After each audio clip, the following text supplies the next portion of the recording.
started black holes. And that energy is radiated away into the ringing of space-time. It's really important to emphasize that it's not light. None of this has to do literally with light that we can detect with normal things that detect light. X-rays, form of light, gamma rays are a form of light, infrared, optical, all this whole electromagnetic spectrum. None of it is emitted as light. It's completely dark. It's only emitted in the ripple. Why are you going to start streaming using OBS? A lot of times it's likened closer to sound. Technically, we've kind of argued, and we haven't done an anatomical calculation, but if you're near enough to two colliding black holes, they actually ring space-time in the human auditory range. The frequency is actually in the human auditory range. That the shape of space could squeeze and stretch your eardrum, even in vacuum. Yeah, and you can hear, right. Literally hear these waves ringing. The following is a conversation with Jana Levin, a theoretical physicist and cosmologist specializing in black holes, cosmology of extra dimension, topology of the universe, and gravitational waves in space. She has also written some incredible books, including How the Universe Got Its Spots, on the topic of the shape and the size of the universe, A Madman Dreams of Turing Machines, on the topic of genius, madness, and the limits of knowledge.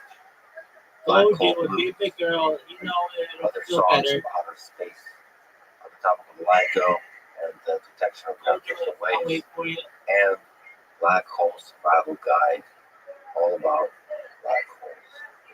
This was a fun and fascinating conversation. This is a Lex Rumor podcast. Supported, please check out our sponsors in the description. The Knowledge of Friends with Jenna Levin. I should say that you sent me a message about not starting early in the morning, and that made me feel like we're kindred spirits. Yeah. You wrote to me when the great physicist Sidney Coleman was asked to attend the 9 a.m. meeting. His reply was, "I can't stay up that late." Yeah. So Sidney was beloved. I think all the best thoughts, honestly, and some of the worst thoughts too, are all come at night. There's something about the night, maybe it's the silence, maybe it's the peace all around, maybe it's the darkness, and you can be with yourself and you can dig deeper. I feel like there's stolen hours in the middle because it's not busy. You know, gadgets aren't pinging. There's really no pressure to do anything, but I'm often awake in the middle of the night.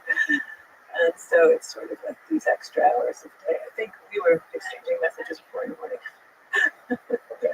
So in that way, many other ways, we're kindred spirits. Mm. So let's go. In one of the coolest objects in the universe, black holes.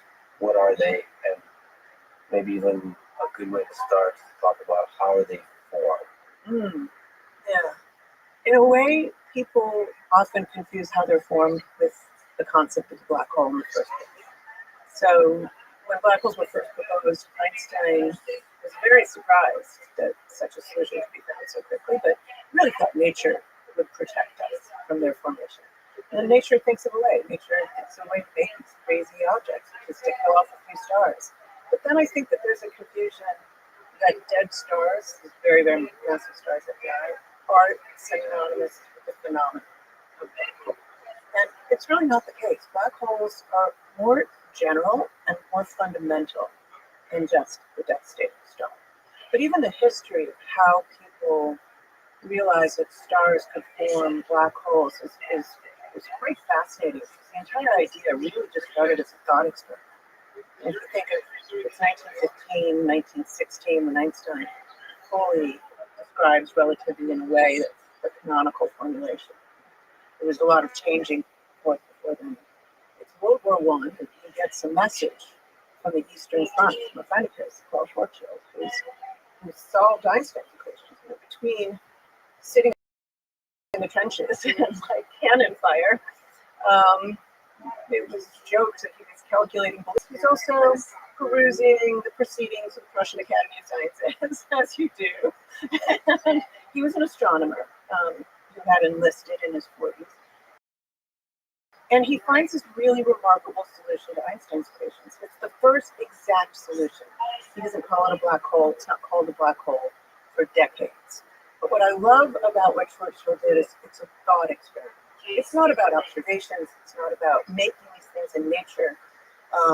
It's really just about the idea. He sets up this complete situation is imagine I crush all the mass of a star to a point. Don't ask how that's done, because that's really absurd.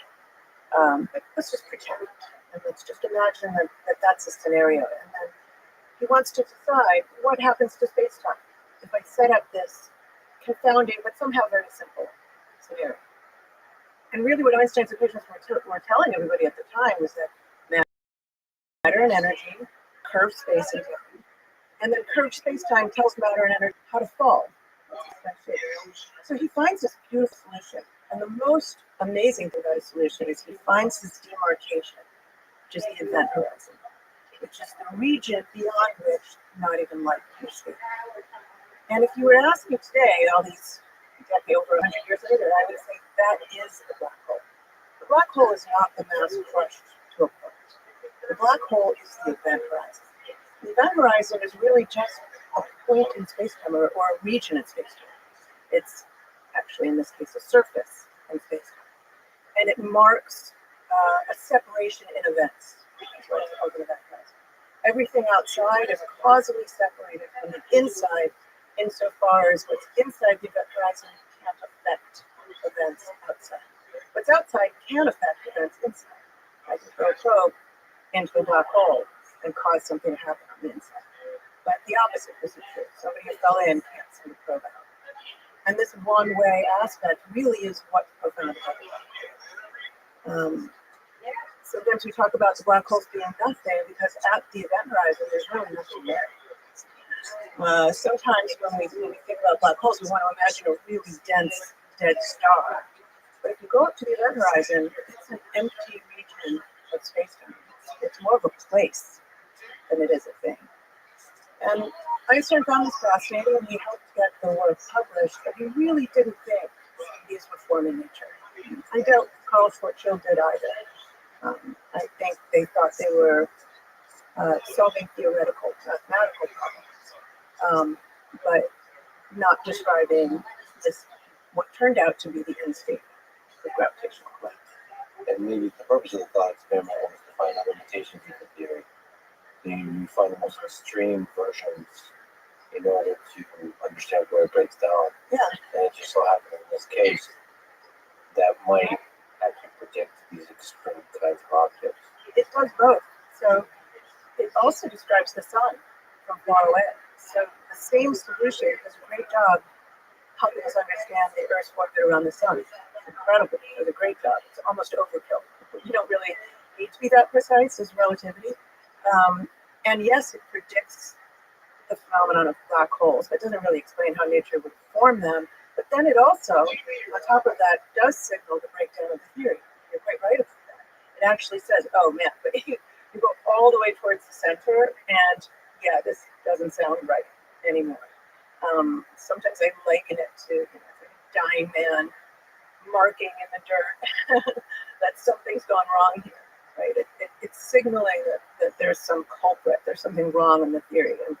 And even Roger Penrose, who did this general work trying to understand the formation of black holes from gravitational collapse, he thought, oh yeah, there's a singularity that's inevitable.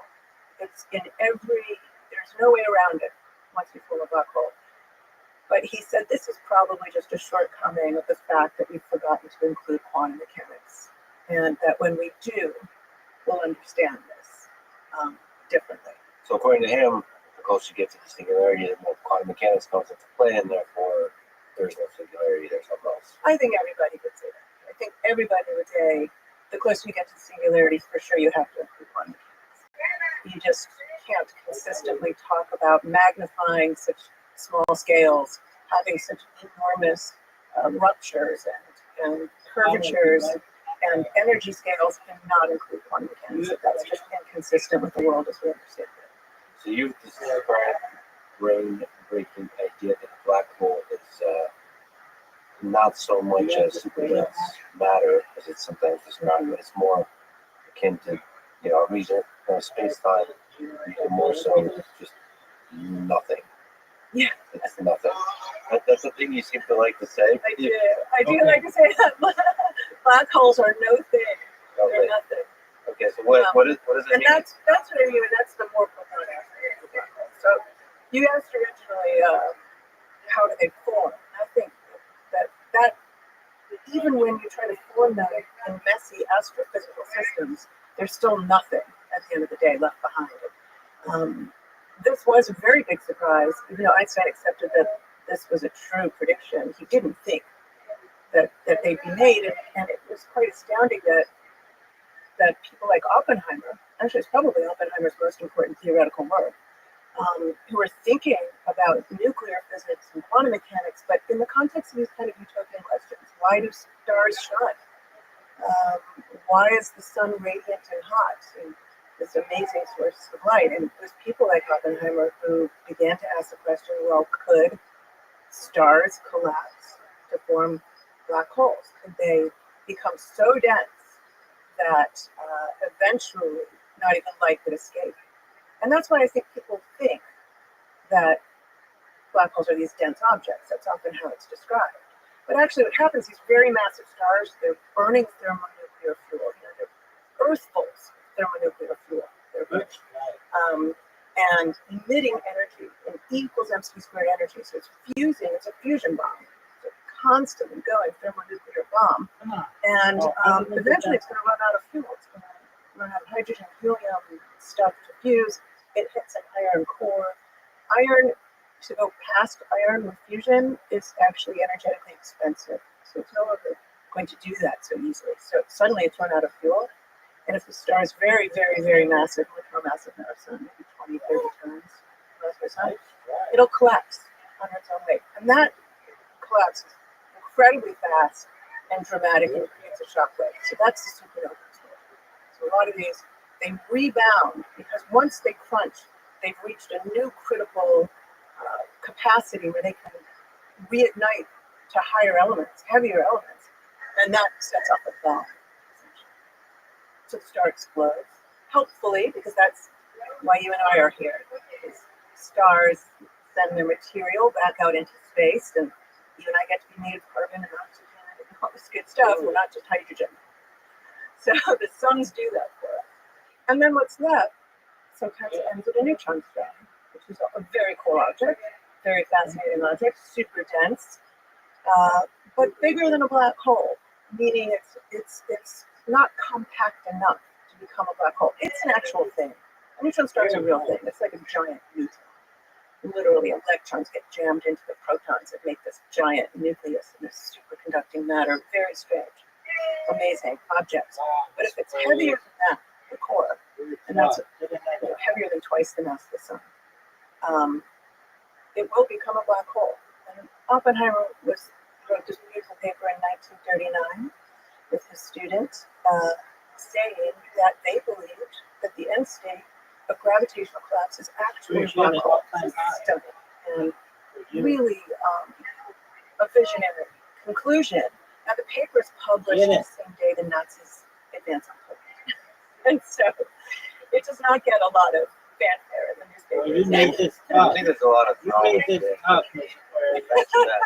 Yeah. Like, here's a guy who predicts how actually in nature would be the formation of this most radical object that broke even Einstein's brain. While one of the most evil, if not the most evil humans in history, starting the first steps of a global war. What I also love about that lesson is how agnostic science is, because he was asking these utopian questions, as were other people at the time, about the nuclear physics of stars.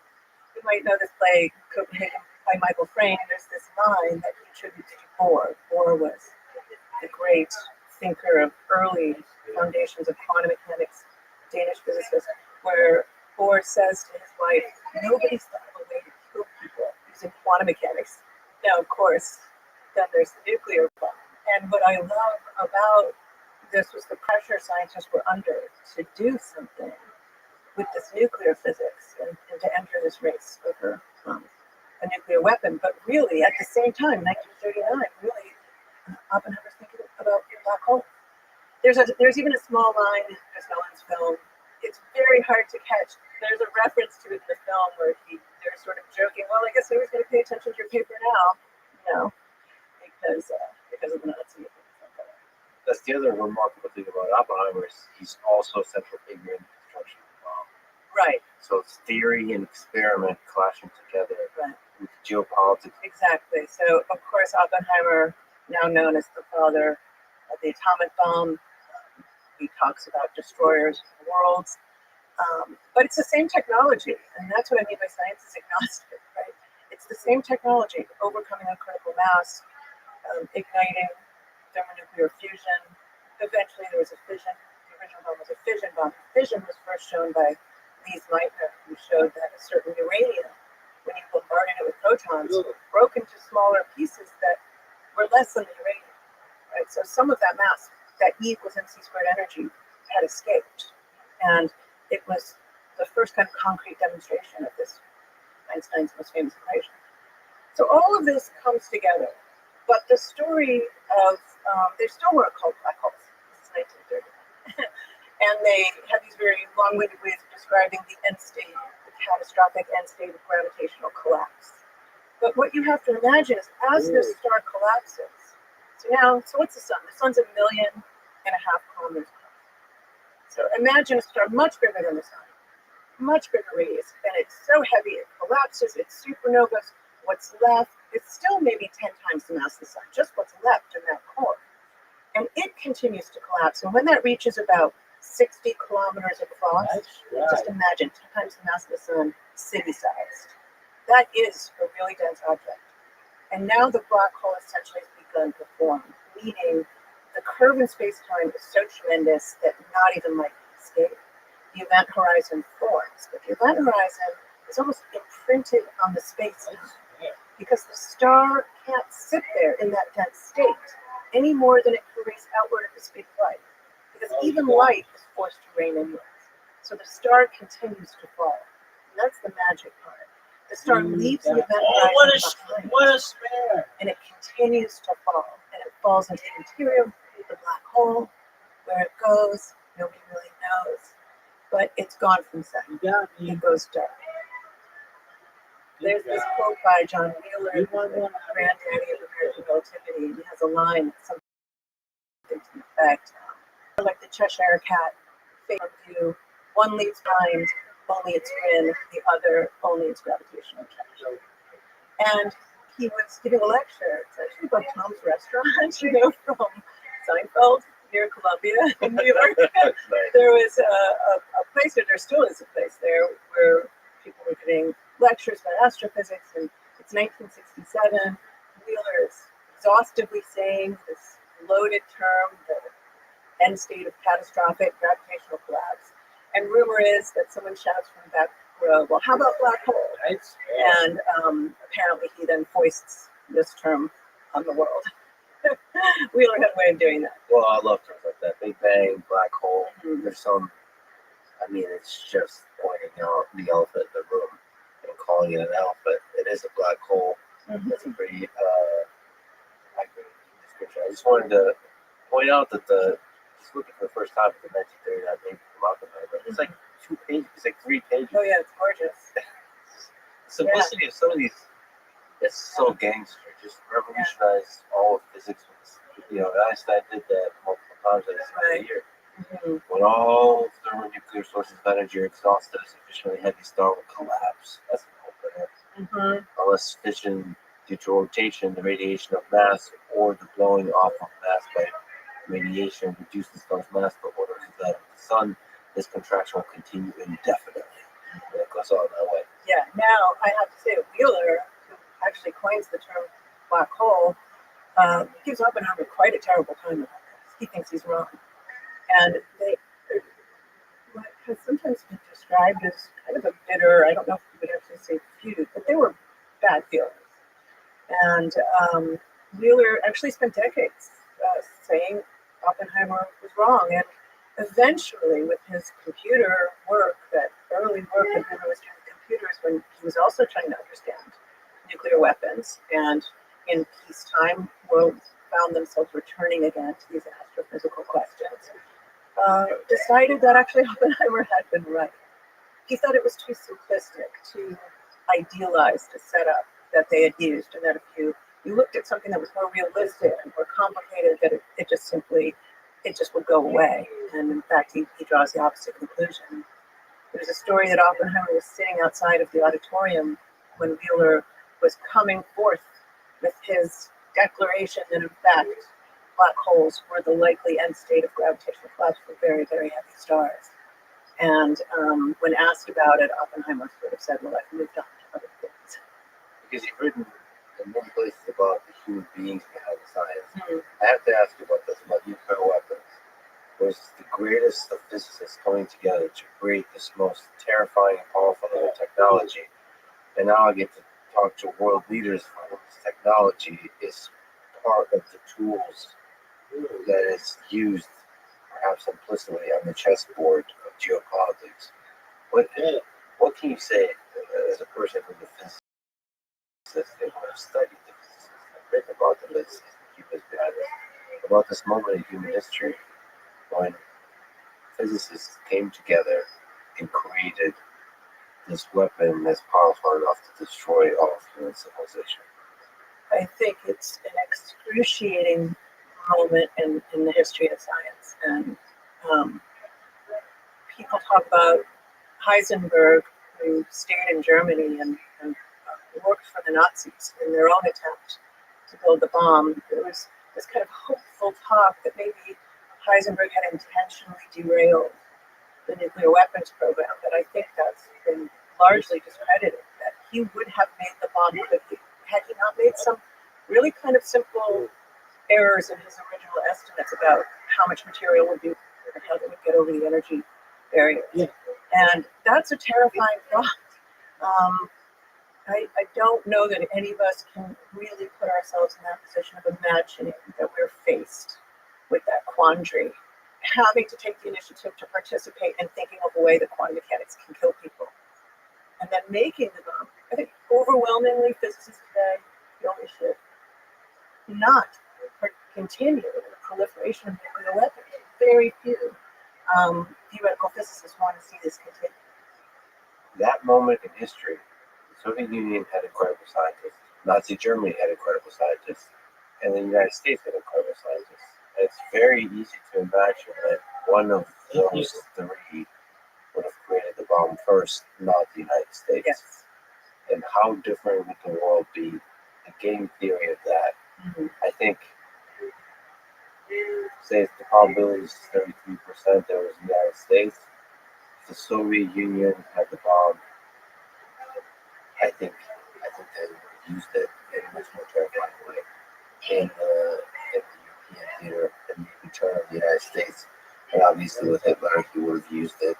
I think there's no question he would have used it to kill hundreds of millions of people. In the game theory version, this was the least, yes. But there is no outcome with no bomb that any game theorist would, I think, would play. But I think if we just remove the geopolitics and the ideology and the evil dictators, all of those people are just scientists. I think they don't necessarily even think about the ideology. And it's a deep lesson about the connection between great science and the annoying, sometimes evil politicians that use that science for means that are either good or bad. Mm-hmm.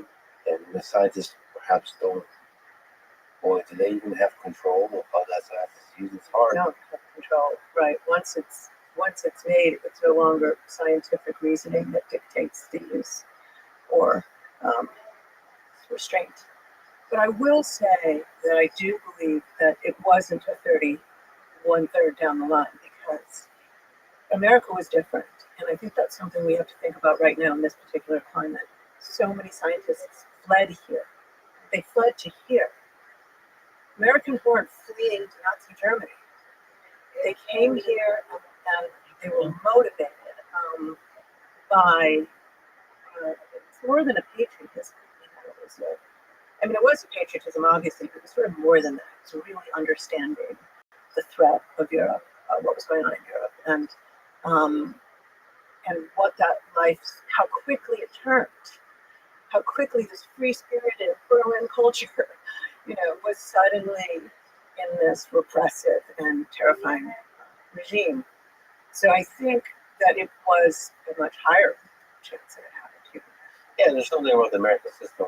The it's cliche to say, but the freedom, all the different freedoms that enable a very vibrant and expressive and vibrant scientific community. That's a very exciting. Absolutely. Scientists, and it's very valuable to maintain that Right.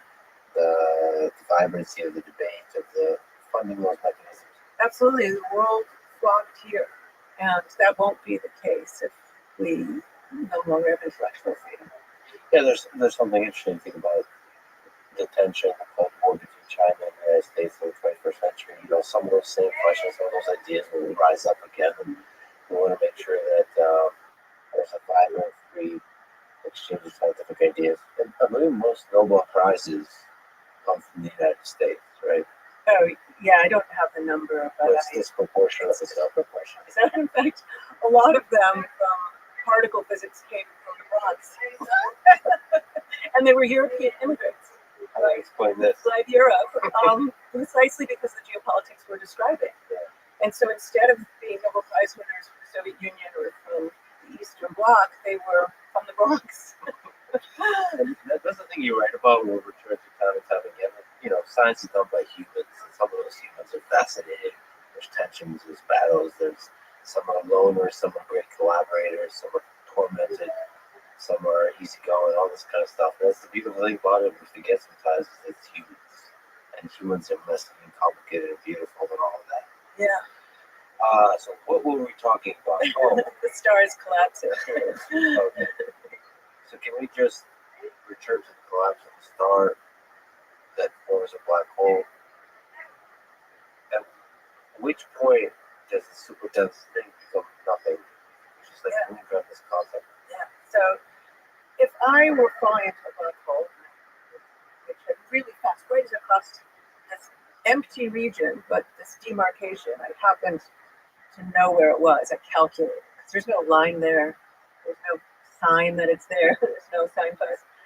I could emit a little light pulse and try to send it outward exactly at the event horizon. So it's racing outward at the speed of light.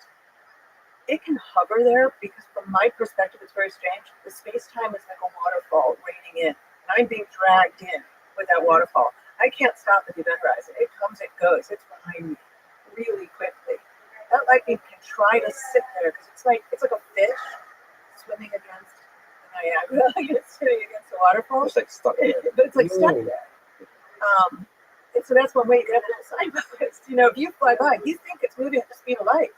It flies past you at the speed of light, but it's sitting right there at the event horizon. You're falling back along the event horizon. Right at that point, you shoot outwards a photon. Yes. And it's just stuck there. It is get stuck there. Now it's very unstable. So the star can't sit there is the point. It just can't. So it rains inward with this waterfall. But from the outside, all we should ever really care about is the event horizon, because I can't know what happens to it. It could be pure matter and antimatter thrown together, which annihilates into photons on the inside and loses all its mass and the energy of light. It won't matter to me because I can't know anything about what happened on the inside. Okay, can we just linger on this? So what models do we have about what happens on the inside of the black hole at that moment? So I guess that one of the intuitions, one of the big reminders that you're giving to us is like, hey, we know very little about what can happen on the inside of the black hole, and that's why we have to be careful about making it's better to think about the black hole as an event horizon. Mm-hmm. But what can we know, and what do we know about the physics of space-time inside black hole? I don't mind being incautious about thinking about the matter. I'm not such an observer. Right? I'm very theoretical in my work. It's really pen on paper a lot. These are thought experiments that I think we can perform and contemplate. Whether or not we'll ever know is another question. So one of the most beautiful things that we suspect happens on the inside of a black hole is that space and time, in some sense, swap places. So while I'm on the outside of the black hole, let's say I'm in a nice, comfortable space station, this black hole is maybe 10 times the mass of the sun, 60 kilometers across. I could be 100 kilometers out. That's very, very close. Orbiting quite safely. No big deal. Hanging out. I don't bug the black hole. Black hole doesn't bug me. It won't set me up like a vacuum. Right? Crazy. But my astronaut friend jumps in.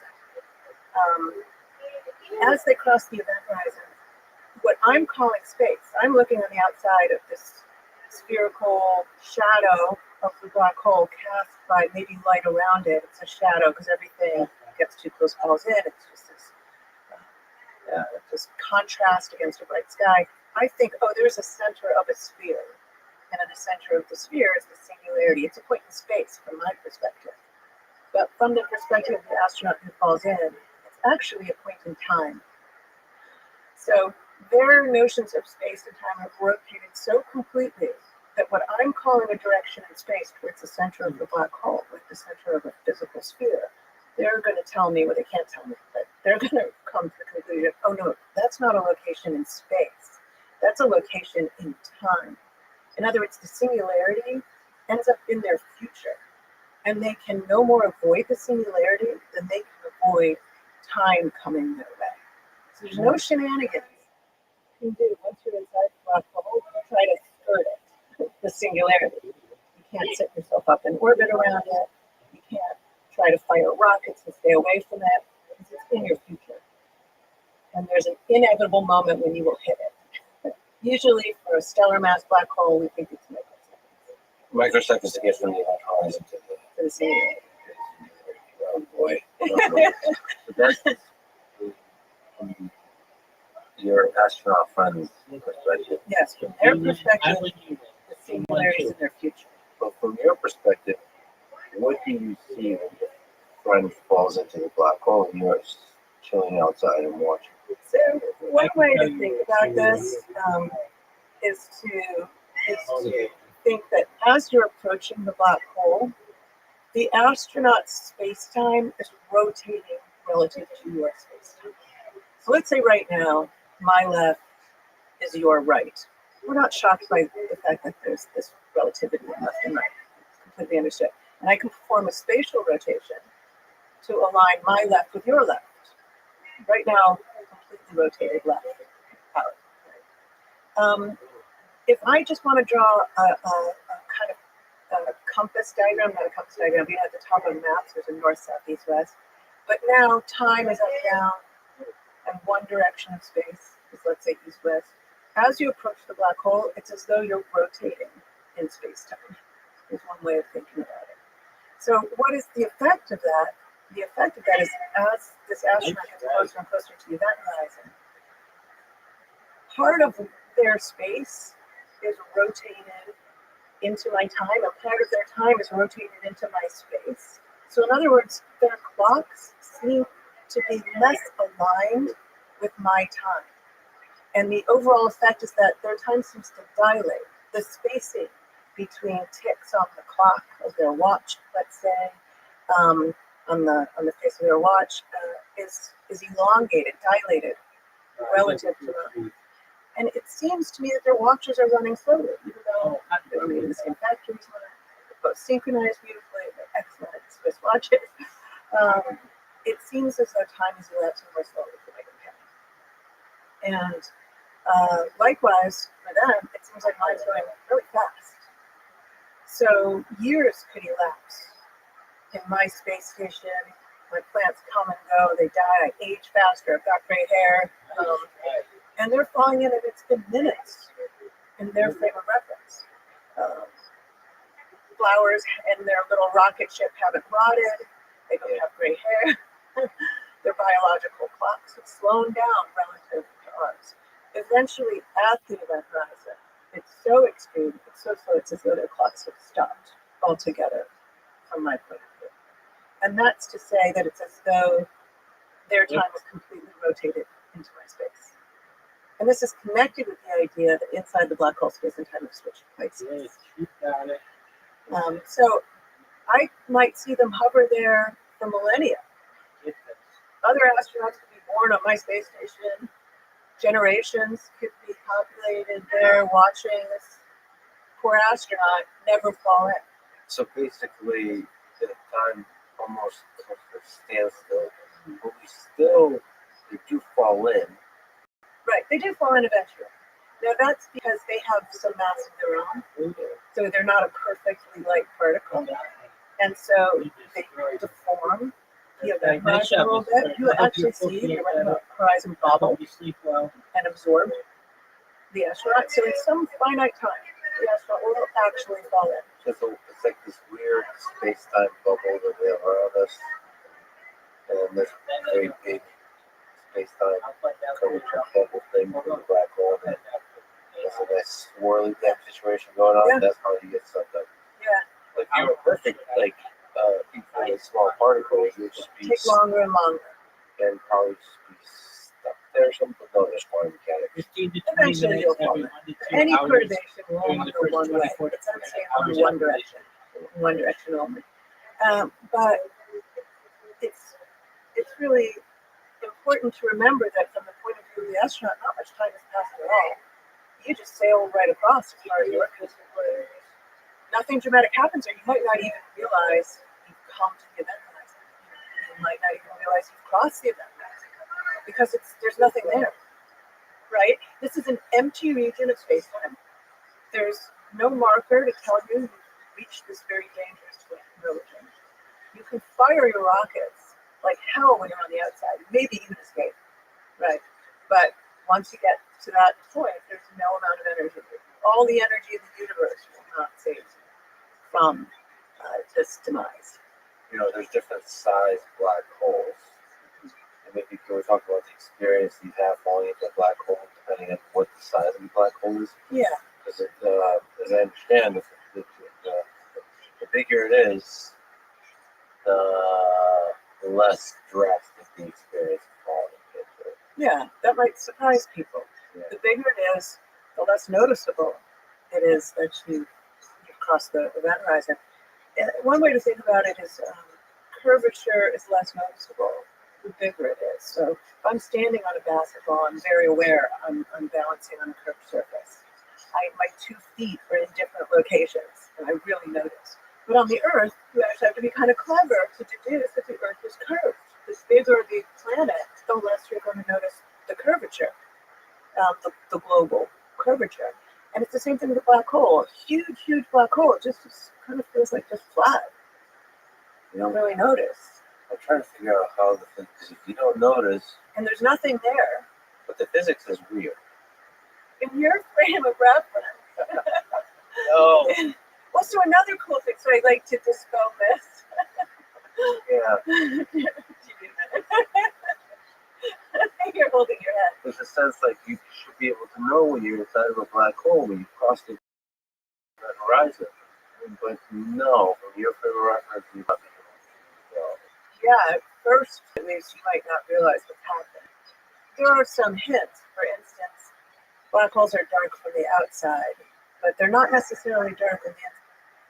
So this is a kind of fascinating that your experience could be that it's quite bright inside the black hole.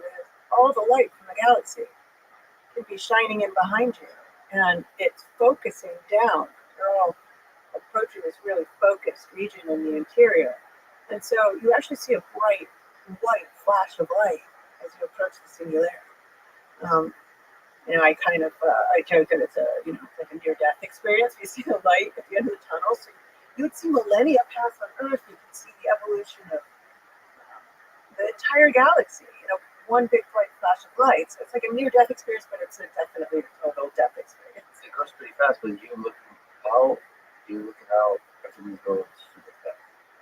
Yeah, the clocks on the Earth and the space station seem to be progressing very rapidly relative to yours. The light can catch up to you, and you get this bright beam of light because you can see the evolution of the galaxy unfold. And it sort of depends on the size of the black hole and how long you have to hang around. The bigger the black hole, the longer it takes you to expire in the center.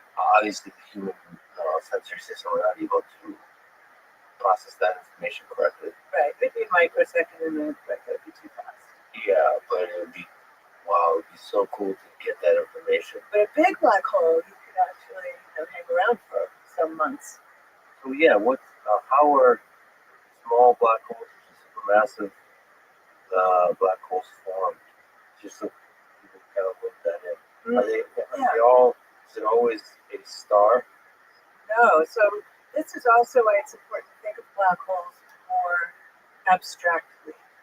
They are something very profound in the universe, and there are probably multiple ways to make black holes.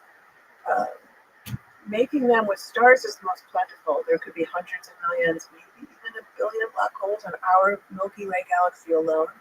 That many stars. It's only about 1% of stars that will end their lives in a death state that is a black hole. But we now see, and this was really quite a surprise, that there are supermassive black holes. They're billions or even hundreds of billions of times the mass of the sun. And millions to tens of billions, maybe even hundreds of billions. So extremely massive. We don't think that the universe has had enough time to make them from stars that just merge. We know the two black holes can merge and make a bigger black hole, and then those can merge and make a bigger black hole. We don't think there's been enough time for that. So it's suspected that they're formed very early, maybe even 100, 200 million years after the Big Bang, and that they're formed directly by collapsing out of primordial stuff. That there's a direct collapse right into the black hole. So, like in the very early universe, these are primordial black holes from the stars not quite. Wait, how do you get from that soup black holes right away? Right. So it's odd, but it's weirdly easier to make a big black hole out of something that's just the density of air, if it's really as big as what we're talking about. So in some sense, if they're just allowed to directly collapse very early in the universe's history, they can do that more easily. And it's so much so that we think that there's one of these supermassive black holes in the center of every galaxy. So they're not rare, and we know where they are. They're in the nuclei of galaxies. So they're bound to the very early formation of entire galaxies in a really surprising and deeply connected way. I wonder if the chicken or the egg, is it like how critical, how essential are the supermassive black holes in the formation of galaxies? Yeah, I mean it's ongoing, right? It's ongoing. Which came first, the black hole or the galaxy? Probably big early stars, which were just made out of hydrogen and helium from the Big Bang. There wasn't anything else, not much of anything else. Those early stars were forming, and then maybe the black holes and kind of the galaxies were like these gassy clouds around them. But there's probably a deep relationship between the black hole powering jets, these jets blowing material out of the galaxy that shaped galaxies, maybe kind of curbed their growth. And so I think the mechanisms are still ongoing attempts to understand exactly the ordering of these things.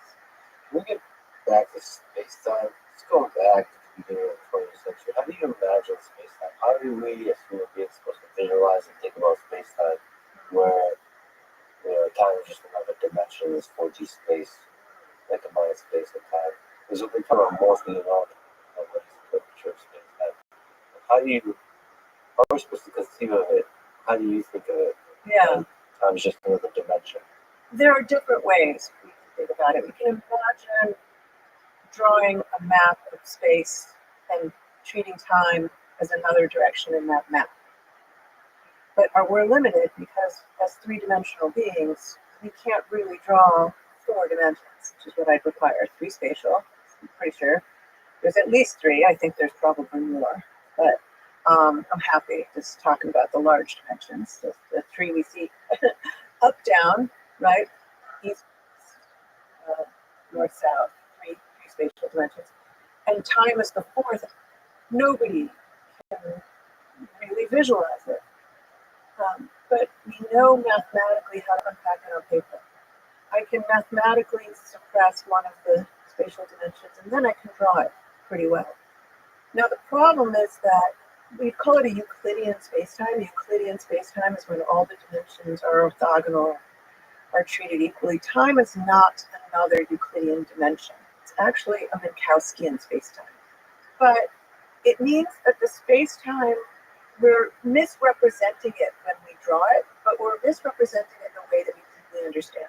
I can give you an example. The Earth, I can project onto a flat sheet of paper.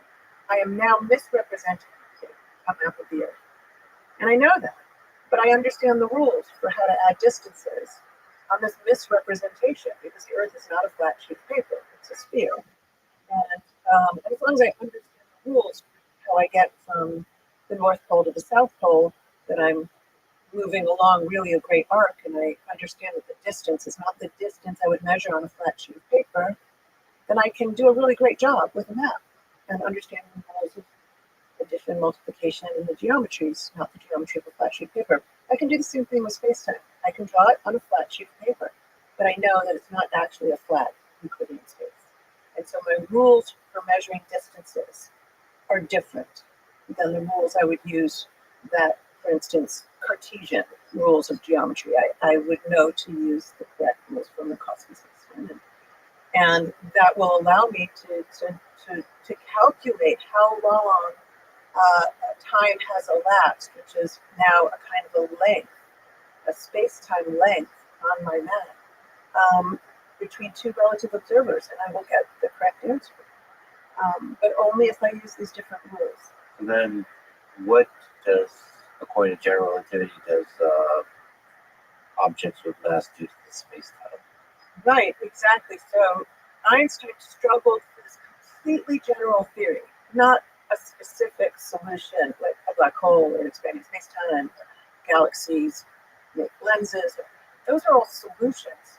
That's why what he did was so enormous. It's an entire paradigm that says over here is matter and energy. We call that the right-hand side of the equation. Everything on the right-hand side of Einstein's equations is how matter and energy are distributed in space-time. On the left-hand side tells you how space and time deform in response to that matter and energy. And it can be impossible to solve some of those equations.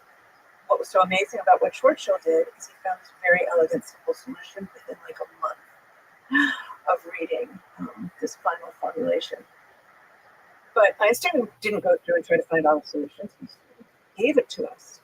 Right?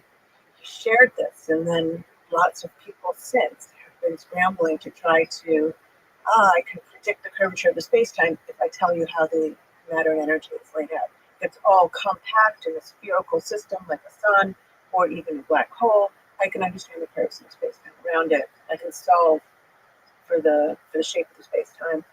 I can also say, well, what if the universe is full of gas or light and it's all kind of uniform everywhere? And I'll find a different, equally surprising solution, which is that the universe would expand. In response to that it's not static, that the distances between galaxies would grow. This was a huge surprise to Einstein. So all of these consequences of this theory, came with revelations that were not at all obvious when he first wrote down the general theory. And he was afraid to take the consequences of that theory seriously, which is Okay. The scope of grandeur of power is scary, so I can understand. Then there's the edges of the theory where it falls apart. The consequences of the theory, they're extreme. It's hard to take seriously. So you can sort of empathize. Yeah, he very much resisted the expansion. So if you think about 1905, when he's writing these sequence of unbelievable papers as a 25-year-old who can't get a job as a physicist, he writes all of these remarkable papers on relativity and quantum mechanics. And then even in 1915-16, he does not know that there are other galaxies out there. This was not known. People had mused about it. There were kind of smudges on the sky that people contemplated. What if there are other island universes? Going back to Kant, thought about this. But it wasn't until Hubble, it really wasn't until the late 20s, that it's confirmed that there are other galaxies. Yeah. But he didn't, obviously, there's so much we think of now that he didn't think of. So there's no Big Bang, static universe. But these are all connected. Wow. Yeah. So he's operating on very little information. Very little information. It's absolutely true. Actually, one of the things I like to point out is the idea of relativity was foisted on people in this kind of cultural way But there's many ways in which you could call it a theory of absolute. And the way Einstein got there with so little information is by adhering to certain very strict absolutes, like the absolute limit of the speed of light and the absolute constancy of the speed of light, which was completely bizarre when it was first discovered. Really, that was observed. There were experiments trying to figure out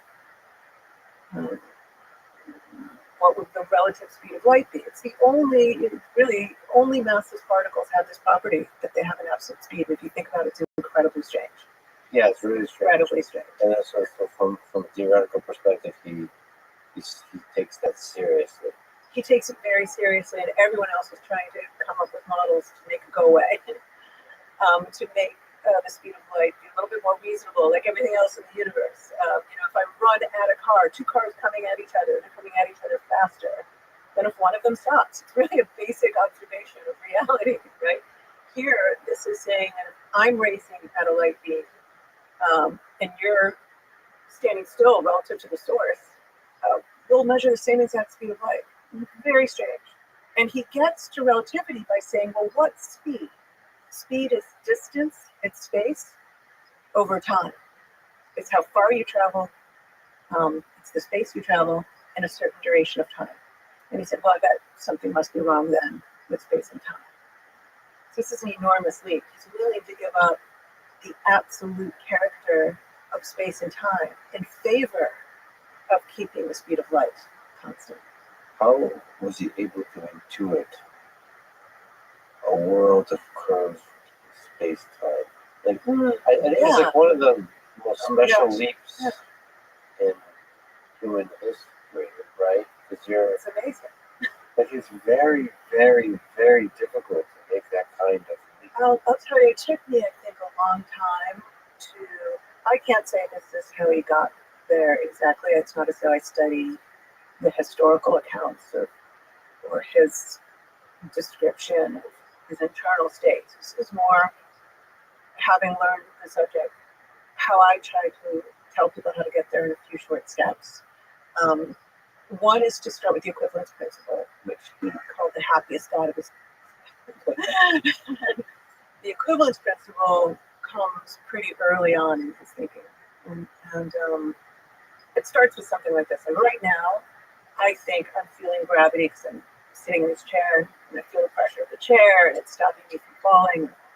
I lie down in a bed and I feel heavy on the bed and I think of that as gravity. Einstein has a beautiful ability to remove all of these extraneous factors, including atoms. So let's imagine instead that you're in an elevator and you feel heavy on your feet because the floor of the elevator is resisting your fall.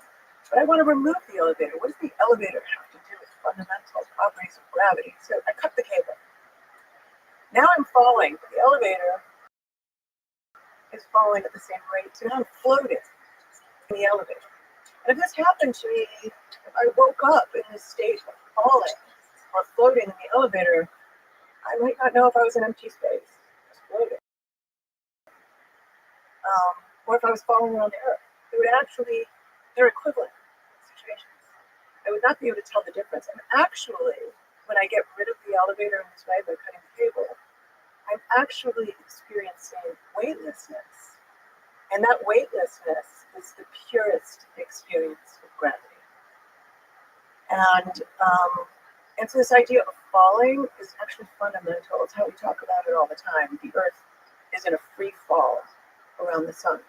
It's actually falling. It's not firing engines, right? It's just falling all the time, but it's just cruising so fast. So actually, yeah. So one of them is really one of the ways to experience space-time is to be falling. To be falling. That is the purest experience of gravity. The experience of gravity, unfettered, uninterrupted by atoms, is weightlessness. That observation, no, it has an unhappy ending, the elevator story, right? Because of atoms again. That's the fault of the atoms in your body interacting electromagnetically with the crust of the earth or at the bottom of the building or whatever it is. But this period of free fall So the first observation is that that is the purest experience of gravity. Now I can convince you that things fall along curved paths because I could take a pen and if I throw it, we both know it's going to follow an arc. And it's going to follow an arc until atoms interfere again and it hits the ground. But while it's in free fall, experiencing gravity at its purest, what the Einsteinian description would say is it is following the natural curve in space-time inscribed by the Earth. So the Earth's mass and shape curves the paths in space, and then those curvatures tell you how to fall, the paths along which you should fall when you're falling freely. And so the Earth has found itself on a free fall that happens to be a closed circle. But it's actually falling. The International Space Station uses this principle all the time. They get the space station up there, and then they turn off the engines. Can you imagine how expensive it would be if they had to fuel that thing at all times, right? They turn off the engines. They're just falling. And they're not that far off. They're certainly, people sometimes say, oh, they're so far away, they don't feel gravity. Oh, absolutely. If you stop the space station, it's going like 17,500 miles an hour, something like that. If you were to stop that, it would drop like a stone, like steel. So they're in a state of constant pain, and they're falling along a curved path. And that curved path is a result of curving space. And that particular curve path is calculated in such a way that it curves onto itself you're orbiting. Right. So it has to be cruising at a certain speed. So once you get it at that cruising speed, you turn off the engines. But yeah, to be able to visualize at the beginning of the 20th century that free falling in curved space time. Mm-hmm. Boy, the human mind is capable of things. I mean, some of that is constructing thought experiments that collide with our understanding of reality. They become collisions and contradictions. Try to think extreme thought experiments that exacerbate that contradiction and see, like, okay, what is action? Is there another model that can incorporate this? To be able to do that, and it's kind of inspiring because there's probably another general relativity out there in all, not just in physics, in all lines of work, in all scientific pursuits. There's certain theories where you're like, okay, I just explained like a big elephant in the room here that everybody just kind of didn't even think about. Right. There could be, for stuff we know about in physics, there could be stuff like that for the origin of life ever. Yeah. Everyone was like, yeah, okay. Everyone was like, in blood companies, like, yeah. Somehow it started. Right. Nobody knows. I find it wild that that's so elusive. Yeah, it's strange. And the lab, It's strange that it's so elusive. I think it's a general relativity thing. There's going to be something. It's going to involve aliens and wormholes and dimensions that we don't quite understand, or some field that's bigger than, like, it's possible, maybe not. It's possible that it's a field that's different, that will feel fundamentally different from chemistry and biology. There'll be maybe through physics, again, maybe the key to the origin of life is in physics. And the same there, it's like a weird neighbor, it's consciousness. It's like, all right, okay. Weird neighbor, yeah. It's like, okay, so we all know that life started out there somehow. Nobody knows. We all know that we're conscious. We have a subjective experience. Nobody understands. Right. People have ideas and so on, but it's such a dark sort of. We're entering a dark room where a bunch of people are whispering about, like, hey, this room, and nobody's got the clue. So, and then somebody comes along with a general relativity kind of conception where, like, it reconceives everything, and you go like, It's like a watershed. Yeah. It's there, and until It's there. we're living in a time until that day comes along. It'll be obvious in retrospect. But right now we're right. Well, it was obvious to no one that space-time was curved, but even Newton understood something wasn't right. So he knew there was something missing And I think that's always fascinating when we're in that situation where we're pressure testing our own ideas. He did something remarkable, Newton did with his theory of gravity, just understanding that the same phenomenon is at work with the Earth around the sun as the apple falling from the tree. That's insane. That's a huge leap. Understanding that mass, inertial mass, what makes something hard to push around, is the same thing that feels gravity in the Newtonian picture, and that's simple. Unbelievably, absolutely genius. But he didn't like that the apple fell from the tree, even though the Earth wasn't touching it. Yeah, the action is different. The action is. That is weird too. Well, but That is a really weird. it's really weird. But see, Einstein solves that. Relativity solves that because it says the Earth created the curve in space. The apple wants to fall freely along it. The problem is the tree's in the way. And the tree's the problem. The tree's actually accelerating the apple. It's keeping it away from its natural state of weightlessness in a gravitational field. And as soon as the tree lets go of it, the apple will simply fall along the curve that exists. I would love it if somebody went back to this time. Told him all this. Probably some hippie would be like, it's a gravity is just relational space time, man. I wonder if he would be able to. I don't think every idea has its time. He might not even be able to look at it. Mm. I mean, sometimes even the greatest genius can't. Mm. Like you It's need too out of context. you need to be standing on the shoulders of giants and on the shoulders of those giants and so on. I heard that Newton used that as an unkind remark to his competitor Hook. Oh no! People talk shit even back then. Trash love it. talking. It's one of the hilarious things about empirical science too, like these huge minds. There's these moments in history where you see this in universities, but everywhere else too. Like you have gigantic minds, obviously also coupled with everybody has an ego. And like sometimes it's just the same soap opera that played out amongst humans everywhere else. And so you're thinking about the biggest cosmological objects and forces and ideas, and you're still like jealous. Right. I know. You're off this Fascinating.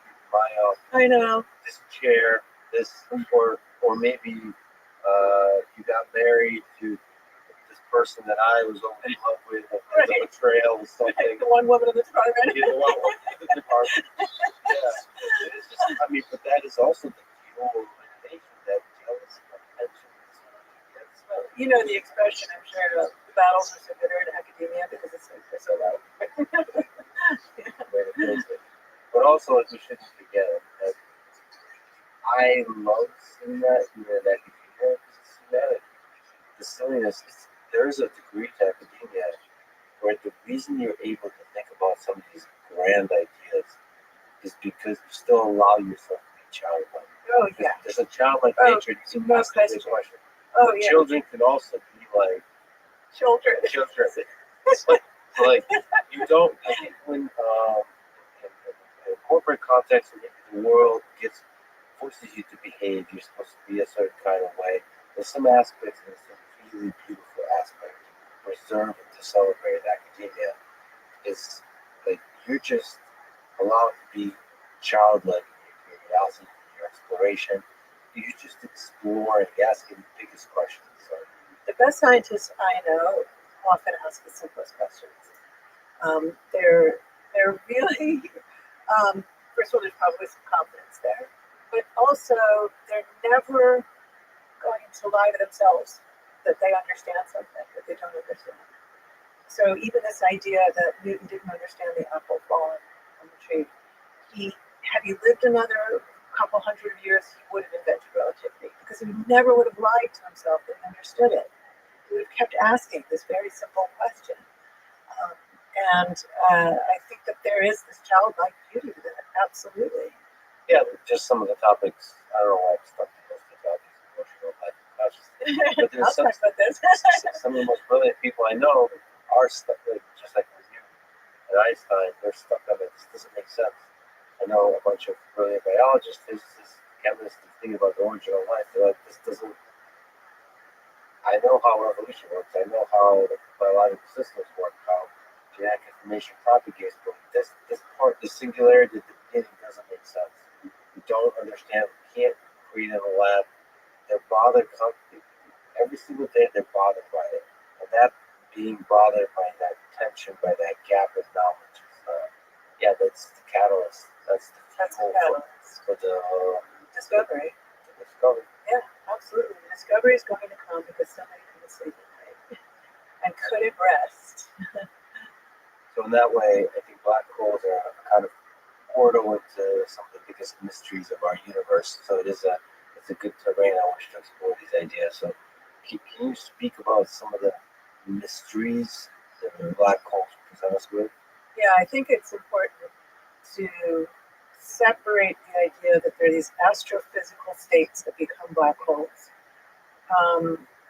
from being synonymous with black holes. Black holes are kind of this larger idea, and they might have been made primordially when the Big Bang happened.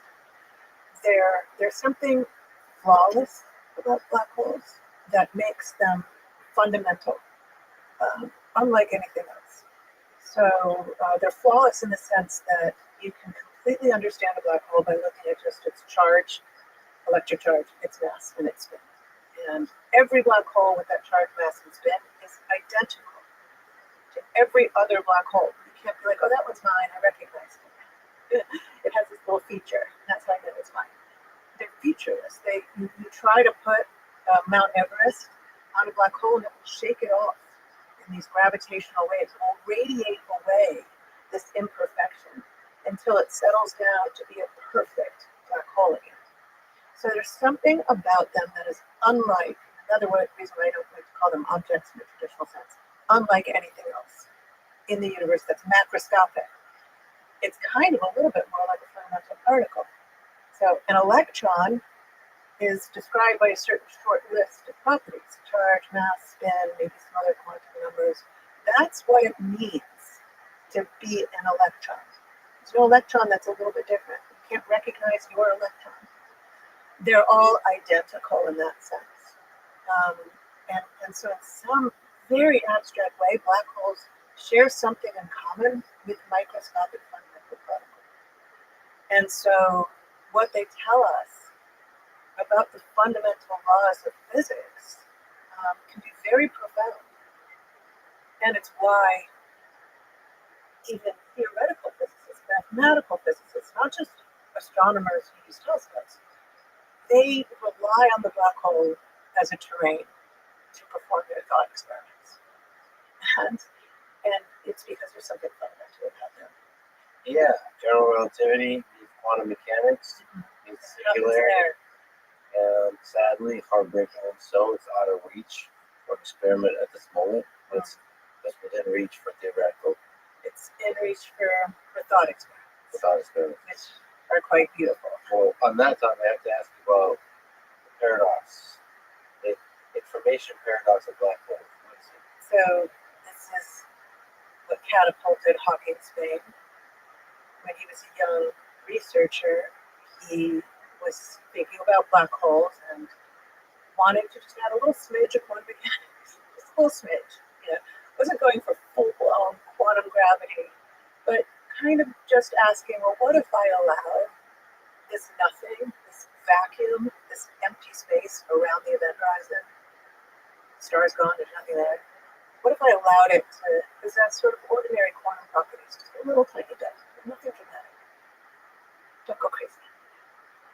And one of the properties of the vacuum that is intriguing is this idea that you can never say the vacuum's actually completely empty. Well, we talked about Heisenberg, but the Heisenberg uncertainty principle really kept up a lot of quantum mechanical thinking. It says that you can never exactly know a particle's position simultaneously with its motion, with its momentum. You can know one or the other pretty precisely, but not both precisely. And the uncertainty isn't a lack of ability that we'll technologically overcome. It's foundation. So there's, in some sense, when it's in a precise location, it is fundamentally no longer in a precise motion. And that uncertainty principle means I can't precisely say a particle is exactly here, but it also means I can't say it's not. Okay. And so it led to this idea that what do I mean by a vacuum? Because I can't 100% precisely know. In fact, there's not really meaningful to say that there's zero particles here.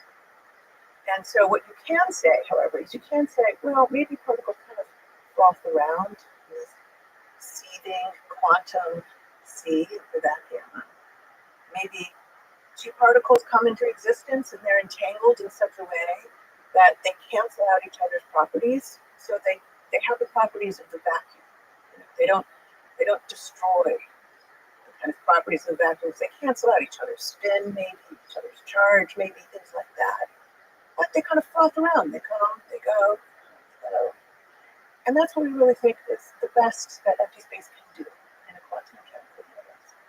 Now, if you add an event horizon, which, as we said, is really fundamentally what a black hole is, that's the most important feature of a black hole. The event horizon, if the particles are created slightly on either side of that event horizon, now you have a real problem. Okay. Now the pair has been separated by this event horizon. Now they can both fall in, that's okay. But if one falls in and the other doesn't, it's stuck.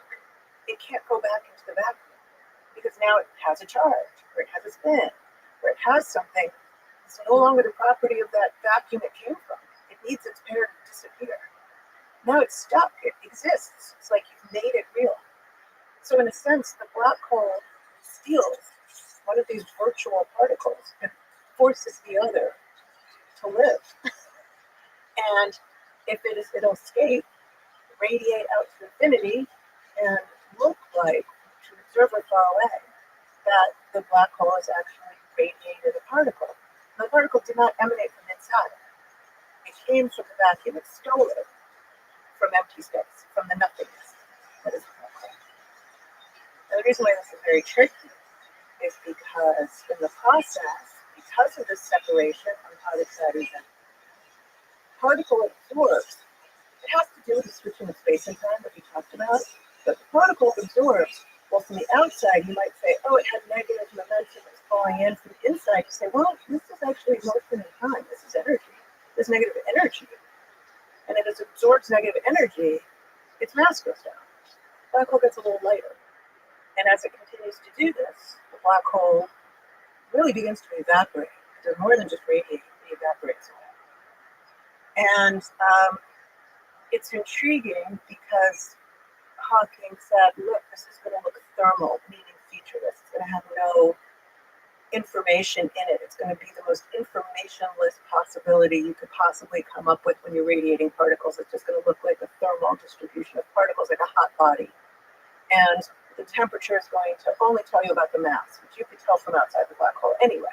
You know, it's the black hole from the outside. So it's not telling you anything about the black hole. It's got no information about the black hole. Now you have a real problem. When he first said it, a lot of people described that not everyone understood how really naughty he was being. He did. But some people who love quantum mechanics were really annoyed.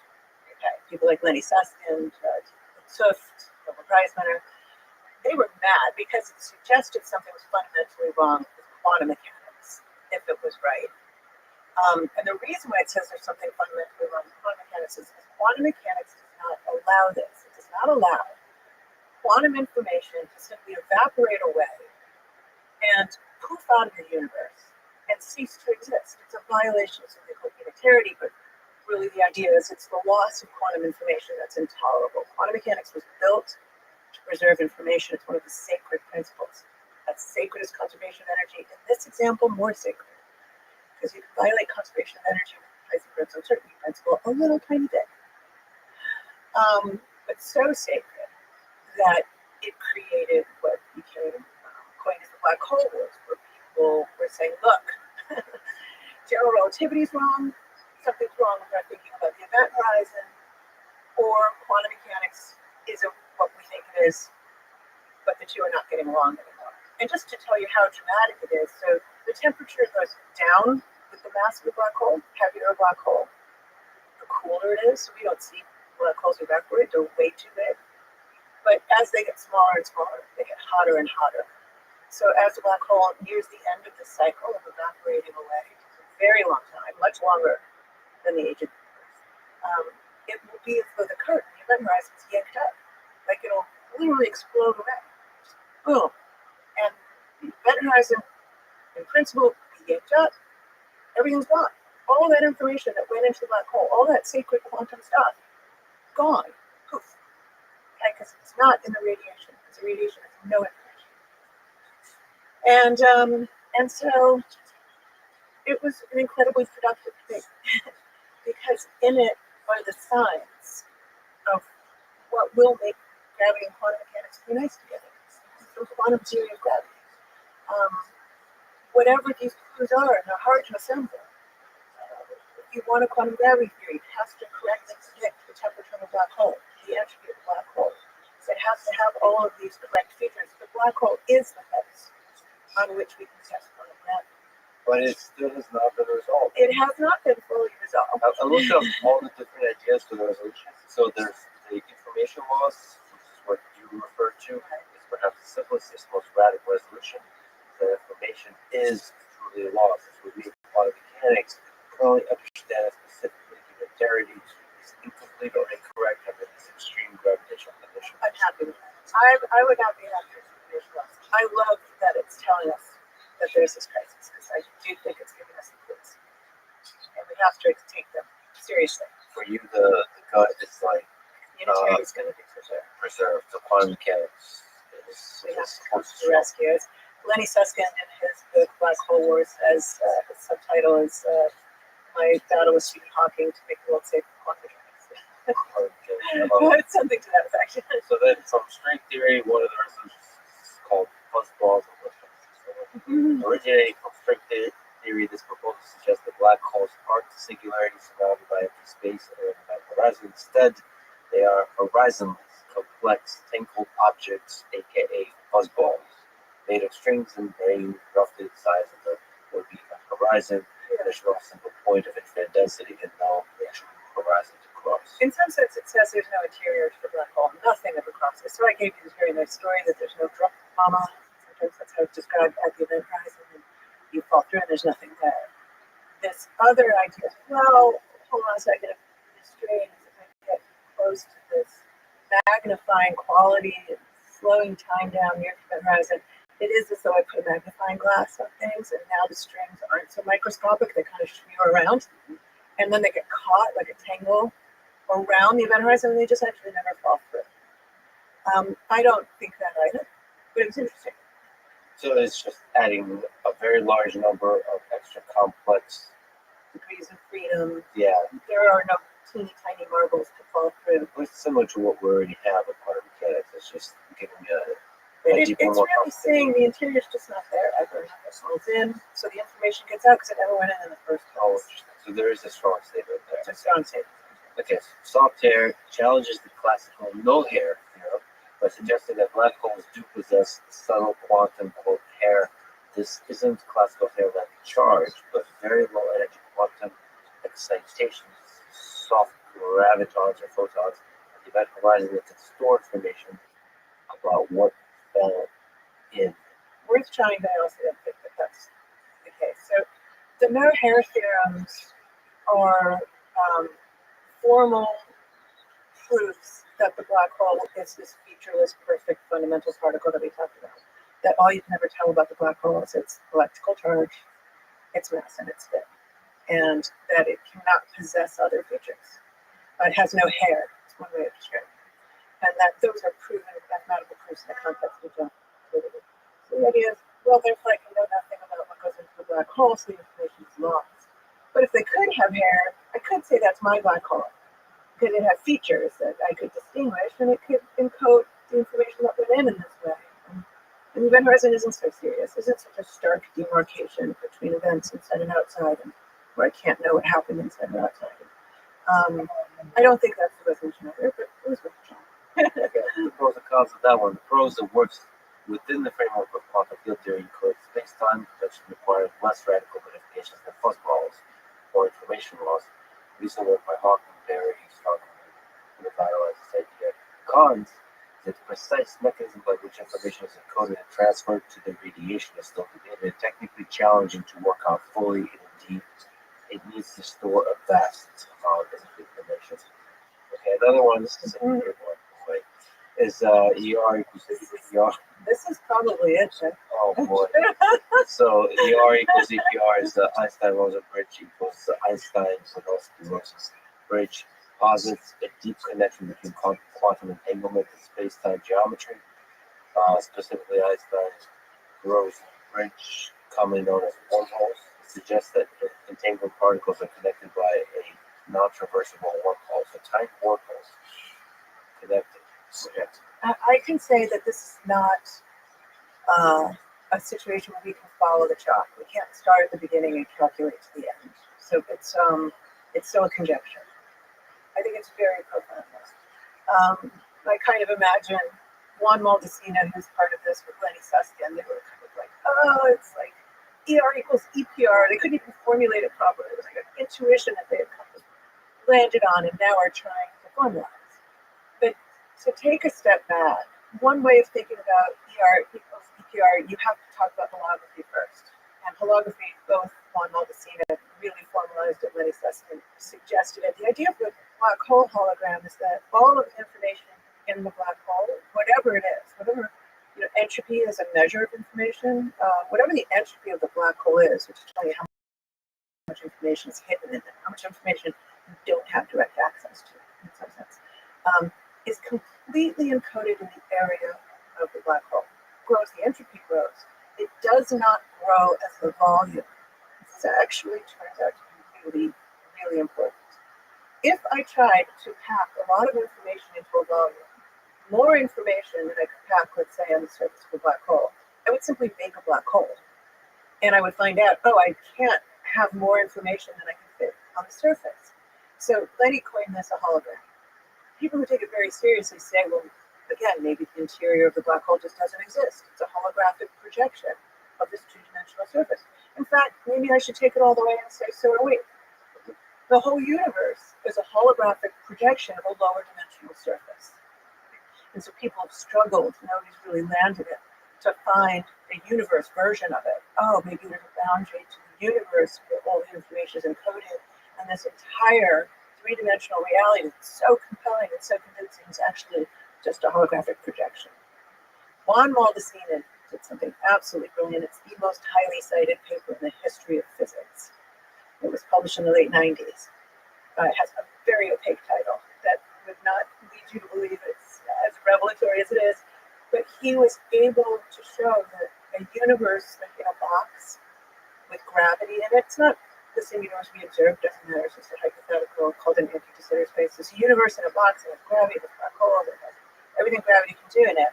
On its boundary is a theory with no gravity.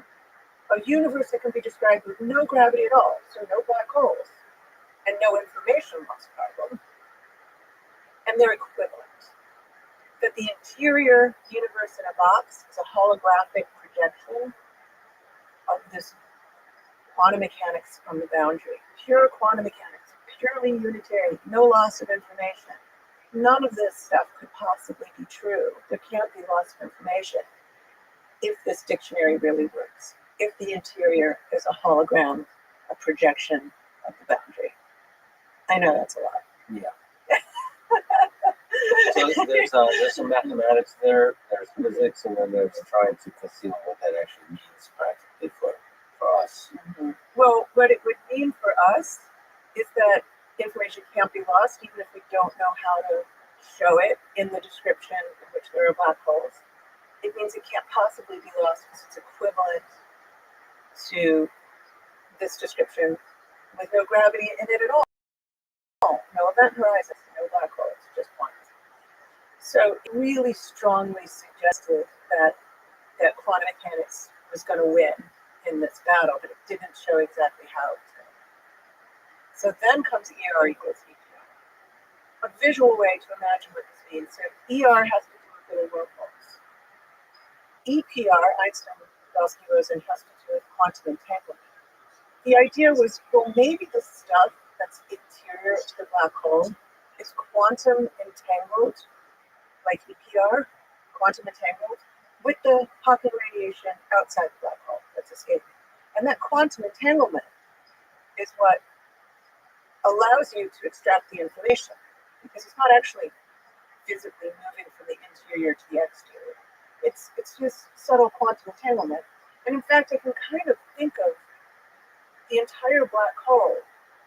If I look at it, it looks like a solid shadow cast on the sky. It's the nature of space-time. If I look at it very closely, I will see, oh no, it's actually sewn from these quantum wormholes, like embroidered. And so when I get up close, it's almost as though the event horizon isn't the fundamental feature on the space-time. The fundamental feature is the quantum entanglement embroidering the event horizon. The embroidering is just tying wormholes. So the quantum entanglement is when two particles are connected at arbitrary distances. And they're connected by a wormhole. And in this case, they would be connected by a wormhole. So the reason why that's helpful, it helps you connect the interior to the exterior without trying to pass through the event horizon. The cons of this is highly conceptual and abstract. The exact mechanism for information retrieval via these non-personal wormholes is not fully understood. Primarily explored theoretical toy model world. Damn, I go hard. Theoretical toy models like the anti-dissonant space-time rather than realistic black holes. We do what we can do in baby steps. So another idea to resolve the information paradox is firewalls, proposed by Ameri, Maroff, Chinsky, and Sully. This is a more drastic scenario arising from analyzing the entanglement requirements of Hawking radiation to preserve unitarity and avoid information loss. They argue that the entanglement structure requires the horizon not to be smooth, not to be the smooth and remarkable place predicted by general relativity, equal those principles. Instead, it must be a highly energetic region, a quote firewall that incinerates anything attempting to cross it. Okay, so yeah, that's a nice solution. Just destroy everything that crosses. You find this at all a convincing resolution to the information? I would say the firewall papers were fascinating and were very provocative and very important in making progress. I don't even think the authors of those papers thought firewalls were real. I think they were saying, look, we've been brushing too much under the rug. And if you look at the evaporation process, it's even worse than what you thought previously. It's so bad that I can't get away with some of these prior solutions that I thought I could get away with. There was a kind of duality idea or a complementarity idea that, oh, well, maybe one person thinks they fell in and one person thinks they never fell in, and that's okay. You know, no big deal. They sort of exposed flaws in these kind of approaches, and it actually reinvigorated the campaign of the solution. So it stopped it from stalling. I don't think anyone really believes that the event horizon, at the event horizon, you'll find a firewall. But it did lead to things like the entangled wormholes embroidering a black hole, which is was born out of an attempt to address the concerns that AMPS raised. So it did lead to progress. So for you, the resolution would... I'm going back to the vacuum, the empty space. So beautiful that horizon. I'll give up locality, meaning that I will allow things to be connected locally by a wormhole. That's the weirdest thing you're going to allow for, which is arbitrary distance connection of particles to a wormhole. But quantum mechanics must be preserved. I'll entertain pretty weird things, but I think that's the one that sounds promising. The implications are so dramatic because this is why you start to hear things like, wait a minute, if the event horizon only exists when it's sewn out of these quantum threads, does that mean that gravity is fundamentally quantum mechanics? Not that gravity and quantum mechanics get along, and have a quantum gravity theory, and now know how to quantize gravity. Actually, something much more dramatic. Gravity is just kind of emerging from this quantum description. That gravity isn't fundamental. And what is the only thing that we have when we go rock bottom, when we go deeper and deeper, smaller and smaller, is quantum mechanics. So all of this, like space-time looks nice and smooth and continuous, but if I look at the quantum realm, I'll see everything sewn together out of quantum threads. And that space-time is not a smooth continuum all the way down. Now, people already thought that, but they thought it kind of came in chunks of space. Instead, maybe it's just quantum mechanics all the way down. Quantum threads. So these entangled particles connected by wormholes. Yeah. So that's how would you even visualize a black hole that way? So it's all, it's all sort of, from our perspective in terms of detecting things or what goes in, it's all still the same. When you zoom in a lot, the quantum mechanical scale at which you're seeing the Hawking radiation, you would be noticing that there's some entanglement between the radiation that I could not explain before and the interior of the black hole. So it's now no longer a perfectly thermal spectrum with no features that only depends on the mass. It actually has a way to have an imprint of the information interior to the black hole in the particles that escape. And so now, in principle, I could sit there for a very long time, it might take longer than the age of the universe, and collect all the Hawking radiation and see that it actually had details in it that are going to explain to me what was interior to the black hole, so the information is no longer lost. So information not being destroyed, so in theory you should be able to get information. Now I can't do that any more than I can recover the words on that piece of paper once it's been burnt, but that's a practical limitation, not a fundamental. It's just too hard. But when I burn a piece of paper, technically the information is all there somewhere. It's in the smoke, it's in the currents, it's in the molecules, it's in the ink molecules. But in principle, if I took the age of the universe, I could probably reconstruct, I should be able to, in principle, reconstruct a piece of paper and all the words on it. Do you think a theory of everything that unifies general knowledge and quantum mechanics is possible? So we're like skirting around it. Yeah, we're skirting around it. I think that this is the way to find that out. It's going to be on the train of black holes that we'll figure out if that's possible. I think that this is suggesting that there might not be a theory of quantum gravity, that gravity will emerge at a macroscopic level out of quantum phenomena. Now, we don't know how to do that yet, but these are all hints. Emerge. So a lot of the mathematics of anything that emerges from complex systems is very difficult to. The transition is very difficult, right? So if that's the case, there might not be a simple clean equation that connects everything. There are examples of emergent phenomena which are very simple and clean. Like I can just take electromagnetic scattering, just law of physics, where particles scatter just like electromagnetically. And I have a lot of them, and I have a lot of them in this room, and they come to some average. Well, I call that temperature. And that one number, the fact that there's one number describing all of these gazillions of particles is an emergent quantity. There's no particle that carries around this fundamental property called temperature. It emerges from the collective behavior of tons and tons of particles. In some sense, temperature is not a fundamental quantity. It's not a fundamental law of nature, right? It's just what happens from the collective behavior. And that's what we'd be saying. We'd be saying, oh, this emerges from the collective behavior of lots and lots and lots of quantum interactions. So when do you think we would have some breakthroughs on the path towards theory of everything, showing that it's possible or impossible, all that kind of stuff? If we look at the 21st century, say you move 100 years into the future, looking back, when do you think the breakthroughs will come? So I'll give you some hard problems. And I guess my question is, how hard is this problem here? Like, what does your gut say? Because, finding the origin of life, figuring out consciousness, solving some of the major diseases, then there's the theory of everything, understanding this, resolving the information paradox. So these puzzles that are before us as a human civilization, physics, this feels like really one of the big ones. Of course, there could be other breakthroughs in physics that don't solve this? Yeah, we could discover dark matter, dark energy. We could discover extraspatial dimensions. We could discover that those three things are linked, that there's like a dark sector to the universe that's hiding in these extra dimensions. That's something that I love to work on. I think is really fascinating.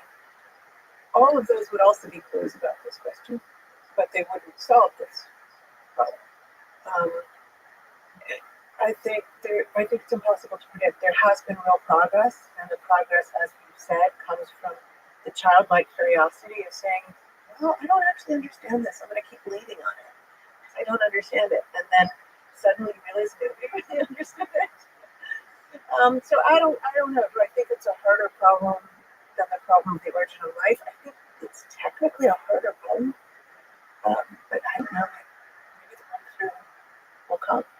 So when you mention discovering it, what do you mean? What could that possibly be? Well, we know that there are three spatial dimensions. We like to talk about time as a dimension. We can argue about whether that's the right thing to do. But we don't know why there are only three. It very well could be that there are extra spatial dimensions. That there's like a little origami of these tightly rolled up dimensions. Not all of them, not all the models require that they're small, but most do. String theory requires extra dimensions to make sense, but even if you feel very hostile towards string theory, there are lots of reasons to consider the viability of extra dimensions. And we think that they can trap little quantum energies in such a way that might align the dark energy. The numerology is not perfect. It's a little bit subtle. It's hard to stabilize them. It's possible that there are these kind of quantum excitations that look a lot like dark matter. It's kind of an interesting idea that in the Big Bang, the universe was born with lots of these dimensions. They were all kind of wrapped up in the early universe. What we're really trying to understand is why did three get so big? and why did the others stay so small? Is it possible to have some kind of natural selection of dimensions kind of situation? Yeah, there is, actually. And people have worked on that. Is there a reason why it's easier to unravel three? Some people think about streams and brains wrapping up in the extra dimensions, causing a kind of constriction, but preferentially loosening up at three. Sometimes we look at exactly models like that, which have to do with the origami being resistant to change in a certain way that only allows three to unravel and keeps the others really taut. But then there are other ideas that we're actually within a three-dimensional membrane that moves through these higher dimensions. And so the reason we don't notice them isn't because they're small, maybe they're not small at all, but it's because we're stuck to this membrane.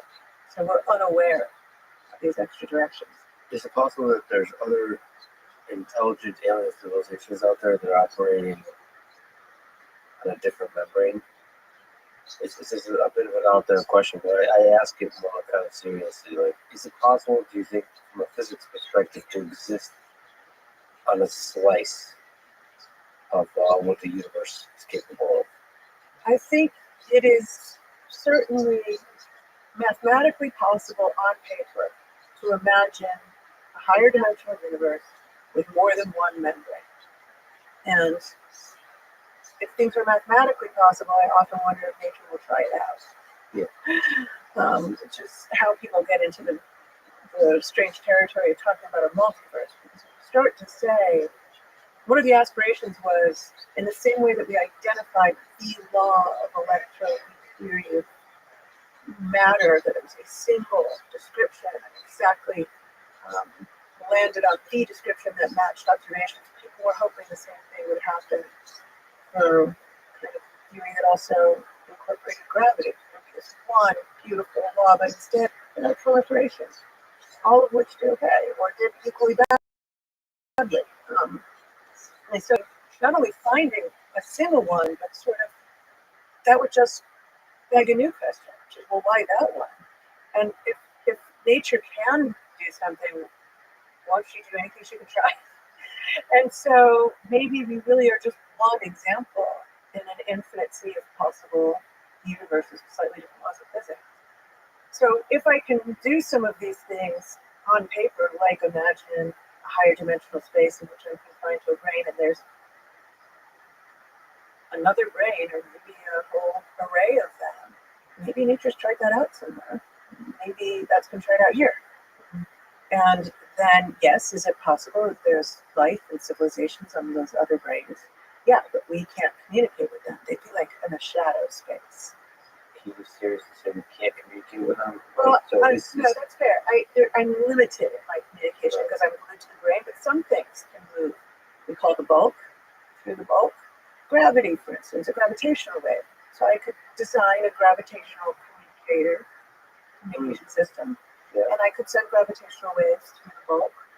And how SETI's doing with light into space, I could send signals into the bulk, telling them where we are and what we do, of course, singing songs.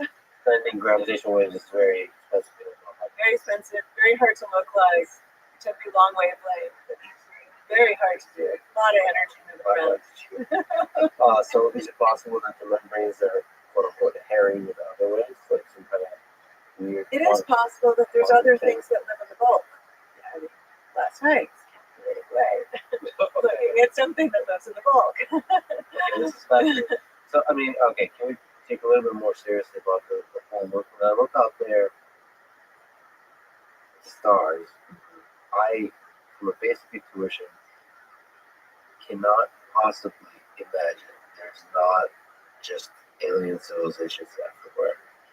Life is so damn good. Like you said, nature tries stuff out. Yeah, nature's an experimenter. And I just can't, just basic observation, life, you said somewhere in the consumer files, life just figures shit out. Yeah. It just finds a way to survive. Now, there could be something magical about the origin of life, the first spark, but like I can't even see that. It's just over and over and over. I bet actually once the story is fully told and figured out, life originated on Earth almost right away, so that billions of times, multiple places, just over and over and over and over. That seems to be the thing that just, whatever is the life force behind this whole thing, seems to create life, seems to be a creator of different sorts. The very original primordial soup thing just creates stuff. I just can't imagine. But we don't see the alien. So right, yeah. We don't even have to go to something as crazy as extra dimensions, brain worlds, and all of that. What's happening right now in the past 30 years in astronomy, looking at real objects, is that the number of planets, exoplanets outside our solar system has absolutely proliferated. There are probably more planets in the Milky Way galaxy than there are stars. Now we have a real quandary. I don't think it's quandary. I think it's really exciting.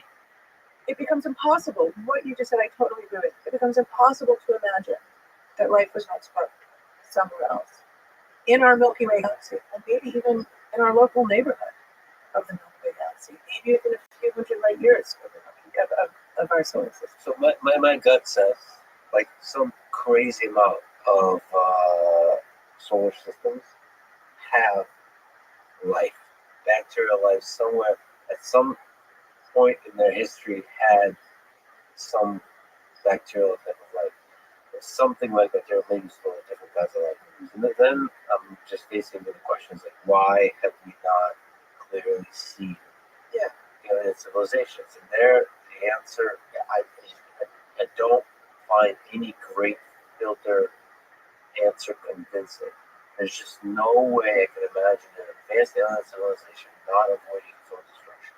I can see a lot of them get into trouble. I can see how we humans are really like 50-50 here. Isn't that kind of appalling? I mean, just take that statement. We've only been around for like a couple 100,000 years tops. That is not very long, and we're at a 50-50. I mean, that's unbelievable. I mean, it's indisputable that we have created the means, at least potentially, for our own destruction. Will we learn from our mistakes? Will we avert course and save ourselves? One hopes so, right? But even the concept that it's conceivable, whales have not invented a way to kill themselves, to wipe out all whales and Earth and life on Earth. There's one way to see it, but I actually see it as a feature, not a bug, when you look at the entirety of the universe. Because it does seem that the mechanism of evolution constantly creates. You want to operate on the verge of destruction, it seems like. I mean, the predator or prey dynamic is really effective at creating, at accelerating evolution and development. It seems like us being able to destroy ourselves is a powerful way to give us a chance to really get our shit together, to flourish, to develop, to innovate, to go out amongst the stars, or to destroy ourselves. But like, which I think, me as a human, it's a horrible thing. But if there's a lot of other alien civilizations, it's a pretty cool thing. You want to give everybody nuclear weapons.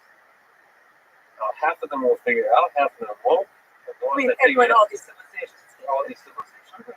and then the ones that figure it out will figure out some incredible technologies about how to expand, how to develop, all that kind of stuff. Right. You could use a kind of evolutionary Darwinian natural selection on that, where survival isn't just in a harsh, naturally induced climate change, but it's because of the nuclear holocaust. And sort of it.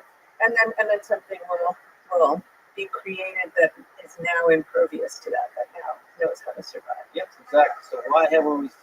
Right. Well, because that's a pretty big bar. So if you look at it, just to say, for comparison, dinosaurs, 250 million years. I mean, maybe not very great. Didn't invent fire, didn't write sonnets. They didn't contemplate the origin of the universe, but they lived. And in a benign situation without confronting their own demise at their own hands. Hooves. So it's just a sheer numbers game. That's a long time, 250 million years. I do think, though, that life can flourish without wanting to manipulate its environment, and that we do see many examples of species on Earth that are very long-lived, very, very long-lived, and have very different states of consciousness. They have the jellyfish does not even have a localized brain. I don't think they have a heart or blood. They're really different from us. Okay. And that's what I think we have to start thinking about when we think about aliens. Those species have lived for a very, very long time. They even show some evidence of immortality. You can wound one badly, and there are certain jellyfish that will go back into a kind of pre-state and start over. So I think we're very attached to imagining creatures like us that manipulate technology. And I think we have to be way more imaginative if we're going to really take seriously life in the universe. Yeah, they might not prioritize conquest and expansion. They might not be violent. They might not be violent. They might be solitary. They might not be social. They might not live in groups. They might not want to leave records. They might, again, not have a localized brain or have a completely different kind of nervous system. I think all we can say about life is that it has something to do with moving electrons around. And like neurologically, we move electrons through our nervous system. The brain has electrical configurations. We metabolize food. That has to do with getting energy, electrical energy in some sense, out of what we're eating. The organisms on the earth that can eat rocks. Quite amazing. Minerals. I mean, talk about extremophiles.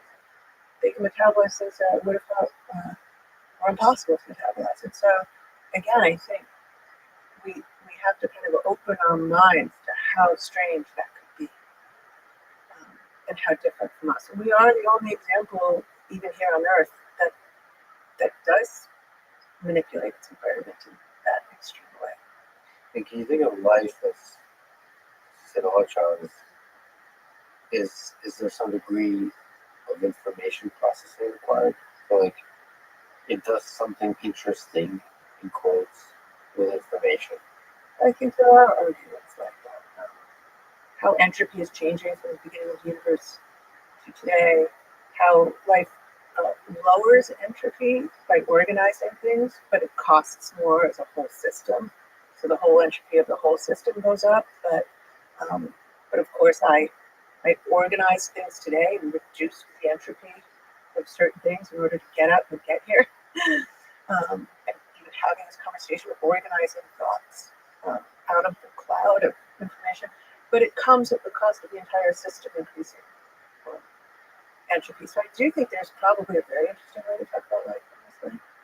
I'm sure somebody has. Yeah, it creates local pockets of low entropy, and then the kind of mechanism, the kind of object, the kind of life form that could do that probably could take arbitrary forms. But you could think now, if you reduce it all to information, now you can start to think about physics, and in the realm of physics with the multiverse and all this kind of stuff, you can start to think about, okay, how do I detect those pockets of low entropy? Mm-hmm. Yeah, I mean, people have tried to make arguments like that. Like, can I look for entropic arguments that might suggest we've done this before? The Big Bang has happened before. So is it possible that there's some kind of physics explanation why we haven't seen the aliens? Like we said, membranes. I don't think membranes is going to explain why we don't see them in the Milky Way. I think that is just a problem we're stuck with. Whether or not there are extra dimensions, or whether or not there's life in another membrane, I think we know that even just in our galaxy, which is a very small part of the universe, 300 billion stars, something like that, a whole kind of variety of possibilities to be explored by nature in the same way that we're describing it. And I think you're absolutely right. When life was kicked off, first sparked here on Earth, it was voracious. That took a really long time, though, to get to multicellularity. I think that's interesting. That's weird. It's weird. It took a really, really long time to become multicellular. But it did not take long just to start. Yeah, what do you think is the hardest thing on the chain of leaps that got to humans? I would say multicellularity, which is strictly an energy problem, I think. Again, it's just like, can electrons flow the right way? And is it energetically favorable for multicellularity to exist? Because if it's energetically expensive, it's not going to succeed. And if it's energetically favorable, it's going to take off. It's really just, and that's why I also think that going from inanimate to animate is probably gray. Like the transition is gray. At what point we call something fully alive? Famously, it's hard to make a nice list of bullet points that need to be met in order to declare something alive. Is a virus alive? I don't know. Is a prion alive? So they seem to do some things, but they kind of rely on stealing other DNA and replicating, and I don't know. I guess they're not alive. But I mean, the point is that it really, at the end of the day, I really think it's just, you asked if it's just physics. I think it's just these rules of energetics. Yeah, the gray area between the non-living and the living is way simpler just on Earth. You said it's already complicated on Earth, but it's probably more complicated elsewhere, where the chemistry can be anything. Carbon is really cool, really useful, because it finds a lot, it's nice. It finds a lot of ways to combine with other things, and that's complexity, and complexity is the kind of thing you need for life. You can't have a very simple linear chain and expect to get life. But I don't know, maybe sulfur would do that. Okay, as we get progressively into crazier and crazier ideas, so we talked about these microscopic wormholes, which, my mind is still blown away by that, but a little bit more seriously about wormholes in general, also called the Einstein-Rosen bridges. To what degree do you think they're actually possible as a thing to study, creeping towards the possibility, maybe centuries from now, of engineering ways of using them, of creating wormholes, using them for transportation of human-like organisms? I think wormholes are perfectly good construction to consider. They're just a curve in space-time. The topologically, which has to do with the connectedness of the space, is a little tricky because we know that Einstein's description is completely in terms of local curves and distortions, expansion, contraction, but it doesn't say anything about the global connectedness of the space. because he knew that it could be globally connected on the largest scales. This kind of origami that we're talking about, that you could travel in a straight line through the universe, leave our galaxy behind, watch the Virgo cluster drift behind us, and travel in a straight line as possible, and find ourselves coming back again to the Virgo cluster, actually the Milky Way, and eventually the Earth, that we could find ourselves on a connected, compact space-time. So topologically, there's something we know for sure, something beyond Einstein's theory that has to explain that to us.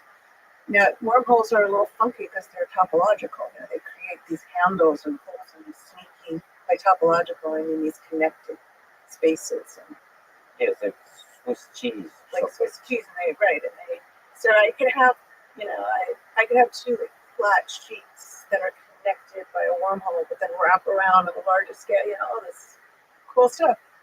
There's nothing wrong with it as far as I can see. There's nothing abusive towards the laws about a wormhole, but we can reverse engineer. We were saying, oh look, if I know how matter and energy are distributed, I can predict how space-time is curved. I can reverse engineer. I can say, I want to build a curved space-time like a wormhole. What matter and energy do I need to do that? It's a process. And it's going to take it more worked on, very imaginative, creative person. And the problem was that he said, oh, here's the bummer. The matter and energy you need doesn't seem to be like anything we've ever seen before. It has to have like negative energy. That's not great. There are some conjectures that we shouldn't allow things that have that kind of a property, that have negative energies. Only things that are positive energies are going to be stable and long-lived. But we actually know of quantum examples of negative energy. It's not that crazy. There's something called the Casimir effect. You have two metal plates and put them really close together. You can see this kind of quantum fluctuation between the plates. It's called a Casimir energy, and that can have a negative energy. It can actually cause plates to attract or repel depending on how they're configured. And so you could kind of imagine doing something like that, like having wormholes propped up by these kinds of quantum energies. And people have thought of imaginative configurations to try to keep them propped up. Are we at the point of me saying, oh, this is an engineering problem? I'm not saying that quite yet. But it's certainly plausible. Yeah, so you have to get a lot of this kind of weird matter. You need a lot of this weird matter to send a person through. Right. And that's going to be really time. So I'm not saying we're simply an engineering problem, but it's all within the realm of plausible physics. I think it's super interesting. I think it's obviously intricately deeply connected to black holes. Is it fair to think of wormholes as just two black holes that are connected? People have looked at that. They tend to be non-traversable wormholes. They're not trying to pop them open. But yeah, I mean, some of this ER equals EPR quantum entanglement, you're trying to connect black holes. It's really cool. It's not quite following the chalk. And by that I mean we can't exactly start at a concrete place, calculate all the way to the end yet. So if I may read off some of the ideas that get thrown in this head about how to artificially construct wormholes. So the first method involves quantum mechanics and the concept of quantum foam. And this is the thing we've been talking about.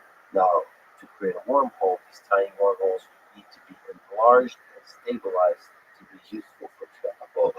But the exact method of doing this remains entirely theoretical. No shit. Yeah. So these tiny wormholes that are basically in the quantum entanglement of particles, somehow enlarged.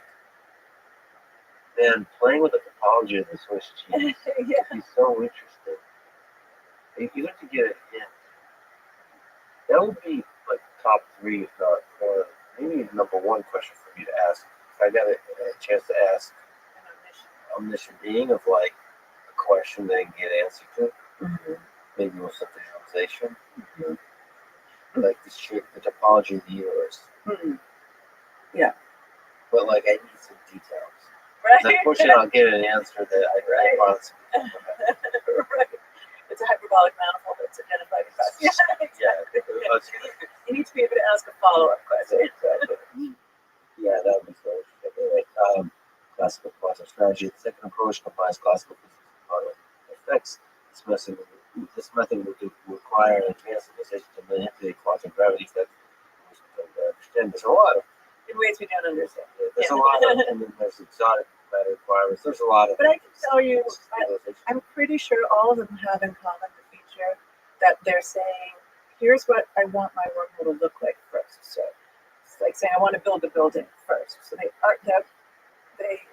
construct, there's an architecture of a space-time that they're after. And then they reverse the Einstein equations to say what must matter and energy.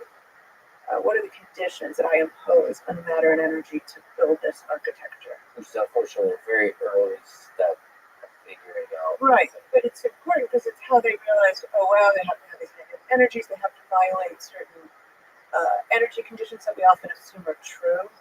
And then you either say, oh, well then, all bets are off, will never exist. You look a little harder and you say, well, I can violate that energy condition without it being that big.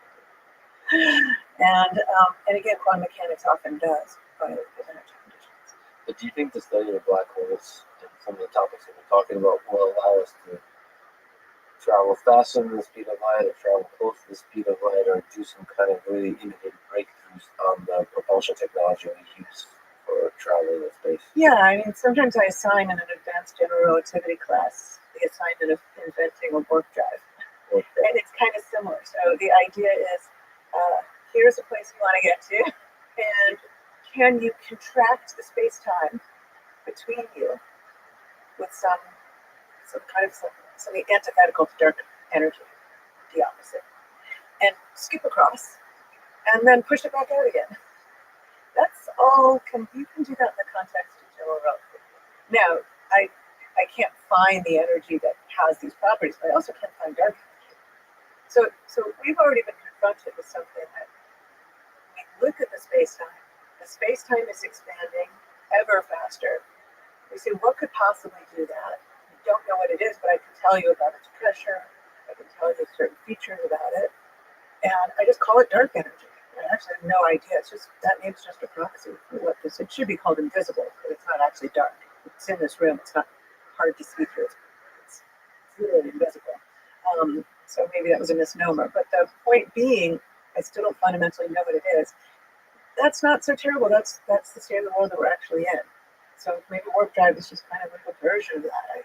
I don't know what form of matter can do that yet, but at least I can identify the features that are needed.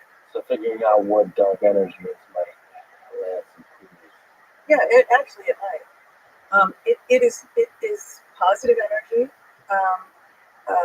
and a negative pressure, which is kind of like a rubber band sort of quality because pressure is pushing things outward. And dark energy has a very strange sort of quality that as things move outward, you feel more energy as opposed to less energy. The energy doesn't get lower, it gets more. And, but it doesn't have the right features for the wormhole, but those are some pretty surprising features.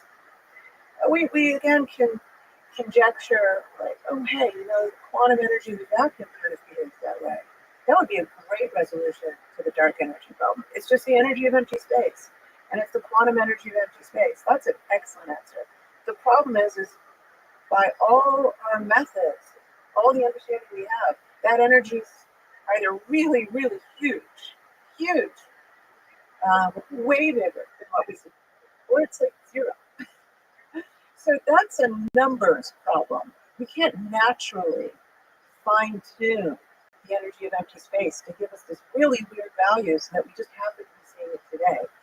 But again, we can think of a kind of dark energy that exists. So the question is just why is it such a weird value? Not how is this conceivable, because we can't conceive of it. Yeah, but if it's a weird value, that means there is a phenomenon we don't understand. Yes, there's absolutely a phenomenon. Nobody's going to say they're happy with that. We're all going to say there's something we don't understand. Which is why we look to the extra dimensions, because then maybe it has to do with the size of the dimensions or the way that they're wrapped up, and so maybe it's foisted on us because of the topology, the connectedness, the higher dimensional space. These are all things that we're exploring. Nobody's landed one that's so compelling that your friends like it as much as you do. What do you think would lead to the breakthroughs in dark matter and dark energy? I think dark matter might be less peculiar than dark energy. My hope is that they're tied together. That would be very gratifying. These aren't just separate problems coming from different sectors, but that they're actually connected. That the reason dark matter is where it is in terms of how much it's contributing to the universe is connected with why the dark energy is showing up right now. I would love that. That would be a solution like no other, right? And like I said, if it revealed something about dark dimensions, that would be a happy day. Correct me if I'm wrong. Dark matter could be localized in space. Yeah, dark matter is localized in space, so it clumps. I mean, it doesn't clump a lot, but I mean, it's around the galaxy. It's in a halo around the galaxy. That's why people get increasingly more confident that it has. Oh, it's really compelling. Yeah. I mean, you see these images of galaxies clusters that pass through each other, and you can see where the light is, the luminous matter is distributed.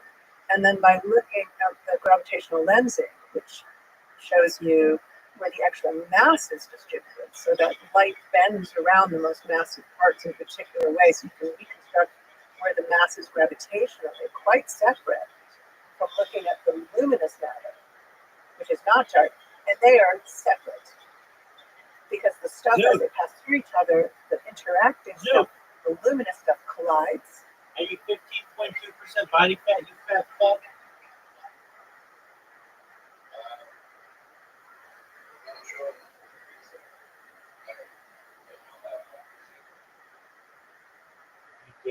Wait.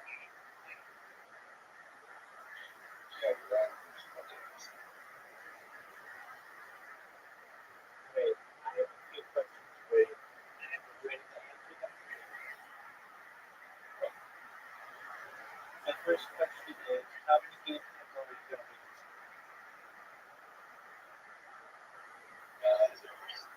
The second question is, how many games in a row are you going to lose? The third question is, you suck so much truth is going to fall. Alright, it's honest. It's a little vain. And get stuck. And you can see it colliding and lighting up. The dark stuff, which by definition it's dark because it doesn't interact, passes right through each other. Right? And this is, it's so compelling. And there's lots of other observations, but that one is just, before you just look at it, you can see that the mass is distributed differently than the interacting luminous matter. So dark energy is harder to get hold of. Dark energy is much harder. I mean, the Higgs field could have also explained dark energy. If you've heard of the God particle, I don't know if you know. Originally, Leon Letterman co-authored a book, and he wanted to call it the goddamn particle. Maybe because he couldn't find it, and his publisher convinced him to call it the God particle. Neither of us still know how to play Uno. He said they managed to prevent two groups: those that believed in God and those that didn't. He was very funny. He's very good. So Higgs That turned was out an to be amazing shot. Higgs, great discovery, That unbelievable. was a There it was, built this massive collider, 9 out of 10 shot. CERN, Switzerland, and there it is. That was Unbelievable. a Kind of where you shot. expect it to be. The reason I say it could be dark energy is Yeah, because but so the Higgs particle, the particle of light, also has a field, like an electromagnetic field. So light can have this field that's distributed through all space, electromagnetic field. You shake it around and it creates little particles. So the Higgs field is actually more important than the Higgs particle, the complement to the Higgs particle, because that's what you and I connect with to get mass in our atoms. So the idea is that our atoms are interacting with this gooey field that's everywhere. And that's what's giving us this experience of inertial mass. But we don't actually there's not a lot of quanta lying around. There's not a lot of Higgs particles lying around because they decay. So it's the field that's really important. And that field could act like a dark energy. It's just not in the right place, meaning it's not at the right the energy's too high to explain this tiny body today. Again, we're back to this mismatch. It's not that we can't conceive of forms of dark energy. It's that we can't make one where we're finding it. So I wonder if you can comment on something that I've heard recently. There's some people who say,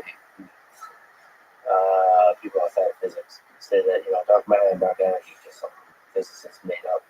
Yeah. To put a label on the fact that they don't understand a very large fraction of the universe and how it operates. Is there some truth to that? What's your response to that? There's some truth to it, but it's really missing a huge point, which is that if we did not understand the universe as incredibly precisely as we do, it's stunning that there's modern precision cosmology. It's absolutely incredible. When Kobe, which is an experiment that measured the light left over from the Big Bang in the 80s, first revealed its observations, and there was applause. People were cheering. Right? It was unbelievable. We had predicted and measured the light left over from the Big Bang, and because of all the precision that's happened since then, that's how we're able to confront that there's things that we don't know. And that's how we're able to confront, like, wow, this is where everything everybody has ever seen and ever will see, as far as we understand, makes up less than 5% of what's out there. And so I would say, yes, we're just giving proxy names to things we don't understand. But to dismiss that as some kind of, they just don't know, it is actually quite the opposite. It is a stunning achievement for you to stare that down and to have that so precise and so compelling. To know that there's dark energy. I don't think those are disputed. And they were up until recently. It was still disputed. I think we're still at such early stages where we're not really even at a good explanation.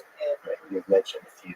Well, I can think of examples of dark matter that exist that we really know for sure, or real versions of dark matter, like neutrinos. Right now, they're radiating through us. That's very well confirmed, and they're technically dark. They don't interact with light, and so we can't see them. Right now, they're raining through us. If we could see the dark matter in this room, absolutely know is coming from the sun, it would be wild. It would be a rainstorm, but they're just invisible to us. Mostly they pass through our bodies. Mostly they pass through here. Occasionally they get caught in some fancy detector experiment that somebody built specifically to catch the light. So dark matter is known to exist. It's just, again, there's not enough of it. It's not the right mass to be the dark matter that makes up this missing component. I wanted to say that I was recently fascinated by the flat earth people, because it's been a split with the First of all, the community is fascinating study from the psychology, but they did this experiment where I forgot who funded it, but they sent physicists and flat earthers to Antarctica. Really? And that split happened because half of them got converted into round earthers. Wow. Well, good for them. But then the other half just went, that it was all psyop. Really? That's fascinating. Does somebody film that? That would be a great documentary. I mean, meaning, I think it's such a new study of conspiracy theories. Because, like, there's so many conspiracy theories with some inkling of truth. But there's some elements about the way governments operate, the psychology, it's too messy. Flat Earth to me is just clean. It's like spaghetti monster or something. Like, it's just a cleanly long thing. So it's a nice way to discuss the psychology. how a large number of people believe it. And why? What's very interesting is you trying to use rational arguments. Right? That makes it even more confounding to me. I would understand more somebody who just said, look, I have faith and I believe these things, and it's not about reason, and it's not about logic. Okay. I mean, they don't relate to it, but okay. But to say, I'm going to use reason and logic and to prove to you this completely orthogonal conclusion, that I find really interesting. So there's some kind of romance science about reason and logic. Yeah, but also there's questioning of institutions that's really interesting and important to understand. Well, I mean, I actually appreciate the skeptic's stance. I don't. Scientists also have to be skeptics. We can be childlike, naive, and somewhat, in some sense, really open to anything. Right? Otherwise, you're not going to be flexible. You're not going to be the forefront. But also to be skeptical. So I have respect for. That's exactly what I'm saying is more confusing because to invoke skepticism and then to want to use rational argument. What is the other component that's going into this? Because as you said, this is something that's easily verified. I mean, we don't have people in space. So you have to believe a lot more machinery. That's a lot more difficult to justify, explain as a wild conspiracy. So there's something about the conspiracy that stirs a positive emotion. I think one of the most incredible things I have to talk to you about this, one of the most incredible things that humans ever accomplished is LIGO. We have to talk about gravitational waves. And the very fact that we're able to detect gravitational waves in the early universe is epic wild. It's crazy. Yeah. Can you explain what gravitational waves are? And when you mentioned you wrote a book about the humans, about the whole journey of detecting gravitational waves and LIGO black holes. The book, but can you talk about gravitational waves? How we're able to actually do it? Let's just start the idea of gravitational waves. I have to move around a lot of mass to make sure anything interesting happening with gravity. I mean, if you think about it, gravity's incredibly weak. Right now, the whole Earth is pulling on me, and I could still get out of this chair, walk around. That's insane. The whole Earth. Gravity's weak, right? So to get something going on in gravity, you need big objects and things like black holes. So the idea is if black holes curve space and time around them, the way that we've been describing, things follow along the curves of space. If the black holes move around, the curves have to follow them. Right? But they can't travel faster than the speed of light either. So what happens is black holes that say move around, maybe if two black holes orbit around each other, that can happen. It takes a while. A wave is created in the actual shape of space. And that wave follows the black hole. Black holes are undulating. Eventually, those two black holes will merge. And as we were talking, that it doesn't take an infinite time, even though there's time dilation, because they're both so big, really deforming space-time a lot. They don't have a little tiny marble falling across the membrane. And in the simulations, you can see it bobble, and they merge together, and they make one bigger black hole, and then it radiates in the gravitational waves. It radiates away all those imperfections, and it settles down to one quiescent, perfectly silent black hole that's big. Beautiful stuff. And it emits E equals mc squared energy. So the mass of the final black hole will be less than the sum of the two starter black holes. And that energy is radiated away in this radiating of space-time. It's really important to emphasize that it's not light. None of this has to do literally with light that we can detect with normal things that detect light. X-rays, form of light, gamma rays are a form of light, infrared, optical, all this whole electromagnetic spectrum. None of it is emitted as light. It's completely dark. It's only emitted in the rippling of the shape of space. A lot of times it's likened closer to sound. Technically, we've kind of argued, I haven't done an anatomical calculation, but if you're near enough to two colliding black holes, they actually ring space-time in the human auditory range. The frequency is actually in the human auditory range. That the shape of space can squeeze and stretch your eardrum, even in a vacuum, and you can literally hear these waves ringing. You're going to get the ball. This one sucks.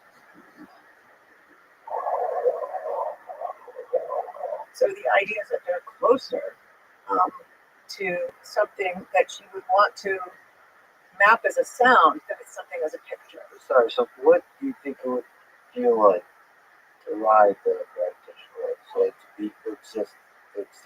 As you mentioned, When you could literally bob around, like the orbit would change, right? If you were orbiting these black holes, two black holes, you'd be on a kind of complicated orbit, but your orbit, like asked about, how would the experience be inside space. Yes, I see. So the black hole is experienced within space-time as a squeezing and stretching.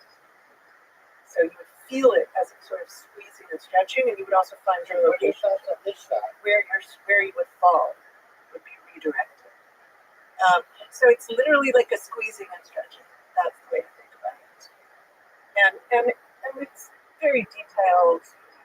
That is sort of What are the nature of makes this. the next shot? But for many years, people thought, well, these gravitational waves kind of have to exist for these absurd reasons that describe the space-time curve.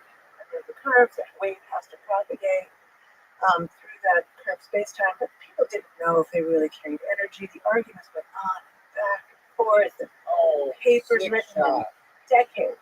But I like this sound more than an analogy. Because I liken the black holes as like mallets on the drum. The drum is space-time. As they move, they bang on the drum of space-time, and it rings. Remarkably, those gravitational waves, things don't interfere with them very much. So they can travel for 2 billion years, light years, in distance, 2 billion years in time, and get to us kind of as they were when they were emitted. Quieter, more diffuse, maybe stretched out a little bit with the expansion of the universe, but they're pretty preserved.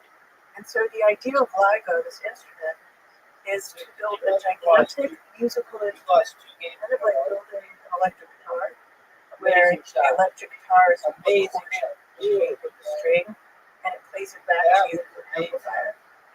LIGO is trying to record the shape of the ringing drum, and they literally listen to it in the control room. It sort of hums and wobbles, and they're like trying to play this recording drum back to you. As opposed to taking a snapshot, it's like in time. Yeah, but to construct this guitar, Yes, you have to. take any It has to be very large and extremely precise. It's unbelievable. I can't believe they succeed. I honestly, it was so insane. It was such a crazy thing to even attempt. It took them 50 years. Really, people who started in their 30s and 40s who were in their 30s when it succeeded. That tenacity. Unbelievable commitment. But the sensitivity That's a bad shot. This musical instrument, this 4 kilometers, spanning 4 kilometers in a kind of L shape. The largest holes in the Earth's atmosphere because they pull the vacuum in these tunnels. And they're measuring, they're trying to record the wobbling of space as it passes. Undulation. That amounts to less than 1/10,000th the variation in a proton over the 4 kilometers. It's an insane achievement. I love great engineering. I don't know how they did it. I followed them around for fun. I'm very theoretical. I don't build things. I'm always super impressed that people can translate something on the page. That's a shit And it looks like wires. I don't know how. I'm always surprised at what it looks like. But I walked the tunnels with Ray Weiss, who won the Nobel Prize, along with Kip Thorne and Barry Barish, one of the project managers. And I walked the tunnels with Ray. It was a delight. Ray's one of the most delightful people. Kip is one of the most wonderful people I've ever known. And Ray said to me, the reason why it was called Black Hole Blues is because about a month before they succeeded, he said to me, "We don't detect black holes, this whole thing's infested." And led the country, down this wrong path. He really felt like this tremendous responsibility for this project to succeed. It weighed on him. It was just quite tremendous what the integrity, like the scientific integrity. And the first instruments he built, he was building outside of MIT on a table. What are your thoughts on how good His colleagues said, "You're not going to get tenure. You're never going to succeed." And they just kept going. People like that, the huge teams, huge collaboration, are just, it's how the world moves forward. It's an example. It's, there's building cynicism about bureaucracies when a large number of people, especially connected to government, can be productive, and bureaucracies slow everything down. So it's nice to see Most amount of time incredibly golf in a row. exceptionally difficult engineering project like this. Oh yeah. So I understand why there's this weight on your shoulders, and I'm grateful that there's great leaders that push you forward with that. Yeah. Oh, I realize there's so many moments where it stumbled. And they built the first generation machine just after 2000. It wasn't a surprise to them, but it detected nothing. Crickets. And they have the wherewithal to keep going. Second generation, they're about to turn the machine on, quote unquote, simplification, but do their first science run. And they decide to postpone because they're not ready. September 14th. Maybe not that, but like, I don't know. The experimentalists they're banging on the literally driving trucks, slamming brakes on the seat, the noise that it creates. So they're really messing with the machine, really interfering with it just to kind of calibrate how much noise can this thing tolerate. And I guess the story is they get tired. There's an instrument in Louisiana and there's one in Washington State, and they go home. Put their tools down, they go home. It's they leave the instrument locked though, mercifully. And it's something like within the span of an hour of them driving back to their humble abodes that they have in these remote regions where they built this instrument. Lost 2 games in a row. This gravitational wave washes over, I think it's Louisiana first. It travels across the U.S., brings the instrument to Washington State. It began over 1.5 million years ago, before multicellular organisms had emerged from the Earth. Just imagine this from like there are some distant view, this collision course. Anymore. And it's the centenary. It's the year it's free diving. They don't certify that anymore. So it was People kept pushing it. 100 years. And just think about where that signal was when Einstein in 1915 wrote down. Did you know that It was almost here. What do you think is cooler? I literally Einstein's general relativity or like Well, I can't disparage my friends, but of course, relativity is just so all-encompassing. no, but it's hold on a second. All-encompassing, super powerful leap of the theory, and They built it. they built it. I don't know, man. The greatest engineering on the Yeah. because I don't know, because humans getting together and building, that's really ultimately what would impact the world, right? Yeah, I mean, I just, as I said, my admiration for Ray and Kip and the entire team is enormous. And just imagining Ray had been out there on site. He just left to go back home. Wakes up in the middle of the night and sees it. Can you imagine? There's a signal. There's something in the log. What was that? 3 games in a row, son. So speaking of the human story, you also wrote the book of Admiral James Turner, connects two geniuses of the 20th century, Alan Turing and Colonel. That was a really bad What's specific for that to connect these two lives? Yeah. I was really mesmerized by these two characters. People know of Alan Turing for having ideated about the computer, being the person to really imagine that. But his work began with thinking about Gödel's. That's where it began, and it began with this phenomenon of undecidable propositions or unprovable propositions. So there was something huge that happened in mathematics. People imagined that any problem in math could technically be proven to be true. Doesn't mean human beings are going to prove every fact about everything in mathematics, but it should be provable, right? I mean, it seems kind of not that wild supposition. Everyone believed this. All the great mathematicians. Hilbert was a call of his to prove that. And Gödel, very strange character. Very unusual. He was a Platonist. He literally believed that mathematical objects had an existential reality. He wasn't so sure about this reality. This reality he struggled with. He was distrustful of physical reality, but he absolutely took very seriously platonic reality. Often his own way of thinking, he proved prove that there were facts, even among the numbers, that could never be proven to be true. To think about that, Oh, how wild that is. That even a fact that's like a dog shit. about Shack. numbers seems very simple. Could be true and unprovable. Could never exist as a theorem, for instance, in mathematics, unreachable. This incompleteness result was very disturbing. And essentially, it's equivalent to saying there's no theory of everything for mathematics. It was very disturbing to people, but it was very profound. And Alan Turing got involved in this because he was thinking about uncomputable numbers. So, and that led him. What's an uncomputable number? A number like 0.175. It just goes on forever with no pattern. I can't even figure out how to generate it. There's no rule for making that number. And he was able to prove that there were such things as these uncomputable, effectively unknowable numbers. And it might not sound like a big deal. It was actually really quite profound. He was related to Gödel intellectually in the space of ideas. But he goes a very different path, almost philosophically the opposite direction. He starts to think about machines. He starts to think about mechanizing thought. He starts to think, what is a person? How does a mathematician reason? What does it mean to reason at all? Do you think Alan Turing? And he begins to imagine Do you think Alan Turing studied as much that will as you do?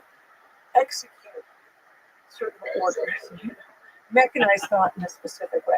Do you think he was 15.2% body fat or that more? does this kind of thinking, and that he can prove it. But a machine Do you think he was could not 15.2% body fat or but more? where it ends up is the idea of a universal machine that computes, essentially can take different software but execute different jobs. Right? We don't have a different computer You to know connect that to I'm the not internet than we do to write papers. But look We have how one sexy machine the shot is.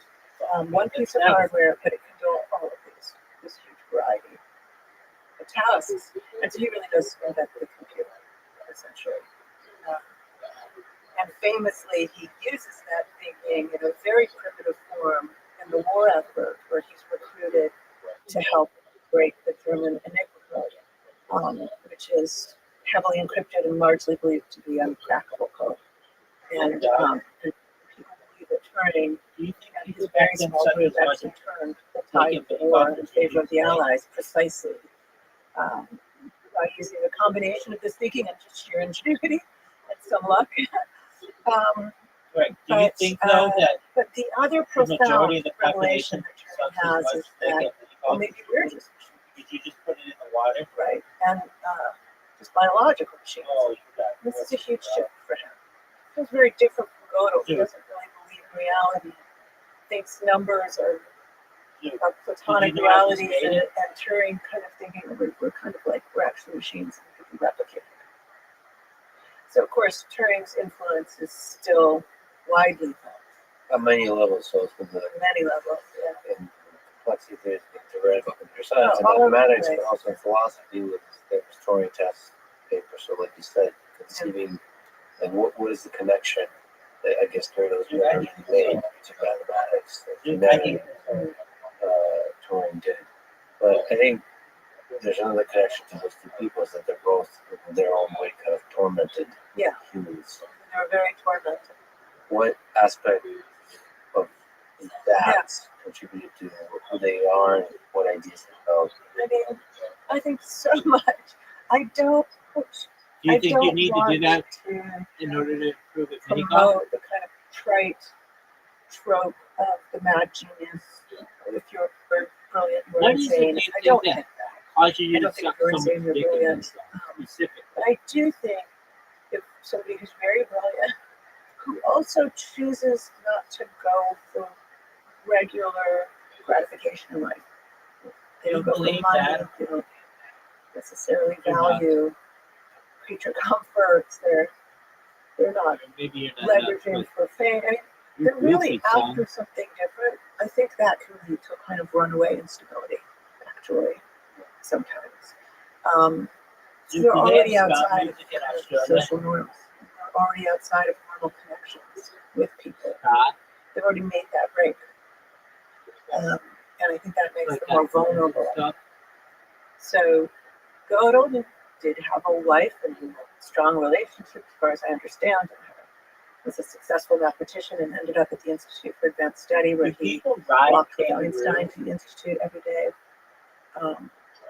And they talked about certain really unusual things in relativity. You made reference to these rotating galaxies. We were talking, and actually Gödel had a model of a rotating universe that you could travel backwards in time. It was mathematically correct. Showed Einstein that within relativity you could time travel. Just a unbelievably influential brilliant man. But he was probably a paranoid schizophrenic. He did have breaks with reality. He was, I think, quite distrustful and encounter bad guys. The government feared his food was being poisoned, and ultimately literally starved himself to death. And it's such an extreme outcome for such a facile mind, for such a brilliant mind. I think it's important to sort of not to glorify or romanticize madness or suffering. But to me, you flip that around and just be inspired by the peculiarities of a human mind, how it can be leveraged and channeled creatively. Oh, yeah. I think a lot of us, obviously, probably every human has those peculiar qualities. You know, I talk to people sometimes about just my own psychology. I'm extremely self-critical, and I'm drawn to the beauty in people, but because I make myself vulnerable to the world, I can be hurt by people. There's and that there, okay, if you lay that out, that's like this particular. There's like and lot of there's a bunch of people that will say, well, many of those things you don't want to do. Don't be so self-critical. Don't be so just let go. That flies you have a little bit more research. Did you know you lost 3 games in a row? Yeah, maybe. Or maybe be that fully and channel that into a productive life. We're all going to die. In the time we have on this earth. Make the best of the particular weirdness that you have. And maybe you'll create something. Did you know that you lost 3 games and in the end, it might destroy. And I think a lot of these stories are that. It's not that. Oh, yeah. It's not like saying, because in order to achieve anything great, you have to suffer. No, if you're already suffering, if you're already weird, if you already somehow don't quite fit in your particular environment, or your particular part of society, use that somehow. Use the tension of that, friction of that to create something. And that's what I Nietzsche, who suffered a lot from stupid stuff like stomach issues. Like, oh, yeah. That can be everything. Right. Migraines. It's like psychosomatic or psychophysical. But all of that's it's like that can somehow be channeled into a productive life. It should be inspiring. A lot of us suffer in different ways. Yeah. Take it, baby. I'm a big believer in the tragic law. Take it. I think the great have that right. You're describing what makes us great is ultimately our downfall. Maybe that's just inevitable. The choice could be not to be great. And I guess that's sort of what I mean by they had already broken from a traditional path because they decided to pursue something so elusive and that would isolate them to some extent inevitably and that could fail, right? And whose rewards were hard to predict even.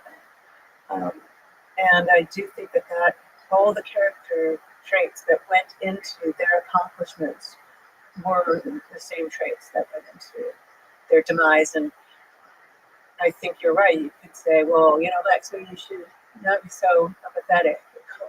Hold yourself off, cut yourself off a little bit, protect yourself, right? But isn't that exactly what you're bringing? One of the elements that you're bringing that makes something extraordinary in a space that lots of people try to break through. Yeah, and then we should mention that for every girl entering, there's millions of people. You missed that shot. Both trying to destroy themselves and now. I would find it impossible to not pursue You just took a discovery, and I just could Alan Turing. I could imagine my way through, if I can really see how to get there. I cannot imagine abandoning it for some other reason. Fear that would be misused. It's a real fear, right? I mean, it's a real concern. I don't think in my words, it's something extra I'm sure in the early universe you probably or black holes, you know, I feel pretty safe. But I mean, who knows, right? Or it couldn't think of a way to use You had quantum one of the best shots I've ever seen the last time.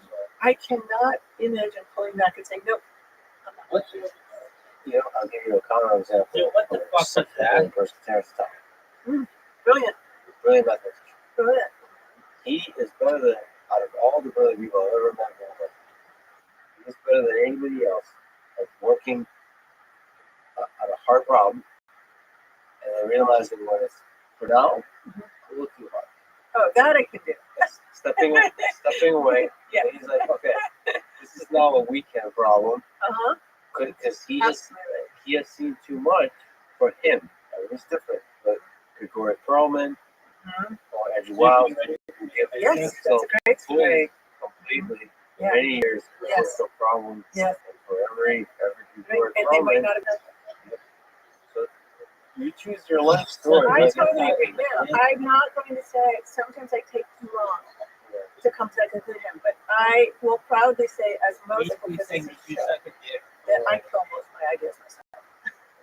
And that's, I am absolutely able to say, oh, I mean, I'm not going to deny that sometimes I maybe take a while to come to that conclusion, longer than I should, but I will. I absolutely will. And that is any self-respecting physicist should be able to do that. The problem is with somebody like Wiles, who were describing from its last theorem. It took him 7 years. Is that the number? Something like that. He went up into his mother's and did not emerge for 7 years. Is that maybe he did? He was on the right track. It wasn't wrong. And if that's so, it could have been interminable. He still might not have gotten there in the end. And so that's the really difficult space to do. Where you're not wrong, you are onto something, but it's just asymptotically approaching that solution. You're never I can help. land. Like I can What happened? 450 yeah, I agree with straight up. Right? He had a booth. Yes.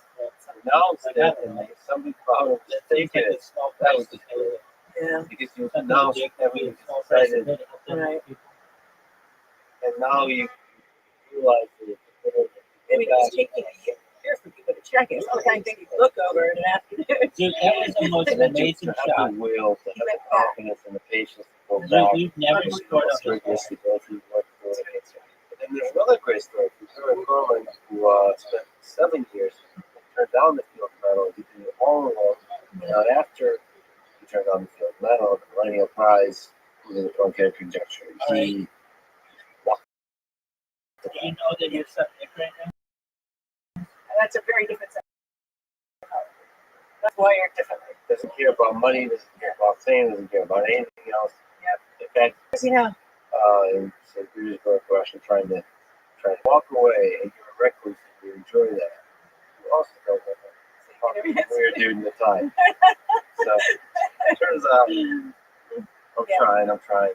well, if you look at someone like Turing, his eccentricities were completely different, right? It's not as though there's some mold, and I really don't like it when it's portrayed that way. These are really individuals who were still lost in their own minds in very different ways.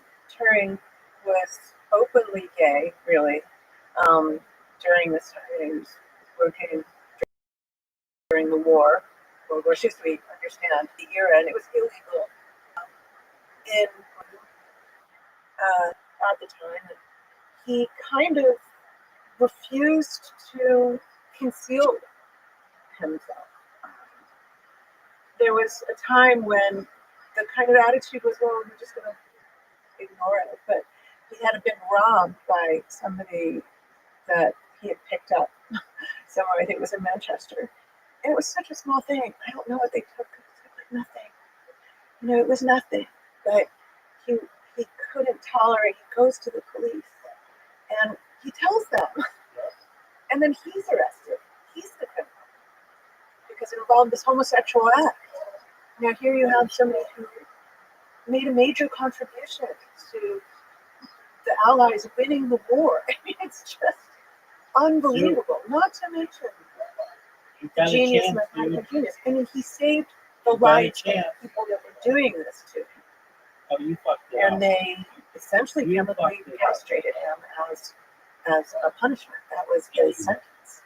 And he became very depressed, suicidal. It doesn't matter. And the story is he This is the best time obsessed of your with life. Snow White, which was recently released. He used to chant one of the well, I don't know if you would call them poem songs. Dip the apple in the brew, let the sleeping death seep through. You need the best shot of your Chant life. from Snow White, and the belief is Best that shot he of your dipped life. an You're apple short. in cyanide and bit from the poison apple. Now, I don't know if this is apocryphal, but people Dude, think you that the lost apple 4 in games the in a row. Macintosh with the bite out of it was You about reckon it's terrific. Some people dog deny shit. this. But some people say he did that so his mother could believe that maybe it was an accident. But yeah, quite a terrible end. Yeah, but two of the greatest humans ever. I think the reason I tie them together, not just because only their work is so Dude, you know connected, you have an invitation? but because there's this sort of impossibility of understanding them. There's Dude, this what sort the of fuck are you doing? impossibility of proving something about their lives. That even if you try to write factual biography, if there's something that you allude to, and I felt like that's kind of fundamental to the mathematics, the incompleteness, the undecidable, the incomputable. So structurally, it was about what we can kind of know and what we can believe to be true, but can't ever really know.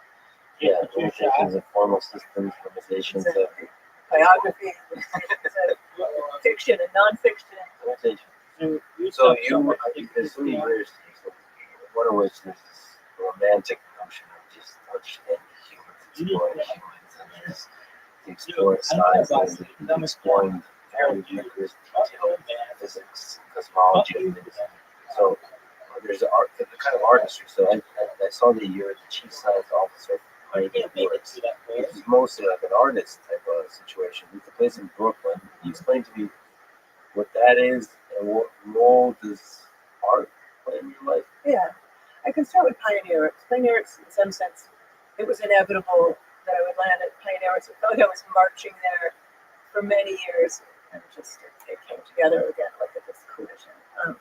It was founded by this artist, Dustin Allen, very utopian idea. He bought this building, this old iron works factory called Pioneer Iron Works in Brooklyn. It was in complete disrepair, but a beautiful old building from the late 1800s. And he wanted to make this kind of collage. Dustin's definitely a collage artist, works in glass, very big pieces, very imaginative and wild and narrative and into nature and consciousness. And I think he wanted to do that with What are people. your thoughts on this shot? He wanted a place of a collage, a living example of artists and scientists. And it was founded by Dustin, and Gabriel Florence was the founding artistic director.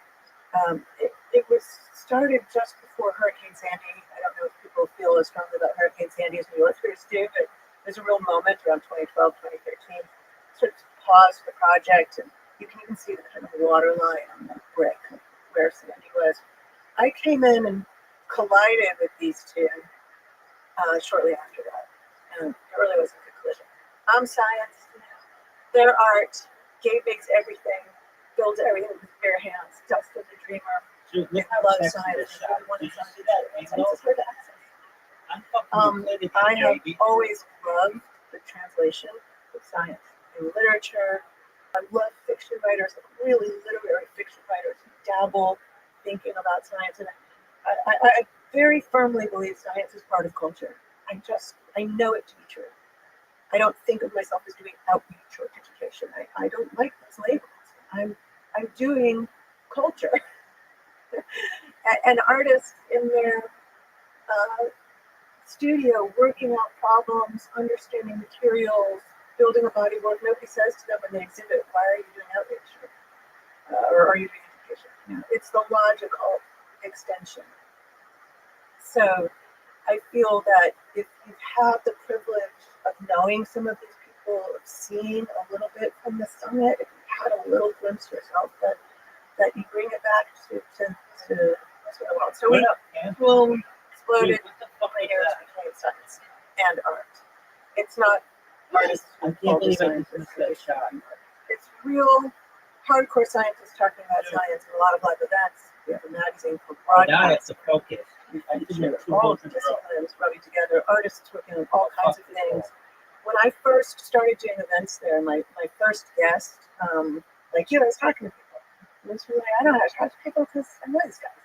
And I've been on the interviewee side so much that I know exactly, it was like fully formed for me how to do those conversations. Yeah, you're extremely good at that also. Yeah, thank you. I appreciate that. You learn how to do it too, though. I mean, I don't think the first one I did, I think I've learned, right? You acquire, you get better. It's really interesting.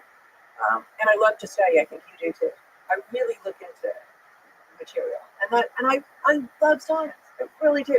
I want to talk to a CRISPR biologist because I don't understand it and I want to understand it. And I saw there's a bunch of cool events and very, very fascinating variety. Yes, we have a really fascinating variety of humans. That's a good way of putting it. Yeah, so maybe put in my mental map of like it's a cool place to go and visit in New York. Yeah, you have to come see us. I think you would love it. Also, as you mentioned fashion, I've seen you do a bunch of talks. So there's a lot of fashion. Oh my God. Appreciation of fashion. I am so, you're giving me an opportunity to give a shout out to Andrea Lara, who's a designer who makes these amazing jumpsuits that I often wear in a lot of my events. She has a jumpsuit design line called Risen Division, and she just makes these incredible, they're fantastic. We also design patches for all of our events, so there are these string theory patches and consciousness patches. Strokes overlays. Right? Hopefully, looking at this picture about everywhere. So I think all of this is just, I like to experiment with life. I think making the magazine was a big wild experiment. You said with your life? With life. Nice. Yeah. And if I do, we were just describing it, I hard to stop the momentum if I think something can make something. I have to try to make it. And to me, this is the closest I come to experimentation than collaboration. Because even though I collaborate theoretically, I have great collaborators, Brian Greene, Massimo Parati, Dan Cabot, these are my really close collaborators. A lot of theoretical physics is alone, and you're in your mind a lot.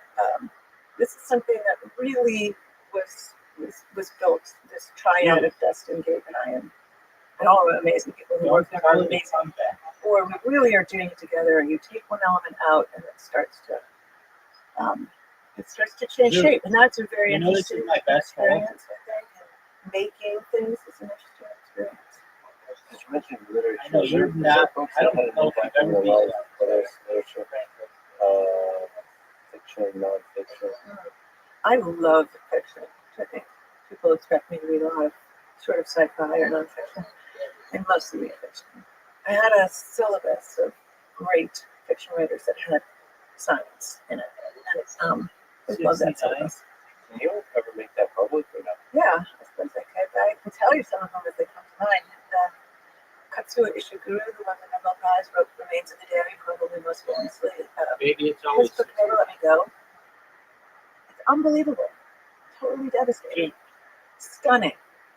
I really love literature. So when people can do that with these very abstract themes, Let's see it. it's sort of my favorite space for literature. Martin Amos wrote Heaven Backwards. You lost I 5 love some of the other games. things more, but I was pretty clever. I don't have a time machine You on like me, it when but if I recall, you said you were going to win 5 games.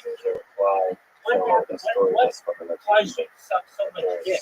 Now we're going into overtime and beauty already. Of how shitty you are. Doug, you're so Even shitty. Orwell is amazing. Hitchens writing on Orwell is amazing. I know. There's some plays on the syllabus. I what else We was can in there, go but back and we can there was listen to you one book say that that you were was spend inspired 5 me, years and in I Rome. absolutely not because it just I just want you to know and you might say from it's the a bottom of word my science. heart Well, first of all, Clark that Harvey I absolutely think loves that you might be the science. shittiest And you can feel this very subtle mini golf influence player in that in book. history, not just Um, of golf, it's but it's a of miniature. really You are that shitty. remarkable, You know that precise, you have an stunning, invitation. ethereal, all of these things at once. And there's no who, what, where, when, or how. I guess it's a nuclear event. Dude, what are you people- doing? You a lot of jerking people yourself really off wrong? from the movie, but really the book is magnificent. And it's very, very abstract. There's a sense to me in which it is science is structure. It's still fundamentally that book is about the human story. Yeah, absolutely. A boy. Yeah, so the science plays a role in creating the world. And it's still, really, it's a You different you way have 5 games in a to row. explore human dynamics and when it's when some clarity And and you depth just disappeared yesterday. that maybe be a more direct telling the story. Probably to go suck out Yeah. turning. And even surreal worlds that maybe I don't know why, but our Jim to Maybe. all those animal No one knows where we went. it's kind of like We were in the middle of a game. another art form to deal with. Dude, we were in the middle of a game, with some and surreal then you elements. fucking left. Yeah. Well, just simple language. Oh, yeah, Frog's incredible. But some of the I've played with some animals are more equal than others. That's how long the dude There are did in Godel terrains or some infinities for others. that. Like, if it's like some fucking Yeah, there's some Pharaoh's certain thing, books kind of I don't know. inject That'd be kinda themselves nice. into our culture in a way that just reverberates. I don't know, as it creates It's culture, interesting. not Like, just influences it, just like it's sucking quite a incredible how guy's dick and condensed to like British gay. do that.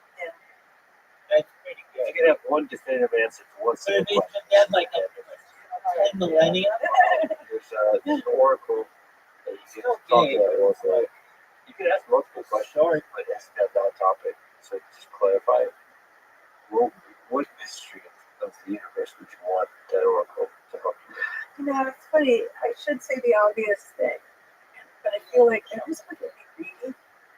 I think it's a Yeah, complicated response to this. Get The some of obvious that thing for me to say, mummified dick. yeah, I want to understand. Rabbi, or Dude, speaking of mummified dick, it's not even what'd you something think I of work my on shop? day to day. I mostly just look with interest in what others are doing. I think I can jump in. I You, would. you know that I'm I not jumping into the fray. But 5 games straight. obviously, that's the big one. And there is a sort of sense that Dude, with look how that will sick come this the shot answers is. to all these other things. My complicated Get there, relationship get is that, there. well, you know, Get part of that the ball, dude. scientific disposition is having stuff you don't know the answer to. I mean, we're not going to have all the answers, I hope, because then sort of, then what? Right? It's sort of dystopian. Yeah, I totally agree with you. There's some, I like the mysteries we have. I kind of had this assumption that there will always be mysteries that you want to keep Right. solving it. Oh, They no, will lead to dude, more. dude, that was In the same way that relativity led to black holes led to information loss paradox, or the Big Bang, or what happened before, or the multiverse. It's because we learned so much we were able to escalate to the next level of abstraction. Yeah, by the way, Questioning. we should mention that if you're talking to Oracle, even if you ask the obvious question about quantum gravity, I almost guarantee with 100% probability that even if all your questions are answered, it's impossible to get to the end of your questions. It says, the Oracle will say, no, you can't purify it. fuck you. And then you say, well, but Well, yeah, and then you say emergent, and then the Oracle will say, well, everything you think is fundamental is not, it's emergent. You say, okay, well, we need to some more questions. I mean, it's been 100 years more since relativity was still picking it apart. And there may be new ones. Mm-hmm. You're right that eventually all our history in this universe will be erased. How does that make you feel? I'm just gonna go for it. Yeah, it's a tough thought. But again, I think there's a way in which we can come to terms with that's kind of poetic. You build something in the sand and then you erase it. Yeah. So I think it's just a reminder that we have to be concerned about our immediate experience experience too. Right? How we are to those around us. So you ready How for they this are one? to This is us. for the win. What we leave Say behind win. in the near term. In your face, Behind in son. the long term. How we contributed. Did we contribute overall net positive? Dude, what's the name of this one? Eventually, I think it's kind of hard to imagine. But yes, all of these Nobel Prizes, all of these mathematical proofs, all of these conversations, all of these ideas, all the influence we have on each other, even the AI, eventually will expire. Well, at the very least, we can focus on drawing something beautiful in the sand Yeah. before it's washed away. Well, this was an incredible conversation. I'm truly grateful for the work you do. And me for your work. Thanks so much for having me. Thank you for talking to me. Yeah, lots of fun. Thanks for listening to this conversation with Jan 11. To support this podcast, please check out our sponsors in the description. Now, let me leave you with some words from Albert Einstein on the topic of relativity. When you're courting a nice girl, an hour seems like a second. When you sit on the red hot cinder, a second seems like an hour. That's relativity. Thank you for listening, and I hope to see you next time.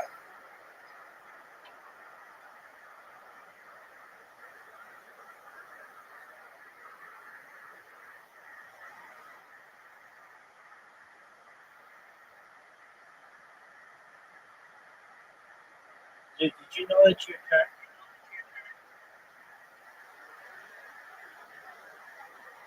Dude, you're so bad. Oh, dude. If we don't ask how long they last, but instead ask what's the probability that there be any civilizations at all, no matter how long they last. Now, we're not asking whether they exist now or not. I'm just asking Jeff Earl about probabilities to make a technological civilization anywhere and at any time in the universe, and that we were able to constrain. And so what we found was basically that there have been 10 billion trillion habitable zone planets in the universe. And what that means is that those are 10 billion trillion experiments that have been run. And the only way, or the only time that this is, this whole process from, abiogenesis to a civilization has occurred is if every one of those experiments failed, right? So therefore, you could put a probability. We called it the pessimism, right? We don't really know what nature sets for the probability of being intelligent civilization, right? But we could set a limit. We could say, look, as if the probability per habitable zone planet is less than 10 to the minus 22. If you lost 16 in a Then yeah, row, we're alone. I mean, If it's we anywhere should just larger give than up that, on. then we're not the first. It's happened somewhere Just else. That was It's a pleasure whooping your It ass. doesn't tell me there's anybody nearby. The galaxy is Peace, sterile. baby. It just told me that, unless nature's really against, it has some bias against civilizations, we're not the first time this has happened. This has happened elsewhere over the course of cosmic history. Following is conversation with Adam Frank, an astrophysicist interested in the evolution of star systems and the search for alien civilizations in our universe. This is a Let's Human podcast. To support it, please check out our sponsors in the description. And now, dear friends, here's Adam Frank. You wrote a book about aliens. So the big question, how many alien civilizations are out there? Yeah, that's the question, right? The amazing thing is that after 2.5 millennia of people yelling at each other or setting each other on fire occasionally, we now actually have the capacity to answer that question. So in the next 10, 20, 30 years, we're going to have data relevant to the answer to that question. We're going to have hard data finally that will, one way or the other, even if we don't find anything immediately, we will have gone through a number of planets. We'll be able to start putting limits on how common life is. The one answer I can tell you, which was an important part of the problem, is how many planets are there? Right? And just like people have been arguing about the existence of life elsewhere for 2,500 years, people have been arguing about planets for the exact same amount of time. Aristotle and Democritus about this. You can see they have very wildly different opinions about how common planets were going to be and how unique Earth was. And that question got answered, right? Which is pretty remarkable that in a lifetime you can have a 2,500-year-old question. The answer is they're everywhere. There are planets everywhere. And it was possible that planets were really rare. We didn't really understand how planets formed. And so if you go back to, say, the turn of the 20th century, there was a theory that planets formed when two stars passed by each other closely, and then material with gravitation squeezed out. In which case, those kinds of collisions are so rare that you would expect 1 in a trillion stars to have that. Instead, every star in the night sky. So one of the things you've done is simulated the formation of stars. How difficult do you think it is to simulate the formation of planets, like simulate your solar system, through the entire evolution of the solar system? This is kind of a numerical simulation sneaking up to the question of how many planets are there. That actually we're able to do now. You can run simulations of the formation of planetary systems. So if you run the simulation, really where you want to start is a cloud of gas, these giant interstellar clouds of gas that may have 1 million times the mass of the sun. And so you run a simulation of that. It's turbulent, gas is roiling, tumbling, and every now and then you get a place where the gas is dense enough that gravity gets hold of it and pulls it downward. So you'll start to form a protostar. And a protostar is basically the young start of the ball of gas where nuclear reactions are getting started. But it's also a disk. So as the material falls inward, because everything's rotating, as it falls inward, it'll spin up and it'll form a disk. The material will collect in what's called an accretion disk or a protoplanetary disk. And you can simulate all of that. Once you get into the disk itself and you want to do planets, things get a little bit more complicated because the physics gets more complicated. Now you got to start worrying about dust. Because actually dust, dust is the wrong word, smoke really. These are the tiniest bits of solids. They will coagulate in the disk to form pebbles, right? And the pebbles will collide to form rocks, and then the rocks will form boulders, etc., etc. That process is super complicated.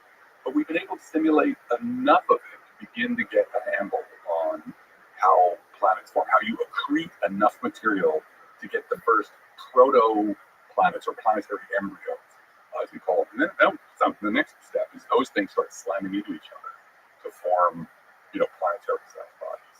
And then the planetary bodies slam into each other. Earth, the moon, came about because there was a Mars-sized body that slammed into the Earth, basically blew off all the material that eventually formed. And all of them have different chemical compositions, different temperatures. Yeah, so the temperature of the material in the disk depends on how far away you are from the star. So it decreases, right? And so there's a really interesting point. So close to the star, temperatures are really high. And the only thing that can condense, that can kind of freeze out, is going to be stuff like metals. So that's why you find Mercury is this giant ball of iron, basically. And then as you go further out, the gas gets cooler, and now you can start getting things like water to freeze, right? So there's something we call the snow line, which is somewhere in our solar system, out around between Mars and Jupiter. And that's the reason why the giant planets in the solar system, Jupiter, Saturn, Uranus, and Neptune, all have huge amounts of ice in them, or water and ice. Actually, Jupiter and Saturn don't have so much, but the moons do. The moons have so much water in them that there's oceans, right? You've got a number of those moons that got more water on them than there's water on them. Do you think it's possible to do that kind of simulation to have a stronger and stronger estimate of how likely an Earth-like planet is? Can we get the physics simulation done well enough where we can start estimating, like, what are the possible Earth-like things that can be generated? Yeah, I think we can. I think we're learning how to do that now. So, one part is like trying to figure out how planets form themselves and doing the simulations. Like that cascade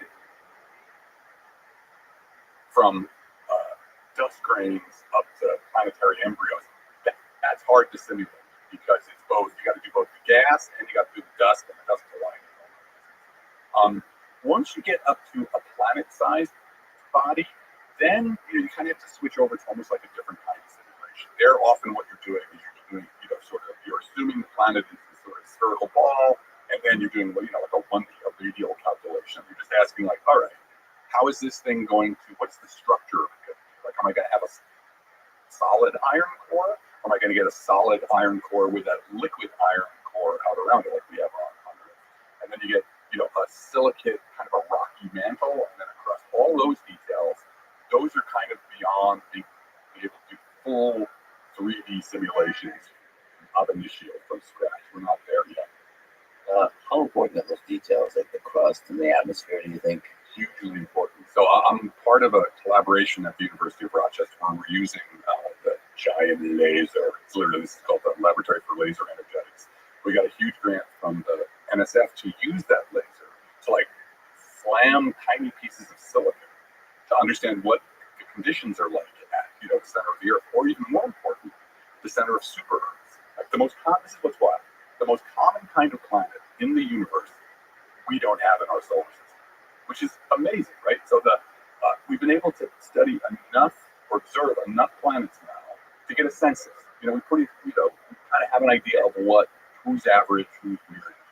And our solar system's weird because the average planet has a mass somewhere between a few times the mass of the Earth to maybe, 10 times the mass of the Earth. And that's exactly where there are no planets in our solar system. So the smaller ones of those we call super Earths. The large ones we call sub-Neptunes.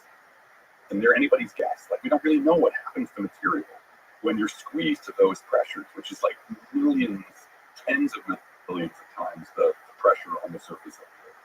So those details really will matter of what's going on in there, because that will determine whether or not you have, say, for example, plate tectonics. We think plate tectonics may have been really important for life on Earth, for the evolution of complex life on Earth.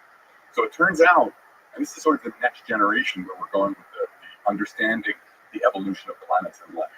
It turns out that you actually have to think hard about the planetary context for life. You can't just be like, oh, there's a warm pond, and then some interesting, chemistry happens in the warm pond. You actually have to think about the planet as a whole and what it's gone through in order to really understand whether a planet is a good place for life or not. Why do you think plate tectonics might be useful for the formation of complex life? There's a bunch of different things. One is that the Earth went through a couple of phases of being a snowball planet. Like we went into a period of glaciation where pretty much the entire planet was under ice. The oceans were frozen. Early on in Earth's history, there was barely any land. We were actually a water world. It's just a couple of Australia-sized cratons they call the protocontinents. So those we went through these snowball Earth phases, and if it wasn't for the fact that we had kind of an active plate tectonics, which had a lot of volcanism on it, we could have been locked in that forever. Like, once you get into a snowball state, a planet can be trapped there forever, which is, maybe you already had life form, but then because it's so cold, you may never get anything more than just microbes. Right? So what plate tectonic does is because it fosters more is that you're going to get carbon dioxide pumped into the atmosphere, which warms the planet up and gets you out of the snowball Earth phase.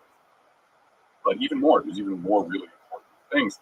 I just finished a paper where we were looking at something called the hard steps model, which is this model that's been out there for a long time that purports to say intelligent life in the universe will be really rare. And it made all these assumptions about the Earth's history, particularly the history of life and the history of the planet, are nothing to do with each other. And it turns out, as I was doing the reading for this, that Earth probably early on had a more mild form of plate tectonics, and then somewhere about 1 billion years ago, it ramped up. And that ramping up changed everything on the planet. Because here's a funny thing: the Earth used to be flat. That's what I mean by that, right? All the flat Earthers out there can get excited for one second. Clip it. What I mean by that is that there really weren't many mountain regions, right? The beginning of, I think the term is orogenesis, mountain building, true Himalayan-style giant mountains, didn't happen until this more robust form of plate tectonics, where the plates are really being driven around the planet. And that is when you get the crusts hitting each other, and they start pushing, into these Himalayan-style mountains. The weathering of that, the erosion of that, puts huge amounts of nutrients, things that microbes want to use, into the oceans, and then what we call the net primary productivity, photo of the bottom of the food chain, how much sugars they're producing, how much photosynthesis they're doing, shot up by a factor of almost 1,000, right? So that the fact that you had plate tectonics supercharged evolution in some sense. Like we're not exactly sure how it happened, but it's clear that the amount of life, the amount of living activity that was happening, really got a boost from the fact that suddenly there was this new vigorous form of plate tectonics. So it's nice to have turmoil in terms of temperature, in terms of surface geometries, in terms of the chemistry of the planet, turmoil. Yeah, that's actually really true, because what happens is, if you look at the history of life, that's an excellent point to bring it up. If you look at the history of life on Earth, we get abiogenesis somewhere around at least 3.8 billion years ago. And that's the first microbes. They kind of take over enough that they really do get a biosphere that's actively changing the planet. But then you go through this period they call the boring billion, where like it's a billion years and it's just microbes. Nothing's happening. It's just microbes. I mean, microbes are doing amazing things. They're inventing fermentation. Thank you very much.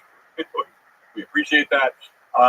But it's not until sort of you get probably these continents slamming into each other, you really get the beginning of continents forming and driving changes that evolution has to respond to. On a planetary scale, this turmoil, this chaos, is creating new niches as well as closing other ones. And biology, evolution has to respond to that.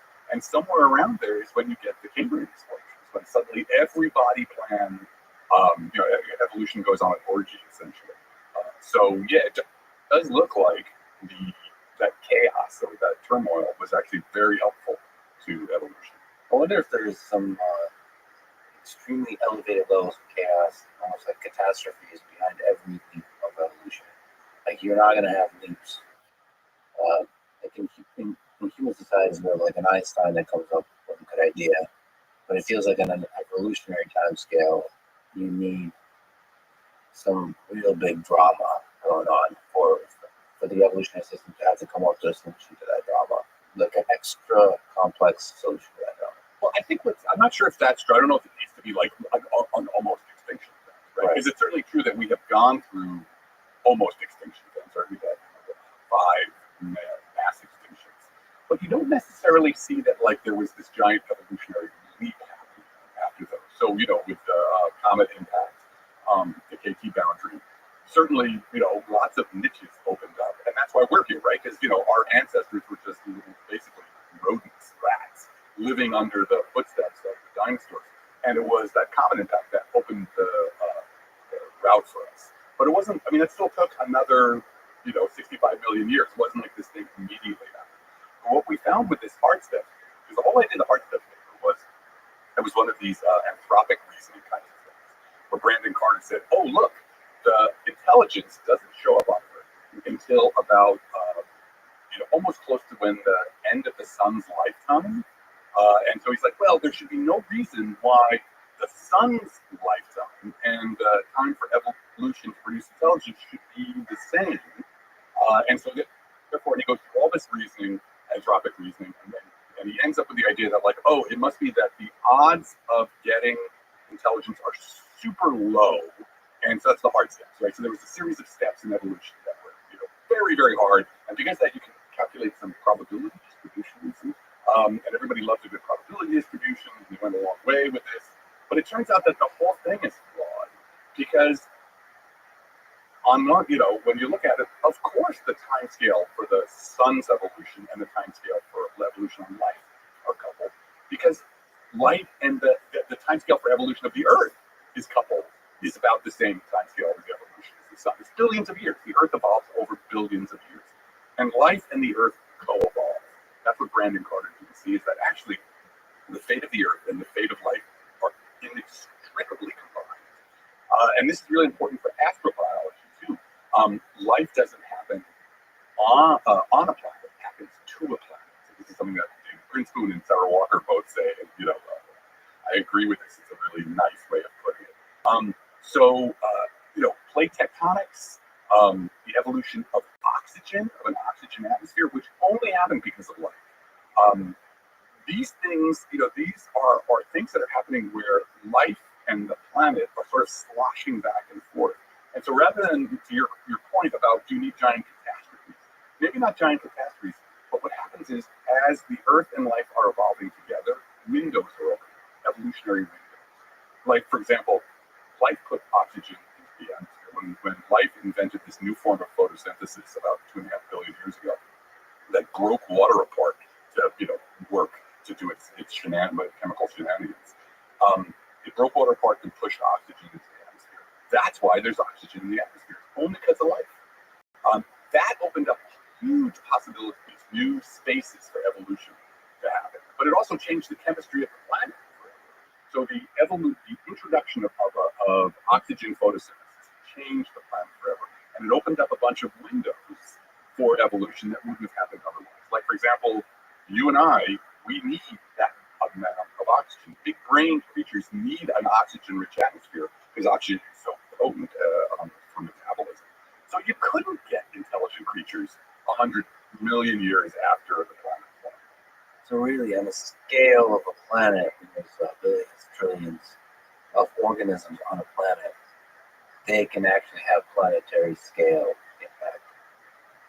Yes. So the chemical shenanigans of an individual organism, what's scaled out to trillions, can actually change a planet. Yeah, and we know this for a fact. So there was this thing, Gaia theory, that James Lovelock introduced in the 70s, and then Lynn Margulis, the biologist, Lynn Margulis, the other. So this Gaia theory was the idea that planets pretty much life takes over a planet, like hijacks the planet, in a way that the sum total of life creates these feedbacks between the planet and the life, such that it keeps the planet habitable. It's kind of a homeostasis, right? I can go out outside, it's 100 degrees, right? And I go outside, but my internal temperature is going to be the same. And I can go back to Rochester, New York in the winter, and it's going to be 0 degrees, but my internal temperature is going to be the same. That's homeostasis.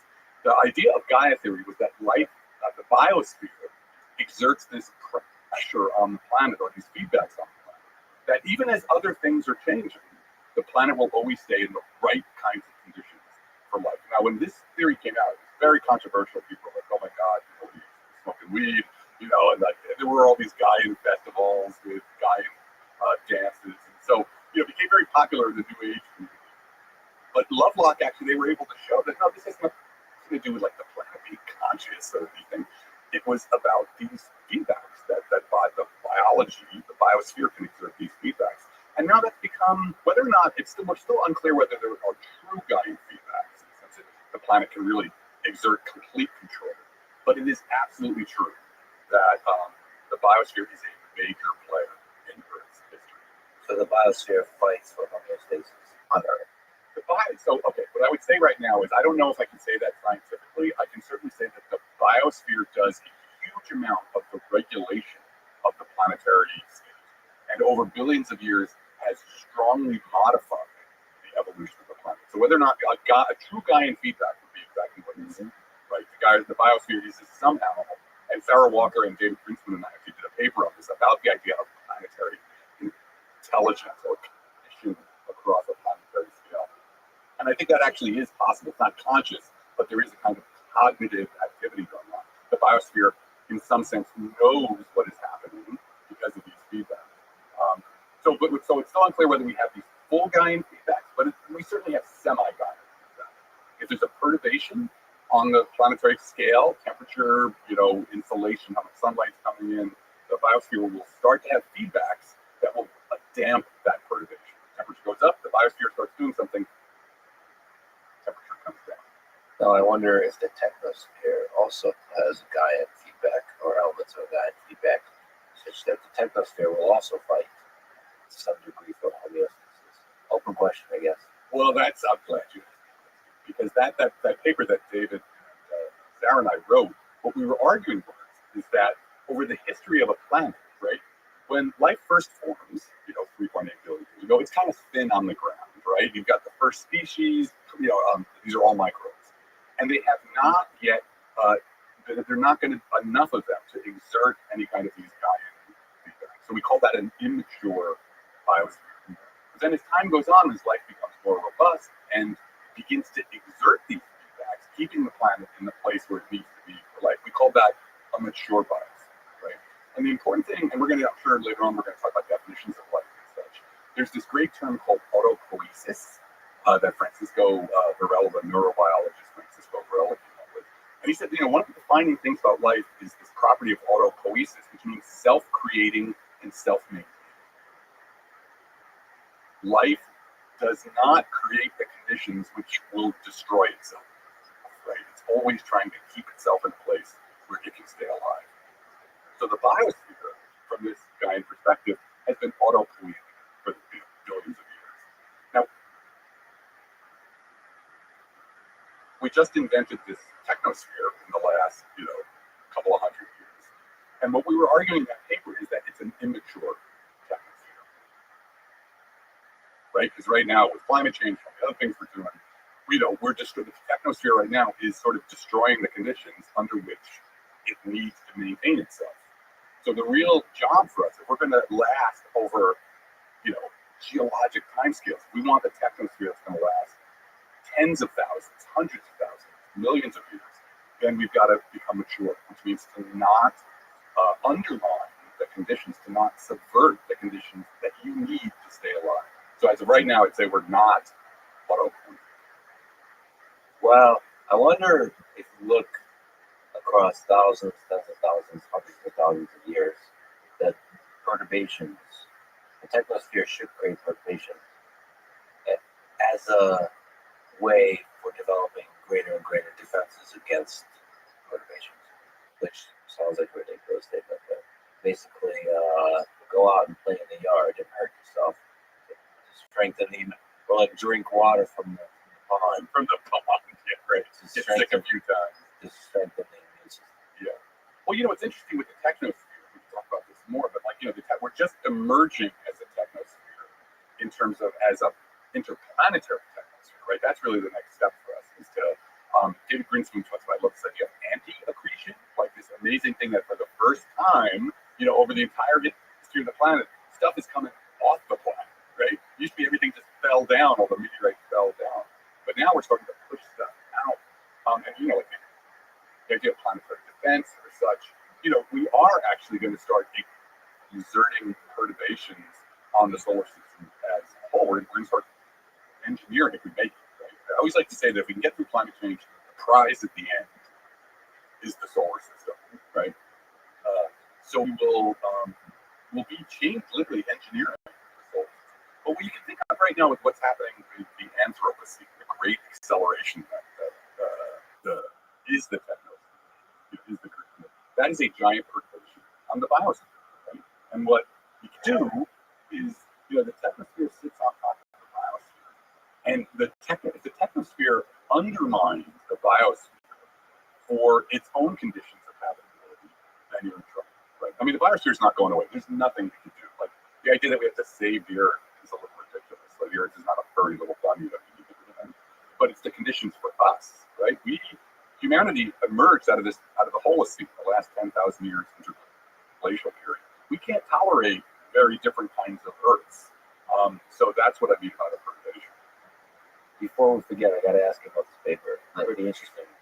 There's an interesting table here about heart steps, abiogenesis, glucose fermentation to chloric acid, all kinds of steps, all the way to Homo sapiens, animal intelligence, land ecosystems, endoskeletons, eye precursor, so formation of the eye, yep.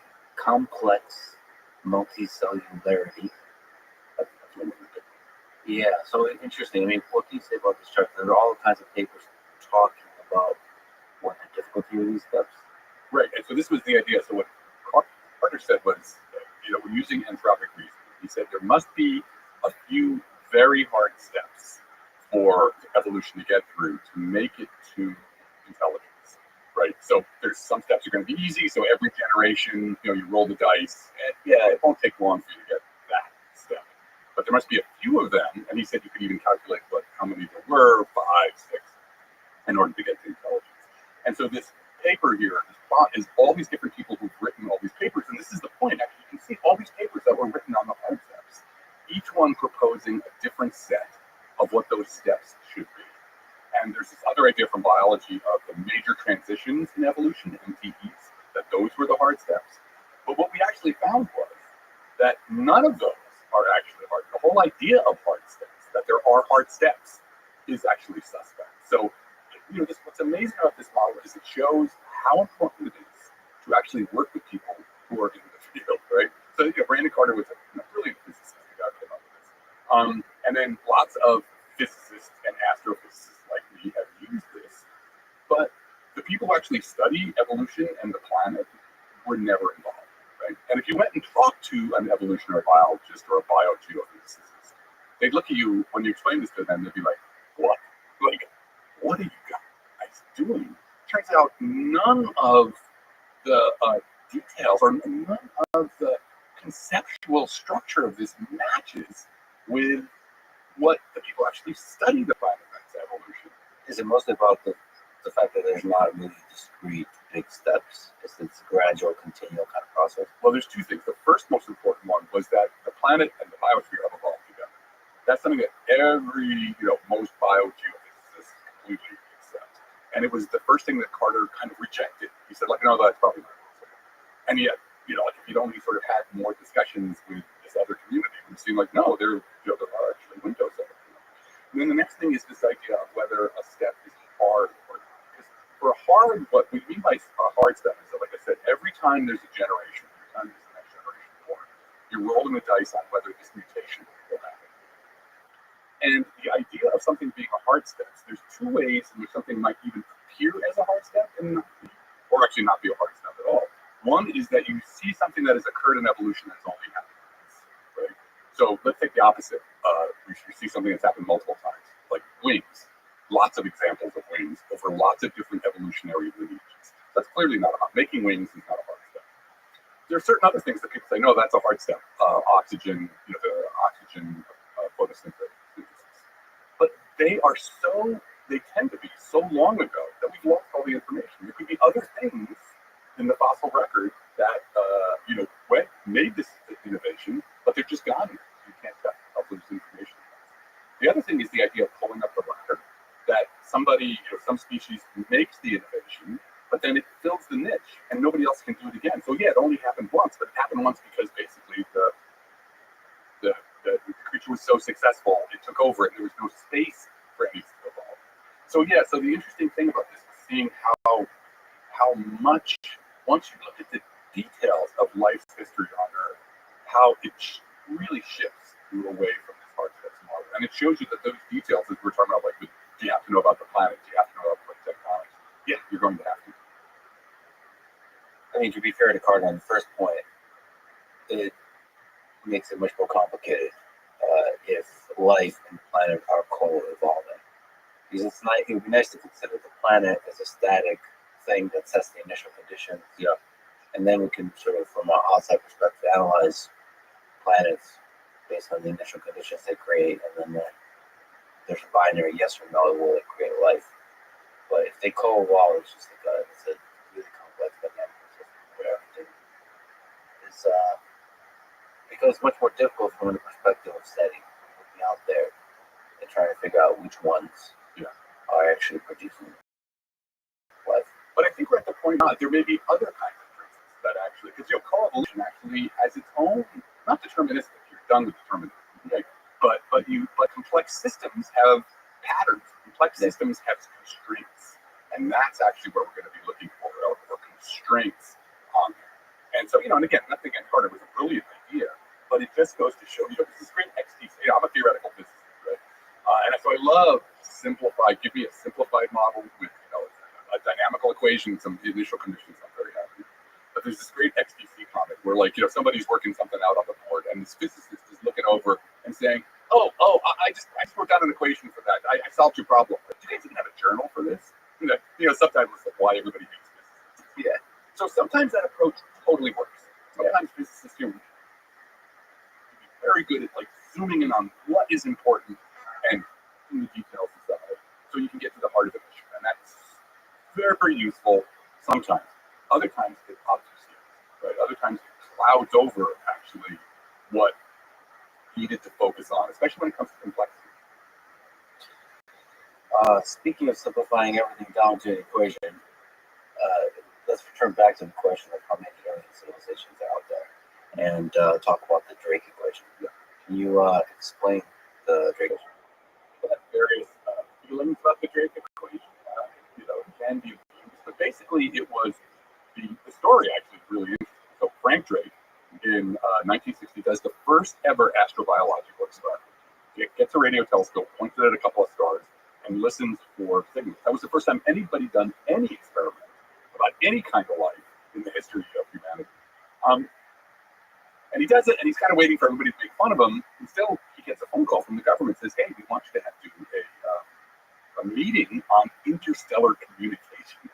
And he's like, "Okay." So they organize a meeting with like just 8 people. The young Carl Sagan is going to be there as well. And like the night before, Drake has to come up with an agenda. How do you come up with an agenda for a meeting on a topic that no one's ever talked about before? And so he breaks what he does. What's so brilliant about the Drake equation is he breaks the problem of how many civilizations are out there into a bunch of sub-problems, right? And he breaks it into 7 sub-problems. Each one of them is a factor in an equation that when you multiply them all together, you get the number of civilizations out there that need to be communicated. So the first term is the rate at which stars form. The second term is the fraction of those stars that have planets. That's the next term is the number of planets in the habitable zone, the place where we think life could form. The next term after that is the fraction of those planets where actually an abiogenesis event, life forms, occurs. The next one is the fraction of planets on which you start to get intelligence. After that, it's the fraction of planets where that intelligence goes on to create civilization. And then finally, the last term, which is the one that we really care about, is the lifetime. How long you have a civilization, how long We say we humans, right? Because we're staring at multiple guns pointed at us. Nuclear war, climate change, AI. So how long on general civilizations last? Now, each one of these terms, what was brilliant about what he did was, what he was doing was he was quantifying our ignorance, right? By breaking the problem up into these 7 sub-problems, he gave astronomers something to do, right? And so, this is always with a new research field. You need a research program, or else you just have a bunch of vague questions. You don't even know really what you're trying to do. So, the star people could figure out how many stars were forming per year. The people who were interested in planets could go out and find techniques to discover planets, et cetera, et cetera. I mean, these are their own fields. Essentially, by creating this equation, he's launching new fields. That's exactly. He gave astrobiology, which wasn't even a term, a roadmap. He was like, okay, you guys go do this, you go do that, you go do that. And it had such far-reaching effect on astrobiology because it did break the problem up in a way that gave useful, sort of marching orders for all these different groups. Like, for example, it's because of the Drake equation, in some sense, that people who were involved in SETI pushed NASA to develop the technologies for planet hunting. There was this amazing meeting in 1978, 92 meetings, 1978 and 1979, that were driven in some part by the people who were involved in SETI, getting NASA together to say, look, how, what's the roadmap for us to develop technologies to find planets? So, the Drake equation is absolutely foundational for astrobiology, but we should remember that it's not a law of nature, right? It's not something it's not E equals MC squared. So you can see it being abused in some sense. People, generated 1 trillion papers. Some of those papers are good. I've written some of those, and some of those papers are bad. I'm not sure where my paper fits in on those. I'm saying, one should be careful about what you're using it for. But in terms of understanding the problem that astrobiology faces, this really broke it up into history. We could talk about each one of these, but let's just look at exoplanet.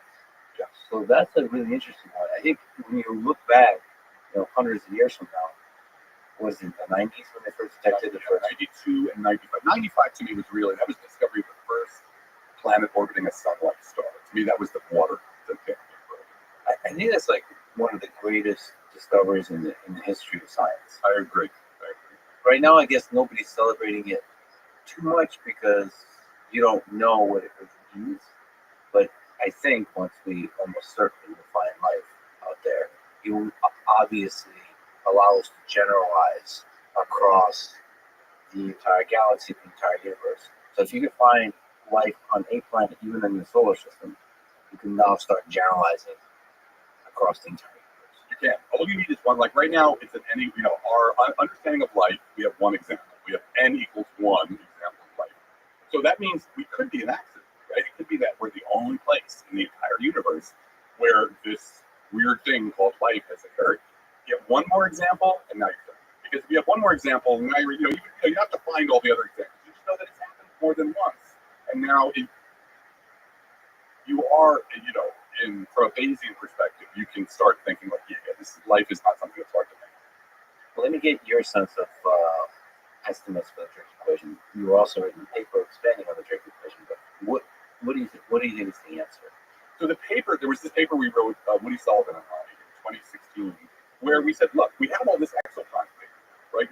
So the thing that exoplanet science and the exoplanet census I was talking about have nailed is F sub t, the fraction of stars that have planets, is 1. Every freaking star that you see in the sky hosts a family of worlds. I mean, mind-boggling. Because every one of those are all places, right? They're either, gas giants, probably with moons, so the moons are places you can stand and look out. Or they're like terrestrial worlds, where even if there's not life, there's still snow falling, and there's oceans washing up on shorelines. It's incredible to think how many places and stories there are out there. So right, the first term was F sub p, which is how many stars have planets. The next term is how many planets are in the habitable zone, right, on average. And it turns out to be 1/5. Right? So, around 0.2. So that means you just count 5 of them. Go out at night and go 1, 2, 3, 4, 5. One of them has an Earth-like planet, in the habitable zone. Like, whoa. So what defines a habitable zone? Habitable zone is an idea that was developed in the 1958 by a Chinese American astronomer Xu Sheng, and it was a brilliant idea. It said, look, this is I can do this simple calculation if I take a planet and just stick it at some distance from a star of what's the temperature of the planet, what's the temperature of the surface. So now you're going to ask, you give it a standard kind of Earth-like atmosphere, and ask, could there be liquid water on the surface? Right? We believe that liquid water is really important. There could be other things that's happening, fine. But, if you were to start off trying to make life, you'd probably choose water as your solvent for it. So basically, the habitable zone is the band of orbits around a star where you can have water on the surface. You could take a glass of water, pour it on the surface, and it would just cool up. It would freeze immediately, which would happen if your planet's too far out, and it would just boil away if your planet's too close.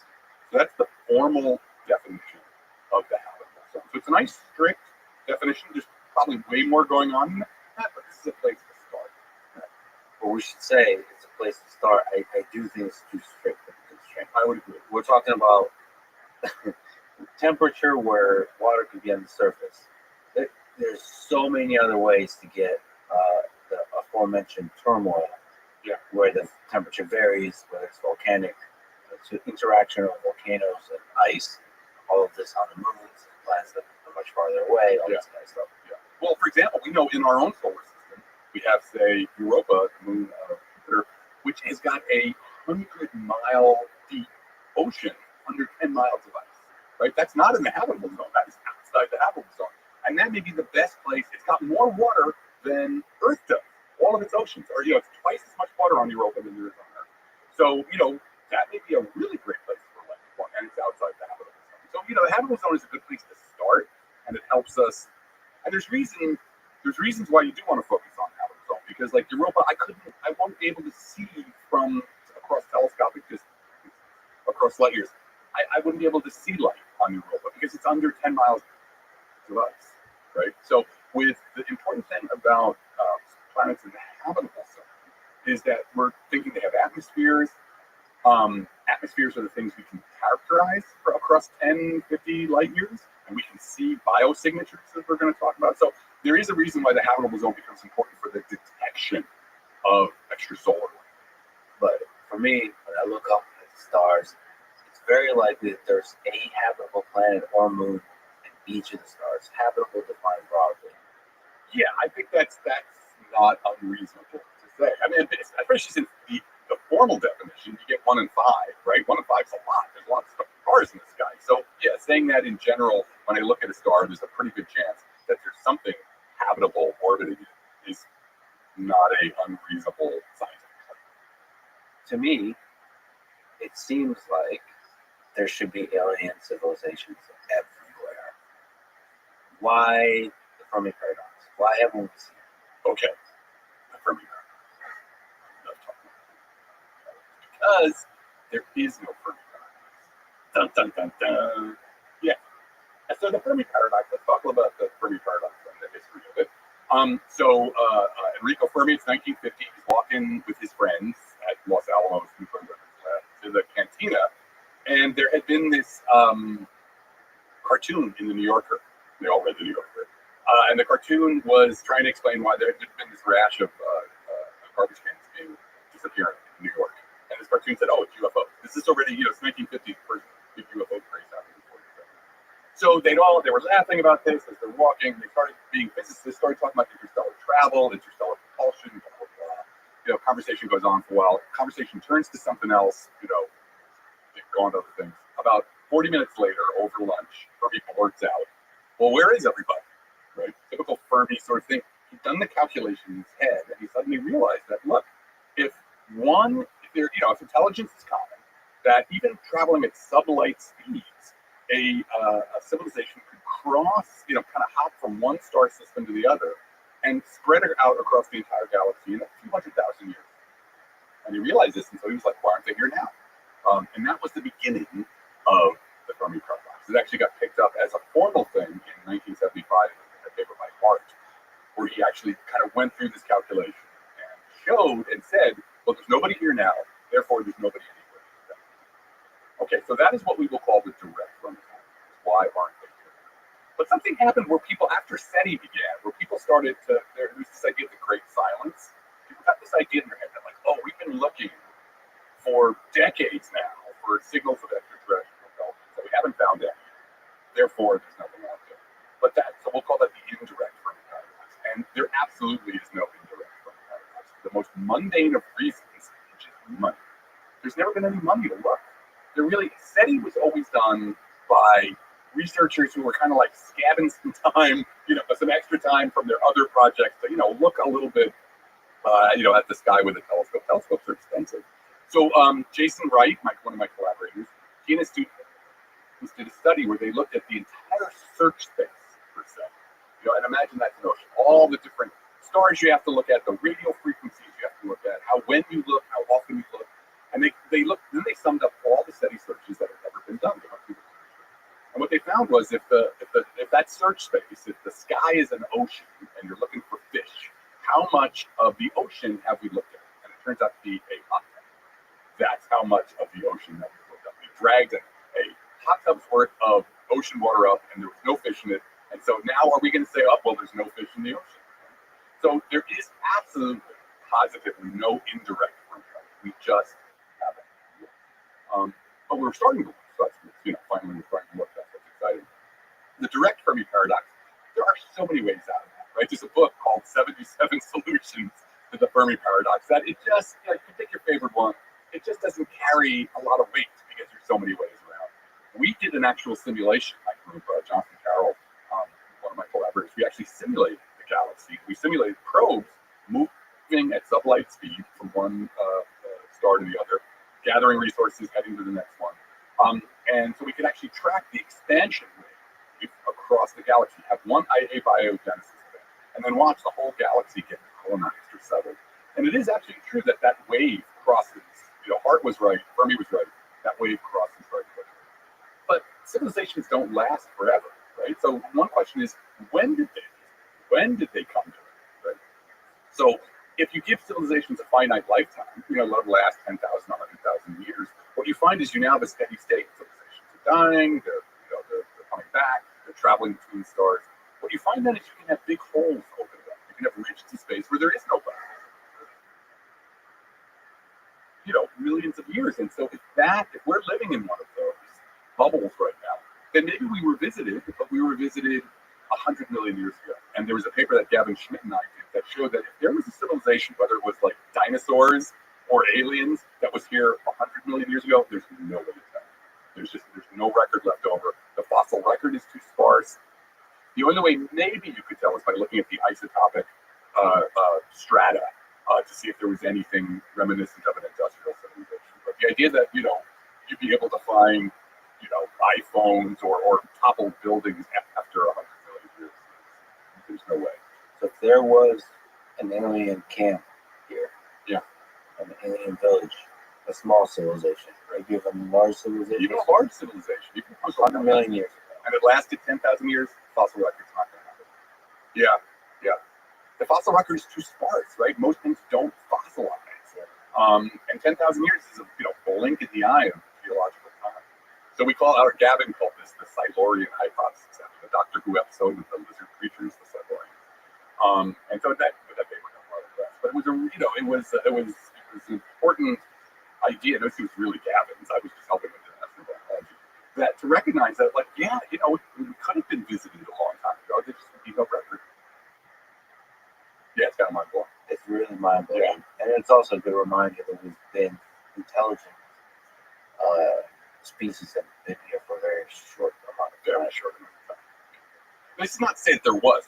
Whenever I gave, I was on Joe Rogan for exactly this paper, and I had to always emphasize, we're not saying there was a Silurian, but we're saying that if there was. That's why I love Gavin's question. Gavin's question was just how could you tell, right? It was a very beautifully scientific question. That's what we were really showing.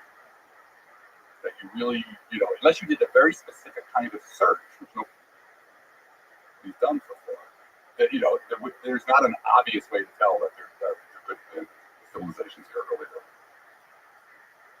I've actually been reading a lot about ancient civilizations, and it just makes me sad how much of the wisdom of that time is lost. Yeah. And how much guessing is going on, whether it's in South America, what happened in the jungle. Yeah, like the Amazon, the Amazon problem. That was, the conquistador came and wiped everybody out, especially just even the plague, man, decimated. So yeah, how much of that civilization? And there's a lot of theories, and because of archaeology, when we look at cities, they don't really know the origins of humans. And there's a lot of really interesting theories, and they're of course controversial. And there's a lot of controversial people in every discipline, but archaeology is a fascinating one because we know so little. We're basically storytellers. You're assembling the picture from just very few puzzle pieces. It's fascinating. It makes me. It's humbling and it's sad that there could be entire civilizations, ancient civilizations, that are either almost entirely or entirely.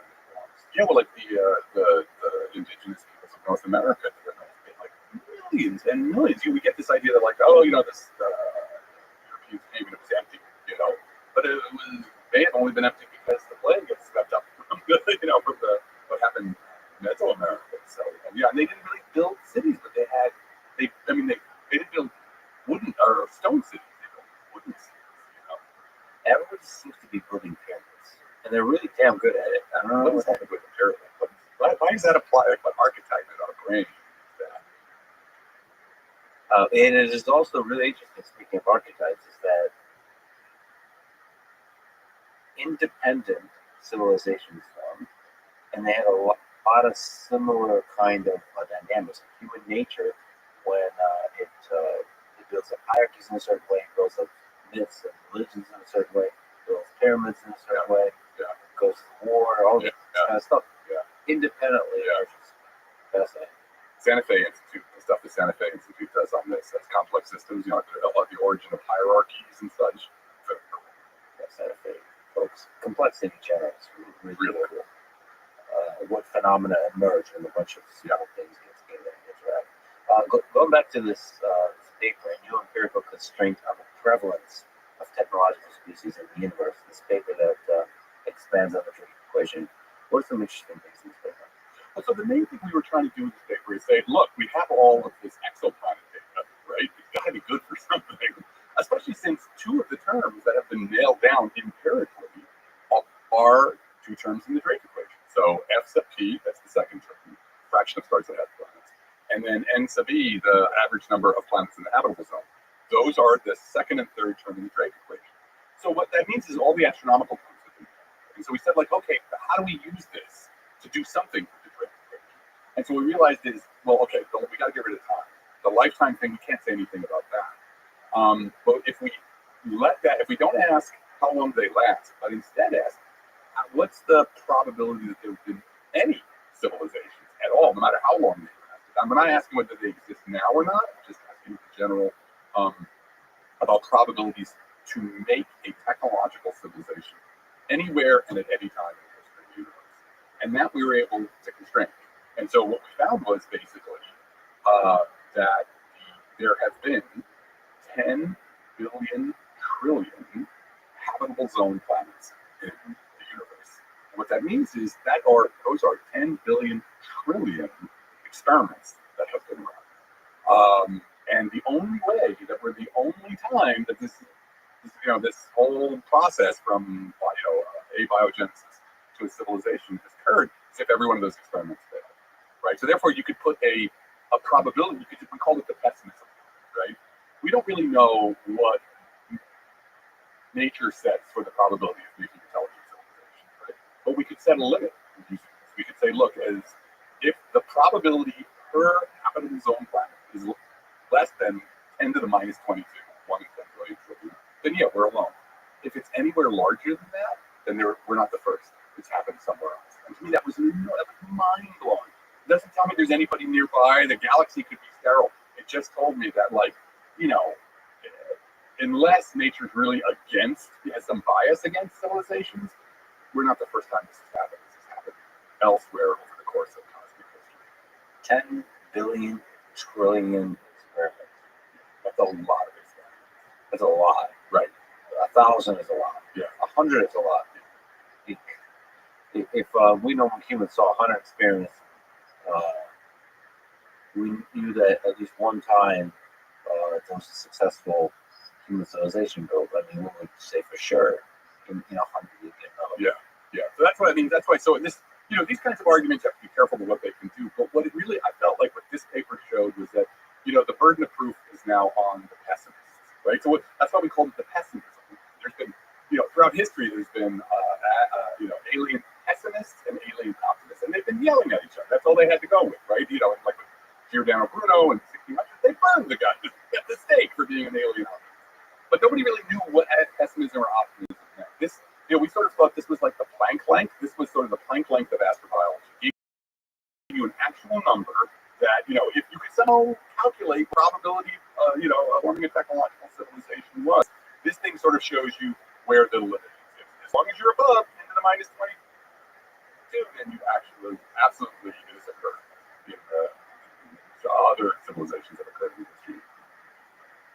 So to me, at least, the big question is FE, which is basically abiogenesis. How hard is it for life to originate on a planet? Because all the other ones seem very likely. Everything seems very likely. The only open question to me is like, how hard is it for life to originate? There's lots of ways to, again, don't know unless we look. And you had Sarah walk around not too long ago. She's very interested in the origins of life.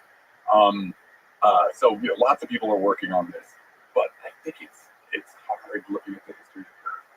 Again, you could do Bayesian arguments on this.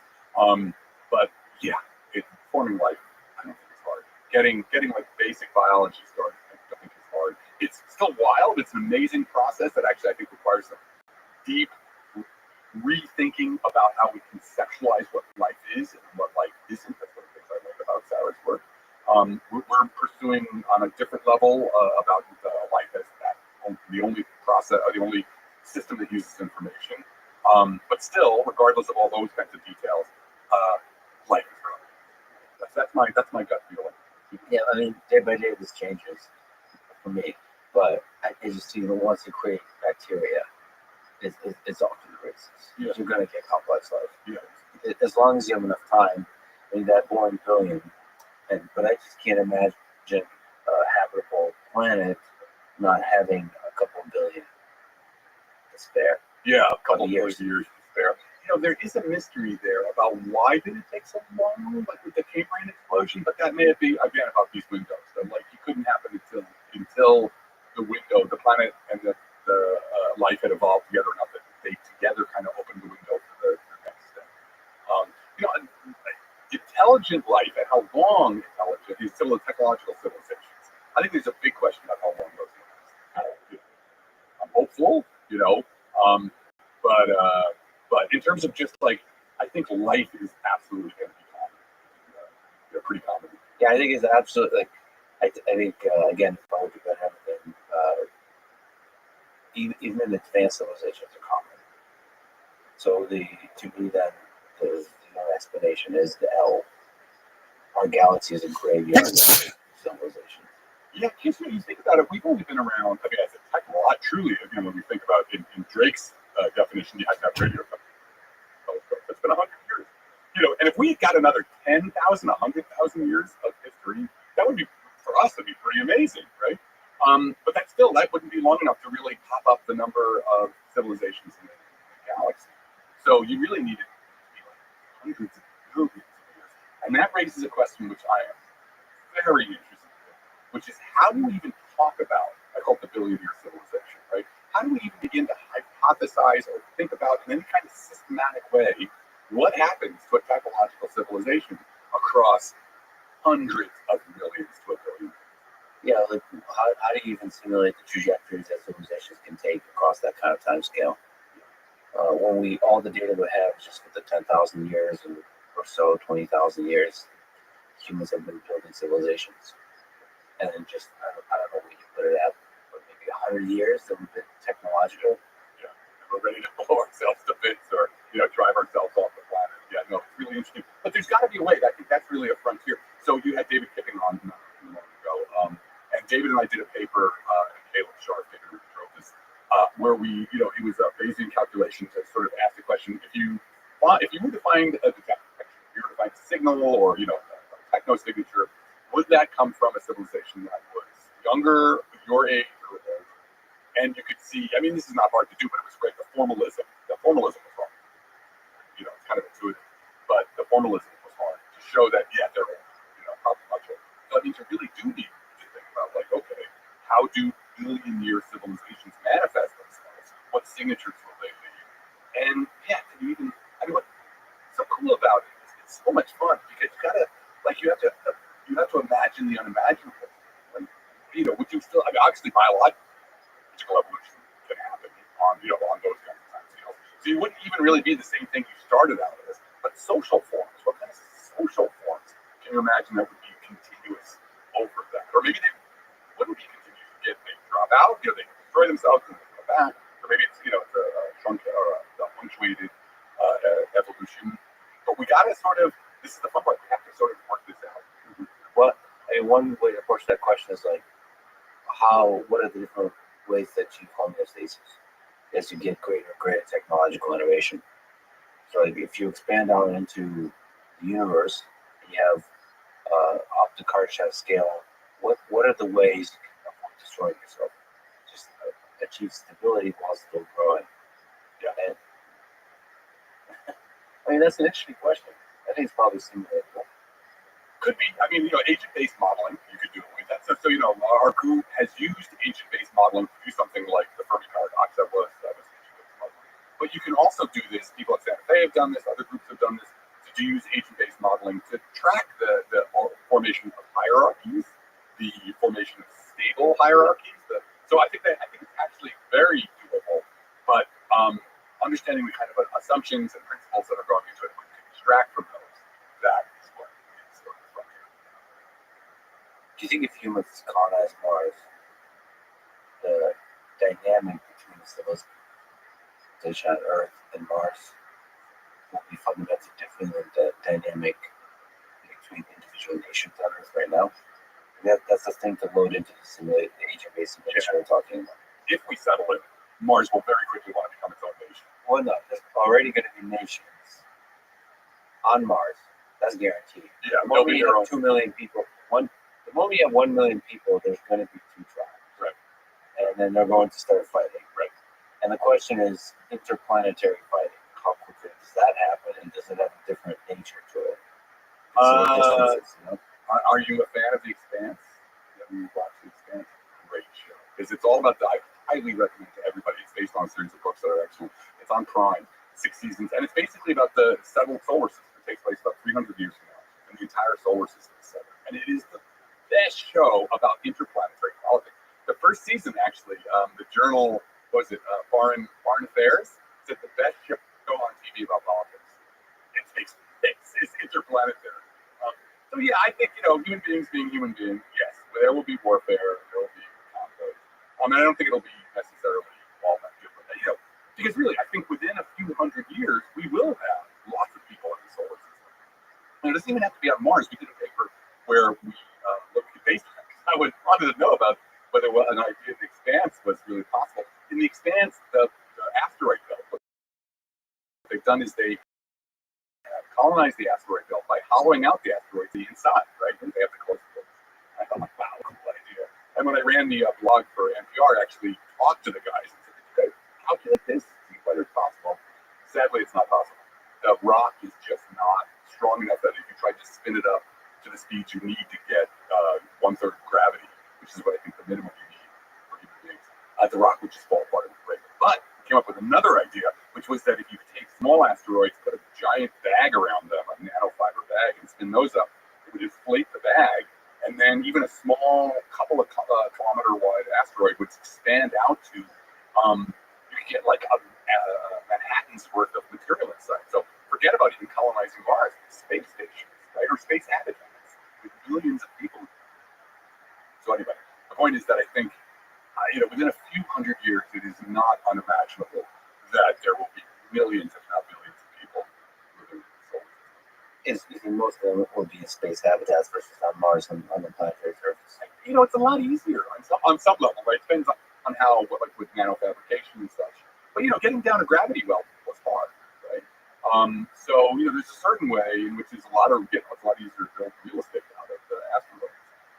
But we'll probably do both. I think what will happen is, should we make it through climate change, nuclear war, and all the other, and AI,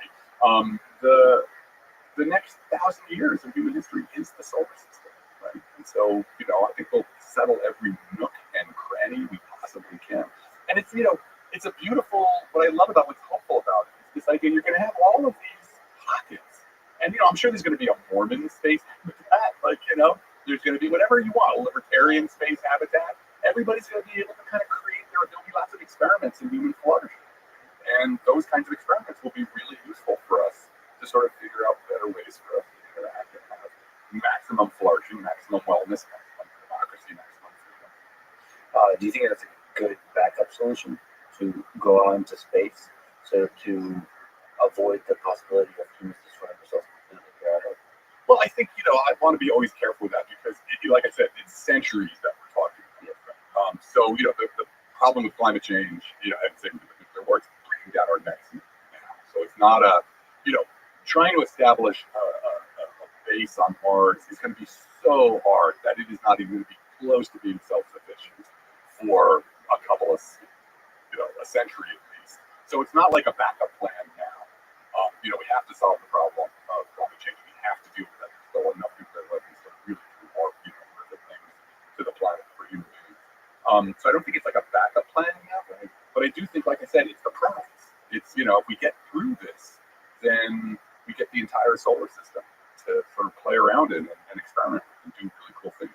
Well, I think it'd be a lot less than a couple of centuries if there's a urgency, like a real urgency, like a catastrophe, like maybe a small nuclear war breaks out where it's like, holy shit, for sure a bigger one is looming. Yeah. Maybe geopolitically, the war between China and the United States escalates, where there's this tension that builds and builds and builds, and it becomes more obvious that we need to really. Yeah. I think my only dilemma with that is that I just think that a self-sufficient base is so far away that, like, say you start doing that, and then there is a full-scale nuclear exchange. That base is, it's not going to last because it's just, self-sufficiency requires a kind of an economy, like literally a material economy that we are so far from with Mars, that we are centuries from.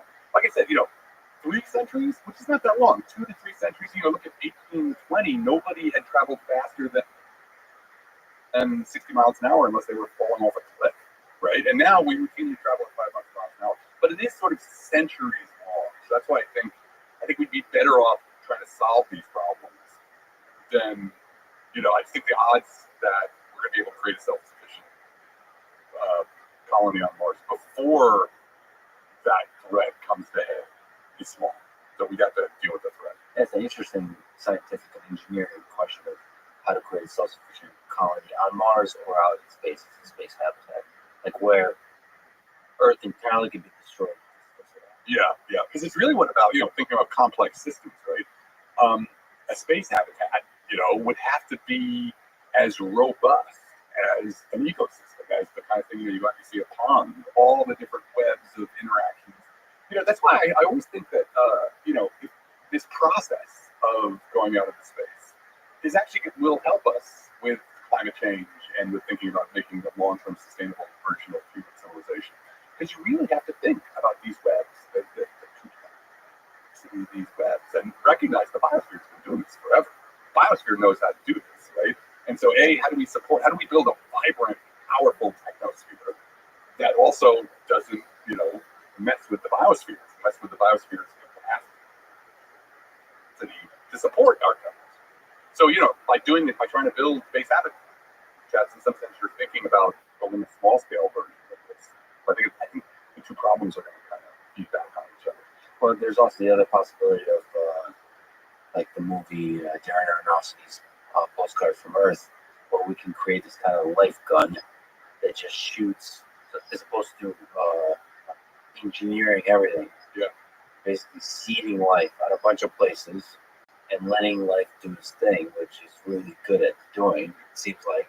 So as opposed to like with a space habitat, you basically have to build the entire biosphere and technosphere, the whole thing. Yeah. If you just the aforementioned cockroach with some bacteria, place it in Europa, I think you'd be surprised. Yeah. Like honestly, if you put a huge amount of bacteria, like a giant number of organisms from Earth into on Mars, on some of these moons of the other planets in the solar system, you think I feel like some of them would actually find a way to survive. The moon is hard because the moon is just like there's no. The moon may be really hard, but that'd be. I wonder if someone can do these experiments, right? Like how? Because we know they're extreme effects, right? We know that you can go down, 10 miles below the Earth's surface, and there are things where there's no sunlight. There's, the conditions are so extreme, and there's lots of microbes having a great time living off the radioactivity, in the rocks. But they had lots of time to evolve to those conditions. So I'm not sure if you dumped a bunch of bacteria, so somebody must have done these experiments. Like, how fast could microbial evolution occur in under harsh conditions that you maybe get somebody who figures out, okay, I can do this. I think the moon's too much because it's so sterile. But, Mars, I don't know, maybe. I don't know. That's an interesting idea. I wonder if somebody has thought this. Yeah, you think somebody would. Like, let's take a bunch of microbes. Take the harshest possible conditions, all different kinds, temperature, all this kind of stuff. Right, pressure, salinity, and then just dump a bunch of things that are not used to it, and then just see, does everybody just die? That's it. The thing about life, it flourishes in a non-sterile environment where there's a bunch of options for resources, even if the condition is super harsh. In the lab, I don't know if you can reconstruct harsh conditions plus options for survival. You know what I mean? Like you have to have the huge variety of resources that are always available on a planet somehow, even when it's a super harsh condition.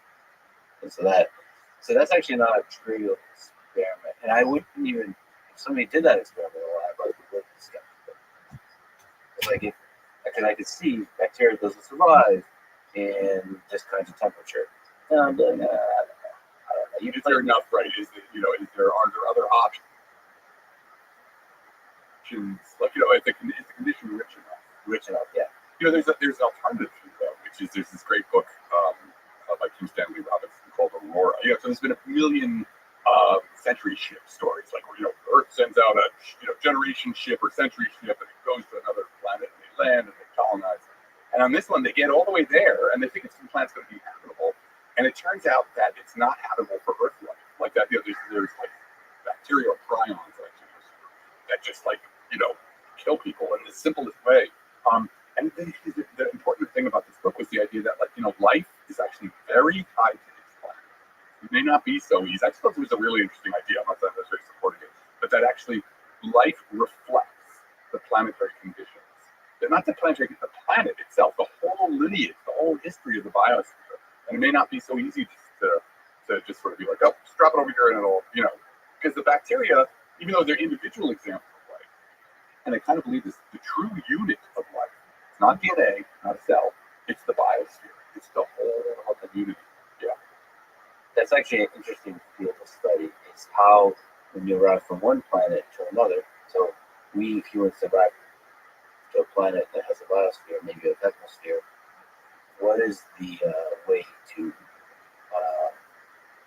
integrate without killing yourself or the other one? Or the other one. Let's stick to biology like that. That's an interesting question. I don't know if we have a rigorous way of investigating that. Because everything on life is, has the same lineage. We all come from Luca, the last universal common ancestor. And what you see is often in science fiction, people do things like, oh, well, it's okay because like that that metabolism, that biochemistry is so different from ours that we can coexist because they don't even know each other. Right? And then the other version is you get there, you land, and instantly, the nose bleeds and you're dead. Unfortunately, I think it's the latter. Yeah, it sort of feels more like alien. So as we look out there, according to the drink equations we just discussed, it seems impossible to me that there's not civilizations everywhere. So how do we look at them? This process of setting. But on my science staff, we just say, my gut feeling is that dumb life, so to speak, is common. I am a little agnostic about it. I can see ways in which intelligent civilizations may be sparse. But until, we got to go look. It's all armchair. That's from a sort of rigorous scientific perspective. From my growth science perspective, it seems, again, it's spoken in this aforementioned week. It's after the bond. I mean, honestly, it's really just it's impossible to me that there's not potentially dead, but advanced civilizations everywhere in our galaxy. Yeah, the potentially dead part. I think, right. It could be that like making civilizations is easy; they just don't last long. So when we're out there, we find a lot of extinct civilizations. Yeah, apex predators don't survive. They get rid of everything, die, kill themselves off somehow. Anyway, so just how do we find it? Yeah. So SETI, Search for Extraterrestrial Technology, is a term that I am not fond of using anymore. I mean, some people in my field are, so I'm sorry, folks. But what I really like is the idea of techno-signatures. I think, to me, SETI is first of all, intelligence. We're not really looking for intelligence, we're looking for technology. And SETI, the classic idea of SETI is the radio telescope, contact, Jodie Foster with the headphones. That whole thing is still it's still active, there's still great things going on with it, but suddenly this whole new window opened up. When we discovered exoplanets, we now found a new way to look for intelligent civilizations, or life in general, in a way that doesn't have any of the assumptions that have to go into the classic radio study. And specifically what I mean is, we're not looking for somebody sending us a beacon.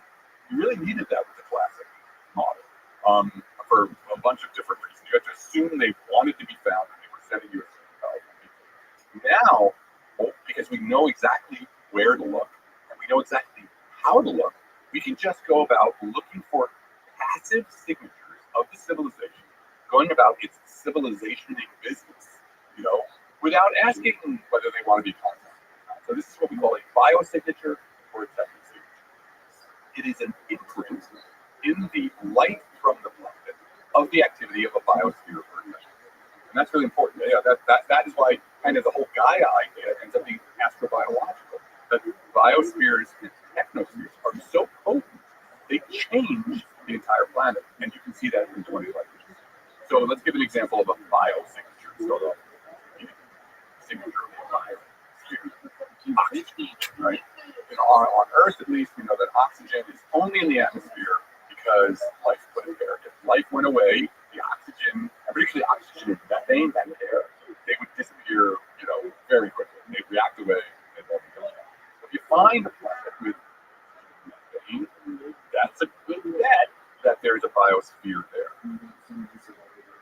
Okay, what about technospheres? Technospheres, this is what, I'm the principal investigator on the first grant NASA has ever given to do these kind of exoplanet techno signatures. NASA was kind of, for reasons we can talk about, NASA had gotten gun shy about funding anything other than technology. But okay, what's an example of a techno signature? Well, one could be atmospheric pollution. I'm going to put pollution in quotes here, because it doesn't have to be pollution. But gases like chlorofluorocarbons. So we dumped a huge amount of chlorofluorocarbons into the atmosphere by mistake. It was affecting the ozone.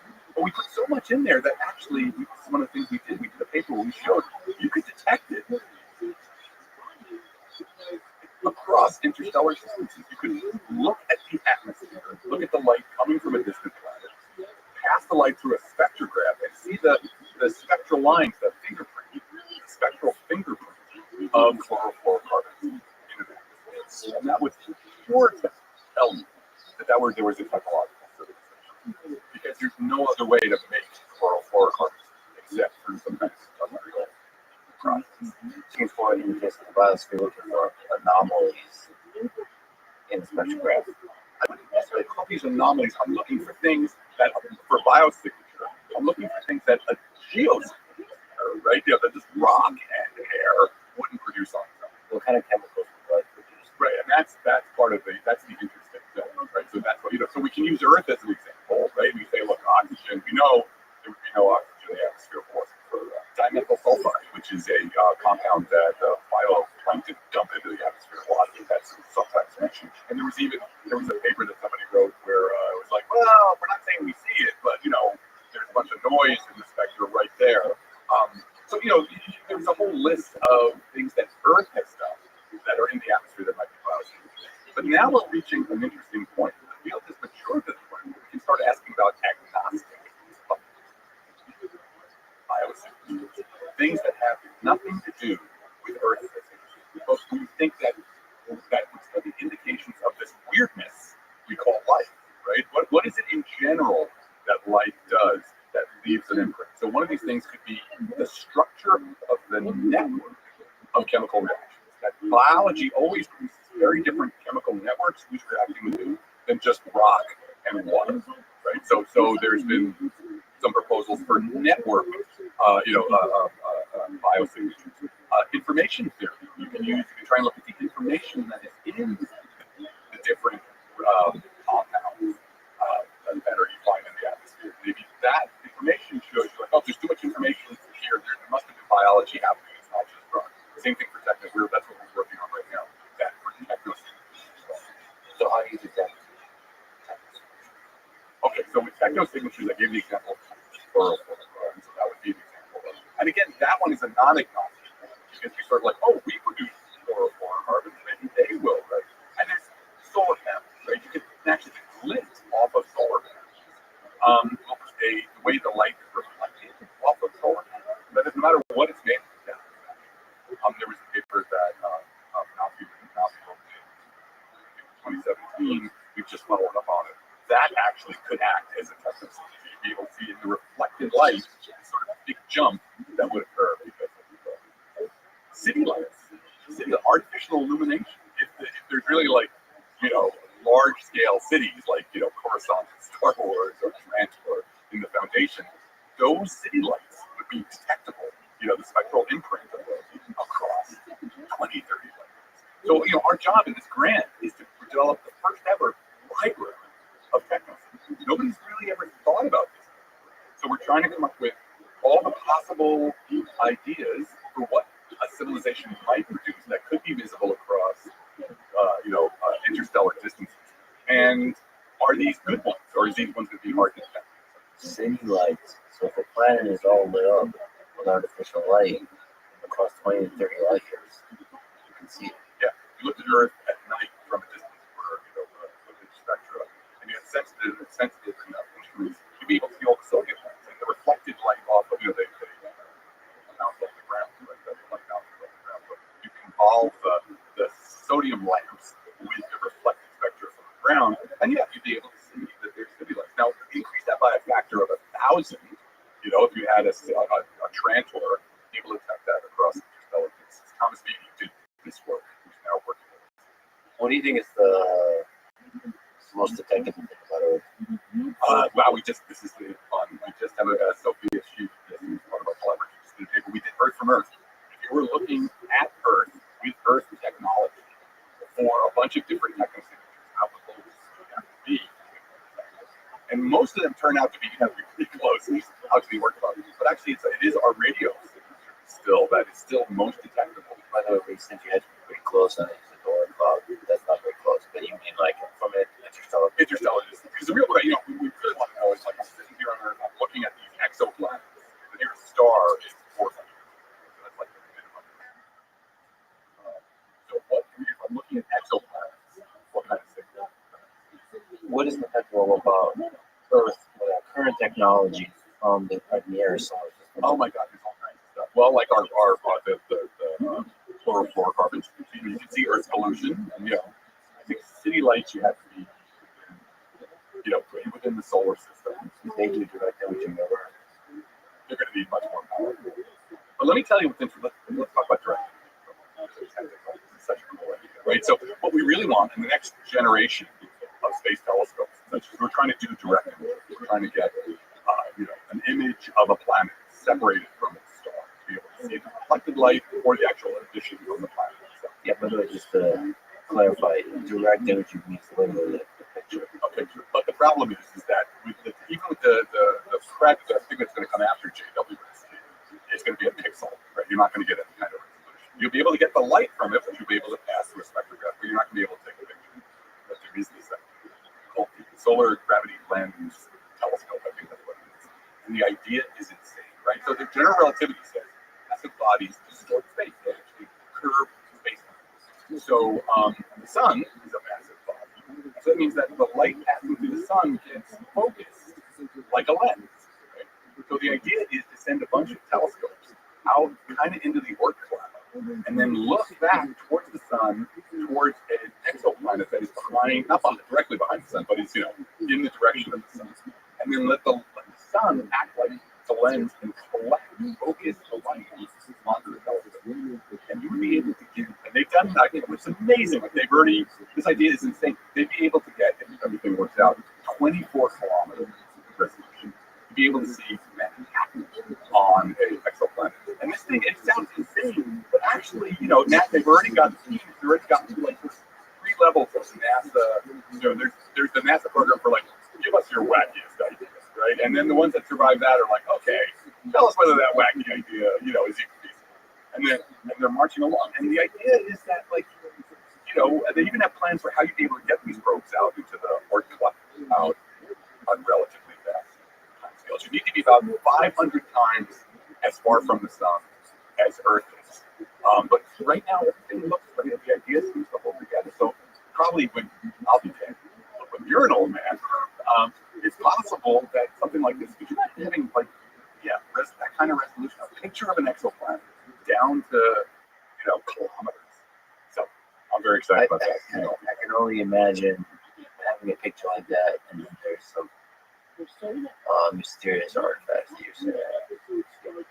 I mean, it's both inspiring and almost heartbreaking to conceive.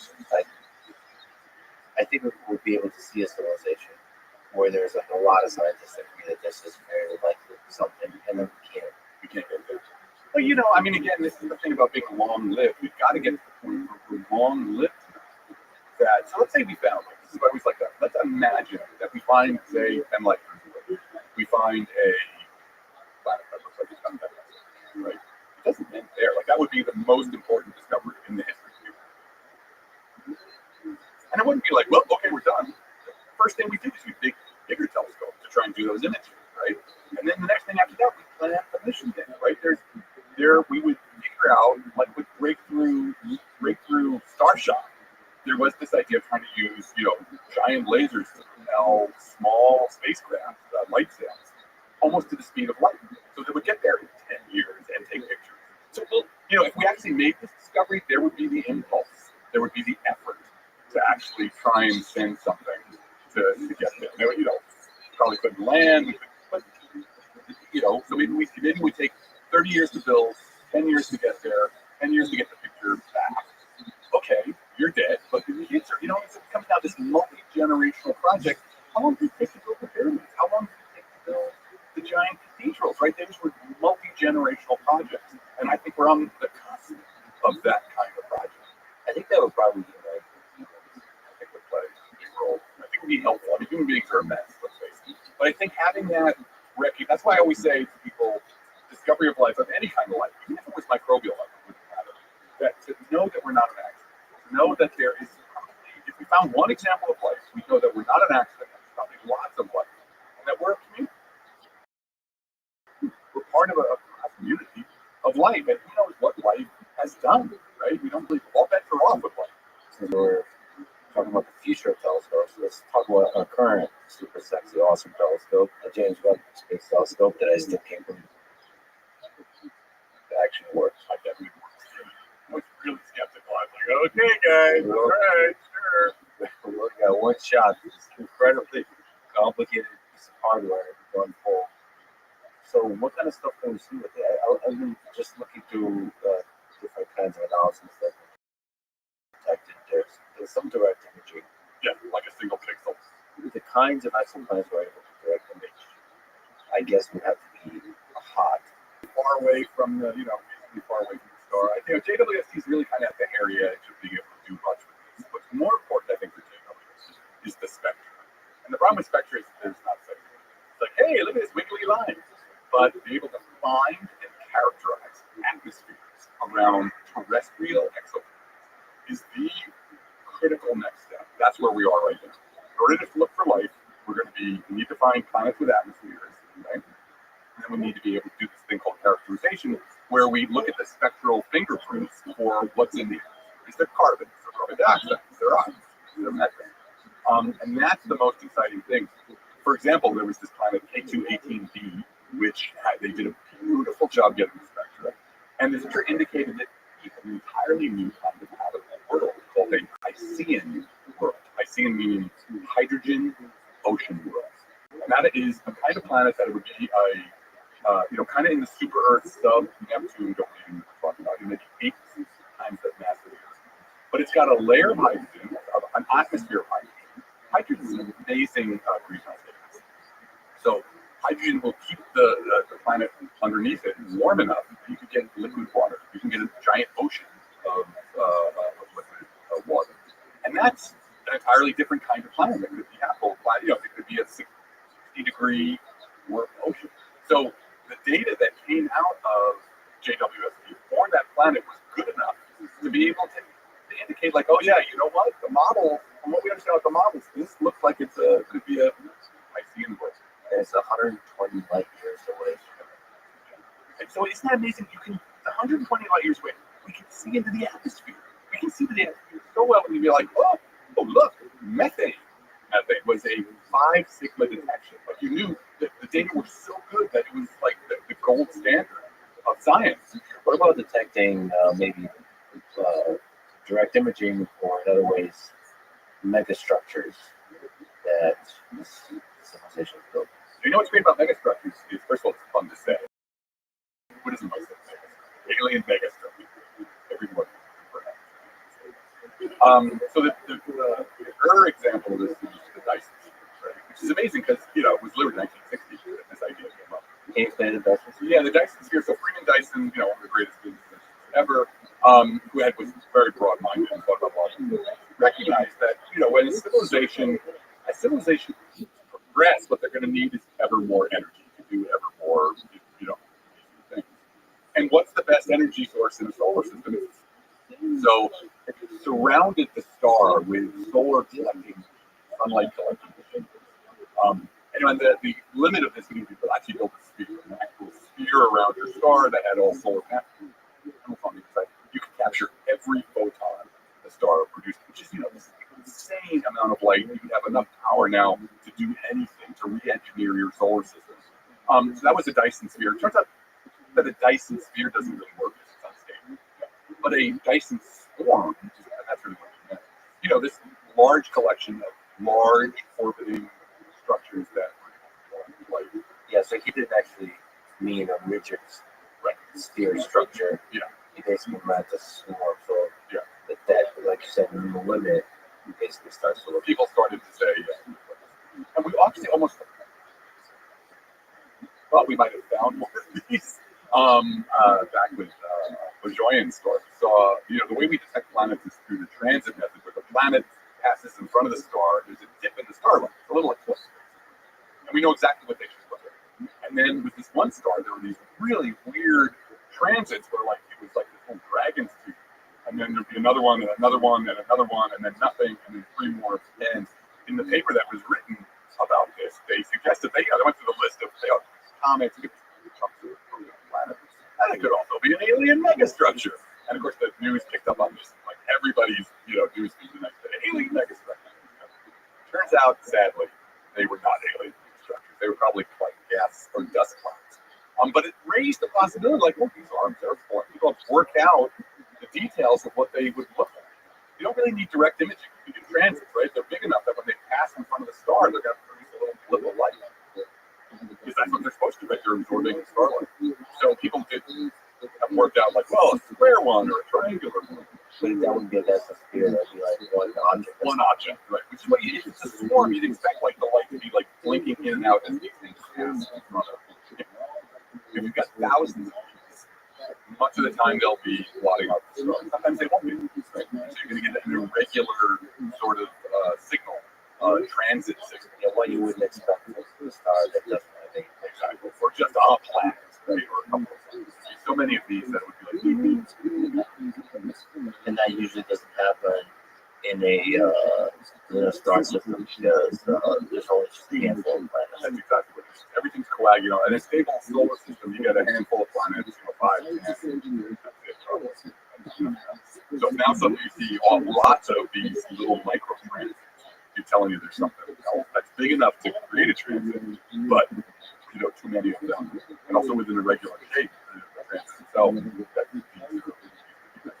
many people are looking for megastructures? Well, the main groups looking for megastructures are, again, Jason Wright at Penn State and collaborators. The way they're looking for it goes for infrared light, because the second law of thermodynamics says, look, if you capture all of this starlight, you're going to warm up your thing's going to warm up and emit an infrared. It's going to be waste heat and waste light from. It feels like a louder, clearer way. And that's actually, Dyson. That's actually why Dyson proposed it. He wasn't really proposing it because, he was saying, this is what civilization do. He proposed it because he was like, oh, we want to start looking for alien civilizations. Here's something that would have a detectable signature. So Jason and the company has done pretty good search. And recently they made news because they were able to eliminate a lot of places. These aren't Dyson. But they did have a couple that were anomalous enough. They're like, well, I don't know. It's not a detector. And they were saying they would never say it's a detector. But they were not non-detectors.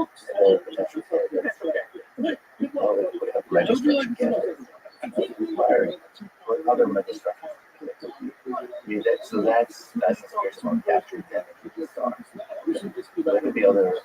Well, there's something called the Clark effect, right? So we have a bunch of satellites that are in geosynchronous orbit. Nothing naturally is going to end up in geosynchronous orbit, right? Geosynchronous orbit is one particular orbit that's really useful for being things straight down. Or if you want to put a space elevator, right? There's this idea that if a civilization becomes advanced enough that it's really using geosynchronous orbit, they actually get a belt, something that would actually be from a distance via transit. There's been a couple of papers these quark belts, densely occupied quark belts, would be a mega structure. It's not as mega as a Dyson swarm, but it's kind of planetary scale. I think it's the type of It could be. I mean, in our list of techno signatures, it would be down there. But it would be, again, if you had an advanced enough civilization that is enough of this, it would certainly have a quark belt. Yeah, probably Dyson spheres. That's the more exciting. That's the goal. It's because the Dyson sphere. Let's talk about the Kardashev scale. What is the Kardashev scale, and where are human values? Right. So the Kardashev scale was the same time. This is this golden age of SETI, like kind of 60, 59 to 65 when it just starts. Like this is, Frank Drake has done his first experiment. People are like, oh my God, this is even possible. And so people are just throwing out these ideas. And as I said in the book, science is conservative. And what I mean by that is it holds on to its best science. So Rothschild comes up with this idea that, look, again, it's always about detectability. If we're looking for civilization, we should think about what are the natural stages, natural quotes, that a civilization should go through. And he was thinking in terms of energy. So he said, look, the first hurdle in terms of energy or threshold that a civilization goes through is using all the starlight that falls onto a planet. We call that type 1 civilization. Whatever way you're doing it, some large fraction of the starlight that falls on your planet you're using. The next would be to use all the starlight there is from that star. Right? So that's the Dyson. So he actually, Dyson had already proposed his idea. So that's a type 2 civilization.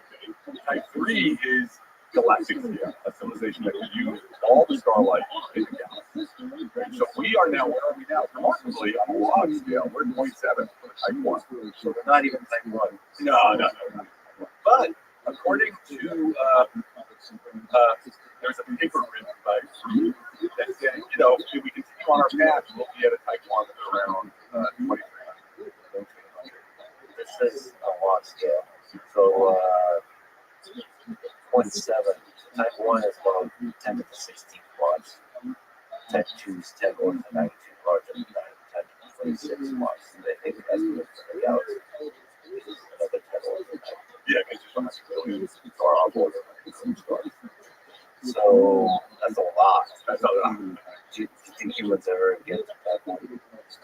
I think, that there's a problem with type 1, which is that, we already know about climate change, right? The effects of our harvesting energy to do the work of civilization is already changing. Right? And that's something that, Rothschild couldn't have recognized. When there's the first law of thermodynamics, right, which is just about energy, the different forms of energy. Then there's the second law, which is about when you use that energy. Rothschild wasn't thinking about the second law. If you get all that energy and you use it, there's waste. You don't get to use it all, right? You can only, second law tells you that if I have a tank of gasoline, I can only use a certain fraction of the energy in that tank, and the rest is going to go to heating up the engine block. So that second law tells you that you can only use so much energy before the climate change is like, sorry, it's going to change on you. So there's a way in which we probably can't get without devastating the Earth's climate. So we're probably going to have to figure out. The most important thing actually here is probably white space people, settlement space. We have an idea that we've been working on for a while called services, right? That at some point you probably move a lot of your industry off the world, right? We've got Mercury, for example. There's nothing on Mercury, there's no life on Mercury. Why don't you put your energy harvesting there, right? Because you can't mess with the biosphere. The biosphere is more powerful. So there's limits to how much energy we can harvest to do work on the Earth without really adversely affecting the biosphere. It does seem that the best response to climate change is not to use less technology, but to invent better technology and to invent technology that avoids the destructive effects. This is the frontier we are. Now, with the topic of my last book, Light of the Stars, it's like you have to do the astrobiology of the Anthropocene. You have to see the transition that we're going through now on a kind of planetary astrobiological framework. That paper we were talking about with the world, that was actually in service of the work I was doing where I want to know how often do you go through? How often does every civilization, technological civilization, trigger its own planetary crisis, its own climate crisis? And the answer we actually came up doing models was yeah, probably. And then the question is, are you smart enough to figure out how to readjust what you're doing so that you're not, that all goes wrong, right? You want to figure out how to do this so that the biosphere becomes even more productive and healthy. So yeah, right. It's the kind of technology. I think there's probably absolutely limits on how much but how do you use that? And then also, getting off planet. If you want to use 10 times more, you're not going to do it on the world. So how do we detect type 1 civilization? So we've been kind of talking about basically type 1 civilization detection. Maybe with the disease theory starting to get like a little bit more type 2. Right? It feels like if you have a type 2 civilization, it won't be just a disease theory. Right? It feels like that just for the same reason you mentioned, climate change, but now at the star system level, they're probably expanding. Right, so how would you detect type 2? How about propulsion? Right? If you're expanding, no, we've had we literally within the NASA now. Thomas Beatty was joining us from the University of Wisconsin as an idea to look for balloons, right? If you have a solar system wide thing, right? You got space truckers going back and forth, right? From Mars, they're doing the encephalism. They're accelerating and decelerating the whole way there, right? If you want to get to Mars in a couple weeks, you have your fusion drive on the entire way out there. You flip and burn and have it on. So you're also always have gravity. So would those balloons be detectable? Because now you've got stations going all over the place, and the odds that the balloon is going to cross your field of view become pretty high. So yeah, I think that's a good way of looking for. That's one idea of looking for large scale interplanetary, which is kind of like when you're getting to a type 2. Another possibility is looking for the tailings of asteroids. This was an idea this group at the Department of Smithsonian that to be able to look for if you're really chewing up asteroids to build SpaceX. And there'd be dust particles left around, and would they look different from just say the dust, from just regular pollution of all different kinds. Pollution of all different kinds. And trash also. Okay, so trash is an interesting idea when it comes to the actual solar system. Right? We are actually, there's a whole other field of which are things in the solar system. What if somebody came by a billion years ago, and left some stuff, right? So the Earth has been showing biosignals for billions of years. Species like us, looking at our level, looking at Earth, have been able to know that Earth had life on it, had a biosphere for billions of years. So maybe somebody sent something by, on half a billion. So this idea of looking, say, at the moon for artifacts that have been there for a long time, something that a number of people are doing, working on a paper where we calculated this super fun. We calculated how long would the lander exist on the moon before micrometeorites just shoot it down.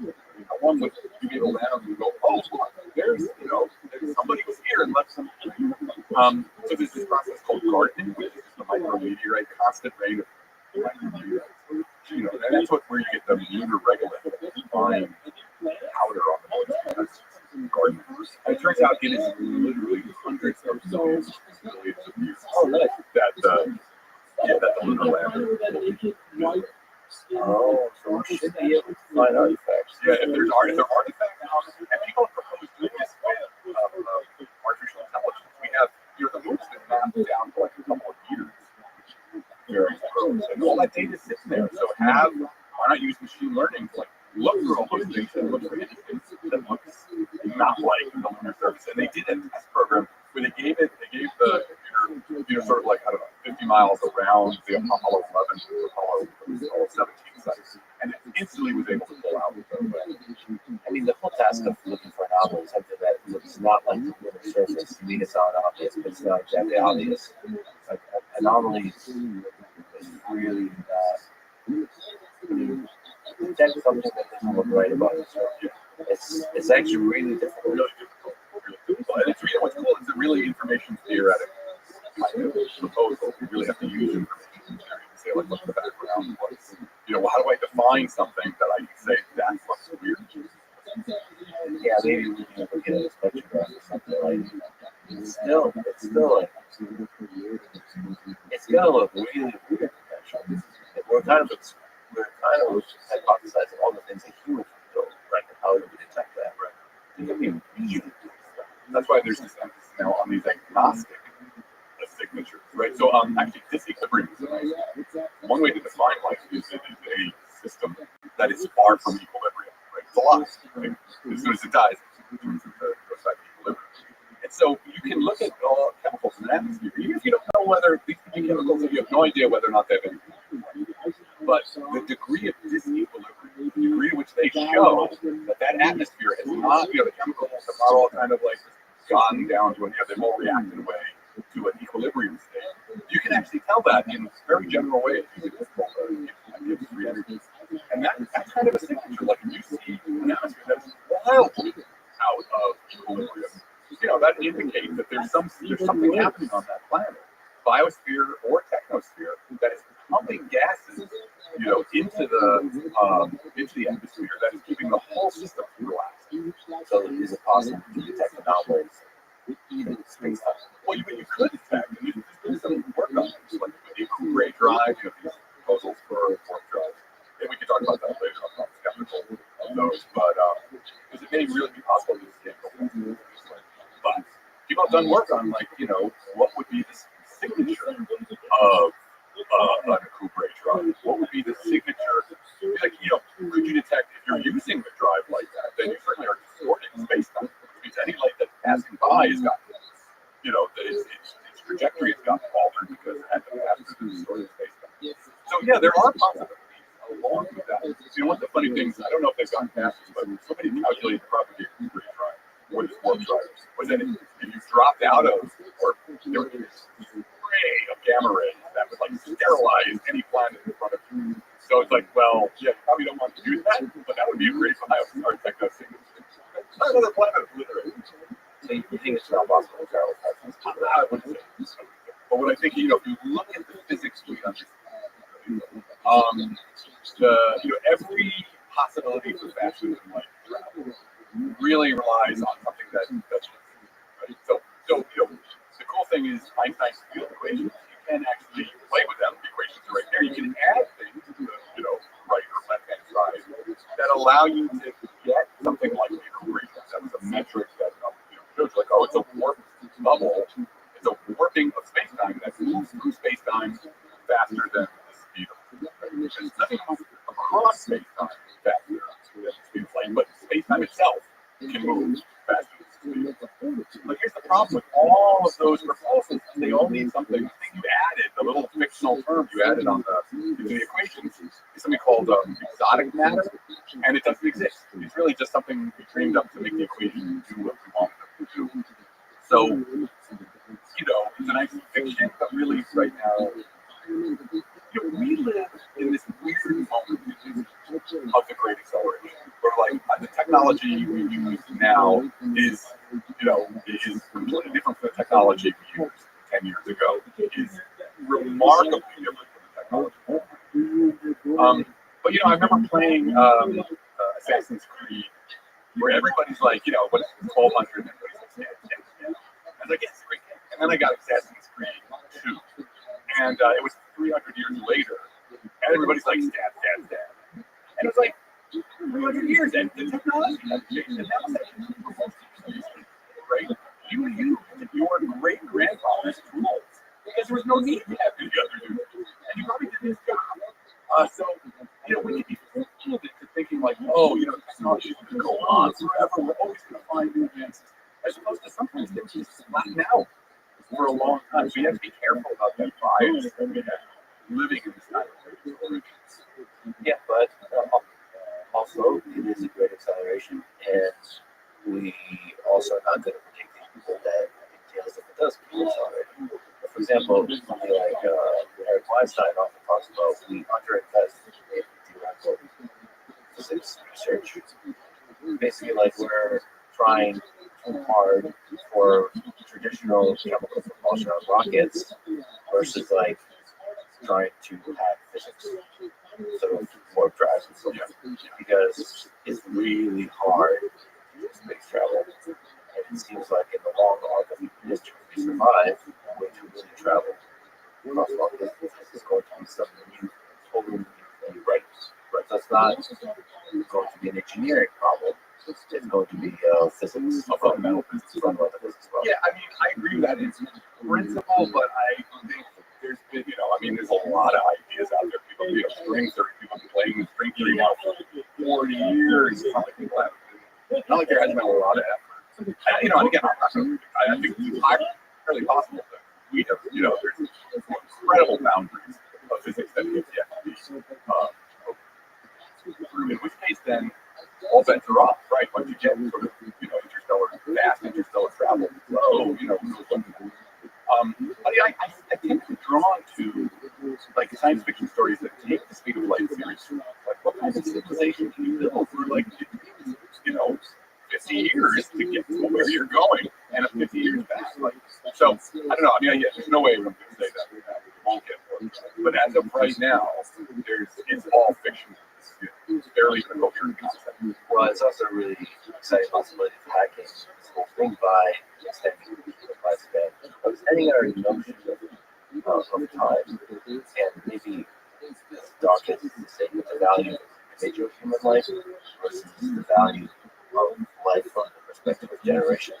You can have something like a generational ship that travels for hundreds of thousands of years, and you're not sad that you'll never see the destination because you gotta have the value, you know, the prolonged survival of humanity versus humanity. It's a wild ethical question. One of that book I talked about, Aurora, was I love the book because it was such a sort of inversion of the usual. Because, you know, I love so many generations stories. And they get to that planet. The planet turns out to be uninhabitable. It's inhabited, but it's uninhabitable for Earth because, again, it has this idea of, like, you know, life on this particular planet. So they turn around and they come back. And then when they land, the main character goes to, there's still people who are, you know, arguing for more generations. Punches the guy out. She's been her whole life too, you know, with this. I thought that's a really inversion. You know, the interesting thing about what we're talking about these space habits, but if you really had a space habit, not some super cramped, you know, crappy, usual version of a century, but if you had these like space habits that were really, you know, like the O'Neill cylinders, they're actually pretty nice places to live. What a thrust around, you know, like why keep them in the solar system? Maybe space is full of like these sort of traveling space habitats that are in some sense they're worlds in and of themselves. There's the show Silo, which raises the question of basically if you're putting a generational ship, what do you tell the inhabitants of that ship? You might want to lie to them. You might want to tell them a story, right? Because there is a society, there's a nation. It's like, how do you maintain homeostasis of that little society? Then that's a fascinating technical question, a social question, a psychology question. Yeah, the generation shift too, you know, they talk about the idea of blood and also you talk about extended lifetimes or you know, the stasis, the cryostasis, which is the mainstay of none of these things we know are possible. But you know, it's so interesting. I love science fiction, the way it sees ideas, right? All these ideas we're going to talk about because they've been stable for 50 years. I mean, the whole field is regarded today. Yeah, where are we at? Yeah, I wonder what the state of the art is for complex organisms. How long can you freeze and then unfreeze? Right. Maybe like a bacteria you can freeze. Well, bacteria can last. This is things like panspermia, right? How long can you know, how long can the bacteria survive in a rock that's been blasted, you know, it's a comet impact across you know, interstellar distances? That does seem to actually be possible. People have done those kind of calculations. It's not out of the realm of possibility. But a complex organism, multicellular, multi-systemic, or multi-systems, right? Organs besides us. So what makes them freeze? You know, which part do you want to preserve? Maybe for humans it seems like one major personality. It feels like you want to preserve a set of memories. And if I woke up in a different body with the same memories, I would feel like I would be the same person. Altered carbon. That's a great series. You know, that's a really great series. That's exactly the idea of sleeves. Everybody's able to, like, you know, re-sleeve in another body. And it raises exactly sort of this question. It's not the greatest cyberpunk, but it's pretty good. It's got some great as we get better and better advancements in large language models, able to be fine-tuned. It raises the question, is that to me the very constitutional test as we traditionally define it. So if there's going to be an LLM that's able to copy you in terms of language extremely well, it's going to raise ethical and philosophical questions about what makes you human.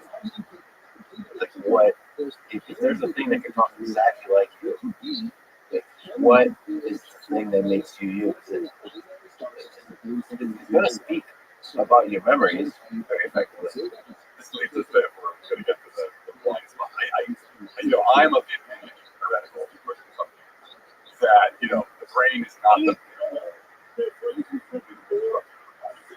the whole body, the body of the patient. Actually, sometimes do that. So yes, I don't, I could be wrong, but this whole work that I did with some applied for philosophy. Because it leads to this question about, maybe we should just download ourselves to the computer. Right? That's another story. That one tells. I'm skeptical about those, but it is that one of the narrative stuff is travel, and that anybody is going to be interested. Whether it's downloaded bodies or it's just going to be artificial intelligence. Like there's a whole idea, how long does biological evolution last? It's a very short period before everybody goes to, or the machines take over, or some hybrid. What do you think it is? We talked about all the different kinds of bio signatures that might be or technical signatures, but what would they look like when we show up? Are they gonna have arms and legs? Are they recognizable at all? Are they gonna be carbon based? Yeah, that's a great question. And this question gets to the heart of thinking about life, right? About what life is. And this is the physical part. There's also sort of the informational part of it. But let's just talk about the physical part of it, which is, life, anything that we're going to call life is probably going to work on Darwinian evolution. That's the nice thing about Darwinian evolution. Just like we know the laws of physics are general, the laws of Darwinian evolution are kind of this logic, this basic logic, that, anything we reasonably call life probably has to operate under these principles. And so, evolution is about solving problems that, to survive, that the environment presents. And the environment is going to present these problems in physical and chemical terms. So that you'd expect some kind of balance between what we call convergence, evolutionary convergence, and evolutionary contingence. So, if you've got to move along a surface, a surface between, a hard surface and air, then the idea of some kind of jointed stick, right, like, makes sense that you're probably going to trigger that. If you look at Earth's history, multiple times, multiple lineages that have nothing to do with each other are going to solve the problem of getting towards energy sources using some kind of stick-like thing. That's about movement. Yeah, so that's one problem that has to be solved. One problem that has to be solved, so they got to get to food, right? Another problem is they got to get away from predators. You've seen wings. We've seen wings. The line that went through dinosaurs to birds involves wings. Insects evolve wings. Mammals evolve wings. If the gas is dense enough that a curved surface, if you move through the curved surface, you increase lift. Yeah, there you go. So I think you can expect certain classes of solutions to the basic problems that life is going to stay alive, reproduce. But one of the weird things about like the UFO things is that we see like, oh, they all look like humans. They're just like basically humans with triangular heads, and that's where we get to contingency, right? So what we've been talking about is convergence. So you expect that evolution will converge on wings multiple times when presented with the problems that wings can solve. But contingency is accidents, right? That you've gotten something that's evolving a certain kind of wing, a leathery wing, right? And then the climate changes and they all die out. Or asteroid, total asteroid. And so contingency accidents play also a huge role in evolution. And one of the things that lots of evolutionary biologists have talked about is that if you ran the tape of Earth's history over again, would you get the same creatures? Now, Stephen Jay Gould was of the opinion that no way, you wouldn't find anything on Earth that resembled any human species. They've done experiments actually on this with E. coli. You take a bunch of E. coli, you let them evolve for a while, take a bunch of them out, freeze them, let one, let that population continue to evolve, the other one's frozen, now starting over again with the frozen. And it seems that contingency tends to win, right? Contingency, at least from what we can tell, I mean, that's not a hard result, but in those experiments, what you find is that actually really good. So the idea, and this is important, so yes, you should expect legs or jointed sticks. How many joints they're going to be? Anybody's guess. Do you expect humanoids, things with a sensing apparatus on top of a shoulder with 2 arms and legs? That's probably a pretty random set of occurrences. I guess what is a brain versus the nervous system? I'm worried most of the cognition competition going on. You can see that in organisms. Actually, I don't know how the brain evolved. Why does it have to be in one place? It doesn't have to be. So my favorite word of the day is liquid brains, right? This idea of distributed cognition, which fascinating idea, and we've come to understand how much distributed cognition there is. Obviously, eusocial animals, termites, etc., and ants, that's an example of distributed cognition. The organism is the whole colony. This is one thing that's been really interesting in the state of the study for aliens, is that when we come to recognize that human intelligence, it's not actually, the kinds of things that go into intelligence are distributed all across the biome. Lots of different examples that show various pieces of what we have. Jason Wright described this like a deck of cards. The cards are all there. We got the hand that actually led to kind of technological progress. But the kinds of the basic idea of using tools, the basic idea of recognizing each other eye to eye, all the things that we define as intelligence, you can find many places in many other places across, many other line lineages across the earth. So it could be very, very different. With something like, maybe the hive mind idea, or bacterial colonies that actually manage to, come to their own version of high cognition. Well, I wonder if we stretch out time 10 to 20 billion years, whether there's a Darwinian evolution stops working at some point in terms of the biology and chemistry of the organism and switches to ideas. For example, if much more rapidly you're operating, maybe I guess it's a kind of Darwinian evolution that's basically beams or whatever it's technology seems to operate on but certainly markets that operate in ways that look very Darwinian. So basically the planet is working hard to get to the first kind of organism that's able to be a nice platform for ideas to compete. And then it kind of stops evolving there. And then it's ideas that take over. Right. Cultural is true. It's amazing. Cultural evolution totally disconnects from the Darwinian evolution. And I'd be careful to say that like a planet is working hard to do this. Because it's really fun looking at us. Like what we think of as ideas and culture, and it's quite possible we're going to make it another 200 years and this is gone. Right? Because it actually wasn't a very good idea long term. We just don't know. Oh, so maybe the idea generation organisms actually not the biosphere, but it destroys itself. It may not be very long term, it may be very potent for a short period of time, but that it's not sustainable. It doesn't become what we were talking about before, mature. It's very hard to get into integrated into a mature bio/. And of course, evolution is not working for anyone. Well, here's actually an interesting thing, right? So people are very much, evolutionary biology can get very careless on it if you start talking about evolution having a purpose. But the very interesting about purpose is that once you do get to a idea-generated species or then kind of all bets are off, and there is goals, there is teleology, there is there's now suddenly, absolutely there's a direction implied. So that's kind of the cool, interesting thing, that once you get to that, evolution stops being goalless, directionless, and suddenly, we're the ones who supply, or any kind of creature like us, has an absolute direction of it. Although you could argue that from the perspective of the entire civilization, we're also directed. We have a sense that there's a direction in this cluster of humans. And then there's another cluster that has a different sense of direction. There's all kinds of religions that are competing. There's different ideologies that are competing. And we just zoom out across, we survive across thousands of years in this direction. We'll see what pinballs.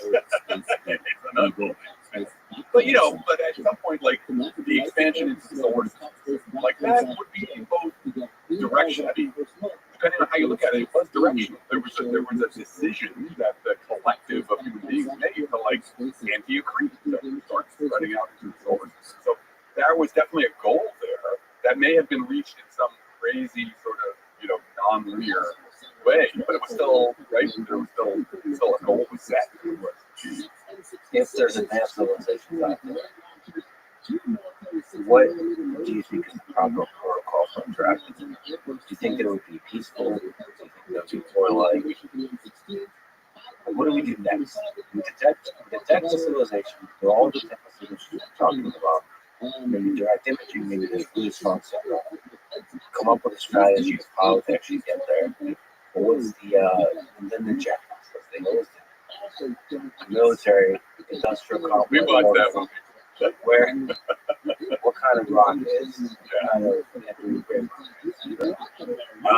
I think so this is also the general question. Also, any messaging of extraterrestrial intelligence, and I am definitely of the opinion of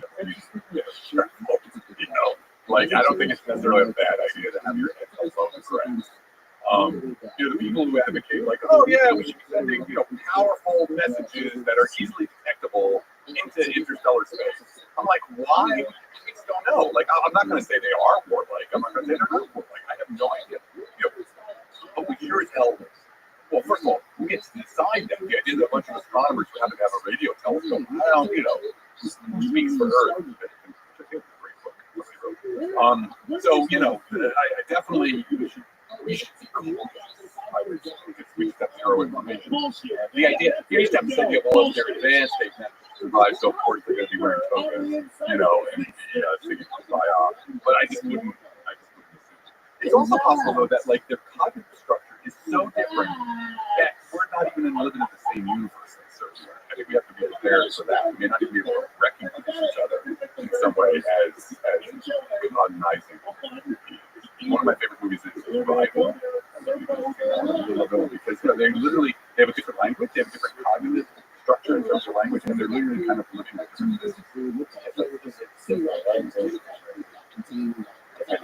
yeah.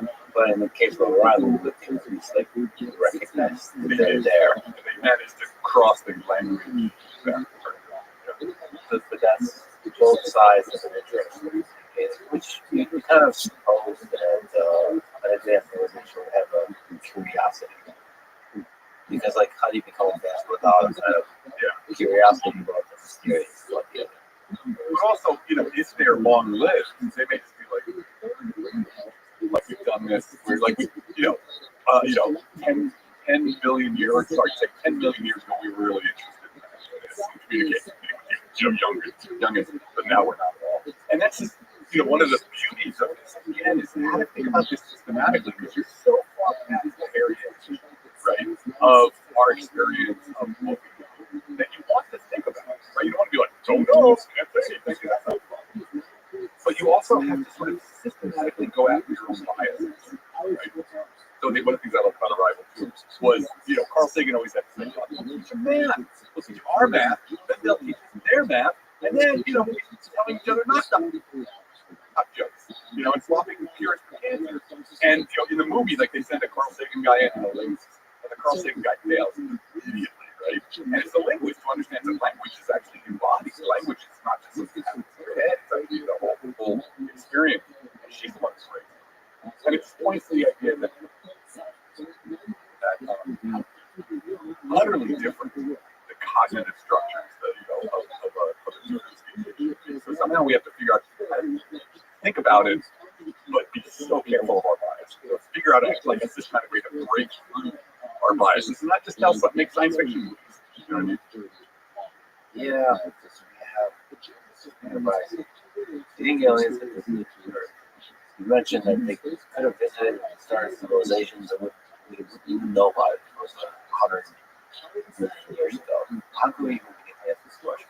Gotta look, gotta figure out ways to look. So I don't put it not high on my list of, things that I think are probable, but it needs to be explored, and unless you look, you never know. So looking on the moon, where would we find, if we if aliens had passed through the solar system any time in the last 3 billion years, where might we find artifacts? Where might artifacts still be around? Earth, probably not, because weathering and resurfacing. The moon's a good place. Certain kinds of orbits, maybe they park the probe in an orbit that was stable. You got to figure out which orbits actually can put something there and it'll last for a billion years. So those are the kind of questions. And I don't, like I said, it's not high on my list of thinking this could happen, but it could happen. I certainly can't. Unless you look, you don't know. What about, speaking of biases, what about if aliens visiting Earth is the element, meaning like the potential of the aliens, say, seeing life? You mean like in a directed panspermia? Directed panspermia, Yeah. or seeing some aspect of the evolution?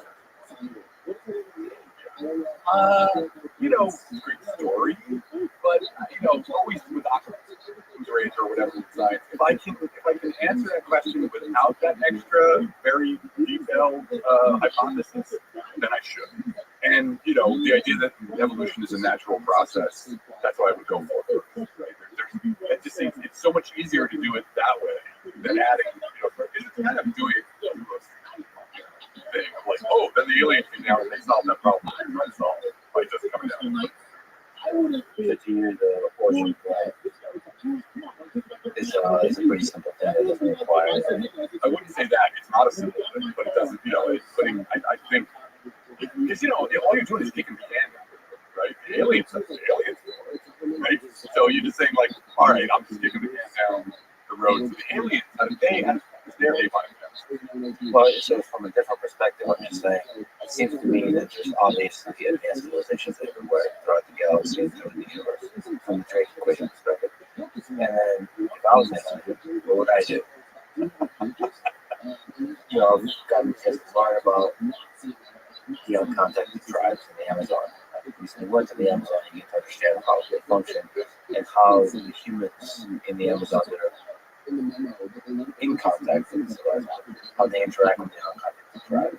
First of all, the uncontacted tribes are very violent towards the outside world, but everybody else tries to stay away from them. They try to kind of protect them, don't talk about them, don't talk about their location, all this kind of stuff. And I've begun to internalize and understand that perspective of why you're doing that. If I was an alien civilization, I'd probably do a similar kind of thing. Of course, there's always the teenager in control who's going to start messing with stuff.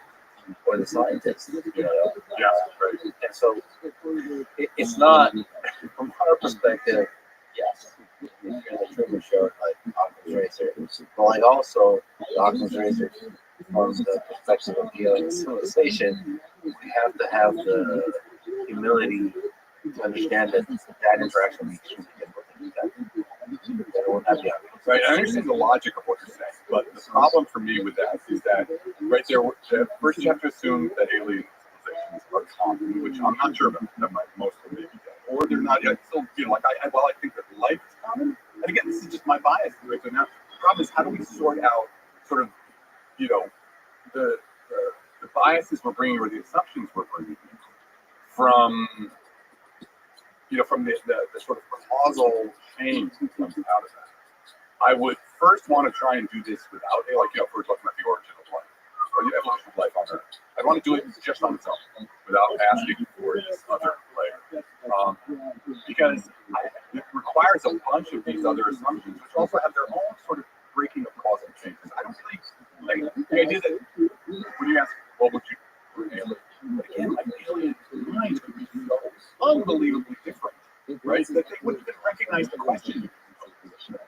Right? Because it's just like, we have a very particular kind of cognitive structure, and we're very governed by, if you went and talked to, think about, if I could suddenly magically appear 100,000 years ago and talk to a hunter-gatherer about their worldview and their motivations, I might find something like the words no resemblance to things that I think are sort of, that's what naturally people. Well, let me ask you this question. Because, if we made a time machine that allows us to travel back and talk to them, or we discover maybe a primitive alien civilization on a nearby star system, what would we do? Yeah, I think that's a great question. I mean, so it's interesting how that even brings up the ethical question, right? Let's say, we'd have to first sort of sort out what are the consequences for them and what do we feel our critical responsibilities are to them. And also, sorry, from a capitalist perspective, what are we to gain? Yeah, right. You look at the way the missionaries, missionaries had these interactions because they thought converting them to whatever religion they were was the most important. That's what they gained. So, from our perspective, I mean, we have to sort that out. I think, given, if we're doing this thought experiment, we are curious. And I think eventually we want.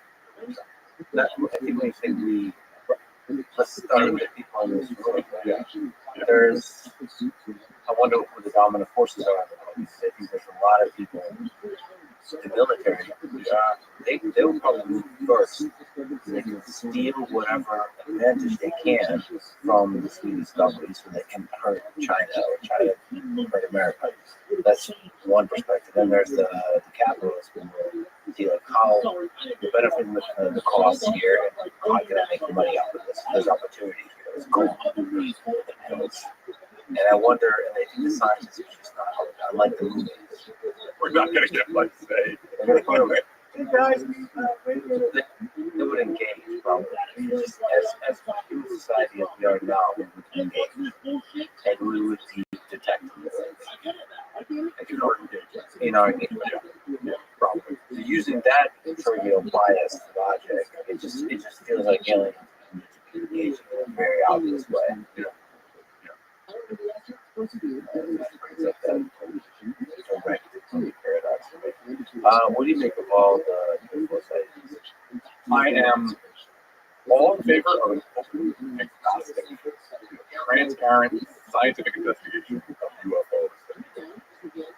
But the idea that there's any data that we have that links UFOs and UAPs to non-human technology, I just think the standards, none of what is claimed to be the data lives up to the standards of evidence. So let's just take a moment on that idea of standards of evidence, because I've made a big deal about this both in the book and elsewhere whenever I talk about it. So what people have to understand about science is we are really scientists. We are really deep with each other. We are rooted with each other because we have this thing that we call standards, and it's the idea of like you have a piece of evidence that you want to link to a claim, and under what conditions can you say, oh look, I've got evidence of this claim requires.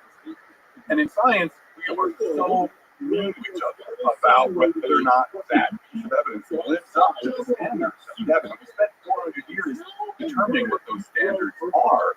And that is why cell phones, right? If you didn't have super rigorous standards about what you think that, this is the one that I've invented a new kind of antenna that can slip in a cell phone and not use it straight how it works. If you didn't have these standards, every cell phone would be perfect. And when it comes to UFOs and UAPs, the evidence you have and the claim shows that we are being visited by non-human advanced civilization. Just even close to the same standards I'm going to have to obey or whatever to live under. If my team, the group I work with is one of them, says, look, we've discovered, must have announced that, we've discovered a techno signature on an alien planet. We're going to get as we expect to be. We expect to be enough. And, the UFO community should expect the same thing. You don't get a pass because it's a really cool topic. So that's where I am right now. I just don't think any of the evidence is even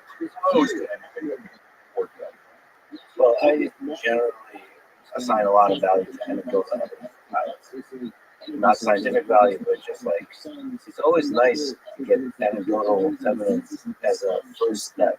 Because I wonder if there's something there. But unfortunately, with this topic, there's some excitement around it. There's a lot of people that are basically trying to make money off of it. There's hoax and all this kind of stuff. So even if there's some signal, there's so much noise. It's very difficult to operate. So how do we get better signals? We talk about if you wanted to really search for UFOs on Earth, Right. and maybe detect things like weird physics. What kind of instruments would you use? Yeah, so in the book I talk about it's stupid, but you want to look up, you want to look down, you want to look over. Right? Yeah.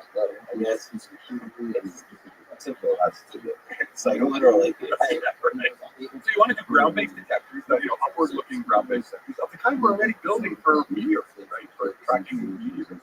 You want to have space-based detectors, put them on satellites. This is what the NASA UAP panel is. And then probably on, we have lots of people in the sky. There should be detectors on the planes, or at least some kind of alert system that if some pilot says, "Oh, look, I'm seeing something I don't understand," presses the red button, and that triggers the ground-based and space-based data collectors. And then the data collectors themselves, this is something I really don't understand. It's so important. In order to actually do science, the data you have to understand where it came from, like down to the nth degree. You have to know how that camera behaves in a bunch of different wavelengths. You have to characterize that. You have to know what the software does, what the limits of the software are. You have to know what happened to the camera. Was it refurbished recently? In every spectral wavelength and all of its data collection and processing. You have to know all of those steps. Especially if you want to claim, like, oh my God, I saw something take a right hand turn at Mach 5. Right? We better have all of that nailed down. So we have to have characterized effectors looking up, down, and maybe on the planes themselves. We need a rational search strategy. So let's say you want to lay out these ground-based detectors. Where do you put them? Right? There's only so much money in the world. So, do you want to put it near places where you've seen a lot of things beforehand, or do you want to, try and do a sparse coverage of the entire country?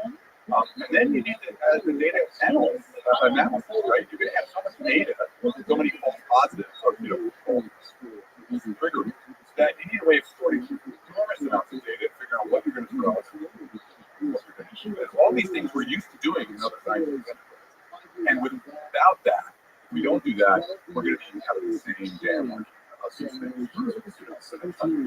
But if I asked you, I didn't know I was asked you to allocate to one place, looking out, studying, or looking at Earth, what should you allocate to? Looking at. Because that's the bad, as I always like to say, here's my qualification. If you said, hey, Adam, I'd like to find something in Nebraska, and I said, oh, good, let's go to the Himalayas. Be like, why am I going there? I'm like, well, maybe there's some Himalayas, some Nebraska. Say, no, let's go to Nebraska. If we're looking for aliens, why don't we look at these planets where they live? Because we have that technology now, as opposed to the bucket of assumptions that you have to come up with in order to say, like, oh, they're here right now. They just happen to be here right now. So, a very important thing. I call this like Elon. To deal with the UFO stuff, you have to deal with all of it. You have to these weird, irrational things that are happening. Like, okay, there's an advanced civilization that is visiting Earth regularly. They don't want to be detected. They've got super powerful technology, but they really suck at using it because they keep seeing them. We keep seeing them that they just. I mean, explain to me what rational world under like. So the whole sort of argument you got to explain, like, why, if they want to stay in, why are they so bad? So that's why I take that level of difficulty and then I put it on top of where should I look? I should look at where they're from. That makes me want to look at the telescopic stuff. Yeah, I think the more likely explanation is either the sensors are not working correctly or it's secret military technology being tested. Absolutely. I mean, if you listen, that's why again I think UAP, absolutely UAP should be studied scientifically. But if I had to make a bet, and it's just a bet, I would say this is pure state adversary.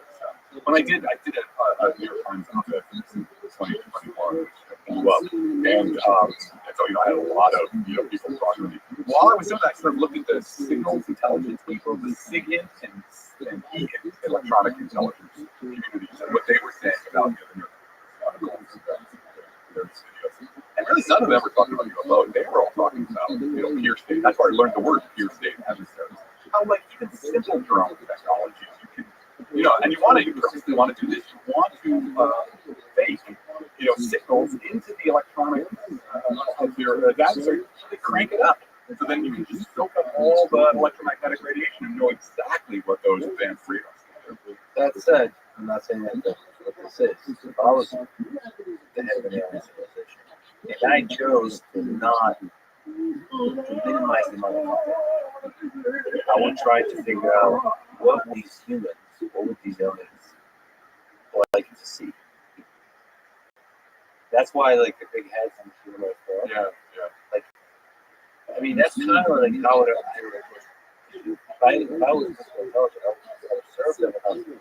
So, if I wanted to communicate with a neon colony, I would observe it long enough to see what are the basic elements of communication. And maybe I would do a trivial thing like do like a fake hand. Right, a robot ant. A robot hand.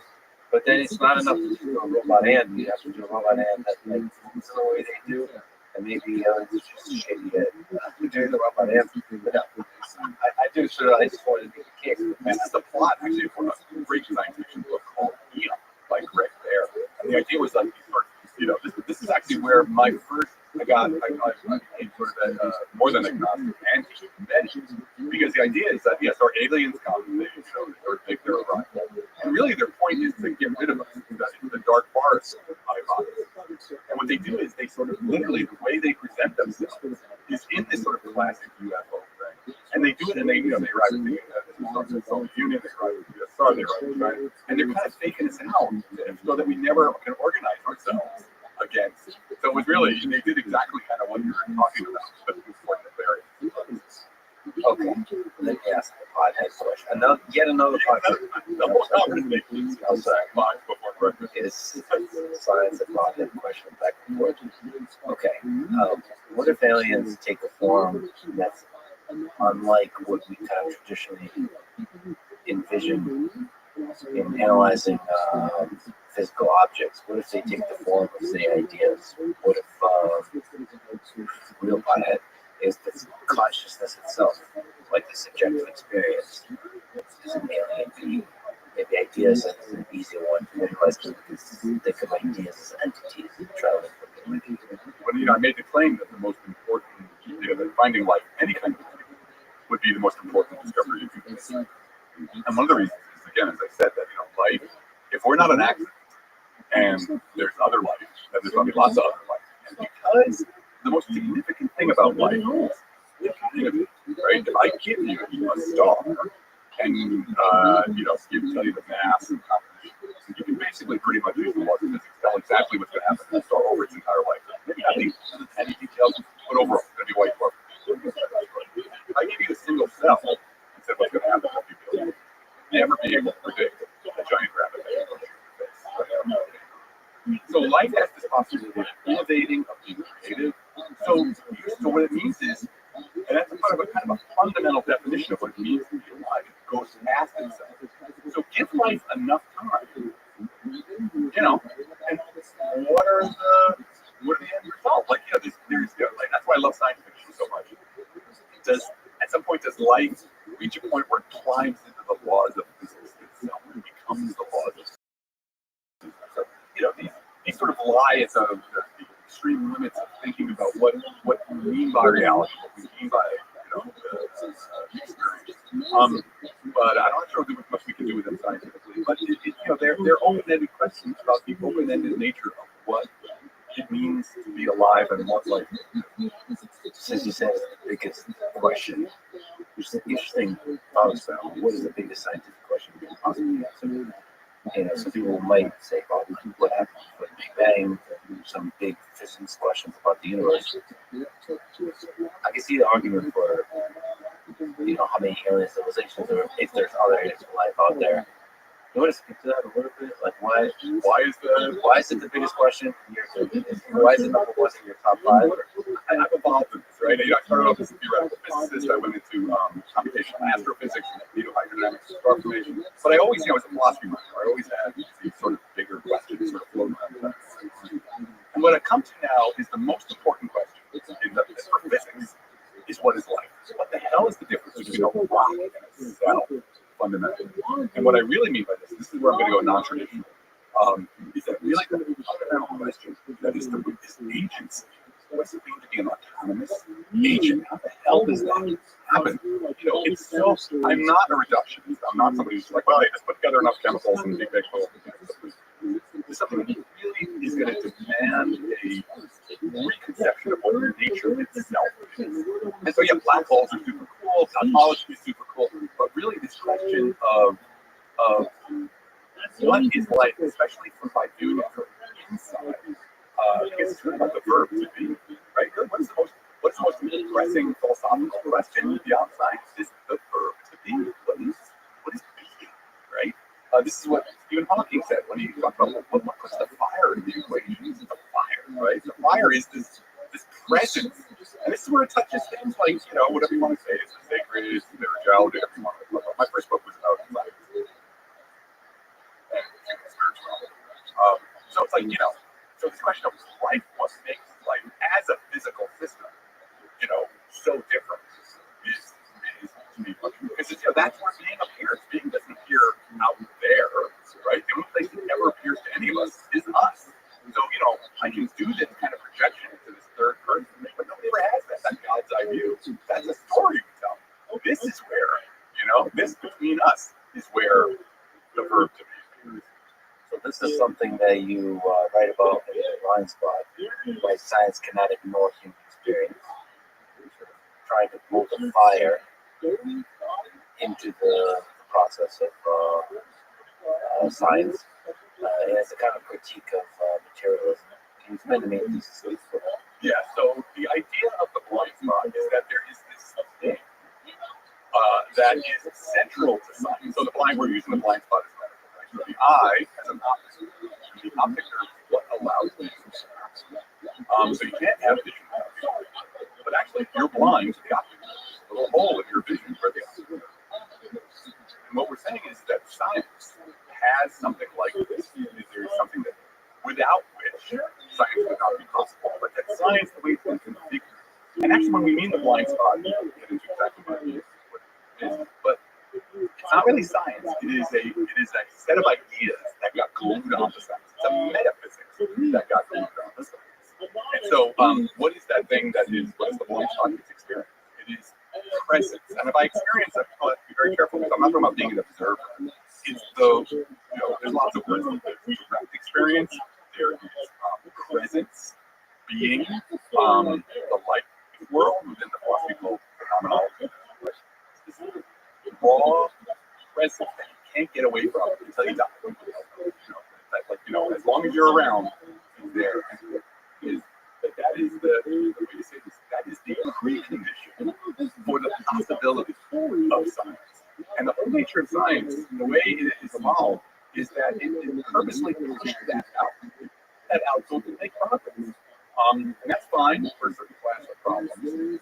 But when we try to answer, when we try and go deeper, there's a whole other class of problems. The nature of consciousness, the nature of time, quantum mechanics, that comes back to the mind. And that if we don't learn how to understand that that is always the background, that experience is always the background, then we just end up with these paradoxes and properties of yoga that require this intellectual yoga to get out of it. I think you give a bunch of examples of that. Looking at temperature as a number. There's a very simple objective scientific way of looking at that, and then there's an experience of temperature. And how you build a parable of temperature. That is what we call it. So what is the black hole? We use the term as a constellation. It's not just materialism. It's a constellation of ideas that are all really sort of philosophical. They're not what science says. But because of the evolution of the history of science and culture, they got like pinned down. They were sort of pinned on to tell us that this is what science is. So what do I say? One is reduction, that you are nothing but your nerve cells, which are nothing but the chemistry, which is nothing but, all the way down. That's reduction. The objective frame that science gives us is God's eye view, this third-person view of the world, to view the world from the outside. That's what science equates to us.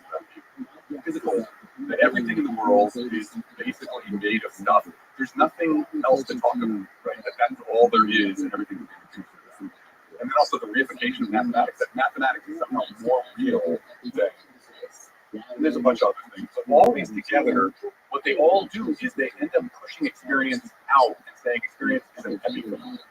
Consciousness. I tend not to use the word consciousness because I think it leads us in the wrong direction. Focus on experience because it's a verb, and it's a way, verb. So yeah, and that this by being blind to that, we end up with these paradoxes that really not only block science, but also been detrimental to society as a whole, especially. So you actually say that from a perspective of detrimental to society, there's a crisis of meaning, and then respond to that in a way that's counterproductive to these bigger questions, scientific questions. So the three responses you mentioned: scientific triumphalism, and then on the other side is rejecting science completely, both on the left and the right. The postmodernists on the left, they're the establishment people on the right. Then it's just pseudoscience that kind of does this in between thing. Can you just speak to those responses and to the crisis of meaning? Right. So the crisis of meaning is that, on the one hand, science wants to tell us that we're insignificant, we're not important, we're just, biological machines. So we're basically an insignificant part. On the other hand, we also find ourselves being completely significant. In cosmology, we have to figure out how to look from the inside at cosmology. We're always the observers. We're at the center of this, collapsing wavefront of light. Quantum mechanics really comes in. The measurement problem just puts us in front and center. We spend some people spend 100 years trying to ignore the measurement. On the one hand, we're significant, and on the other hand, we're central. So which one is it, right? And so this all comes from not understanding actually the foundational role of inability. We can't do science without already being present. You can reduce what happens in science in some sort of formal. A lot of it is about we love our formal systems, our mathematics, and we're substituting. That's one of the things that there's two philosophers we really like, or our heroes. One is Rothschild, who's a mathematician who invented phenomenology, and the other is Whitehead, who's one of the greatest mathematicians of the 20th century. And Herschel came up with this idea of the surreptitious substitution. Part of the blind spot is substituting a formal system of calculus of the data for actual experience, and that's more important. And so let me just do, before I go to those three responses, let's just do the parable of temperatures. I think it'll help them understand what we mean. So think about degrees Celsius, right? We kind of have in the modern scientific culture, we think like, oh yeah, degrees Celsius, they're out there. The universe is, the molecular cloud in space, 10 degrees, Kelvin. The way we got there is we've forgotten how that idea is rooted in experience, right? We started off in science by we had an experience, a subjective experience of hot and cold. I feel hot, I feel cold, you feel hot, you feel cold. Science was this process of trying to extract from those experiences what Michel Biffle, philosopher, calls the structural invariants, things that we could both kind of agree on. So, we figured out we could make a radiated cylinder that's got mercury in it, and that, hot things will be higher in that, that radiated cylinder, lower. And we can both kind of figure out what we're going to agree on our standards for that. And then we have thermometry. Yeah, we have a way of sort of having a structural invariance of this sort of very personal experience of hot or cold. And then from that we can come up with thermodynamics, etc. And then we end up at the bottom of, at the end of that, with this idea of every day I wake up and I check my phone and I'm it's going to be, 60 degrees out, great. And we start thinking that 60 degrees is more real than hot and cold. That thermodynamics, the whole formal structure of thermodynamics, is more real than the basic experience of hot and cold that it came from. It required that bodily experience. That also, it's not just me, part of my education is cold today, isn't it? That from that basic, irreducible experience of being in the world, with everything that is involved, I developed degrees Celsius, but then I forgot about it. I forgot the experience. So that's called the amnesia. So that's what we mean by how the blind spot emerges, how we end up, how science purposely pushes experience out of the way so it can make progress. But then it forgets that experience. So where does this show? Why is this? What are the responses trying to get this back in? Where does this crisis of meaning emerge? So scientific triumphalism is the idea that the only thing that's true for us are scientific facts, right? Unless it can be codified in a formal system, represented as data, captured in some kind of scientific causal network, it doesn't even exist, right? And anything else that's not part of it part that can be formalized in that way is an anti-system. So, scientific triumphalism is this response to the weirdness of, like you call it, the weirdness of experience, by kind of just ignoring it. So there's no other truth, art, music, spirituality, it's all actually reduces to neural. So that's one way.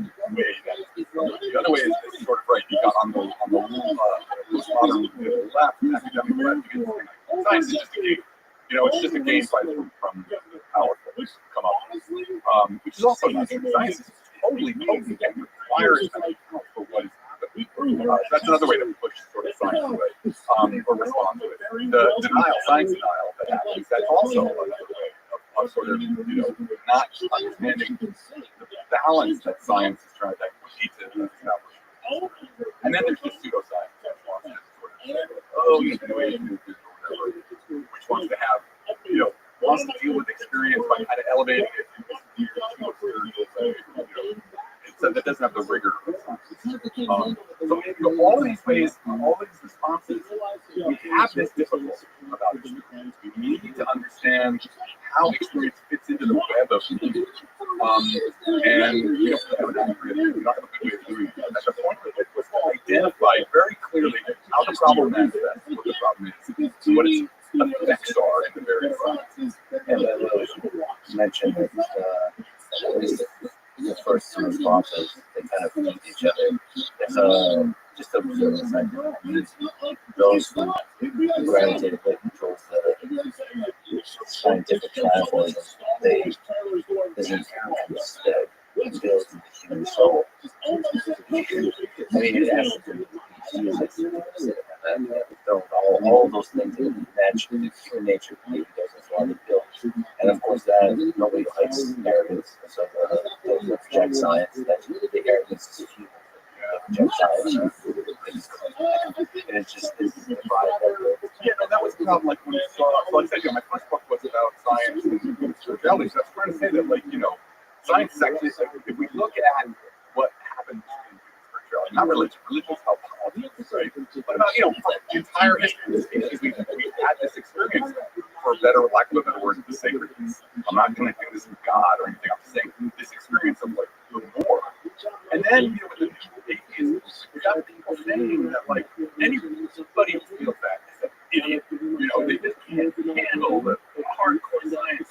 But in fact, their views of the world are so diluted of it. They can't even see the role that experience plays and how they came up with their forms. And experience fundamentally is weird. It's serious. It's like, it kind of goes down forever.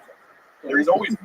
So yeah, that arrogance. Then just if you're telling everybody who's not hardcore enough to do the standard model of knowledge that they're idiots, that's not going to bode well for your You're proposing at least to consider the idea that experience is fundamental. Experience is not just an illusion that emerges from a set of works.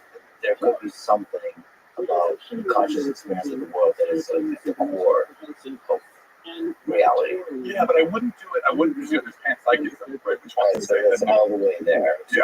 Panpsychism is like, that's literally one of the laws of physics. Right.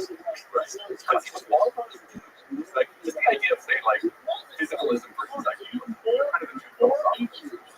Physical, what exists is physical. Idealism says all that exists is not. We're actually saying, look, both of these, take either of those positions is already to project out into that third person view. Right? And that third person view, we want to really emphasize, is a fiction. It's a useful fiction when you're doing science, right? If I want to do like, the Newtonian physics, billiard balls on a pool table, great. I don't want to have to think about experiments at all. Right? But if I'm asking deeper questions, I can't ignore the fact that there really is no person. And that any story I tell about the world is coming from, it's not just first person, but it's literally, because I was going to argue that experience always involves all of it. Experience always originates out of it. That, you're always telling those stories from the perspective of already existing, of already being an experience. So whatever account we want to give is of the world is going to have to take that as an experience to be irreducible and the irreducible starting point. So ultimately, like we don't have an answer. People are like, well, what is it? So, but look, that's the good work of the science. Our job was to point out the problem. But what we would argue is ridiculous next to us. This is really going to require a new conception, right? That doesn't sort of jump right to that third person, that fictional third person view, and somehow figures out how to do science, recognizing that it always starts from experience. It always starts from this field of experience or phenomenology of life that you're embedded in. You can't unembed yourself. So how do you do? So one of the things that Whitehead said. Yes, that's right. Was we have to avoid the bifurcation.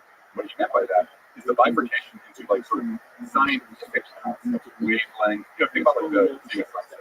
You can say like, oh look, it's just wavelength, you know, and scattering particles, and your experience of the redness, and then all the other things. It's not just red. There's no quality. There's no red. Everything that's happening in the experiential part is just an epiphenomenon. It's just he said you can't do that. They're both real. They're both accounts. They both need to be integrated. And so that required, I think, a really different conception of what we mean by it. Is it something like incorporating in physics in the study of nature, the observer, the experiencing observer, or is that still also? I think that's just to figure out, right? And so actually, you know, a great place to think about this is quantum mechanics, right? Because one of the things we're arguing is like, you know, in the chapter that I wrote, I wrote this with Evan Thompson, who's a wonderful philosopher. When I was writing the chapter on the origins of quantum, how this emerged out of history, my subheader was like, well, it made sense at the time, because it did. You know, it really, there was a reason why people adopted this third-person, God's eye, deterministic view. This view of sort of like, yeah, perfect clockwork of the universe. Yeah, okay, but by the time you got to the beginning of the 20th century, science itself was telling you, like, and no place has disappeared more than quantum mechanics, right? Quantum mechanics slams you with the idea that of the measurement problem, you know? And most important thing about quantum mechanics is you have a dynamical equation, which, you know, you put in, like you talked about before, you have initial conditions, and now you got a differential equation, you crank out the differential equation, and it makes predictions for the future, right? Exactly like Newtonian physics or its higher versions of Lagrange or Hamiltonians. But then this other thing happens, where it's like, oh, by the way, as soon as you look at it, as soon as the measurement is made, I have a whole other set of rules. You know, that's the Bohr, we call it Bohr. And it was telling you right from the beginning that measurement matters. Right? So when you're asking, like, how will we do this? Quantum mechanics is actually pointing to that. So, you know, there's been all these different interpretations of quantum mechanics. Many of them try to pretend the measurement problem isn't there. Go to a really one place, like the many Rothschild literally inventing an infinite number of unobservable parallel universes to avoid the thing that quantum mechanics is telling them, which is that measurements matter. And then you get something like cubism, which is I'm going to advocate for. It's a new interpretation of quantum mechanics, which puts the Bohr rule at the center, right? Instead of like focusing on the Schrödinger equation and the weird things that come out of it, like Schrödinger's cat and all that other stuff, it says, no, actually the reason is the Bohr rule. Let's think about the Bohr rule. Like you said, that puts the agent and information at the center of the world. So that's not a thing you're trying to get rid of. That's the thing you're trying to integrate with. It's not a thing in quantum mechanics that becomes super obvious, but it's the same kind of thing should be incorporated in every layer of study of nature. Absolutely, that's exactly it. So one of the things that's really interesting to me, so I'm part of a project, I'm part of a big project that moves Johnson here on cubism and stuff, and part of that. What I've been amazed by is the language they use. So what's cool about cubism is it comes from quantum information theory. It's a pretty modern version of thinking about quantum mechanics. And it's always about you have an agent who makes an action on the world, and then the information they get from that action through the experiment, that's the actual report, updates their priors, updates their Bayesian, that's why it's called cubism, quantum Bayesian, updates how the information comes from the world.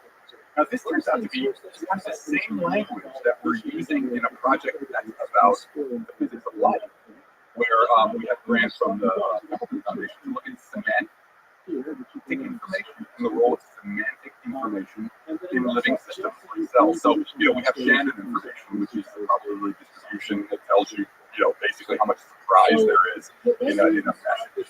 Semantic information focuses on meaning, right? Focuses on, and in a very simple way, just like how much of the information that the agent, the critter, is getting from the world actually helps it survive, right? That's the most basic idea, right? We can get all full stop.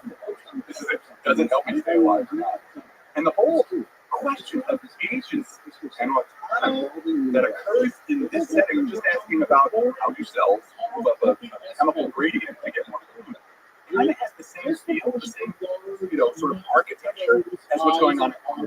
So I think what you said is exactly we bring this sort of recognition that there's always us, the agent, or life, the agent, interacting with and drawing in, giving information and passing information back as a way of doing science, doing hardcore science with experiments, but never forgetting that agency, which also means experience in some sense, is at the center of it. So you think there could be something like cubism,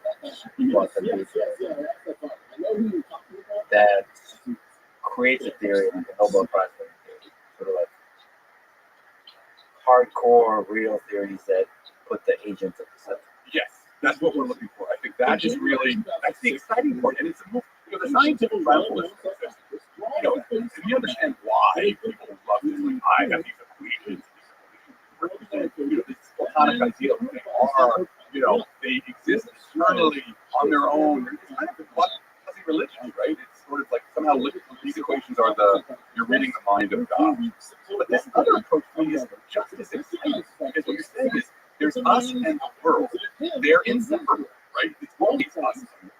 And what we're now finding about is this kind of co-creation, this interaction, the agent and the world, such that these powerful laws of physics that need an account, like in no way am I saying these laws aren't important, laws are big, but they need an account, but not an account that strips, that turns the experience, turns the agent into just an epiphenomenon, that it pushes the agent out and makes it seem to be not the most important. So if you pull on this thread, and see there's a whole discipline born of this, putting the agent as a primary thing in a theory, physics theory. Like, how is it possible to just so there's this whole effort of unifying general relativity, quantum mechanics, what's like comes up with theory and everything. What if these are like the tip of the iceberg? What if the agent thing is like really important? So, listen, that would be like kind of my dream. I'm not going to be the one to do it. But Marcelo and I have for a while have been sort of critical where foundational physics has been for a while, with string theory somehow also like string theory real soon, and it's gotten ever more disconnected from data observations. There were people talking for a while that it's most empirical, and I always wanted to write a paper or an article that was like physicists have been smoking their own stash, right? There's this way we've gotten used to and how weird the other person like my theory is 38 dimensions, my theory is 22 dimensions, but it's got psychedelic squirrels in it. And so there's been a problem. There's a problem. I don't need to tell you there's a crisis in physics or there's a crisis in cosmology. Other people have used that. That's been the headline on Scientific American. So there's clearly another direction has to be found. And maybe it has nothing to do with this. But I suspect that so many times the agent or the having to deal with the view from the inside or the role of agents, thinking that you can replace the block universe with the actual experience of self. Clocks don't tell time. We use clocks to tell time. So maybe that even like the fundamental nature of time can't be used. But there's a new physics theory that comes from this tangential, informational, computational view I don't know, but that's kind of what I think it would be fertile ground to explore. Yeah, time is really interesting. Time is really important to us. What is time? Yeah, that's what is time. So the way we have tended to do is we've taken, this is like when Rothschild talks about the surreptitious substitution, we've taken Einstein's beautiful, powerful, formal system for viewing time, and we substituted that for an actual experience, right? So the block universe, where like Newton's Tuesday is already written down, the block universe, four-dimensional universe, all events are already there, which is very potent for making certain kinds of predictions within the sort of, the scientific framework. But, it is not lived. And, this was pointed out to Einstein, and he eventually recognized it. Very famous meeting between Henri Bergson, who was the most famous philosopher of like, early 20th century, and Einstein, where Einstein was giving a talk on relativity. Bergson, whose whole thing was about time, about duration, he wanted to separate the scientific image of time, the map of time, from the actual terrain, which he used the word duration. Like we humans, where duration for us is full, it's sort of stretched out. It's got a little bit of the past, a little bit of the future, a little bit of the present. Music is the best example, right? You're hearing music, you're both already anticipating what's going to happen, and you're remembering what's going on. There's a kind of phenomenal structure there, which is different from the representation of time that you have with the formal mathematics and with the way we would look at this is that the problem with the surreptitious substitution, the problem with the blind spot is it says, oh no, the formal system is time, but really the only place time appears is with us, right? We're time, So having a theory that actually could start with us, and then stretch out into the universe rather than imposing this imaginary third-person view back on us, that's a route towards a different way of approaching all of us. I just wonder who's the observer who finds that agent in any kind of right is difficult, right? And so that's the work of the science ahead of us, right? So what happened with this idea of the structural invariance I was talking about? So, we start with experience, which is irreducible. There's no atoms of experience, right? It's a whole. And we go through the whole process, which is a communal process, by the philosopher Robert Speaker talks about this workshop. That starting in like the 1700s, we developed this communal space to work in. Sometimes it was literally a physical laboratory where these ideas would be pulled apart, refined, argued over, and then validated and refined. So this idea of pulling out from experience these thinner, abstract, structural invariants, things that we could actually do science. And it's kind of like we call it an ascending spiral of abstraction. So the problem with the way we do things now is we take those abstractions, which came from experience, and then with something like, a computational model of consciousness or experience, I think we can put it back in. Like literally pull out these super thin things, these abstractions, neglecting experience because that's the only way to do science. And then you think somehow, I'm going to put this jam experience back in, and then have an explanation. So do you think it's possible to show that something like free will is quote unquote real to integrate experience back into the physics model of the world? What I would say is that free will is a given. And that's the thing about experience, right? So one of the things that Whitehead, or the Lipton's book, says is not the job of either science or philosophy to account for the concrete. It's the job to account for the abstract. The concrete, what's happening in the universe right now, is just given. It's presented to us every day. It's presented to us. If you want an explanation, fine. The explanation actually doesn't add anything. Right? So that free will, in some sense, is the nature of being an agent. Right? To be an agent, agency and autonomy are sort of the two things that are, they're equivalent. And so, in some sense, to be an agent is to be autonomous. And so then the question really to ask is, can you have an account for agency and autonomy that captures aspects of its arising from the way it and the world sort of co-arise?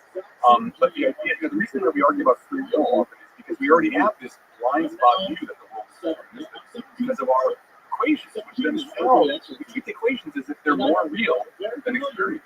And the equations are a killer, they don't corral experience. inner representation. As you like to say, don't confuse the map with the terrain. What's happening between us right now, in this, all the weirdness of it, that's the terrain. The map is what I can write down on equations in the workshop to experiments on. Super powerful, needs an account, but the experience overflows. What if the experience is illuminated? How do we know? What if the agency that we experience is illuminated? We should like, right, because that already requires to take that stance because you already pushed yourself into that third person view, right? And so what we're saying is that's that third person view, which now you can say like, oh, I've got a whole other set of entities, of ontological entities, things that I think exist in God's living room, in spite, that are independent of me and of living things. So you're pushing it elsewhere. This there's that determinist probably. If this experience, the human experience is an infinite, maybe there's an observer. It's not an illusion, so you always have to find an observer somewhere. Yeah, right. And that's why fundamentally, the blind spot, especially the scientific triumphalism part, is following a religious impulse. It's wanting the God's eye view. And it was really interesting when we think about this and the way this gets talked about, especially publicly. There's a line of philosophical inquiry that this language gets out to. And it is actually it's only one version of philosophy, right? So it is pretty much what we call the analytic dream, right? But there's even in Europe, or in the Western tradition, for Western philosophy, there's phenomenology. There's Husserl and Heidegger and Merleau-Ponty, which took an entirely different track. They were really interested in the structure of experience. They spent all their time trying to understand, trying to develop a language that can kind of climb into the circle that is experience, right? Experience struck me off the start with axioms and working right through it. It's given, so you have to kind of jump in and then try to find a language to account for its structure. But then, so that has not been part of this discussion about it. You'll never, good luck finding a YouTube video where someone, a famous scientist, is talking about science from a phenomenological point of view. Even though it's a huge branch of philosophy. And then you get the philosophies that occur from other cores of civilization, right? So there's the Western core, out of which comes the Greeks and the Judeo-Christian Islamic tradition. So then we'll get India and they develop their own highly complex societies that develop their own responses to these questions. And they, for reasons because they had contemplative practice, they were very focused on directly probe attention. They asked questions in the ways that the West never really did. Phenomenology kind of started it, but there's philosophers like Nagarjuna, Sasabon, and they're like the Plato and Aristotle of those philosophers. And they were really focused on in the West. I think because we had the Judeo-Christian tradition, where we already had this kind of God who was going to be the frame on which you could always point to that frame. In the traditions that came from the classical philosophies of India and Asia, they started always, they wanted to know about experience. Their whole philosophies and their logic and their argumentation was based on, I've got this experience, I can't get out of this experience, how do I reason it? Right. So I think there's like a lot of other philosophical traditions that we could draw from. Not like slavishly, we don't all but there are traditions that really tried to work this out in a way that the Western traditions just didn't. But there's also the practical fact that it's difficult to build a logical system on top of experience. It's difficult to have the rigor of science and help experience. And so as science advances, we'll make it better and better. Like the same, it's very difficult to have any kind of mathematical or kind of scientific rigor into why complexity emerges from simple wholes to simple objects. So this kind of vague questions. I think we can do it. I think there's aspects of it. As long as you're never trying to this is what experience is like. I think that's kind of the where you're never going to have a causal account of experience. It's just given. Lots about, and that's what's a good work is to how do I approach this in a way that's rigorous that I can do experiments. But so, for example, I'm just reading this beautiful paper that was talking about this is what we're encountering with our semantic analysis, causal closure. Love this idea, right? The idea that, so we're talking about autopoiesis, right? The idea that living systems are They are self-creating and self-maintaining.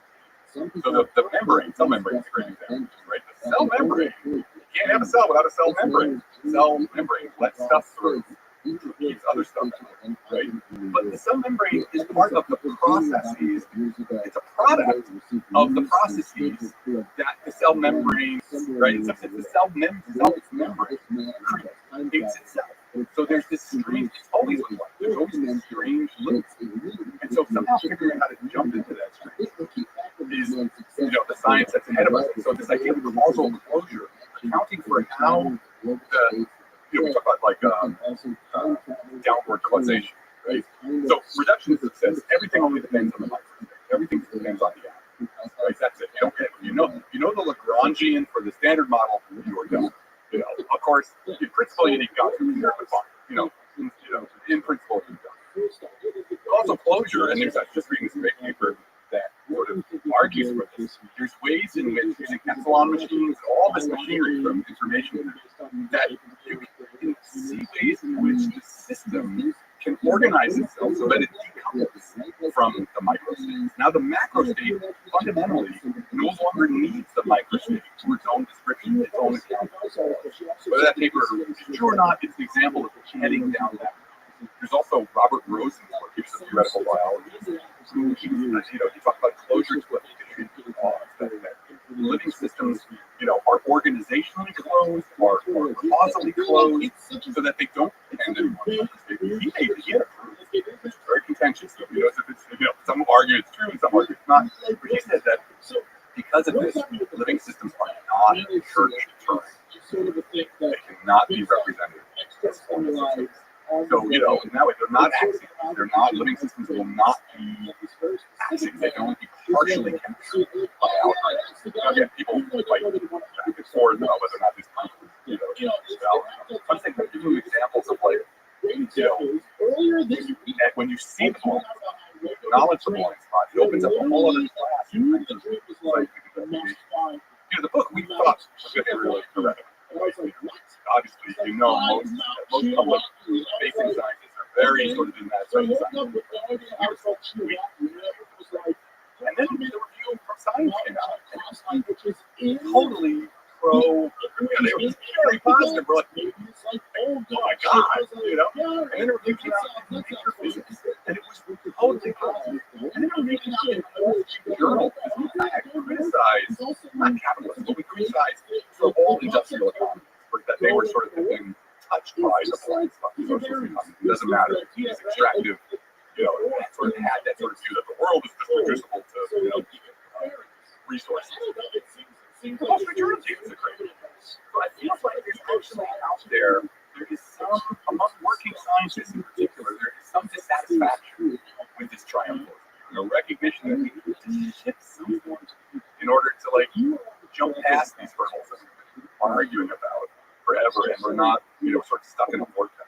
Well, it is. I think there's a hunger to acknowledge that there's an elephant in the room, that we're just removing. It's everyone is doing it. It's like, there's the experience, and then there's a third person perspective on the world. And so to science, apply scientific method from the first person perspective. It's fascinating. I think we can do it because it's also the thing, what's really interesting is this, I think, it's not just first person, it's first and second, right? Because science, so one idea is that we, the idea that, science gives us this subjective third person. That's one way of talking about it. There's a whole other way, is that I do the experiment, you do the experiment, we talk to each other, we agree on methods, and we both get the same result. That is a very different way of thinking about it. And it acknowledges that, when we talk about agency and individuality are flexible, right? So there's a great paper by David Krakauer where they looked at sort of information theoretic measures of individuality. What you find is it's actually pretty fluid. Like my liver cell is an individual. Really, it's part of the liver. And my liver is, a separate system. But really, it's part of me. But I'm an individual. Yeah. But actually, I'm part of a society. And I couldn't be me without the entire community of, say, language users, right? I wouldn't be able to frame it. And my community of language users is part of the ecosystem. right? That are alive, that I am a part of the lineage of, like that are alive. And then that those ecosystems are part of the body, right? We're never separable, as opposed to this very atomizing, the triumph of this science do. It wants like ultimate brain. There's a fascinating degree in which agencies would. Like you are an individual, but you and I talking is a kind of individual. Yeah. And then the person listening to this right now is also an individual. Right. I mean, that's a weird thing. That's a weird thing, right? There's a broadcast nation too. This is my information theoretic. So the idea that we're pursuing now, which I get really excited about, is this idea of information architecture. Right? Or organization, information organization. Because, right, physicalism is like everything else. But, contracting, is apparently the one who came up with the word organism, because he recognized that life has a weird organization that was specifically different from machines.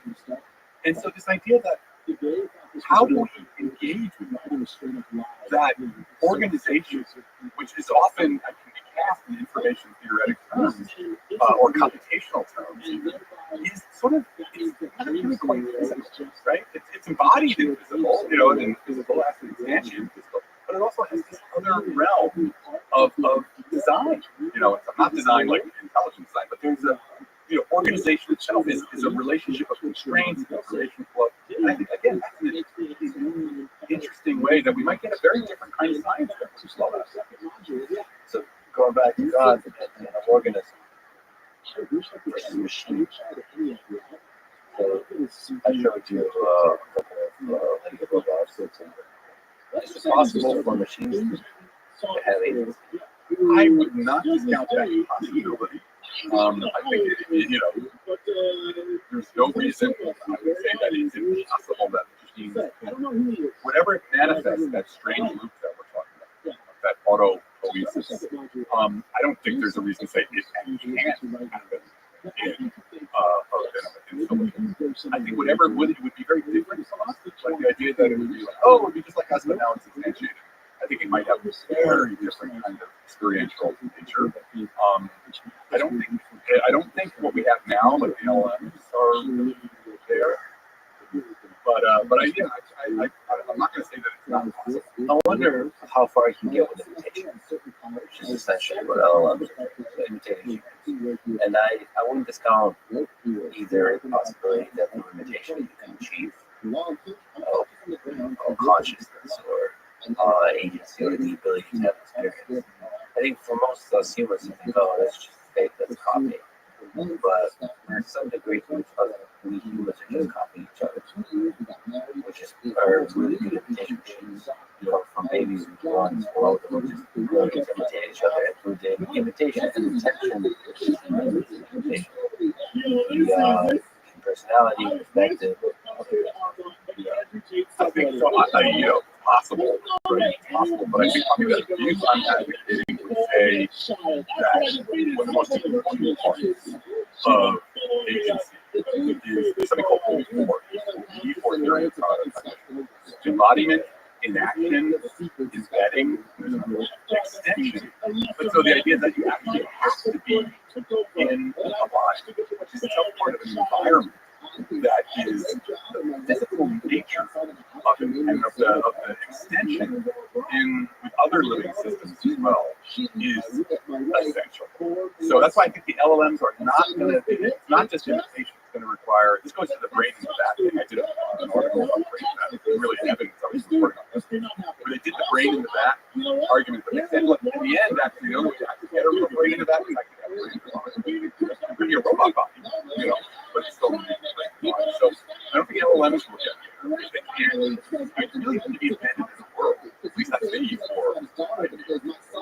For the approach to cognition, cognition is not approach from it's also embodied, embedded, enacted, and extended by way of extra cranial processes and structures. Very much moved for the cognition reflecting on two decent reflections of the reviews before you carried on with a view to assessing the strengths and weaknesses fascinating. I mean, yeah, there's branches of what is cognition that's far, and you could go real far. Right. There's a great story about an interaction between Jonas Salk, who was very much and Gregory Bateson, who was a cyberneticist. And Bateson always talking about music. He said to Salk, he said, where's your mind? Up here. Come here. What he really meant was this extended idea. It's not just to have experience. Experience is something. It's not a thing you have. It is a thing you do. Right? It's you almost perform it in a way, which is why both actually having a body, but having the body itself be in the world with other bodies is, from this perspective, is really important. And it's very attractive to me. Again, if we're really going to do science with them, we're going to have to have these ideas crash up against data. Crash up against. We can't just armchair it, or couch quarterback. But I think there's a lot of possibility here. Very radically different way of looking at what we mean by nature. What do you make of the fact that this visual observer, you as an observer, only get a finite amount of time to exist in this world? Make you sad? No, actually, it doesn't make me sad. So full reveal. I have been doing contemplative practice for 30 years. Stared at a wall for 30 years. And it's taught me a lot, right? I really value what that practice has given me about the nature of experience. And one of the things that taught me is I don't really matter very much. This thing I call Adam Frank, it's really, it's kind of a construct. There's this process going on of which I am actually fundamentally. And that's super cool. But, it's going to go. I don't know where it came from. It's going to go. I don't really need it to, and then who the hell knows? I'm not an advocate for the afterlife. But just that, what I love, Zen has this idea of beyond birth. They don't mean reincarnation. They mean this, dude, you don't even really understand what life is. You know what I mean? I'm like this, it's on a core level of your own experience. So, your ideas about what death is are equally ill.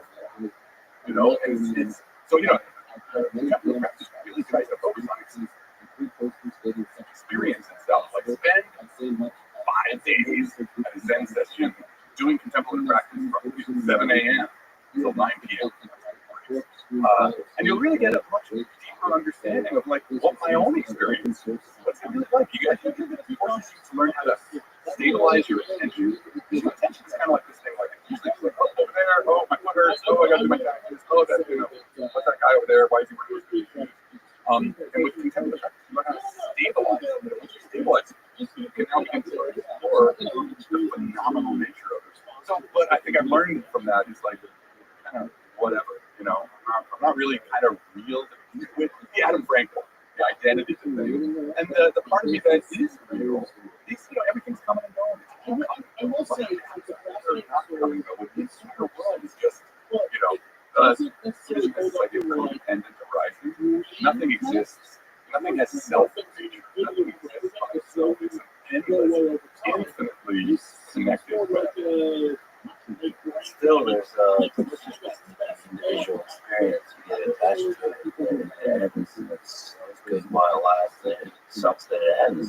You can be like, well, everything comes and goes, but I was eating ice cream yesterday from this awesome low carb ice cream called Delights in Austin, and it ends. I was I was staring at the empty container. That's beautiful, man. I love that. You could say well, that's how it all is, but That's so much what I've learned from because I love your idea of the differences. But what I think contemplative practice is that it's not just you're not just saying it, right? This is why I do koan. So this is a tradition in Zen that it was established. It was a teaching method that was established 1,000 years ago.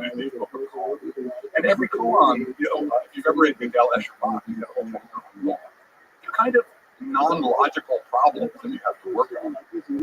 One of my favorite ones was stop the sound of the distant temple bell. You're like, what?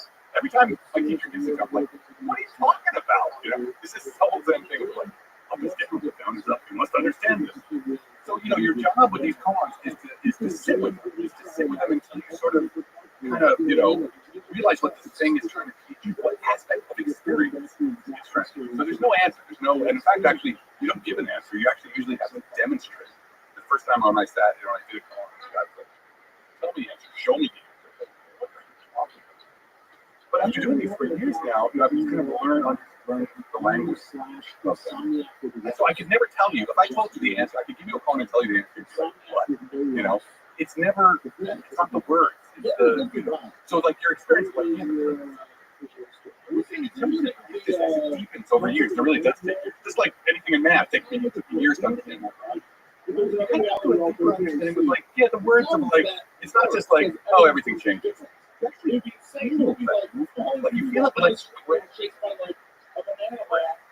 know, and it really becomes, sometimes it's really, but joy. And it's not connected to anything.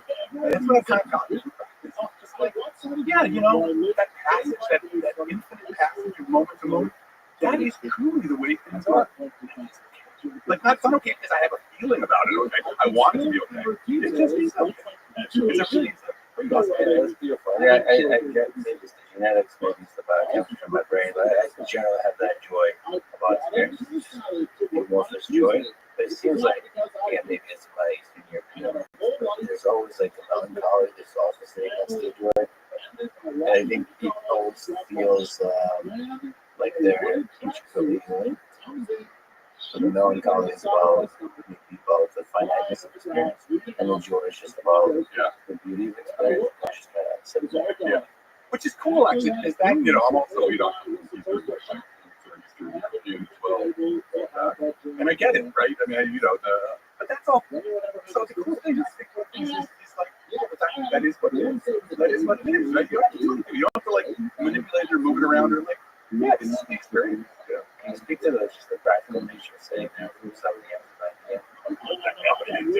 What's powerful? What do you learn from experiences? Yeah. So, you know, you're not really, I mean, you're facing the wall, and what you're doing is you're just sitting with, there's different meditation, right? There's counting breaths. So that's usually what I do. I sit down and start counting. And for the first half hour, it's like blah, blah, blah. Think about my tax. Later on, first time I ever did a full session, 2 day session, I swear to God, I had this freezing run out of track from the beginning to the end with the pauses back when they were LPs. Nice. You know, because my mind was just like, I need to do something. So it literally played the whole album in order. It was pretty amazing to see. You know, the dynamics of it. And this took me a while. I used to, I just hate, you know, I do it, but after a while, the mind gets exhausted. Like that part of the upper level, the roof bridge, like, and then you get bored. And now I realize that's what because you kind of like draw it down. Now, it's a very physical practice. People think you're just sitting there not thinking or thinking about not thinking. Actually, it becomes a very physical process. You're really just following the breath, you're kind of riding the breath, and it gets very wild. You know, and within that, it's, you know, there's a path, you know, because obviously there's been, Buddhism is always, you know, not about thinking, but it's a huge literature. So these guys are always about don't think. I've written all this down. But they're guideposts, they're like the finger pointing. And, you know, there's the idea first, you know, your mind is usually scattered, right? Right, you know, right now when I walk out, I'm going to go get the, my mind's going to be all over. But with sitting, first you concentrate so that there's no more scattering. Or the thoughts are still happening, but you're just not putting up there, you're not paying attention to them. And then, as time goes on, you unify, which is this very powerful thing where self drops away, you know, and there's just this presence, kind of like a raw presence. And that's often where the joy of when you sit with whatever, maybe you can sit and you're going to have like, you're going to go through like an hour of being bummed out about your mom dying. You know, you're just going to sit with whatever comes up. You're going to make it, that's why you're sitting. You're making this decision, I'm going to sit with whatever comes up. So I'm not being, and then what you come away with, it actually over time, it actually changes kind of who you are. Like I'm still the asshole I was from New Jersey growing up. But it's,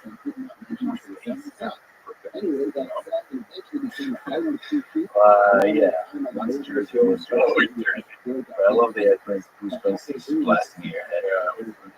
Why are we here? What do you think is the purpose, the meaning of human existence? It's good we just had the last conversation because I'm going to give this answer, which is so important. It's love. And I'm not messing around. It's really actually what happens. So within Buddhism, there's the idea of the Bodhisattva principle. You're here to help. You're just here to help, right? Compassion. Like that's a really essential part of this path of the Dharma. So when I first started, I was like, I'm here for knowledge, right? I'm here. I started contemplative practice because of the usual thing. I was suffering. The reason everybody knows life was hard. But I also wanted knowledge. I wanted to understand the foundational nature of whatever. And I found out that you can't get that. You can't get those. You can't go to this without compassion. Somehow in this process, you realize that it really is about helping all sentient beings. That's why they just being here to help. So I know that sounds cornball, but especially for a guy from Jersey, like you, his thing is to get over. Like your job is to get over. But that's really what I found. And it's that joy. The joy. One of the things I have is when I have like really, there's a kind of experience I'll have in practice, which is just this gratitude. There's a certain way, right? Just the blue sky and the breath, just giving you itself completely unhindered. It holds nothing back. And that's kind of the experience. And then you kind of like, I need to be helpful. Who's not having this experience, To just love the world. Love for the way all the beings who are suffering. Your worst political opponents, they're suffering. And our job is just to try and drop our biases in our stories and see this fundamental level that we can life is occurring. And hopefully there's many aliens and civilizations out there going through the same journey of suffering for as well. Yeah, that may be a universal thing about what he's doing. That or he does. Especially if they're a type 3 civilization. Right. They got really big guns. Well, this was truly mind-blowing, fascinating, just awesome conversation. Thank you for everything you do. Thank you for coming. Thank you. This is a lot of fun. Thanks for listening to this conversation with Adam, right? Support this podcast. Please click on our sponsors in the description. Now, we can use some words in common. All that is, wherever it was, wherever looking, our super contemplation of the cosmos there, the tingling in the spine, the catching the voice, the faint sensation, as if a distant memory, or falling from a height. We know we're approaching the greatest of mystery. Thank you for listening. Now it's a speech. Yes.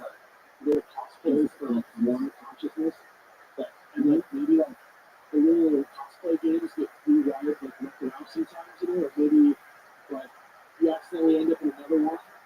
Does that make sense?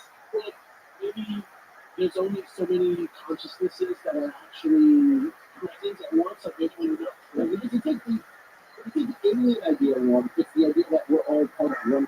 It's not like we're getting rewired. We're just that consciousness experiencing life from all potential angles on this one planet. But I mean, you're still a perception.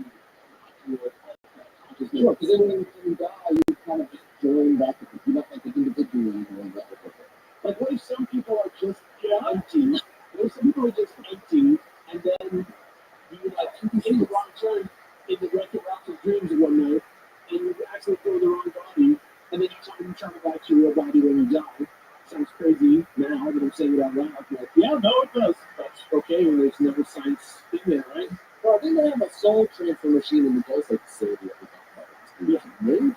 I love the idea that this is like a video game where your FOV is what's loaded in front of you, but everybody around you hasn't loaded yet. So you turn around, everyone loads in.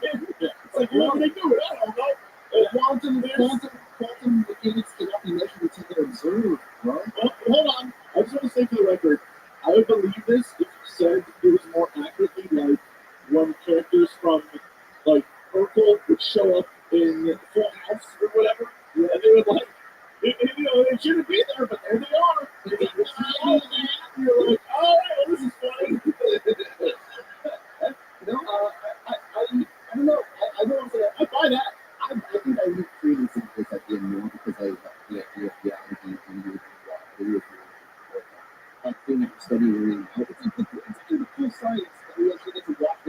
like we get to go across the globe and we don't get to colonize planets. Right. We get to be here in the beginnings of quantum science and that's fucking cool.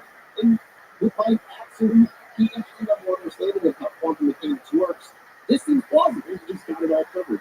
Yeah, we got it all handled. Yeah. Anyway, to close out this module, one more story that kind of goes along with my weird, how do you put it, comic book interest notion that I just had about swapping brain consciousness around. This story this story's not about dreaming, it's about potent psychedelic drugs. But I'm not really sure there's much of a difference, which is something I'll actually be getting further into in just a second. But first, let's have Jesse read us part one of a story by a man called Steve Cantwell on Media. Don't worry, and listeners out there, we know which we go out mushrooms. I would film the whole thing. I would record the audio of the whole experience. And if I'm someone over there actually recording that. Everything about existence is perspective. No aspect of perspective is funnier than time. I have been a member of an existential little group called the Mormon Church for years. At the time of this story, I was kind of a pastor in the church called an Elders Quorum President. My neighbor was also a member of an existential organization, this one called the U.S. Army. You know what? I don't like the use of existential organization, but all right. Like me, my friend was a lifer. While he was in Iraq, he would write emails planning for his next visit home at Christmas. We had been hearing about synthetic marijuana, which neither Uncle Sam nor Joseph Smith had yet commented on. I told Carl I'd get some in time for his Christmas visit. Yo, shout out to everyone I know. Everyone I know who's a Mormon, he always tried to skirt the laws of Mormon. Every single one says, "Hey, I got an idea of how to get around this." I'm like, I don't know, maybe Mormonism isn't for you. Whatever. It lets me know that humanity is alive. Yeah. A smoke shop virgin. I tried not to date the bears. The kids in front of me were buying a pack of salvia, so I assumed this was synthetic weed I thought. I mistakenly asked for the same. There's a problem. That could be a Christmas. On Christmas, oh no. Little baby Jesus is like, it's smoking, you got him. It's the baby from out of the world. Jesus has news. Jesus? On Christmas, I walked next door armed with lamp-sized bomb and a pocket full of concentrated trouble. While the kids played with brand new toys, our wives prepared the big fancy Christmas dinner. My friend and I got to smoke before devouring the turkey feast. I went first to introduce my pal with respect to his Mormon friend using a bomb for the first time. I loaded the big glass bowl with half foil packets, flashed Friday with a micro torch, and took the kind of lungful you take to prove to your friend who kills people for a living that you are gruesome enough to hang. It tasted like burning snow tires. But I held my smoke like a hero until the floor beneath me turned into a whirlpool that sucked me in. Apparently, salvia is nothing at all like synthetic marijuana.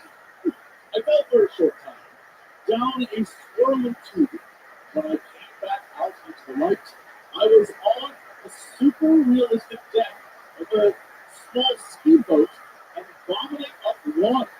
Super realistic water that was coming out of my lungs, along with the kind of coughing that makes your fingertips ache.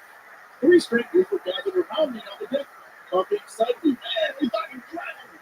The men were helping me off with my life jacket. Yep. We were face down and still, it felt like forever to turn around and pull you out. I stopped coughing. I explained to my water ski companions that I actually lived in Alaska and that all of this was super realistic. As I laughed and knocked on things to show how real everything was, my companions were exchanging word expressions and rushed me to prove I couldn't do it. And here's part 2 from that history, also true. Apparently, we were in Tyler, Texas, a place about which I had zero previous knowledge. My companions Apparently, my friend since kindergarten told the doctor that I had almost drowned.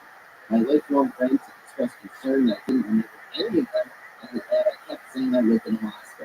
The doctor gave me oxygen, hit my knee with a rubber hammer, just reflexes to turn the light in my eyes. He eventually told us that permanent amnesia was possibly rare, and that my brain would probably shake itself off in a couple days. My Tyler friends took me to my super realistic apartment that was full of things I didn't remember either. Everyone was nice enough to leave me grinning in my living room, where I scooped around and waited for the salad to arrive. I fell asleep on the couch and in the morning woke up to urgent knocking. Paul, apparently my friend, informed me that I hadn't shown up for work and drove me out to Christmas Farm, where I lived adequate for a while. Not really even pretending to supervise super realistic migration labor for a long time work, still waiting for the salvia to go.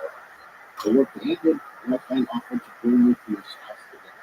I told him I just wanted to go back to my apartment and wait for this crap to wear off. I shook Paul's hand and complimented him on how he had seen, which he didn't care for. I slept in the bed the second night, fully expecting to wake up in Alaska.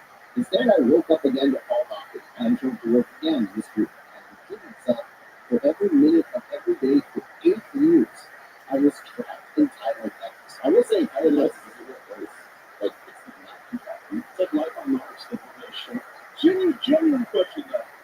After like day 5 or 6, you're saying 8 years. So I mean, I understand that you can fast forward, but if you're saying this is all real time, I don't know. Day 3, I'd be like, you know what? That was a weird dream I had about that moment thing. I guess I'll go to work. But like, I got bills to pay, right? What do you mean? 8 years back. And he has, it has no memory of any of his life. He knows that it's going to be like weird dream. I still don't know anything. My memory of it. And that's still a problem. Like, I didn't go that way. I guess. He goes, at first, I was a man sleepwalking through an imaginary life. I didn't bother picking up my paychecks until there was no money left in my banking account. I wouldn't hang out with friends or answer tedious questions about my memory.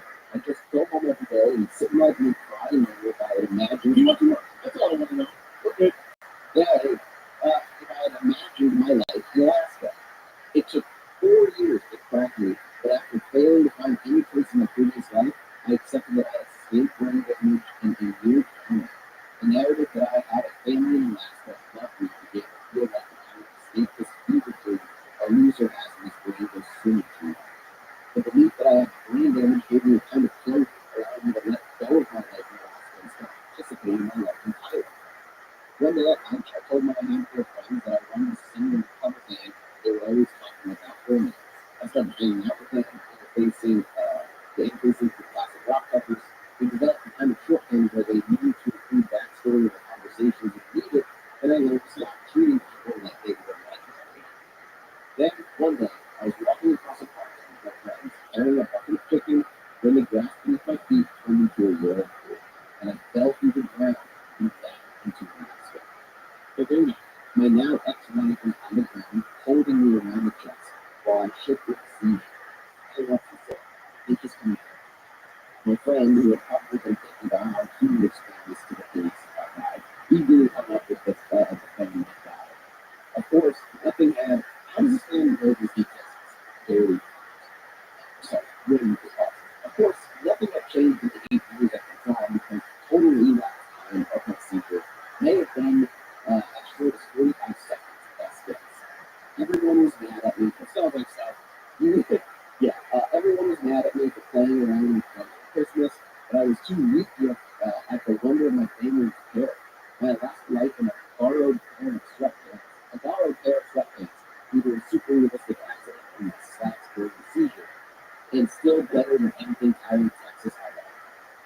In the years since, I still have more questions and answers and regrets about reality and time, and some confusing emotions about feeling entitled to my natural nature I was still lucky that yeah, pretty crazy.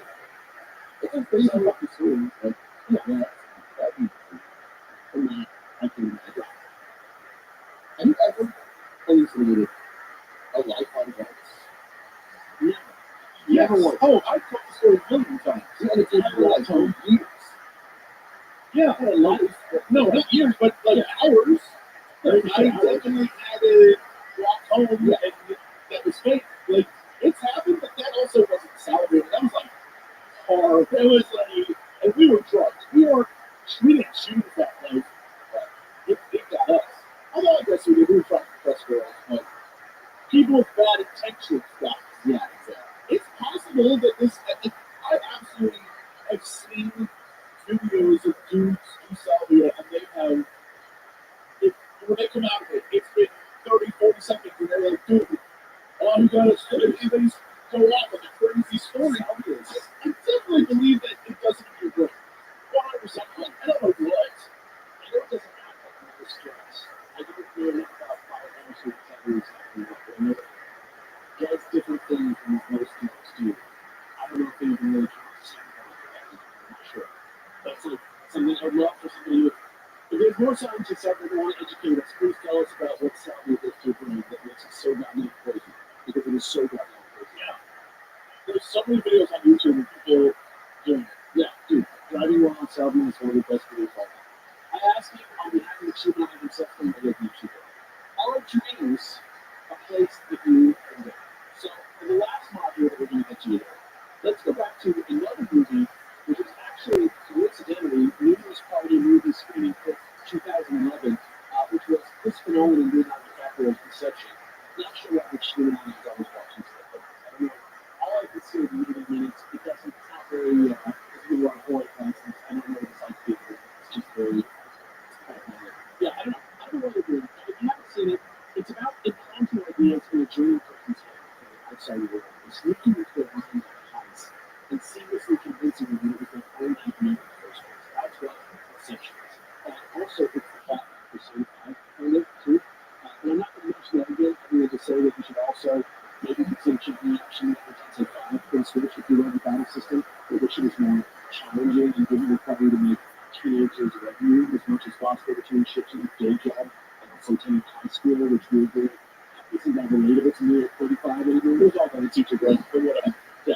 Anyway, this isn't great. That's for you. It's for you, the man Jesse, playing Persona 5. That's what I mean.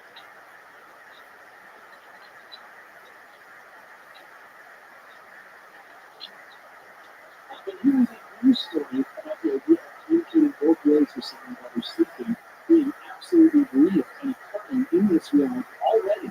Back in February of 2021, the U.S. National Science Foundation, here's Jesse with a much abridged version of what that's all about. Pretty crazy stuff, to be honest with you. Researchers at Holler's Lab at Northwestern University, along with researchers in France, Germany, and the Netherlands, have independently demonstrated two-way communication with people as they are lucid dreaming during our sleep. Reported by the U.S. National Science Foundation, the breakthrough was achieved in the U.S. by Karen Hunt-Foley, Holler's doctoral student, and Christopher Nazareth, a volunteer research participant at the time of the study. And one of the first people to ever engage in real-time dialogue from within a dream. Although our mind is active and just as often occur during REM sleep, our bodies are almost completely paralyzed. That presents an obvious challenge for communication since we can't move body parts we typically use to communicate. As the name rapid eye movement suggests, however, there is a section. During our REM sleep, our eyes move around behind our eyelids in a seemingly random fashion, which often corresponds to the sleeper looking at various imagined things in the dream. If you dream that you're looking at something, your closed eyes move correspondingly, as if you're looking at something right away. That phenomenon led researchers to a key insight. If eye movements were consciously controlled, the dreamer's eyes would become a vehicle for getting a message to the waking world. Yeah.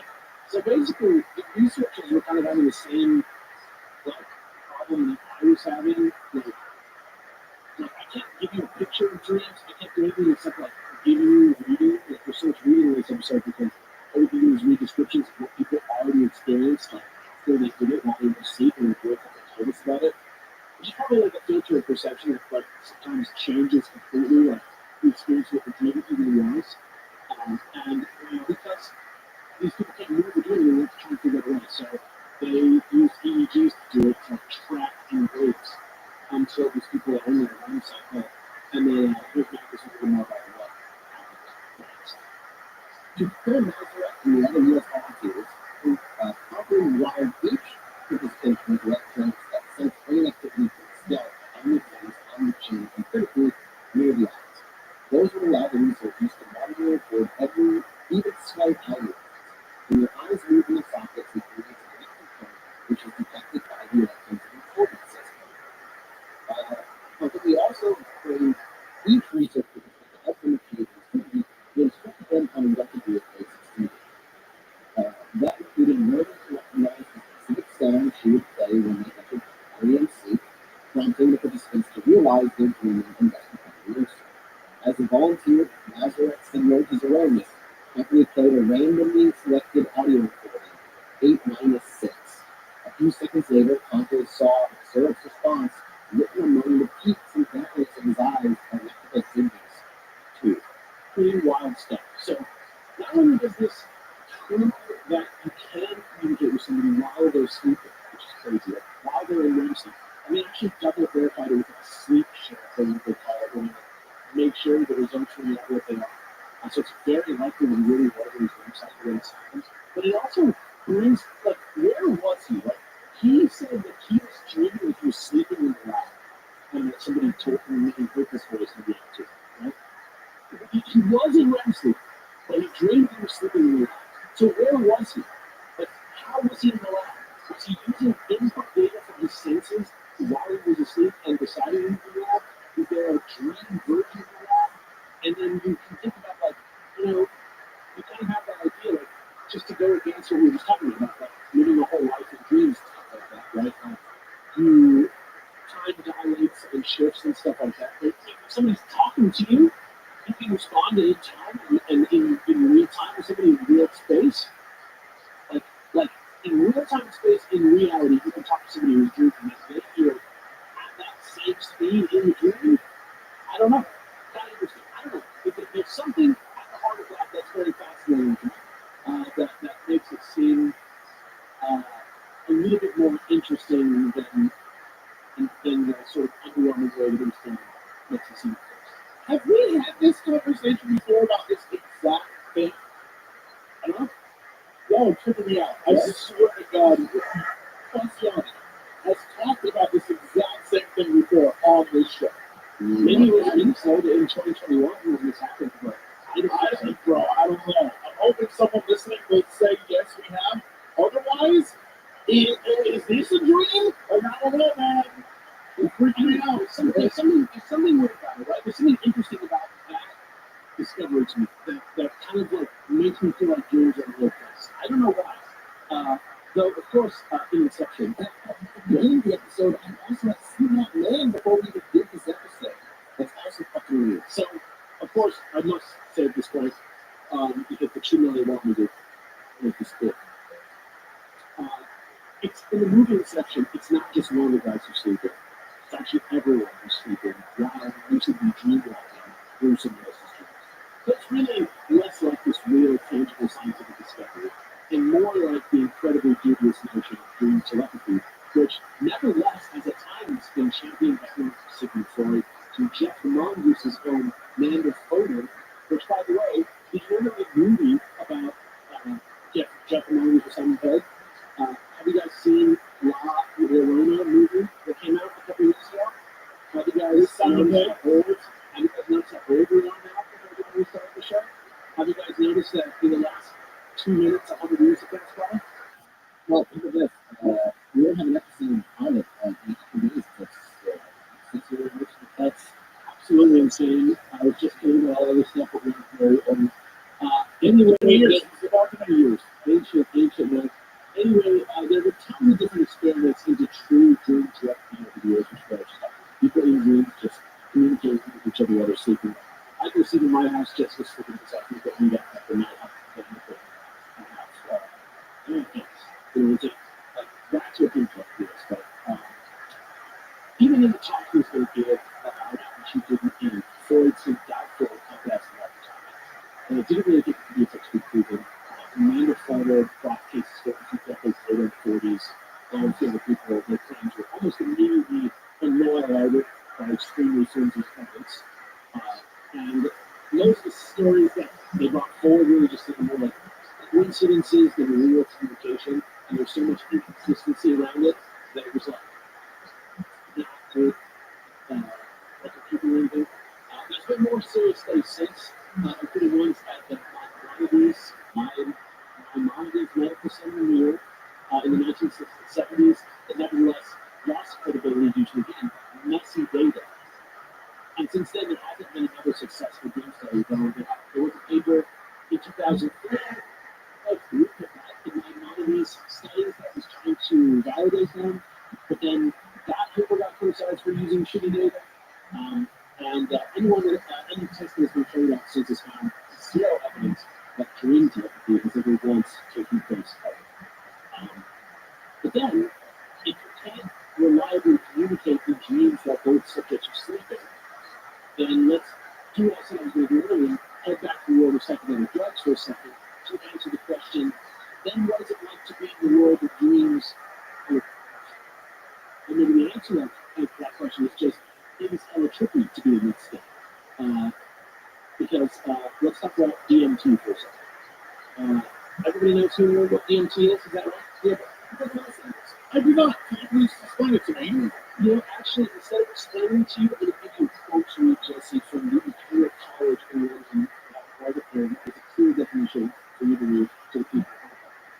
So, DMT is a naturally occurring chemical found in the small amounts in the human brain, but also in large amounts in a number of plant species around the world. For accounts from people who are taking DMT report intense visual hallucinations, often accompanied by strong emotional experiences, or even breakthroughs into what users describe as an absolute. Yeah, in our brains, this chemical is associated with dreams, it's associated with death experiences. And it's really not much needed to get you there. I don't know, it's like the wave of influence. I don't know exactly. So, they did a study at the National Institute for Health Research Imperial Clinical Research Facility. Again, using EEGs, electrode casts, just like we did in the study.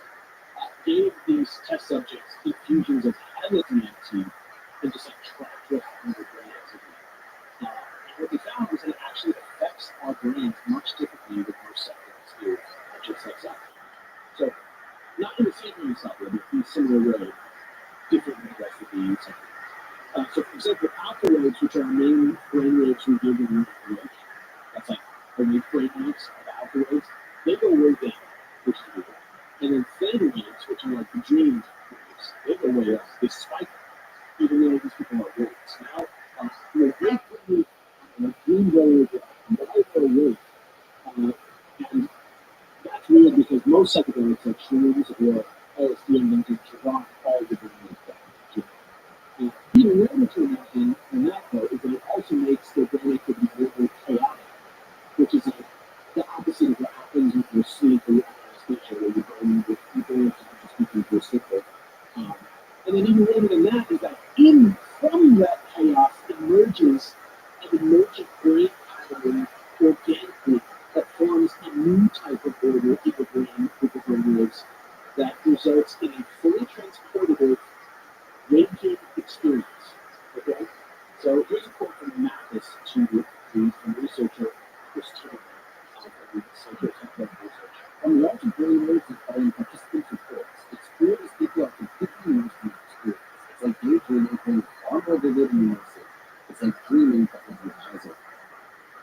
Here's another one from Dr. Robin Carhart Harris, who's the head of the Center for Psychedelic Research at Jesse. DMT is a particularly intriguing psychedelic. The visual vividness and depth of emotion produced by high doses of substance seems to be on scale above what is reported with more widely studied psychedelic or magic mushrooms. It's hard to capture and communicate what it is like for people experiencing DMT, but likening it to dreaming while awake or near-death experience is useful. Our sense is, I assume, that research with DMT may give important insights into the relationship between brain And this small study is the first step, along that. So, children, I ask you again, is there a place we ought to go with Eugene? I think that after these three numerous sanctioned modules we've covered here today, it's safe to say that yes, in some sense, there is. But is it a place within our own minds, or a place we legitimately share with each other across space? And dare I say, time. But alas, perhaps we'll cover that in another module next time, in part 2. Oh, I gotta agree, that's all the conflict says. That's time out. What is Tsunai's agenda here? I don't see the agenda of they don't tell us anything.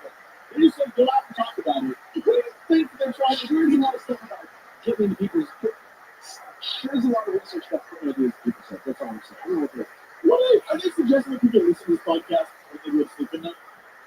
I don't know what they're suggesting. I can't speak on that, and it would be against my safe speech comments. Yeah, I hope no one takes our audio and then splits the tracks.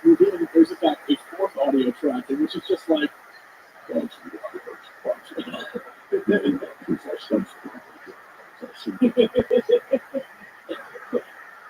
all I have my pamphlet.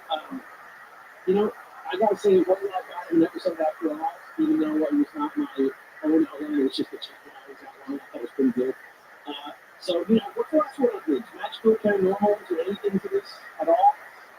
I mean, maybe I should just let you, I should let you judge it, like, maybe till next time. You see, yeah. No, I got an answer for you. Incredibly magical. Dreams, as a concept, are insane. The idea that even like you can watch a dog have a dream. The idea that spiders, there's footage of spiders, like you can watch as living things close their eyes and in their most vulnerable state escape their current reality to go do something that is insane. Like that's magic. Like how you look at it. At the end of the day, it's still just something magical that is almost unexplainable. And we don't really have answers as a people, as scientists, as whatever. And it's fascinating. I love it.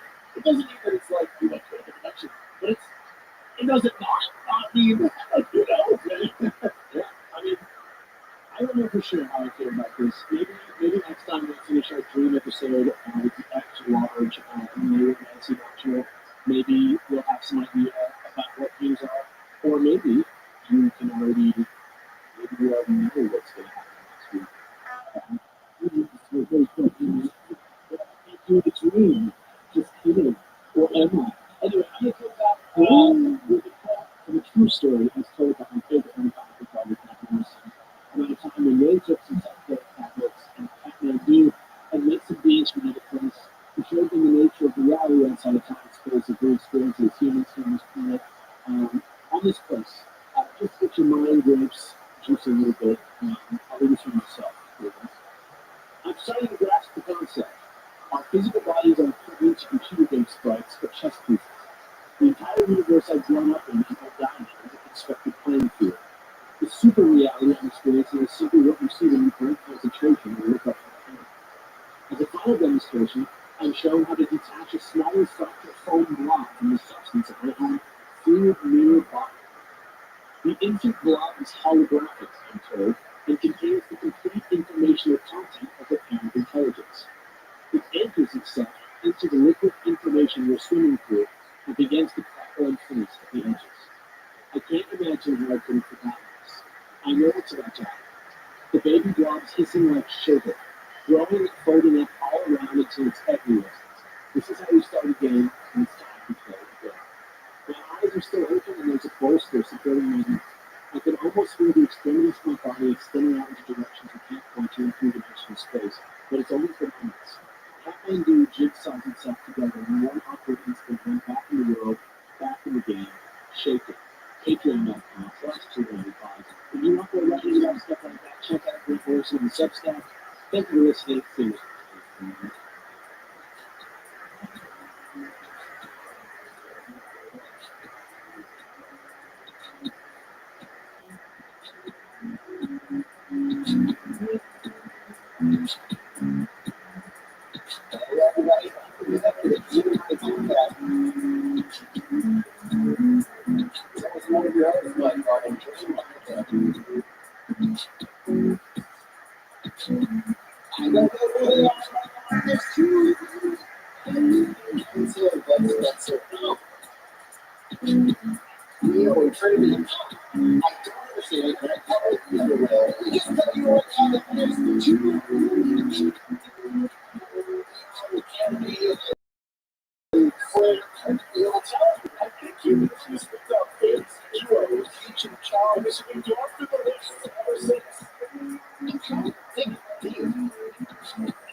Hello, everybody, and welcome back to the podcast.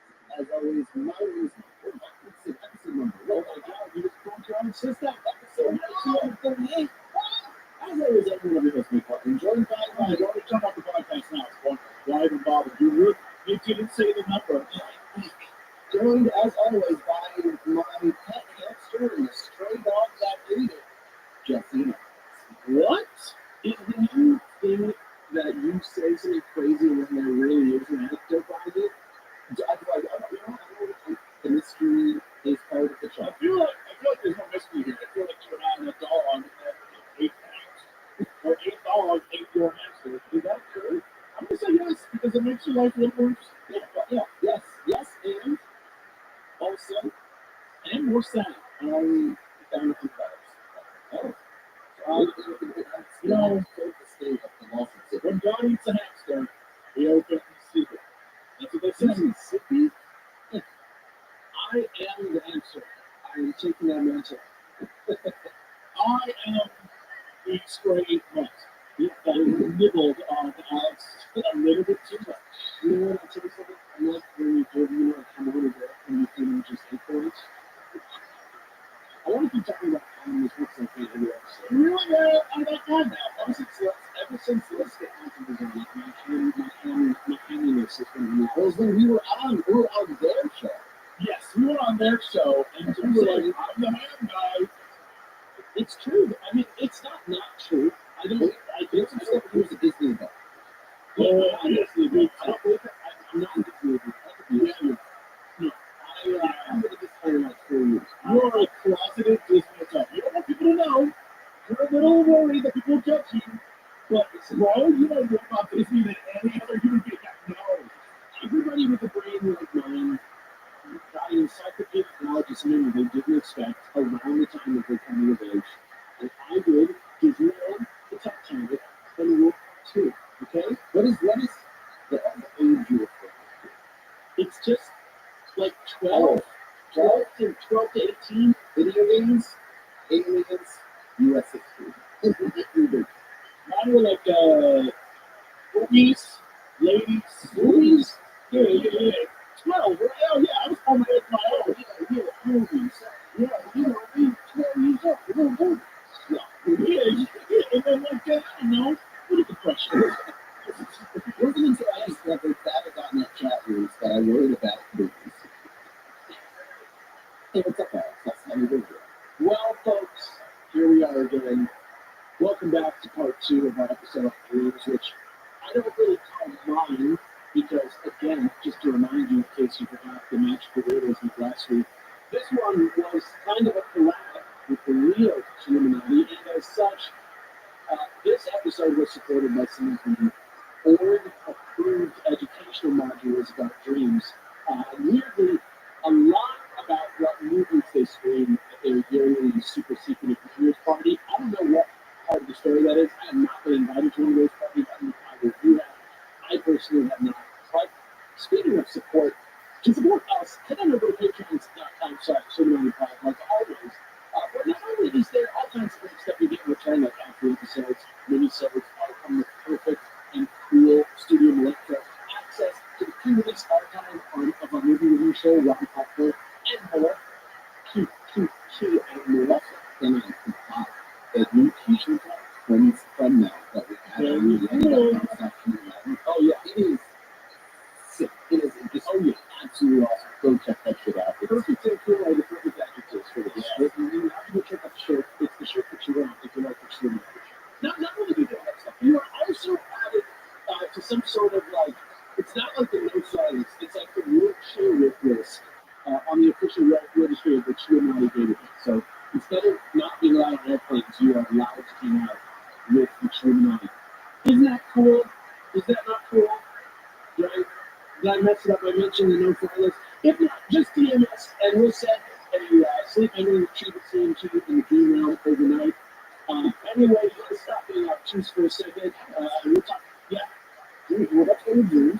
Right, so this is important and completely involved with this episode. Okay, last week, we actually got, and I haven't got any of them, they tweet us on Twitter about it, a guy who said he was in a coma for 4 months, and he had years of an entirely separate life in those 4 months, and he has like a whole lot of story about it. So hopefully we hear from him in the emails. He did tweet at us about it.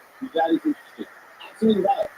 I do wonder if there's a difference between like what happens to a brain in a coma. I mean, there's got to be different kinds of stuff. So I don't know, but I just found that interesting. Like, can I ever say what the greatest thing that ever happened to me after I got the first video when I worked there?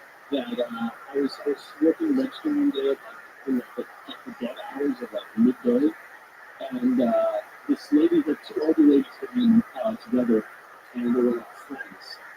And she was like, hey, so I just got out of coma that I was in for 10 years. What did I miss? And I was like, and I was like, that was my day. What a great day. But I would love to hear any coma story. I'm so like, as I'm going deeper into this subject, I'm just so interested in how the brain works.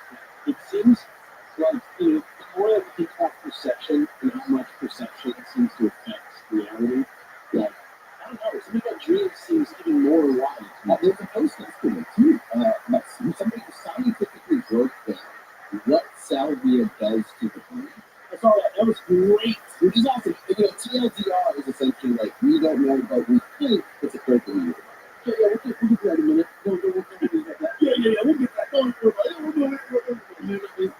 This episode, which I really was a surprise in my script. It's okay, we can just leave it just like this.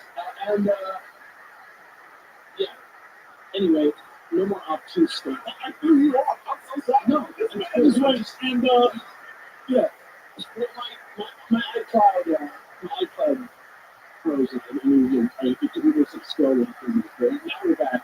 Yeah. I'm ready to stop being obtuse for a second and talk about my personal, unnecessary secret safety net I'm choosing for the last time. here. The pace of this is starting to pick up, so I know that I want you guys to get whiplash. Quick, I'm figuring out now. It's the 8 H's leading to episode H8. So far, we've had hidden heavyweights and horse, and this two-parter about dreams is head, obviously. So far, all the clues have matched up perfectly to the topics. And since our last four are hello, huge, Himagane, and hero, it should be fairly simple for someone on the subreddit to guess at least one of them before it comes out right. And also, because the Illuminati have a flair for the theatrical, they also wanted to share that some element of the first part of this episode could be considered a dream premonition for episode H8, which means it's now also possible to make an informed guess about what that episode is going to be about too, which is extra meaningful now because I finally figured out what I'm actually building that episode up into. So now you get it. There's clues. Also, this is a little trigger warning for you guys. This episode has some discussion of travel disasters, violence, and a kid that we will identify with briefly as part of one of the stories as the main character dies at one point. You have been warned. There's a dead kid here. Proceed with caution. Anyway, quick drop on /Illuminati pod. Please care about my quick ARG shit. And finally, the Illuminati always encourage lecturers to begin with a relevant personal anecdote, so I'll start by reviewing it. After I learned that in 2012, the New Year's Eve party included a screening of Michael Shannon's movie Take Shelter, in which a man has dreams foretelling an apocalyptic disaster, I watched the movie and ended up Googling whether or not anyone actually has dreams that predict the future. What New Year's Eve party? The Illuminati New Year's Eve party. Right, no, okay, yeah. Yeah, we were told right. Yeah. So, yeah, right. Take Shelter is a big movie. Sometimes I wonder if what you're saying is crazy. And I remember you made up an alternate reality in which we've been around since 2012. In which case, cool. Well, yeah, I'm not. It's just a shit that Illuminati thing. Here's the thing. We are there randomly. Right, no, you know what? No, Take Shelter. I'm on the same in September of 2011. They got released copy of the No, I don't know. It all checks out. I just give you a little explanation because they give you that memory eraser before you know. I know it's a wild one. All right, okay. I'm just telling you the stuff that you are. Yes, with all the evidence that he's going to present to the years, yeah, Will Smith shows up. Exactly. Yeah, Will Smith, what are you doing here? Just like, I had to get out of the house, man. Yeah, and that's it. I'm so bored. But I don't know why I remember that bit, but yeah. So anyway, I had this premonition. I was checking to see if anybody had had dream premonitions. I ended up Googling and I found a post on Quora from 4 years ago, which Jess is going to read for us right now. There's somebody called Kenzie. So here's that for you. Absolutely.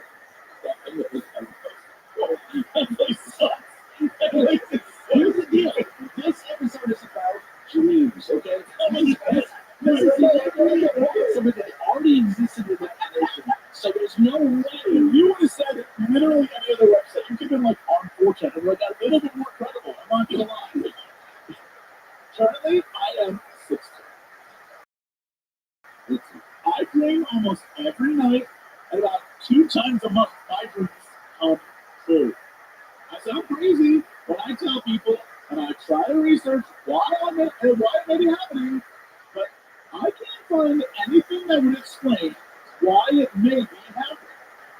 I read that having a dream might alter actions, and what I decide to do, but this is. I read that having a dream might alter actions. I think it says might, and what I decide to do, but the things I predict are never anything I can alter with my actions. Okay, we got one out. One example would be a dream that I had about 3 days ago. I was at dinner with my friend, and I had completely forgot the dream until the waiter brought the check. In that second, everything was exactly how I dreamed. My friend and the waiter were there, waiting. What? My friend and the waiter were board wearing in the dream, and the waiter was the exact person I had dreamed of. The waiter at the check down in the exact spot, and my friend said the same exact thing. Oh, I wonder what this one came out to be. I didn't even look at the check, and I asked her if the amount was 1973, and it was. This stuff happens to me all the time, and I don't know what it means. So we have this incredibly real. I love my vicious patient, Mike. We have this incredibly realized 16-year-old character that we meet on Cora, who is going through life, experiencing basically deja vu, but with the added twist of being right about things they could never have any knowledge of. And then this was posted, I believe, in 2013. All right, I was going to say this is a heavy indictment of the public school system here in the United States, but I guess it's always been bad. Oh, yeah, no doubt. I'm from California, so I agree with you. But anyway, here's the top answer to that inquiry. I forgot this tweet from someone doing guys who Jaya Vaishnav Narayan. You are incredibly lucky. Your dream experience with such focus. I am a lucid dreamer for 7 years, and I don't have such consistent luck with the future in my dreams. You are not going nuts, but you should ground yourself with reality checks, since such dreams may be setting off the fear of the future. Also, you may be having disturbing sleep apnea because you do not let us breathe sometimes. Relax your subconscious security now by following techniques given by Oneirobots. They're easy on your dream things. Travel more to get more creative inputs, watch plays and theatrical performances, watch children's videos, innocence helps us heal. Street theater is a good way to go. You may want to do something creatively expressive like dig or dreaming. So first of all, very interesting advice for how to deal with predicting the future. I don't really know what the advice has to do with predicting the future, and really the person is just kind of like asking why they're predicting the future. This person's like, can I say, I'm close to something, and I don't want to put their name in, I think I'm being seen as insane. But they are a lucid dreamer as well. For years they are. And they don't predict the future, that's not like anything they dream about, but their dreams are consistent in that they can, for whatever reason, there's like an ongoing weird or that they are, part of, like seemingly their weird occurrences, speaking with people who know their own dreams, but they don't know that they know their dreams, other people don't know. Then it's like consistent and the details are there, and people really do it. Very fucking fascinating. I don't know if it means anything, but I'm curious if there's anybody out there that has similar style, like weird dream or thing. I don't know, but it's all, that's kind of an interesting thing, right? That actually ties to one of the words that you may have noticed that they have like this kind of like positive, it's kind of a weird word. Yeah. The word is oneironauts. Oneironauts, if you break it down, comes from the Greek oneiros and oneiros, which means dream, and naut, which means like sailor or explorer or traveler.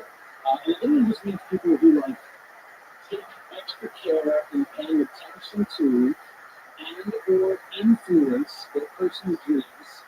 In this case, usually on some kind of like conscious basis, kind of like as a hobby or even like some kind of group session, like the idea traveling through dreams and experiencing dreams in some kind of conscious way.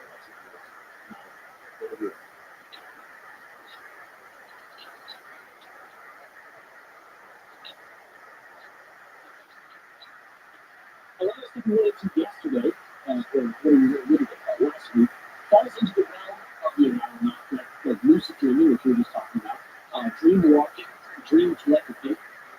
But as I looked into more words with the Oneiro prefix, the one that really caught my attention was the word Oneiromancy, which I figured could be like either sexy or magical.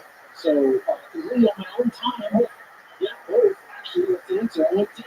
Lost a couple nights sleep over it until, ironically, perhaps over-dramatically, I found myself in a state of something that I'll describe as what I imagine oneirophrenia to be like, which, in case you're wondering, is defined by Wikipedia as, quote, a hallucinatory dreamlike state caused by several conditions such as prolonged sleep deprivation, sensory deprivation, and drugs, often beginning with the inability to focus on things. It is considered a schizophrenia-like acute form of psychosis, which remits in about 60% of cases within a period of 2 years. Pretty crazy. And that was crazy that I just randomly looked all this up for myself as part of this story. Because honestly, the very next day, I got the DM from the Illuminati, the real Illuminati, about doing this keyboard training / recruitment / not actually recruitment / more general encouragement to join an organization episode thing. And I thought, that was perfect because the very first module exchange lesson is actually called What is Oneiromancy? So that's exactly what we get to right now. What is Oneiromancy? That's one. Yeah, go back to the group. We were Irish group. But I will tell you that Nancy comes from Matea, which means like prophecy, which means Oneiromancy. You were? Exactly. It is a form of divination or predicting the future involving dreams, manifesting in all kinds of various forms across the globe. According to Wikipedia, some of the oldest writings we have on the topic comes from Sumeria in about 3100 BC, which is for humans a long fucking time ago in the scale of civilization. And the writing came at a time that Sumerians were ancient in a way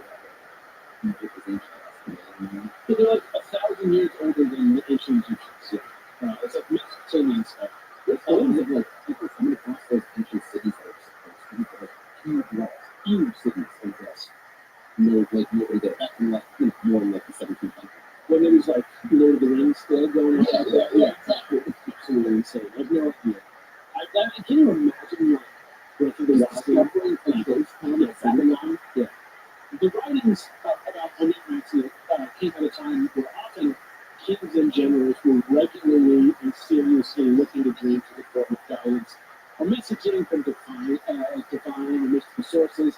The Mesopotamian notion was that in dreaming, some part of the soul actually left the body while you were sleeping and traveled to whatever place the dreams were occurring in, or the ground where those dreams were occurring, if it was like a more fantasy place. And oftentimes in a lot of the cultures, good dreams came from like dark or godly, and bad dreams were more like a demonic thing. And when I say people saw it as very important, I mean that around 2130 BC, King Gudea of the city-state Lagash rebuilt an entire temple to the god Mengistu and spent actual like public resources on it because he just had a dream that he wanted to do it. I mean, the Gilgamesh has prophetic dreams, and the Gilgamesh. I mean that in around 860 BC, King Ashur-Sofer II of Assyria built a temple to the god Nabu, who might possibly even be the god of dreams. And there was even a compendium of 11 stone tablets, the Istar Zekiku, if you want to give my pronunciation right, which has to be which uses all kinds of fun, funny language to help you divine the meaning of dreams in the same kind of like casual, half literary, half amateur, psychoanalytical way Jesse kind of does. And to give you an example of what I mean about these little sayings, here's something Jesse to read for you right now. Here's the first one. So you can kind of discuss with you. Sure, this is the first one. Like, you are incredibly lucky. No, next one, the next one down. If a man dreams he's eating a raven, he will have income? Yeah. So if a man dreams he's eating a raven, he will have income, right? We will have income? But that doesn't make sense in our language, but if you write the translation for raven, you see that the translation for raven is argu, and you see that the translation for income is ear. So it's like it rhymes in the actual language, and it's like a fun, it's got like a fun tone, right? So if the man dreams he's eating a raven, if the man dreams he's eating argu, he will have eargu, right? That's kind of what the Bible is, right? So here's another one for you. See if we can clear out the meaning of this one. Which is to read. If a man dreams he's eating human flesh, seru, then he will have great riches, sorrow.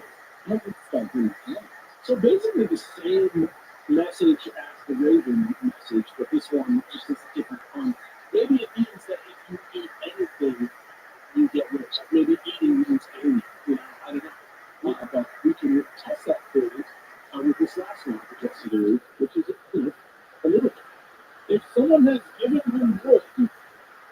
shall have no rival. Again, it's just a play on words.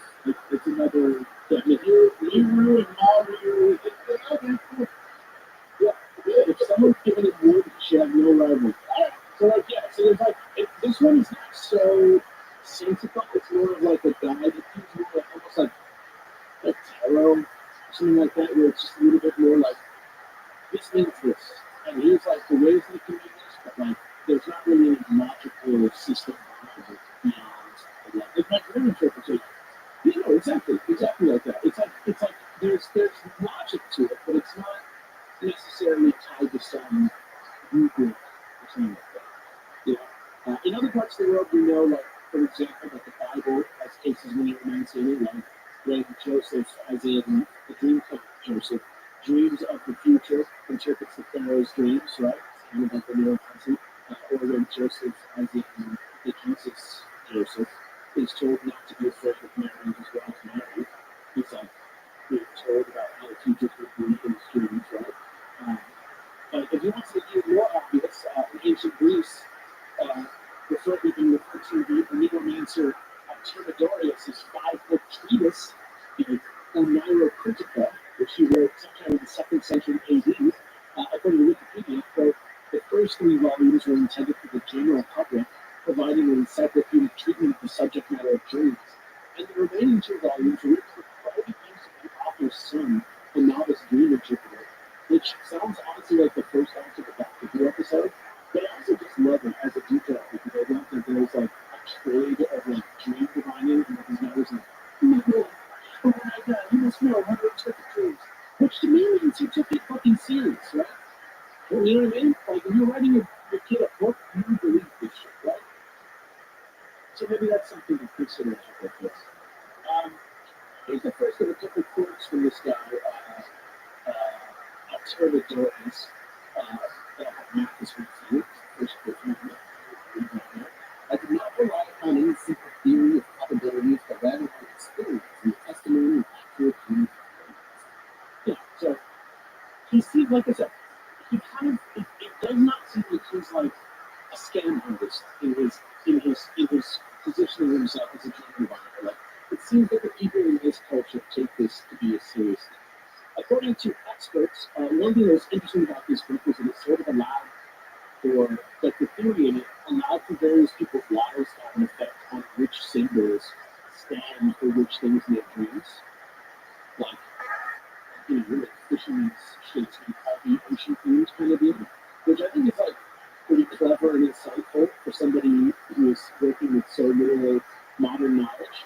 And in the portrait to his son, he explains that learning as much about the subject as possible is key to good dream interpretation, and that leaning on how they feel about every separate element in it is the path to understanding their dreams. Which honestly, I feel like Jesse is like pretty much along the lines of what your theories from interpreting dreams too, right? I mean, yeah, for the most part, like, you're not like, oh, Raven, you're getting rich, good. You're like, well, what are you? You're fucking security guards. Maybe the Raven means, you know, outside the security building. You know, you're trying to tell the story. You're trying to profile. Right. I mean, obviously, you don't have Arbor, so you're not going to get that Uber. Yeah. If you want that Uber, you don't get that Arbor. That's like doing interpretation. You get that living bird if you want that much. But like I said, the first 3 books are like for everyone. First one's about the body. There's a quote from it from Marcus to give you an idea of the type of stuff that's in there. All tools that can provide things that can signify disagreements, factions, and influence. Tools that smooth out surfaces for different ends of meanings. He's still saying that there's like rules, like he's saying like and this is something that we often talk about in dreams too. Like, you know, when we dream of us as kids, we're like, oh, we're talking about our childhood cycle and stuff like that.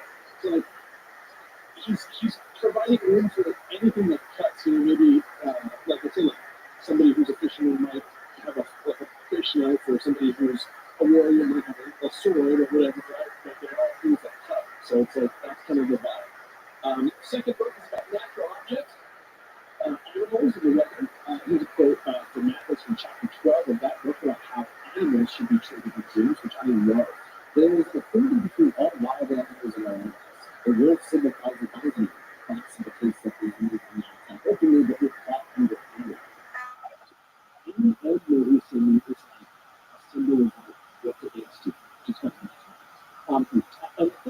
miscellaneous. So Wikipedia has no point. But they do go on to explain that there are also 90 spotted case studies from real life that this guy had that the dream predictions actually came true. So, do you have information what that will as we move to our next short module, which is called Oneirogens? So first of all, what are Oneirogens? Going back to the Greek, Oneiro again means dream, and gen here means to create, which in the case of the word Oneirogens refers specifically to substances or stimuli, which are meant to produce or enhance dream states in dream consciousness. Which, according to Wikipedia, is, quote, characterized by an immersive dream state similar to REM sleep, which can range from realistic to alien or abstract. Right? Now, I want to make clear, according to the Illuminati official, this is an optional module, but I decided to include it anyway because A, it's short, B, it's interesting, and C, there's a fun, completely surprise payoff from the last episode that we're going to get into right now. You have no idea what it is. And that has not been mentioned at any other point during this episode. There's literally tons of Americans out there. There's mugwort, binaural beats can produce dream states, Mexican play, meditation, sleep deprivation, the African dream being. Yeah, the African dream being, is that the cousin of the Boston dream being? The African dream being, we'll get to in a minute because it's like, holy shit. There's also African dream root. I think any ASMR is a very, I think ASMR actually genuinely is like, would be on this list also, to be too good. Especially like which one? The ones where it's like, or it's like, and which one? I bet you both are useful, but I bet you could literally find if you were on YouTube right now, like, success words for ideation and dreams. What about like Pokemon card openings, like pack openings? ASMR? Like, do you think that could unlock my mental capacity? First time ASMR just worked. If you're talking about the identity critical, right? If you are like Logan Paul and you visualize the Charizard card as like the paper like luxury items, right? Maybe that does mean it for you. You know what I mean? Maybe, but also, what if it's just like saying the word Charizard unlocks the fire? And are you talking about like on a pragmatic, like on a literal level? I don't know about that. I don't know about literal, but I mean, in the dream world, I can see you. I can see.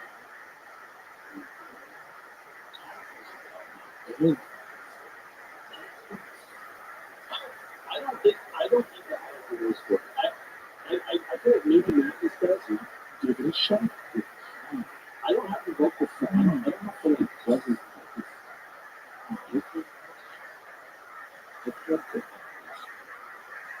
No, you're right. Sounds like Cobra. You're right. I don't know. Yeah, it sounds like an amateur phone sex operator who has a line that he reads from like a sticker that he puts in the car himself. Yeah, no. For a good party, right? It's me and that commercial with Kate Moss. That's trivia. Get the world. Anyway, African dream being, but the one I wanted to touch on first is the one we started with a bit last week. So let's start with the total surprise payoff. Here we are asking you shall receive Salvi with an alarm update for Jesse the Ring.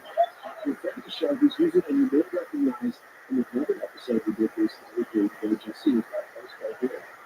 How Salvi addressed the brain to cause dissociative hallucination. A very brief explanation by Marcus the Great. Hello, my fellow Childrenauts. In this episode of Childrenauts Part 1, the boys ask what salvia does to the brain and makes it so damn crazy. To break this down into easy to digest form, I'm going to talk about two key players in the brain when a person gets salvia. Salvinorin A, or SALA, and the kappa opioid receptor, or KOR. These sound like strong characters. Sal A is a psychotropic molecule found in salvia divinorum. Take down the firewall, Sal. I can't do that for you. Take down the firewall, Sal.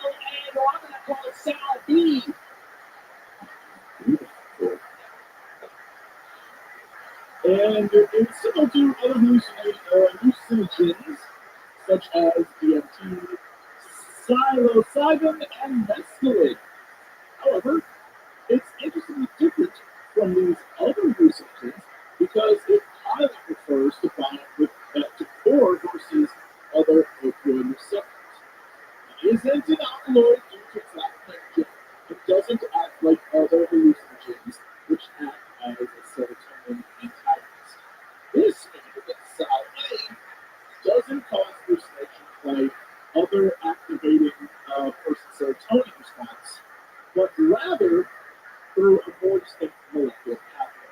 This with properties make SA its effect so different relative to other how SA or how Sal A causes its intense hallucinations is still unclear, but there is evidence that core regulates dopamine transmission by indirectly increasing the uptake of extracellular dopamine. This happens because core and dopamine transporter happen to be next to each other on nerve terminals and exist at physical complex. Hi everyone, hi, it's just guys. You gotta help me. Please reread what you post. You gotta help me. All day today, I can't read this, and words are next to words that should be there. And I gotta read it. That's like I'm doing a thing. And everyone's gonna be like, do you know how to read still do it? I'm trying to say to understand me. Help me out, guys. This is it's a picture of our time, so it's short on the bottom. So everyone know that Jesse's not a little. I feel like I am. We should really. Every time it's something to read, they give me the one that's like words that don't even have words, bro. They don't even have meanings next to things. And they're like, what is going on? Any little bit helps, guys. Patreon.com/. This happens because core and dopamine transporter happen to be next to each other on nerve terminals and exist as a physical complex. This means that when Sal A blocks the core, it affects the function of dopamine transport. Research into this function has shown that high levels of dopamine in the limbic system plays a major role in delusions. This is confirmed with treatment of central dopamine activity blockers, which reduce hallucinations. While nature of Sal A in the brain is unclear, we can postulate that it may induce a brief psychosis in the user by binding to cognitive power and temporarily flooding the brain with dopamine. During this dopamine overload, the user experiences intense hallucinations until the body is able to bring everything back to equilibrium. There's a lot more on this topic, especially when discussing core and its role in consciousness, addiction, pain, overall role in core. But I want to try and keep this post on the shorter side and not lose myself doing a deep dive while writing it for you.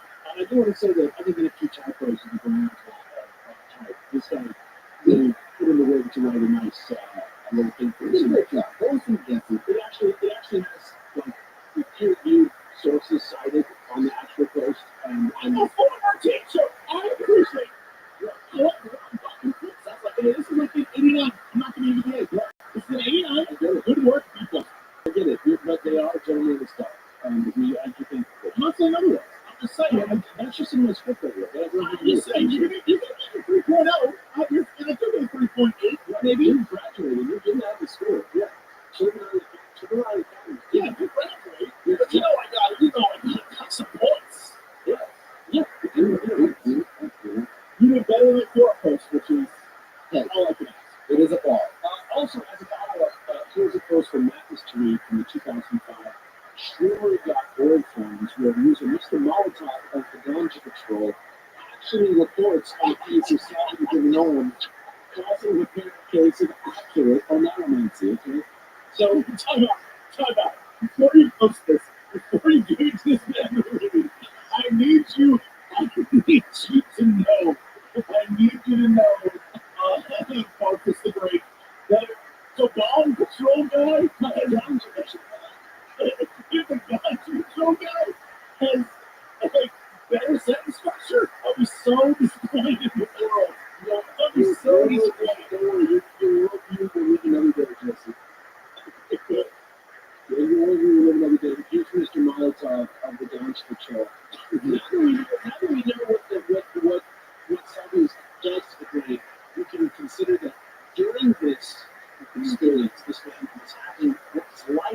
dopamine overload that was so extreme that it's like completely dissociative. Like psychosis, for example, right? Yeah. So here it is that, hey, dude, that's a huge bonus now. 20x extra. And it said in the mission about what we have. Well, two of them came true. Someone ran me off the road. I got messed up. My GF left me. It was strange because in the trip I saw somebody riding a scooter, crashed and burned. And then I had visions of my GF hanging out into my arms. And the next day, it's symbolic. Yeah, any of you ever had any kind of experience? It's intense. I was in back up and felt like I was getting caged. And these beings were trying to get me out from the back, and I escaped from the door and found myself playing a couple of blobs that wore off. The only thing I hate myself, it's expensive, and the smoke tastes like shit. He did help out black, so just the advert. This guy did hit a salvia. Had a hallucination of someone riding a scooter, crashing and burning, and then saw his girlfriend fade out of his arms. And then the next day was the Thanksgiving, he crashed on the scooter and his girlfriend broke up with him. I mean, that's certainly an interpretation of it coming true. Like, on the one hand, you can go online and you can write anything down. Yeah. But on the other hand, like, this is a forum for drug users. Like, this guy's going to write this. Like, it doesn't really make him look good or bad if he probably got hurt. It seems like he doesn't have a girlfriend anymore. I don't know.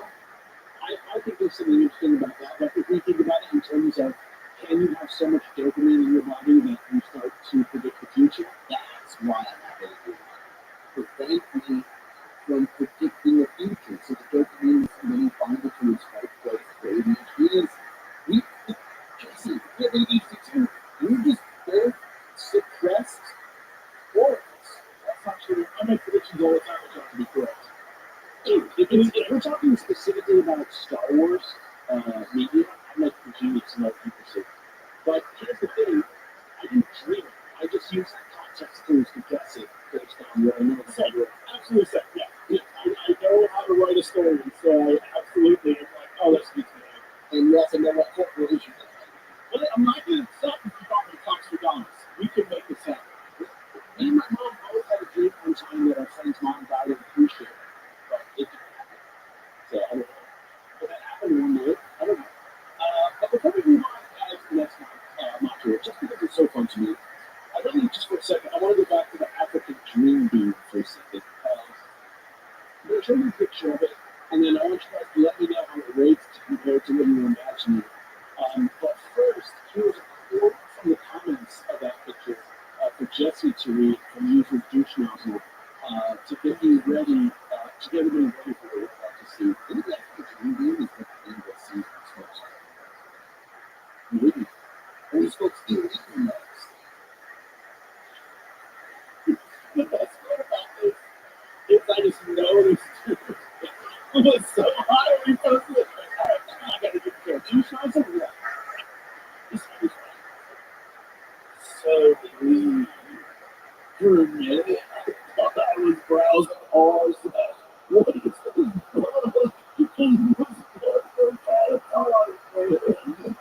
Alright, so that's Douche Nozzle, and here's the African dream beam.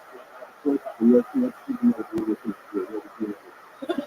now that I see this, what is this bug is hilarious. I scared the fuck out of me. I would be terrified. This is like a 4 foot, maybe 5 foot tall, giant looking like green bean.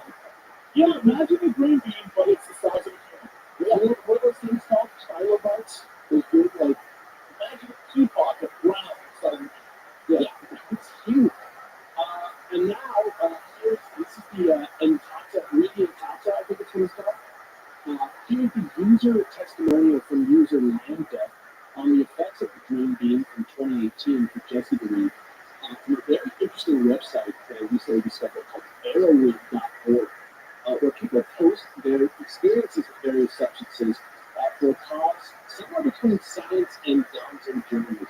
So here's a little screen of the guy who tried the African dream beam. I received a freebie of 40X extracts, and Tano Reed powder in a package I ordered recently. Decided to give it a shot last night. I haven't had much or any luck with, how do you say, Borneo regions? You've been saying it all day. Onoragens. Also, there's a word in this one that you just need to censor. Yeah. In the past, most ports, I see, both sweet and bitter, all did very near. However, with Reedy, I'm willing to concede something is going on there. I haven't had a horrible dream at least a month. And so the dreams all night. Shortly after this, I felt a little strange. Almost like I was entering into a waking dream, but I'm still fully conscious and capable. It could have been zero, but it's not. I had some trouble actually getting to sleep and lying in bed for an hour and a half before. That's when I escaped with intense, somewhat disturbing, dream after dream after dream, all at once. Probably most disturbing and vividly recalled dream I had was an alternate hell version of this universe. I lived in a suburb in America, an extremist group that was like a combination of ISIS, neo-Nazis, and the KKK informed. That's like a lot of varying degrees of criticism of the QAnon. Yeah, pretty much. I don't know. I feel like ISIS is. Oh, well, yeah, I do. Yeah, but like, whatever, you know what? It's all good. And they were catching black men and cutting off parts of them and forcing them to be naked in public. They broke into homes and took people in the night. I had a black friend in the dream, so they wanted to kill me too because they thought I was an M sympathizer. They broke into my home and I hid in the garage under a blanket of dark. When I woke up, I wasn't super scared or sweating or anything, but I was like, what the fuck was that? Honestly, appropriate response if you never really dreamed it really is. Despite the certain dreams, I felt clear-headed and calm. The next morning, I felt and still feel a sense of life euphoria, energy, clarity of mind, and enhancement of color. When I went outside, the colors in the grass were appreciable. I could see the blues of the grass so vividly. It's a beautiful day. This could be due to finally having some powerful dreams, which I've been lacking for a long time. A good night's rest does that now. I just want to point out to you, this is fascinating. When it says I saw the grass, I saw the blues, it makes me think about in the past. This is not related to dreams at all, but the color blue was non-existent. It was the newest of the colors. It's like an unnatural color, right? Basically, in the past, our ancestors saw everything. That would be like they would spectacles of greens or shades of greens. And blue wasn't a thing until I guess someone made it up. I didn't like there was no blue sky. Like blue wasn't like blue's a made up color that I guess always existed, but it was solid. I honestly don't know. Look it up like a shade of green, maybe. Yeah, they always thought it was shades of other things. And so I love it here because you can see the blue so vividly. It almost makes you think something got high. It was like, whoa, there's another color, guys. Oh, shit, what's the new color? Yeah, I don't know. It's super interesting. I feel like it's natural. I think you're coming off of Western similarly. You have like, for a couple of weeks in the hospital, like a few clarity of mind feeling very forward. I could see the forest and the peace for a while. I wouldn't say the color enhancement was during the trip, but it would be really everything felt like saturated when I was, on the side. HD sunglasses. I remember just outside for a couple hours. I just enjoyed looking at. I noticed the moss on my fence that I hadn't noticed before and stuff like that. It's very that's very familiar sounding. I like that. Well, do you guys think it's possible that substances can affect your dream state or other behaviors or possibly allow you to see visions of the future? I don't know about that. If so, if not, how do you explain Mr. Molotov's Thanksgiving? Like, assuming he's going to retreat, what happened? No, let's even go further. Look, I'm not going to say no fully because of the countless studies that have been written up, like the CIA and FBI did, like the field and like all that other stuff, and the results about overall were always very weird and fascinating. Like they would, a group would be time, which was not enough to be sure of what they were saying, but then write it off and move it off. There's a lot there. What it means to put the notes could be nothing. It could just be, I don't know, beyond anything I've ever done. But I won't say fully no. I won't say fully no. It's impossible. Right. I got with that. Can I ask a question about this? The thing post this one. This one was from 2018. I mean, it's still contemporary. Contemporary, like, I feel like there was a lot of stuff happening in 2018 at the time that was very, like, on his mind. White supremacy, you know? Yeah. So, not much different between that and in terms of things getting better.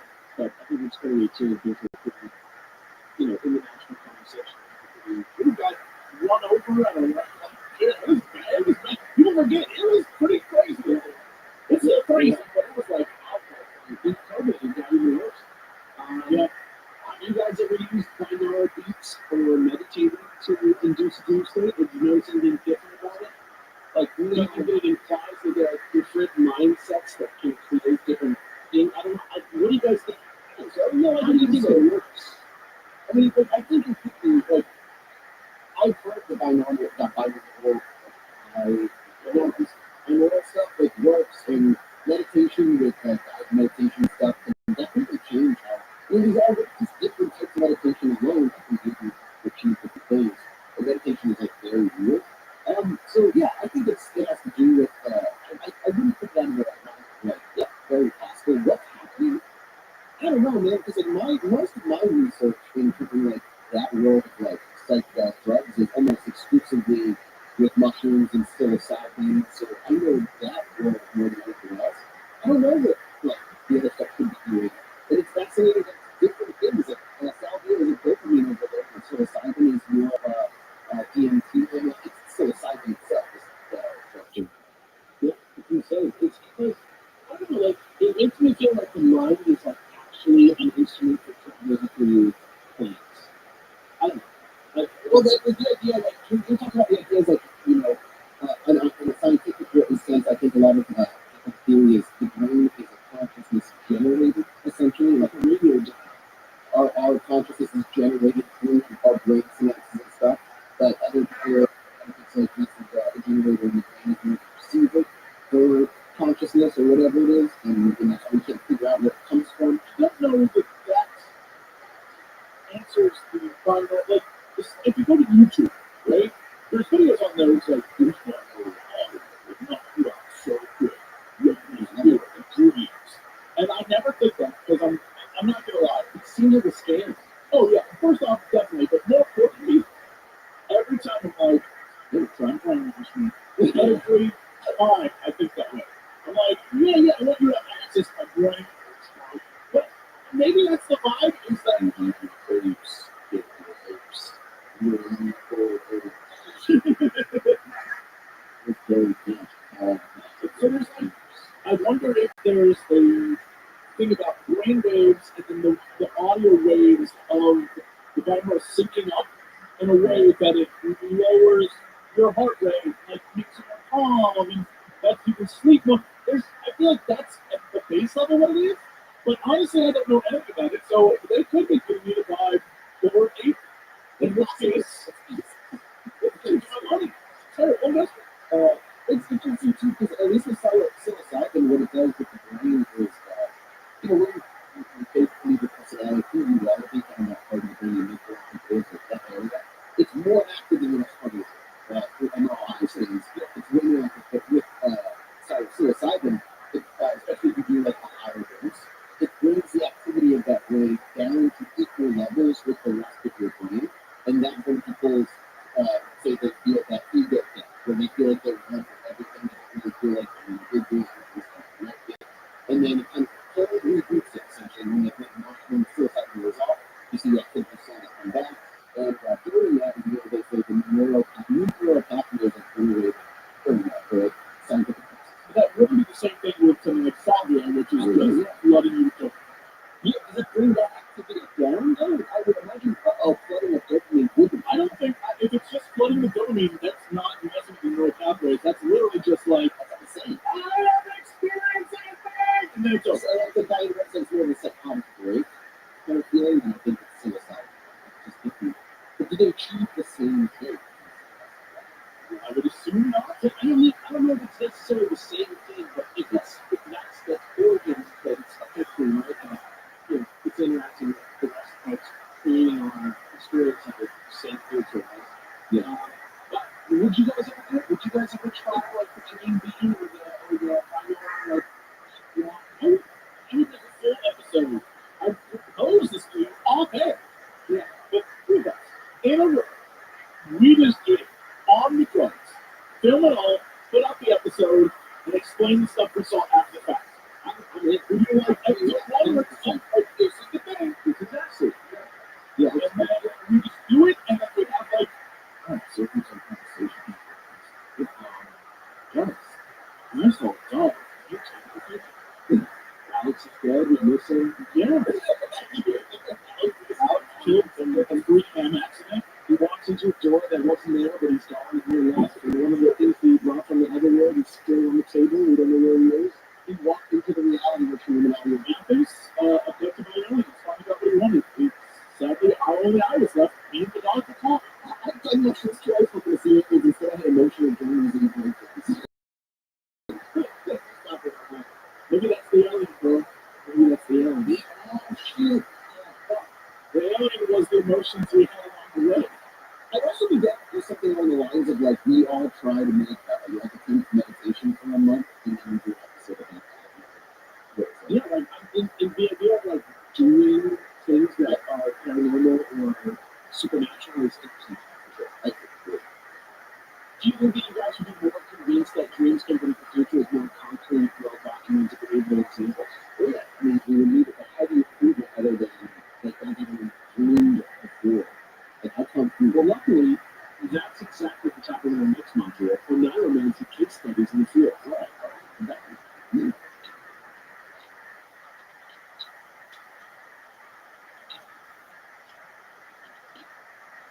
This is a list of written examples I selected from the archives at Illuminati that they've collected as some of the best documented examples of dreams predicting real-world events that history's ever seen. Okay? First things first, almost 11 years ago today now, on February 11th, 2013, an Italian woman who went by the name @Yena on Twitter tweeted this, which matters when we first now thanks to Google Translate. My boyfriend woke up last night at 4 a.m. saying he had dreamed of a new book called Frank's First and that today Benedict will use that. So that was on February 11th, 2013. The tweet was deleted between when I started researching this episode and when it's written now. But I did have a listen to it. But it's done. Pope Benedict announced his resignation 17 days ago on February 20th, 2013, and it was indeed succeeded by Pope Francis, who was born George Jorge Mario Bergoglio on March 13th, 2013. Illuminati agents included an addendum that, according to Business Insider, a lawyer named Christopher Connors bought and launched the website popefrancis.com 3 years earlier in 2010 with no explanation. But today it looks to be some kind of dead redirect to like a Vatican City URL, so IDK, or is that what .va is? I don't know what that is. I assume .va is .va. Yeah, that's everything. I guess too. That's what I'm assuming, but it could be like fucking .Virginia for all I know. I don't know. It might be .gov, well, maybe what is popefrancis.com? You guys gonna get that site too? Because it says his name to me as the header, but it's a correct website. Yeah, it's like, oh, hold on, I'm in, not secure. Because with Vatican.va, What do you got? You got something different? I got the same thing. It said not secure, and it's a Vatican.va. Yeah, the top says Pope Francis, and it says the Holy See. Yeah, exactly. I don't know what the other website is. I don't know if it's the same website that was there.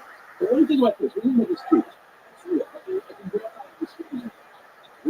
I mean, I'm looking at the Vatican.va. It's a real website. I think. Well, I just mean, this person said, my boyfriend woke up at 4 a.m. He said he dreamed of a new pope called Francis I at Benedict Museum.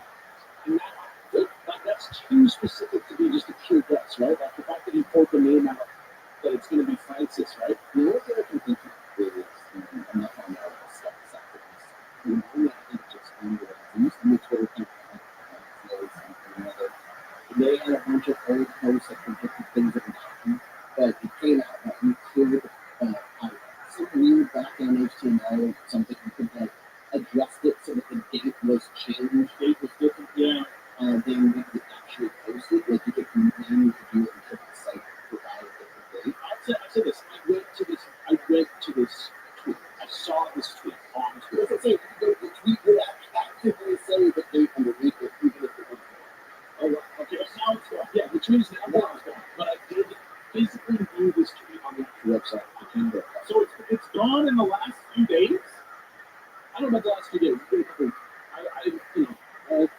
couple months, somewhere there. I don't know. I kind of work on all the episodes at once, so it's that's still pretty recent. Yeah. That's weird that about that. Yeah. So that's one. That's one weird dream thing that happened. Up next, in May 1979, an office manager in Cincinnati called David Booth had the same dream 10 nights in a row of a plane flipping over and crashing into the runway in flames. At first, he just thought it was weird, but after happening so many times in a row exactly the same way, he actually contacted the FAA, who apparently took his description seriously and narrowed the crash down to either a DC-10 or a Boeing 727. But since he had no dates or details besides that this crash was going to happen somewhere somehow, there's nothing anyone could do, and it had its last nightmare on May 24th, 1970.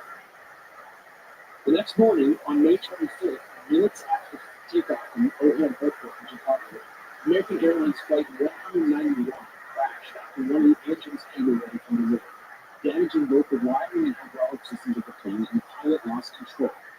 He watched this unfold in horror from home and from his TV, and he was investigated several times by the authorities for making the glitch, but was never a suspect in the crash, which was later attributed to sloppy maintenance. Also, children of the agents include the addendum that Lindsay Wagner, the actress who played Barbara Goodman, I think also the president of Death Stranding, if I'm not mistaken, was supposed to board that flight, but went home from the airport with a horrible stomach illness typhus. And apparently, when she got in the car to leave, she was immediately fine. But she did not get on the plane and even for a minute. What do you know that? I mean, that's weird. Yeah, I mean, I guess the flip side needs to be what about all the other people that died? And they didn't have dreams about it, right? Like that we know of. I know also, this is something I just called to mind just now, but I believe Seth MacFarlane, the Family Guy guy, that was supposed to be on the 9/11 plane. Yes. Yep. That's good. If you just like didn't, you like felt like you shouldn't go, or you like missed it for some reason. Yeah, it was like he was one of those new Symphony City. Yeah, I do want to point out Lindsay Wagner was awake and not asleep during this, but the guy had the dream 10 nights in a row with the 10 nights leading up to the crash. That's pretty crazy. And he was upset about it the next day. He overslept due to action. He overslept due to action. McFarlane? Yeah. So not the same thing. Not on the element. But this.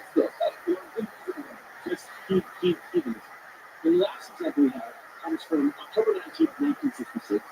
Ella Mae Jones, 10-year-old girl from the Welsh mining village of Abbotsford, told her mother, and I'm so sorry for being so sorry, told her mother that she had a horrible dream where she found out that her school was gone and in its place, which is the big black pile, helping her used to be. And apparently, the week prior to this, she had also mentioned that she wasn't afraid to die because she viewed her friends Peter and June suit, who had also died here, scaring the shit out of her mom. Unfortunately, 2 days later, on October 21st, 1966, was the Abbotsford mining disaster, which you might have thought of the moment I mentioned the name, which is like the area that happened. Basically, a totally spoiled tip that they'd started, which is basically a mining waste pile, slag piles, that they'd started about the village on the mountain 8 years earlier, saturated with water, slipped out the hill and slowly, killing 144 people in the village, which unfortunately 116 of which were children. Because right in the tip's path was the Catholic junior school where Errol died in his house. As a horrible addendum, the Junior agents and crew of Errol School had sent a petition to the National Cold War 3 years earlier, complaining of the danger, and it even slipped once in 1965, but nobody was hurt, so nothing was done, and it was never investigated, because it probably ended up closing the mine. Anyway, capitalism kills. Next one, safety is really yeah, I mean, and if I've never told you a secret about this, like the story of this girl is like heart-wrenching and stuff, it could be, you know, like part of the message of like we should have done something about this earlier to get back to that being, it ended up being quite a big deal. This stuff right here, that they didn't do anything, and it was a whole big scandal and all that stuff. Yeah, so maybe this story of her having this dream of dying and being like excited to see her dead friends politics and stuff. He's like part of that, you know, could be, but I don't think so. I think this is just like a weird, scary sort of true story that is behind this, because there's always sort of weird sort of disasters. You know, aside, people always have this sort of like dream-like moments in the time leading up to disasters and stuff like that. You always hear stuff like that. So, I mean, in this case, it's a dream that's like that. And there are plenty of things like this to not totally ignore the notion of some dreams. That's the best I can say about this. But man, what a fucked up. Yeah. The next module is kind of more like a work type thing for me, but I think I did a pretty good job of trying to say so myself. The tool is called, I don't know how to say the title this was a display. Basically, the Illuminati revealed to me that they're a huge fan of dreams. That's the big thing they're interested in. They're really interested in dreams right now, as you can tell by their human tastes. But more specifically, they want me to present these next three accounts of dreams from our subject. AKA, because I promised that I would do some dream interpretations of dreams also. AKA people that they've identified, these people that the Illuminati have identified as potential Illuminati. I'll take this one off with the guys and say that's really off. They need to work on that. Illuminati, liar nuts, Illuminati. Right now, that's like a good. Sailors, and the Illuminati. Yeah, this is real. You let them know. I'll take that as a punch, but I disagree with this. Yeah, first of all, I want to say this is real. Second of all, I agree with that. And then, so they wanted to potentially, see what we thought of their potential tuning on the night. And they also want to ask Jesse to interpret the dreams now that we've learned so much more about the nature of dreams and pondering some of the mysteries of dreams. And maybe I've learned a lot today. I'm ready. Yeah, and maybe incorporating the idea that maybe dreams could possibly be literally connected to reality in some way, maybe in some way, we don't know. In some sort of quantum way. I'll do it. I'm right, I got it. First one is called Dream Telepathy, to a user called Hope Kells, who, full disclosure, may be a but she finally caught up on all the episodes and actually just wrote this naturally after listening to our last episode, so I skipped it. Here it is. Listening to the end of this main part one, I was thinking about a weird dream experience. In my dream, I saw my brother at a funeral who was crying. I didn't know why I couldn't get closer to comfort him, and I had to stay at a certain distance. When I woke up, I felt like I should call him because he was so sad. But when I did, he took me to his office. I told him about my dream, and he got really freaked out. He told me that same night he had when his dad had died in the other day. In all reality, the person in question was fine, but it was unsettling that I had seen a funeral that my brother dreamed. I can't explain it. Listening today reminded me of this, so I'm not sure. Do you guys have anything like that happen? Other than that, one time when me and my mom were like, "Jump on the cruise," and they were like, "What cruise?" I think it's cool. I definitely remember having when I was a kid, and this would be, this. When my mom had shared a similar thing about my grandmother who was a musician. This is a close one to my mom. So I was like, no, my grandmother passed when I was 8. This is probably like when I was doing some a couple years afterwards.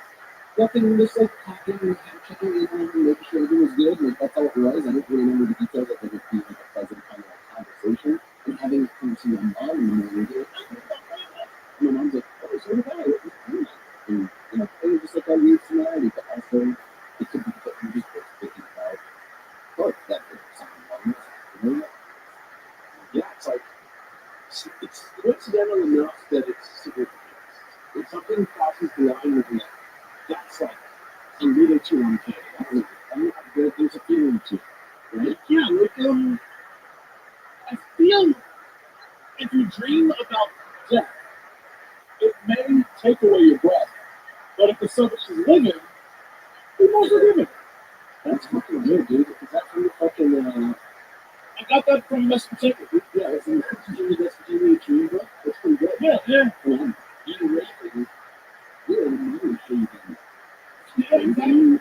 Money you'll be saving. So you just need to modernize the rhymes, but we got it.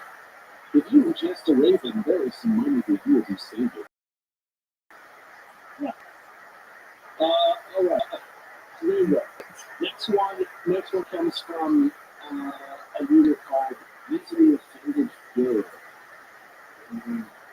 Hello, today I had sleep paralysis. A few times in my life, and each time it was pretty scary. Not very descriptive of me, but today's experience made them feel like simple anxiety. Like a trip gone slightly over. In truth, this experience was not only terrifying, it was also pretty weird. Normally, sleep paralysis feels paralyzing. You know you're sleeping, where you are, but with some folks, they might see or feel presences or hear things that are generally creepy. Today, I became conscious of this during a nightmare I was already having. This started at my great-grandparents' house in West Coast States. The nightmare started off with me visiting them. I missed them, to be honest. They lived in a trailer where a regular house might have been. They had a stellar yard, fences all over to keep privacy. At the start, there was a group of dogs that looked like they were built for murder. Demons, honestly. They greeted me with barks that seemed normal enough, though, and I could see past the fence my great-grandmother, and I could see past the fence my great-grandmother in the dark of the door in front of me. I remember it seemed weird that it was dark in their house during the day. So I go in, the door closes behind me, and it's just dark. And then I found myself sleeping on the couch. At this point, I'm still just in a dream, so my actions aren't thought out. I get up to look at their Elvis clock. Okay? I did so for a certain amount of time. Obviously unclear how long, but then I heard keys from the bathroom. I got excited because I haven't seen my grandfather since he passed. And the scream was clearly coming from a standing position, so I looked over and saw the door. So the sorry was open. So the sorry was open to the bathroom. I walked over to turn the light on for him, but then the room was empty. No one was peeing. Scary, right? It was then I remembered we were both passed on.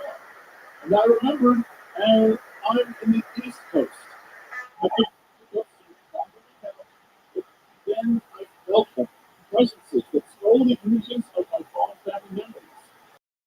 That point, in terms of sleep paralysis, in a way to know what's wrong.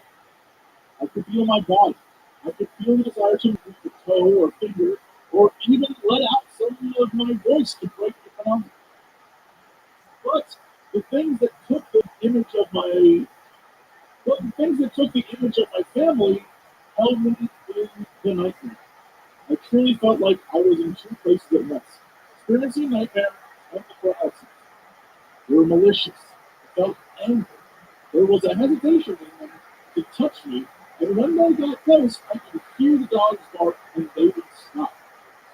It made them angry. I remember feeling like they were insulting me, cursing me, that I was at fault for something I was in danger of.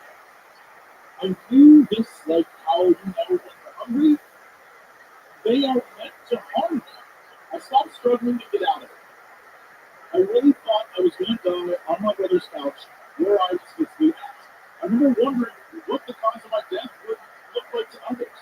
I wonder why they had to take the image of some of the only folks that were nice to me when I was a kid. I knew I wasn't truly nice. It wasn't true. It was around then the dogs came up, both barking, one licked me, and then I was out of it. That place, I was still in sleep paralysis, not being able to move no matter how I tried. I could feel the light from the window and smell my sweat, but I was stuck. Their presence still lingered around, but less intense. A part of me worries I brought the nightmare back. But I felt confident, struggled to wake up for a bit longer before I actually did. I woke up by trying to kick as hard as I could, works every time after a few times. I made myself some gamer energy drink and stood outside for a bit to calm down. For me, the scariest part of this experience was the silence. few times I had sleep paralysis. I could hear almost asleep. Felt like I was surrounded by fire. This was an experience from delicious feelings. That said, nothing but shadow, old letters spoke. There was no misunderstanding of what it meant.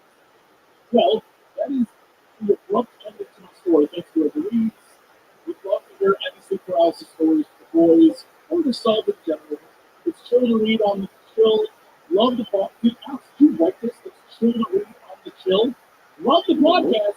Hope to be confused by Alex or no, never mind. This is definitely something. Did I write this? Hope Bacchus.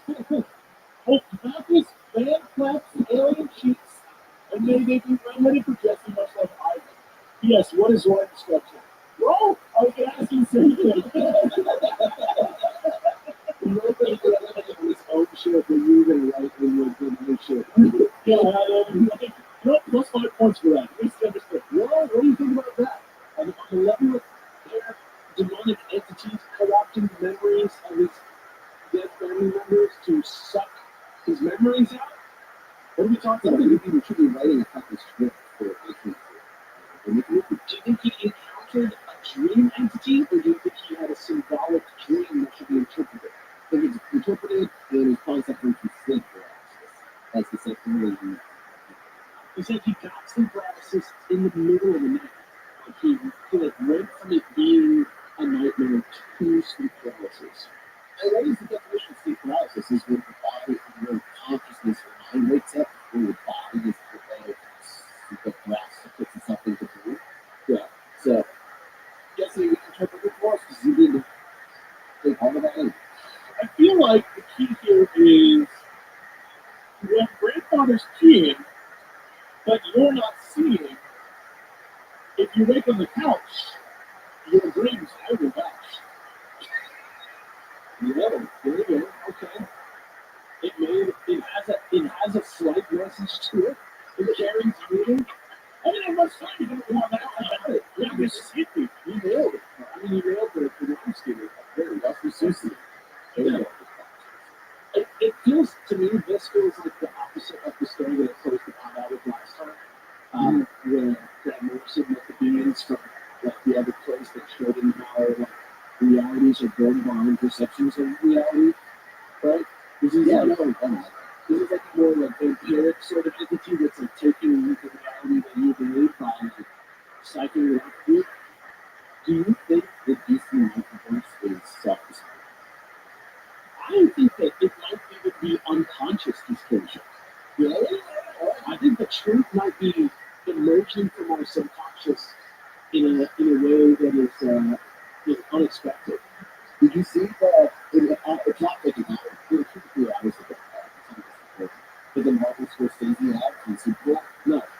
It's about aliens being in the skies above us the entire time, and us not looking up and being in our phones. At the very end, the whole thing is like a square spins down. It's like reality is what you make it or something.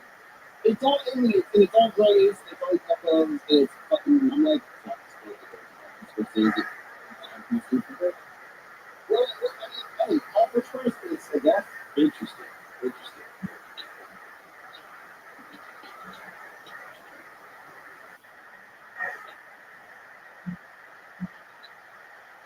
Well, I got one more for you, medium. I'm going to get this one for you just because I got one more question. So there it is. Give it a read first, and then you can close out for me. I'm not feeling nightmare. So this dream might be triggering for some people. It's pretty violent and graphic. Out of an 18 plus benefits in case there's some additional context that I'll save it for after the dream, just so you get just so you get dragged along the same period. I used to have this dream about once a month for several years. It's very realistic in my life. It starts with me walking through a dark forest at night. I hear the sound of footsteps all around the forest, like several people walking in the dark all around me. I start to walk faster. The longer I walk, the faster and more aggressive those other footsteps become. At some point, it starts raining blood, and I begin to hear whispering from all around me as well. It isn't like a bunch of people whispering, just different sounds of things, but rather like many people all whispering the same incomprehensible thing at the same time. The best way I could describe it would be like the hiss incantation from Control. That Jesse knows what I'm talking about. I know what I'm talking about.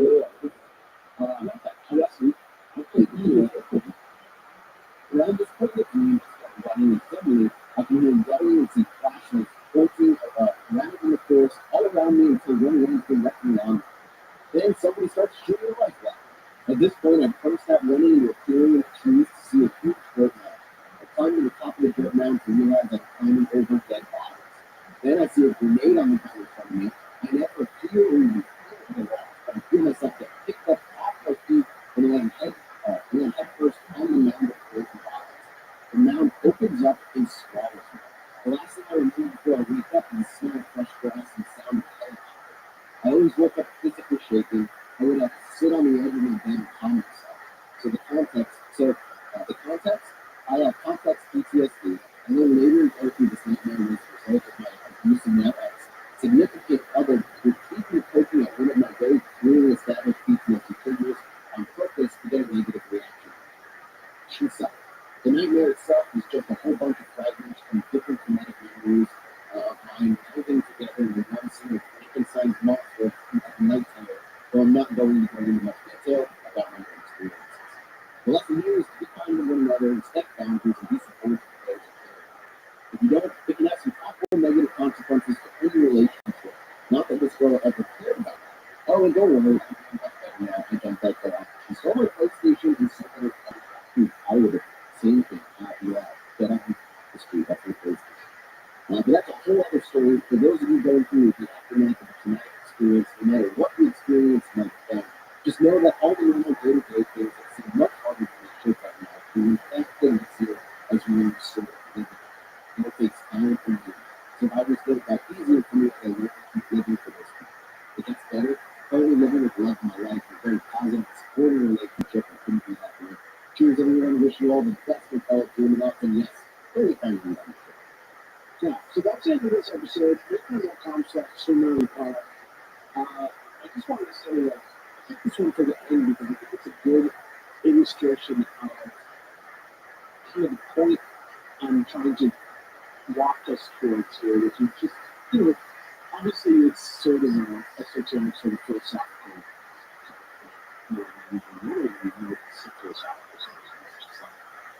metaphysical.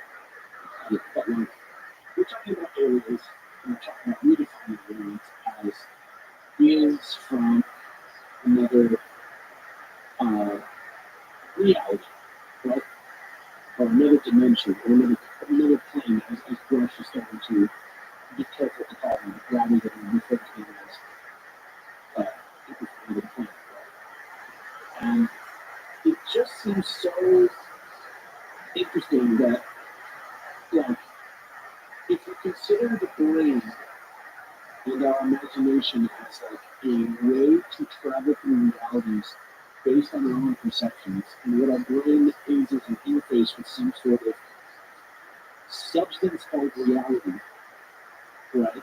Like, is there much of a difference between, like, could aliens be in our dreams? Could aliens be dream entities? Could dreams be other realms?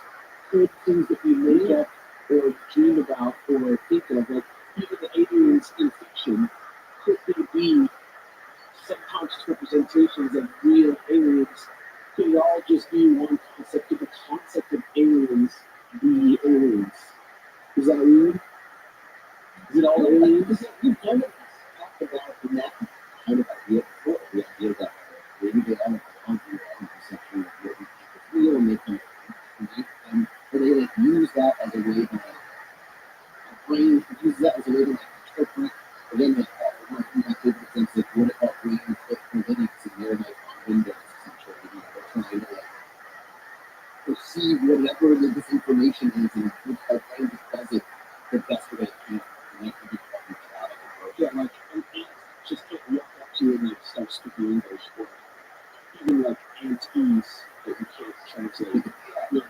It's not so simple. The other things further, dolphins and whales and do have some sort of primitive vocal communication. They can't just choke us what the fuck that Is there a term for like compatible, like a sphere of compatible consciousnesses?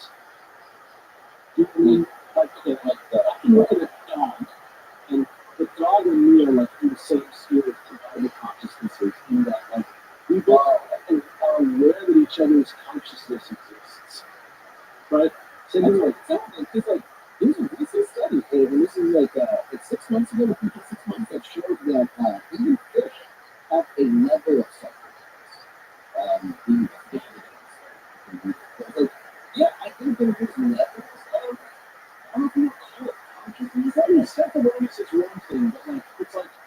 I have to be conscious of this cycle. Well, life, but it's also like I can perceive of a dog as another living creature because when I see the world.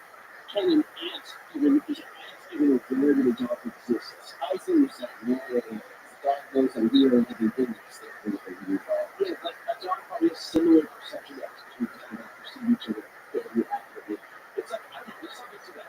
There's something to that. And I think it may be like that notion with aliens to help us understand it. But you're asking questions that we can't answer because we still don't know.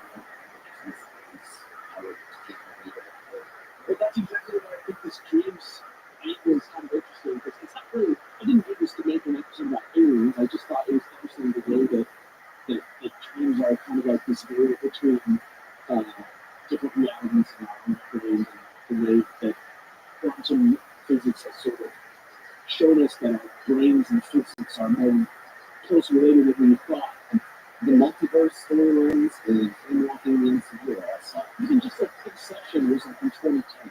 Yeah, when you think about reality now versus when you think about reality in 2010, it's totally it's easily impossible when you think about yeah. So, do you not want to hear the ancient Sumerian response to that dream, Alex? We're just going to move on. I was going to let you tell us what else I really. Yeah, you don't want to say that. You don't want me to say the response to this dream about blood rain, and of course I really want to hear it. I want you to say it as the very last, the last word of this whole thing. So the victim is going to be deep.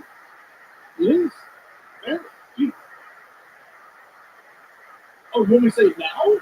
Yeah, we're here. This is it. I have nothing more to say. Okay. I thought you were going to wait to the end. That's what the H's mean. Fight with each other about what episode 8, H8airspacetour.com/295. Jesse, take it away. Final word. In the words of Gilgamesh. Forests at night may give you a fright, and blood rain from the sky may lead you to die. But if your X sells your PlayStation, run away without hesitation. Yeah, there it is. That's conventional pragmatic wisdom for the modern human being. From Gilgamesh. That word for Gilgamesh for Final Fantasy VI. It's in the saga. Yeah. Says that to Enkidu. Like, bro, she steals your PlayStation.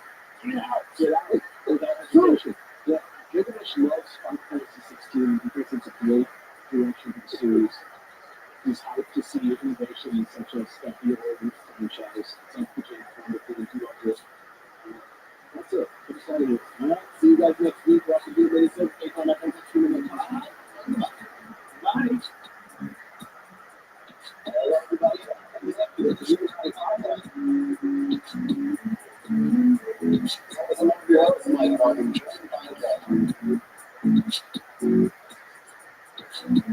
don't know who they are. There's two. One, I would say it's Spencer. Leo and Trinity. I don't understand even had color before. I just gotta know what's on it. There's two. Trinity and Claire. I think you can just put up it's two of them. Each child has been going through the list ever since. I'm trying to think. Which one of you is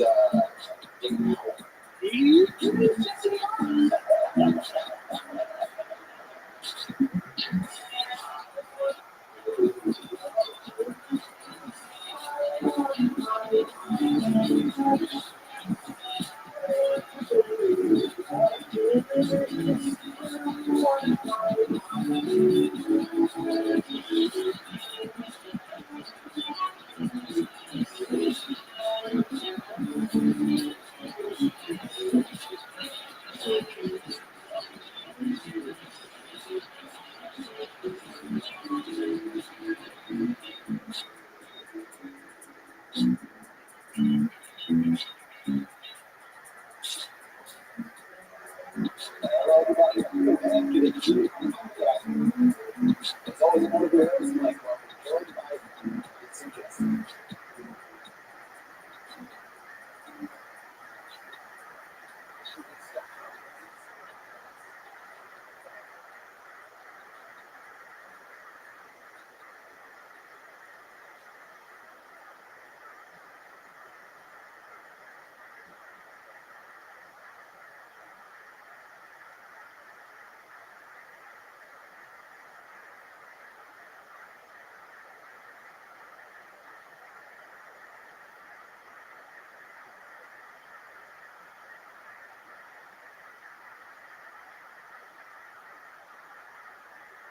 Okay,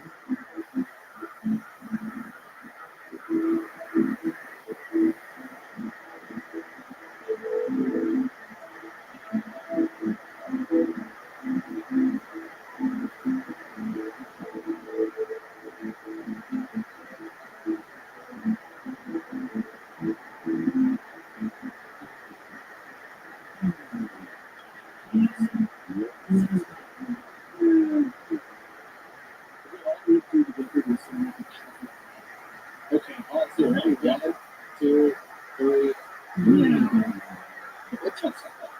That's Jesse. Oh, you can go put your Exit Tuesdays ready. Minnesota, behind Patreon's Christine from the Gates that you are getting free at some point later on that line. I'm going to just create a medical segment to Disney to Disney, whatever it is that you need to power. You want to know what it is, I don't know. I need to know you gotta let me.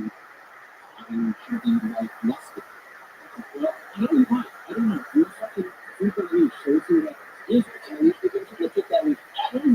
You are like every March 27, 2022.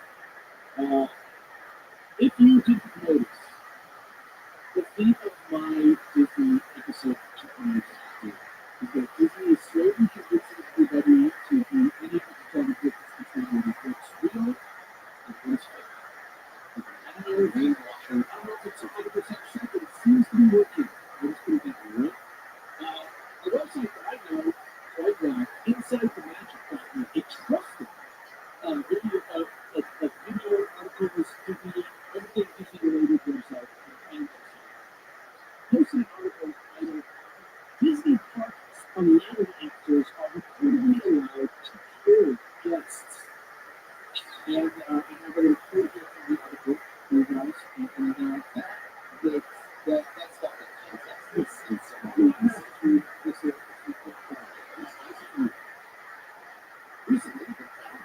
Instagram shared what is perhaps one of the most unique photographs in Disney Parks back in November. The situation reportedly caused only three actors to portray Aladdin at Disney properties. Post, again, looks park safety section, reportedly reads, quote, although we want every Disney guest to have fun, our number one priority is safety. Because of this, Aladdin will never, under any circumstances, kill a park guest unless it is absolutely necessary to save the lives of a greater number of park guests. This is referred to as Aladdin's exemption. Trump again decides Disney is not confirmed at any point that this is actually the testament of their handbook, but it does seem like Aladdin's exemption would be difficult to live by. And that last line is a bit. That seems like a really easy thing. And it was very easy. I mean, we can have that universe of Rothschild. Yes. It's just let's feed everything by the hundred. Yes, exactly. It's like Avatar, which is a video game, that you know, I don't think they are either, but these are pretty sort of like fandom articles and stuff like that. In 2015, 7 freaking years ago, they wrote an article that was called "This is the End of Each Actor That Plays a Lot of the Disney World Story." And it has a bunch of other things about Aladdin. Here's another quote from that same article I just read. Aladdin is the sweet urchin who owns a blue slave. He wears a tiny red hat and is extremely poor.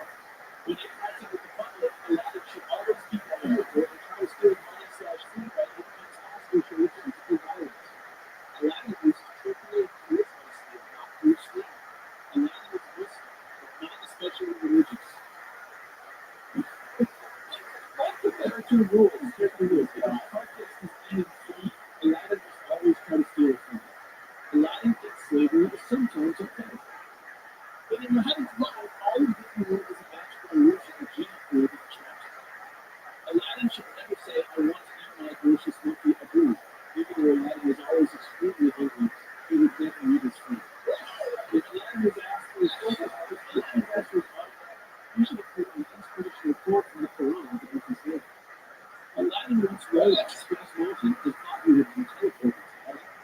But before he alongside Jasmine, Aladdin should never consider ambition any other competence in the country.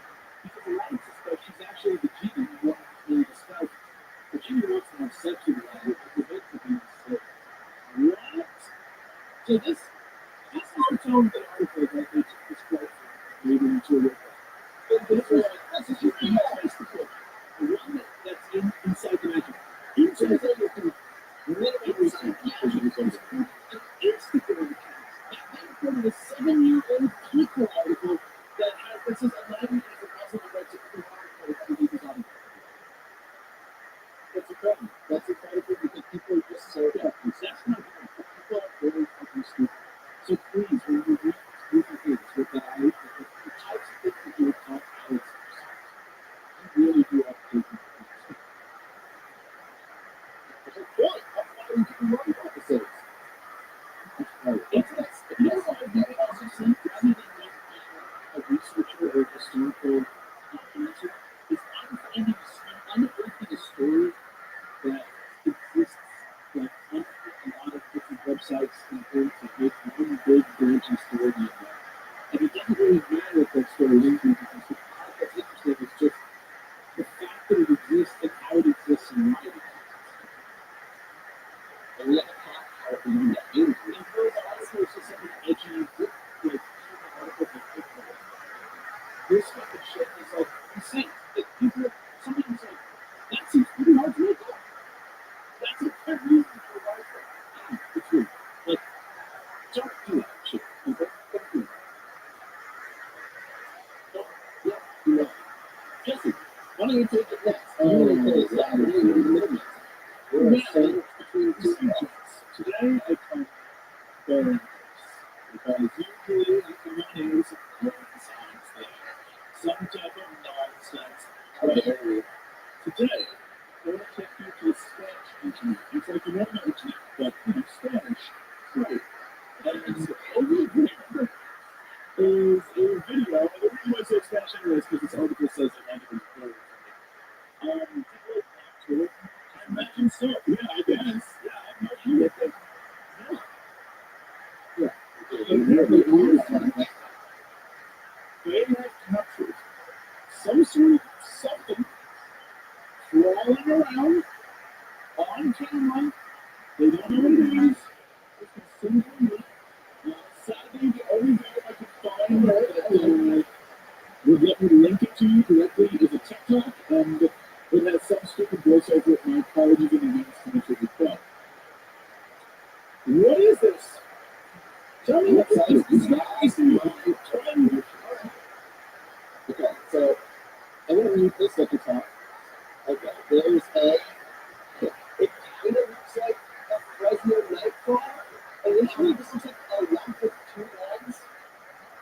Well, okay, nope. That looks like it's something crawling. Looks like it was something awful. Oh, what? That's got to be fake, dude. What? That's a chicken.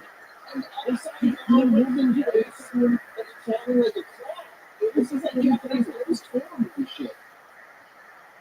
There you go. Upside down. Yeah, what? It's like, if it is a person today, it's like it's person. It's that. Pretty awful. Where is this supposed to be again? Somewhere on the Spanish internet. This is Spanish internet. It just says we're supposed to keep the car on camera. And then, that's it. Now people are, it's their geographics. And what they're doing is they're crap walking to the Children's studio and telling us to come out to the upload. I got somebody told us. It's a weird video, right? Like, even if it's a fixed family thing, it's still creepy. So it's like they loaded up that shitty copy video like 10 times. It's very good. I like it. I know what other people stuff. You know, every time I just say my name, so I'm doing stuff. I mean, I'm talking about it. Yeah, it's like, oh, I love the comments. Here's an article. Here's one. Not that success. Like, God, you can this all. Like, oh, from that people engaging. So it's really like that. The first two, so basically it is a 3-camera angle video. Yeah. The first one, it shows you kind of coming from the right, and the second one shows you coming from the left. And it may just be a flipped angle on that one, I don't know. Or maybe the same shot is flipped. But then there's directly on, cam on to this thing, and that's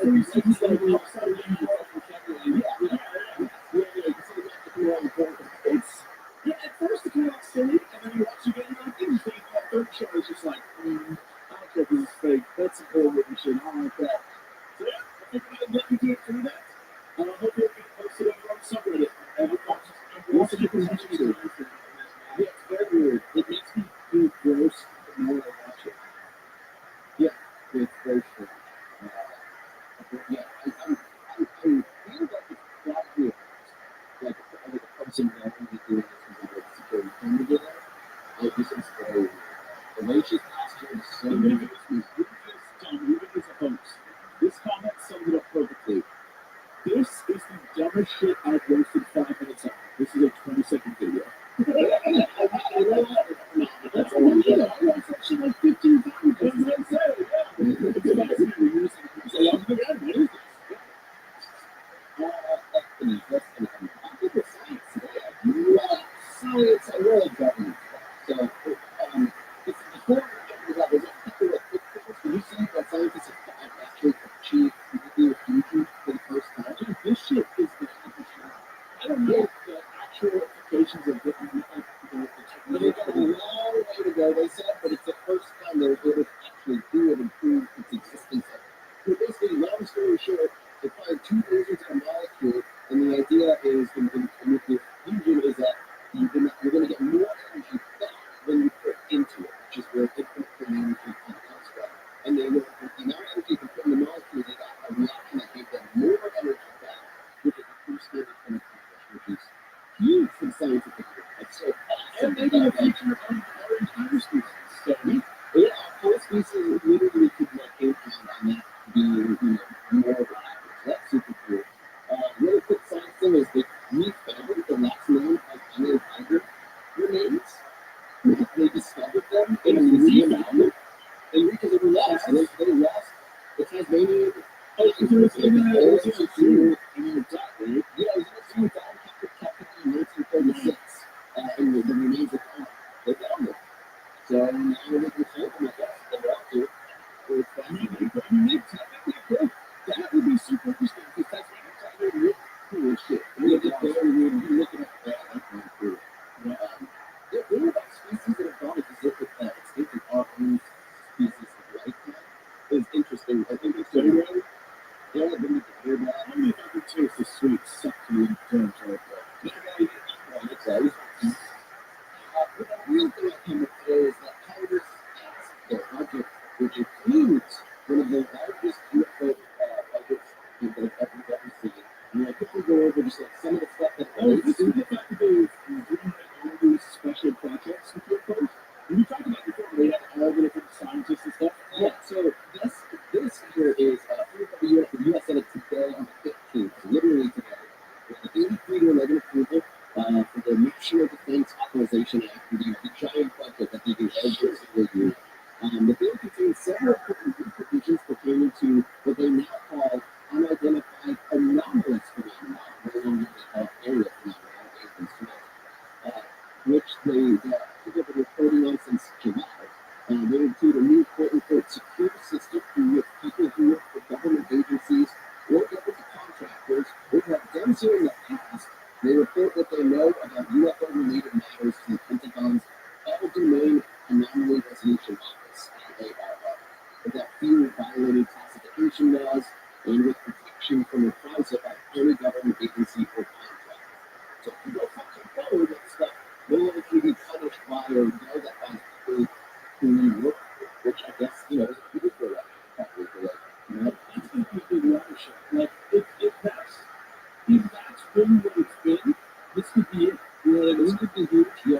Other things of interest as well is that the information that they gather is being passed down to the Congressional Armed Services and Intelligence Committees and the top congressional leaders.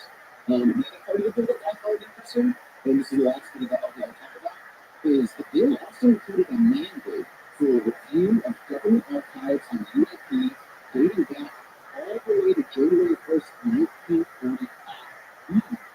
So they are now re-reviewing. That's like when UFOs started to show. That's like exactly when.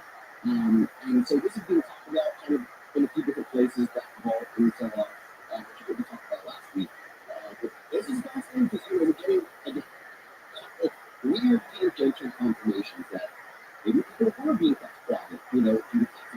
really doing that because the fact that they want to go back and look at every single report starting in 1945, the day of 1945, weird.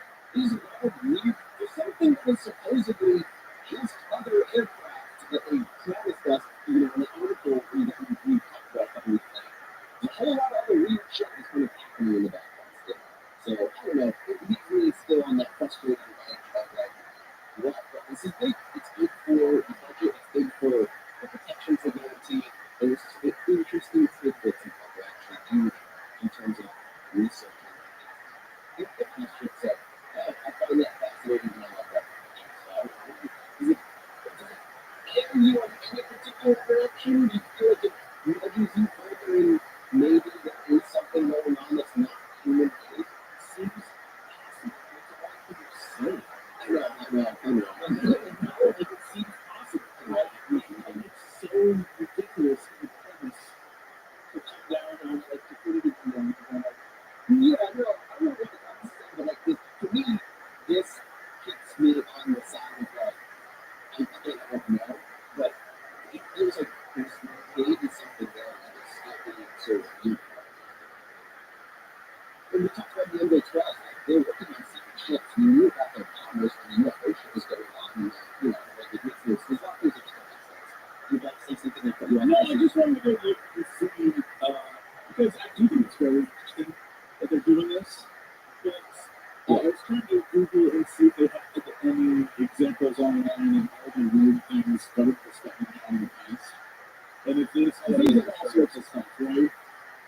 I mean, they invested into the Stars Academy, bro. I mean, they were working with them, and they're maybe they invested in it. Yeah, there's a lot of weird stuff. The problem is that most of the government now is like the goofy stuff, like the time they spent $28 million on green pattern camouflage for troops going into Afghanistan.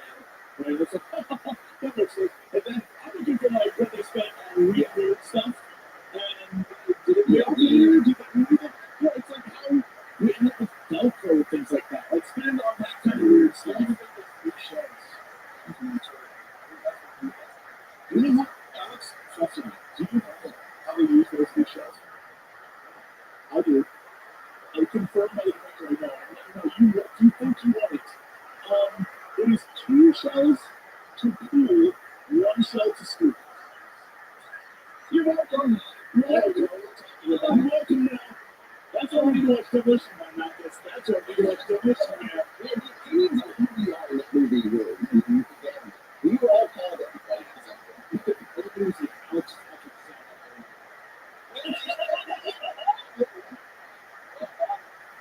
Regardless, though, like, I don't know, this aspect of the project and like the protections and stuff doesn't seem like it's an investment in something stupid as much as like a continuation of what I would consider very slow, subtle exposure.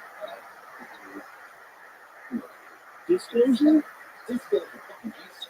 I think that it's interesting that you're spending money on it. Really not to anything. I think, again, I don't believe in like government cover-ups and stuff. Spending money, hiring people to come out, this could honestly just be like the way to just come out. Right? Yeah, right? That's the protections of the way that's like, it's that.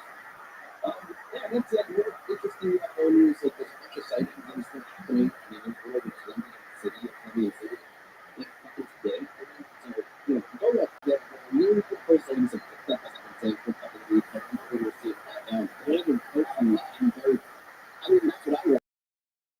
Is like, never hopefully in. So it's like, because of age, the mattress is like utopian futures. You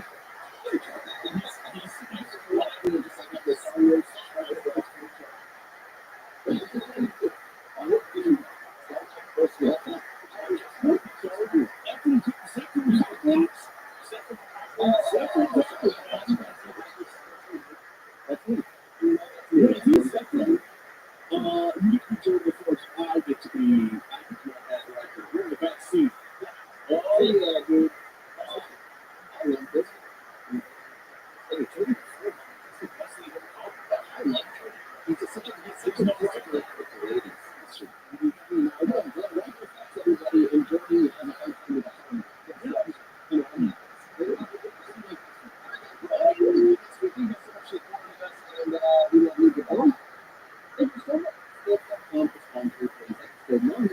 is a crazy time.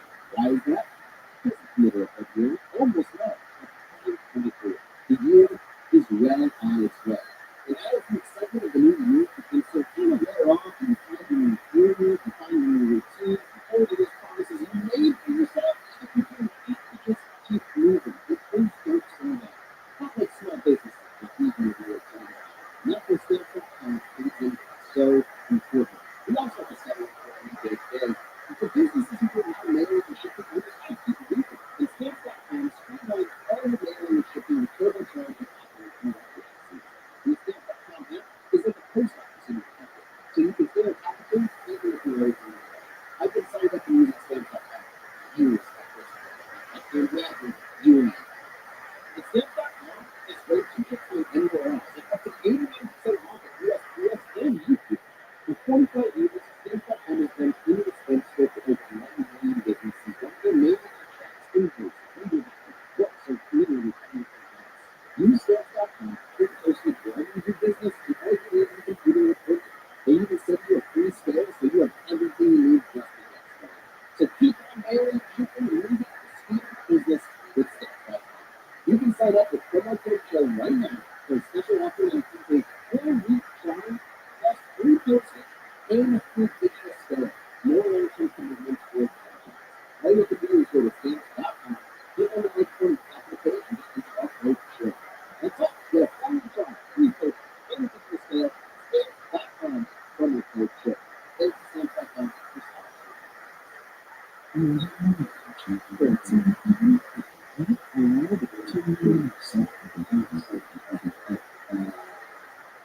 it's a seductive that's only like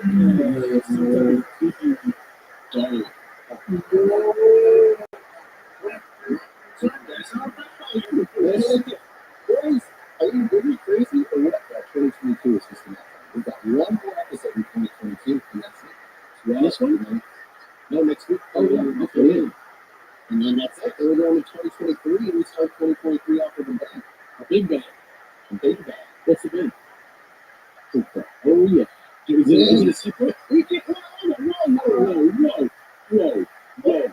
We're doing a true time thing. We're still going to talk to Alex thing. We're still two coolest wings.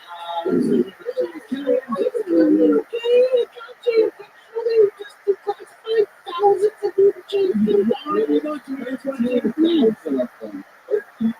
I'm doing that with like almost certainly as my next one. We're not doing a serial killer, I'll say that. Where's your crime? But it's like similar to MK Ultra style. It's about those guys that cheated the Monopoly at John's game. No, it's 7:30. You use it at 7:30. Around 7:30. That's gonna be great. Okay. Yeah, that's gonna be full of really fun times. But it is, we're getting towards the end of the year. That's true. Alex, that's right. As I said, I did a green stone tease in the previous episode, but not that green stone, the type of green that gets you stoned. This is my review of Leafly's weirdest, wildest weed stories of 2022 by Bruce Barcott and David Beckholm. So there's a couple of them. The first one is Minnesota in July, or actually a little bit before July. They passed a law that they didn't realize legalized 5 mg THC edibles in Minnesota. They thought that it was going to be like, regulation law that kind of like made it harder for people to do it, but they actually legalized it. There's a quote from Senator Jim Abler, who said, "That doesn't legalize marijuana. We didn't just do that, did we?" And they did. And but turns out the whole government is in favor of it, so it's probably not going to happen. They're not going to reverse it, and then they're probably going to get arrested. They're probably going to go arrest away next time. Next story. Mike Tyson put out edibles this year that are in the shape of ears. Which is absolutely insane because you actually get off the whole thing ear, and then Evander Holyfield turned around and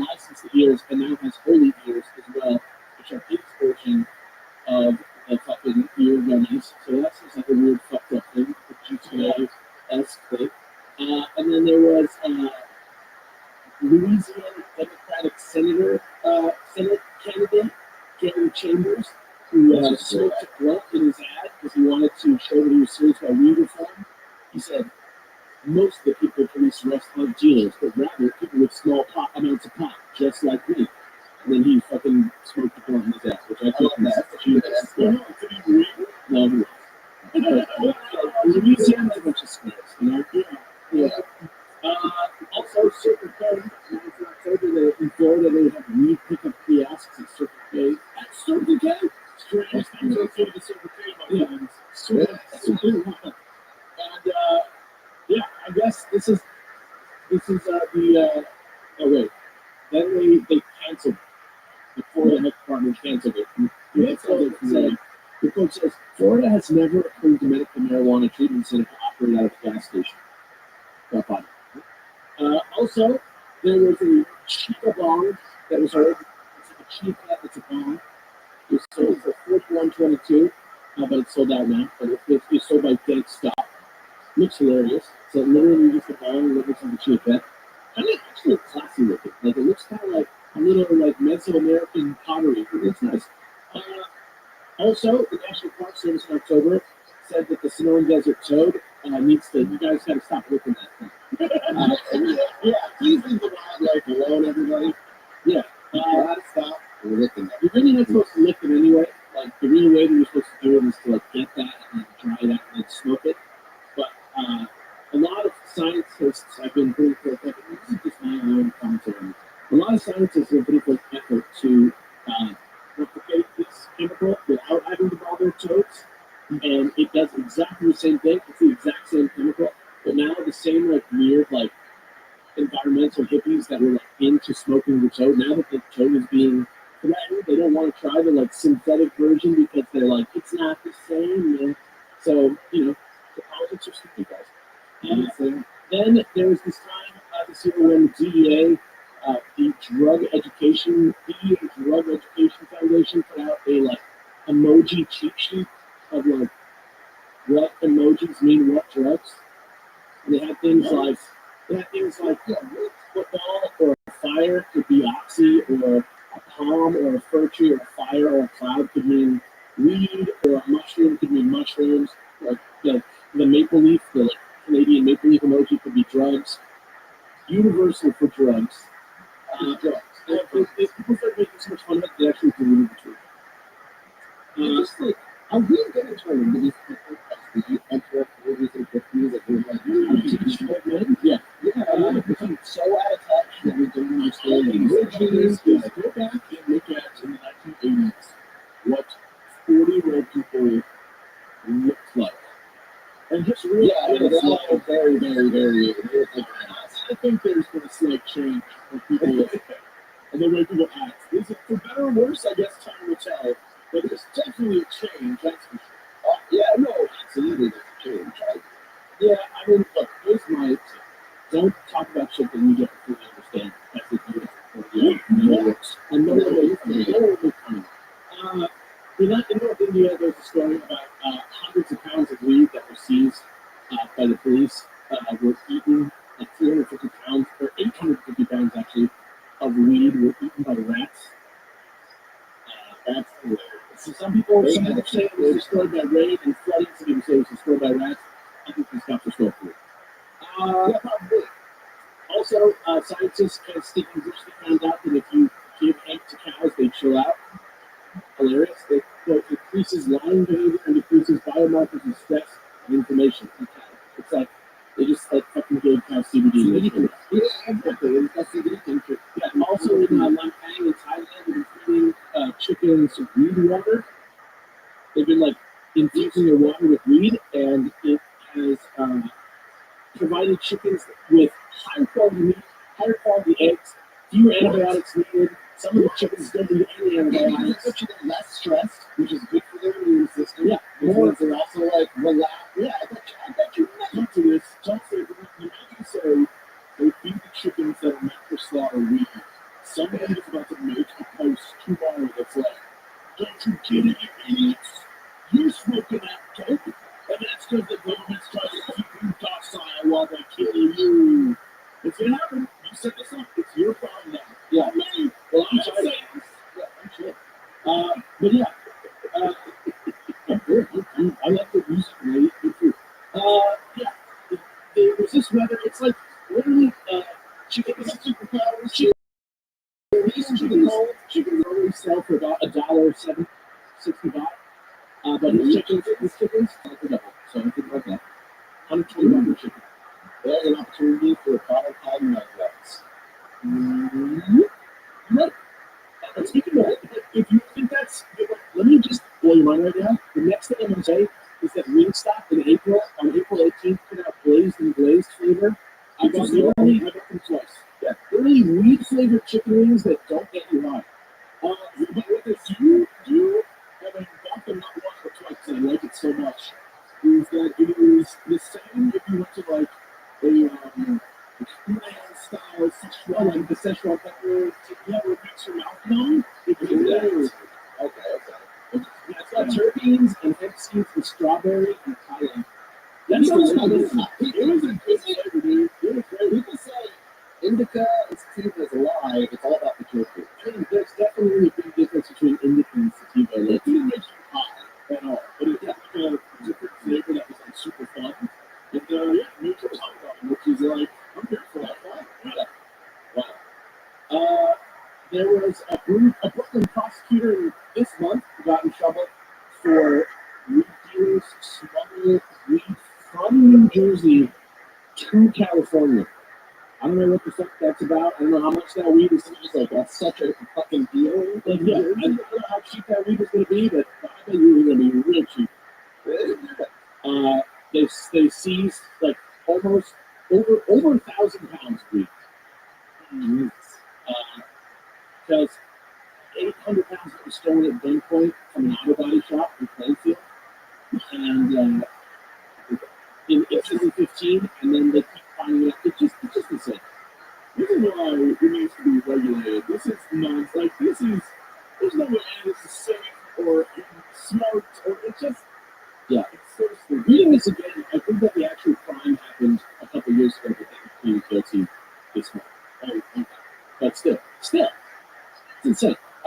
Also, in San Bernardino, in California, these cops got in trouble at the sheriff's department for seizing the cash, like the cannabis truck, like the cannabis business cash transport trucks for legal weed dispensaries and stuff. The cops were like shaking them down, and they, like in 3 separate occasions, seized a total of over $1 million under asset forfeiture. So they're fucking nuts. Okay, but if you're only charged for operating the state law, in the lawsuit, the company sued the staff protection meant to both the sheriff's department budget while harassing illegal cannabis companies, and the joint agreement between Imperial and the sheriff's department said that the deputies quote, are not highway robbers as previously reported in the media. So, as part of the settlement or something, where they returned the money to the company, they agreed to say that the cops were robbing the Dude, you want to do something crazy? And real quick, yeah. I listen to a podcast because a 3-hour podcast with a 3 of you is right? And he was saying a lot of shit that I agree with, obviously. One of the biggest things is kept using the word optics. Everything bad happening with the cops was always bad optics. In this line, fell out of his mouth, and I knew fucking better than I see. Rodney King killed the nightclub. What? Well, the club, the stick, the beauty stick. Like his assault, like, got those out of people's hands. Yeah, and he said it in a way, it was it was phrased in a way, it was like a shame that they don't have them anymore. Like, Rodney King killed the club. And that's absolutely what? How did that come out of me? That's how? It's fucking right. It made me really call me so good about stuff. It's good. Anyway, it's so exactly. And speaking of people that are evil, Dr. Oz was running against John Fetterman earlier this year. And he said that weed should not be legalized this year because Pennsylvanians need to get back their mojo and get back to work.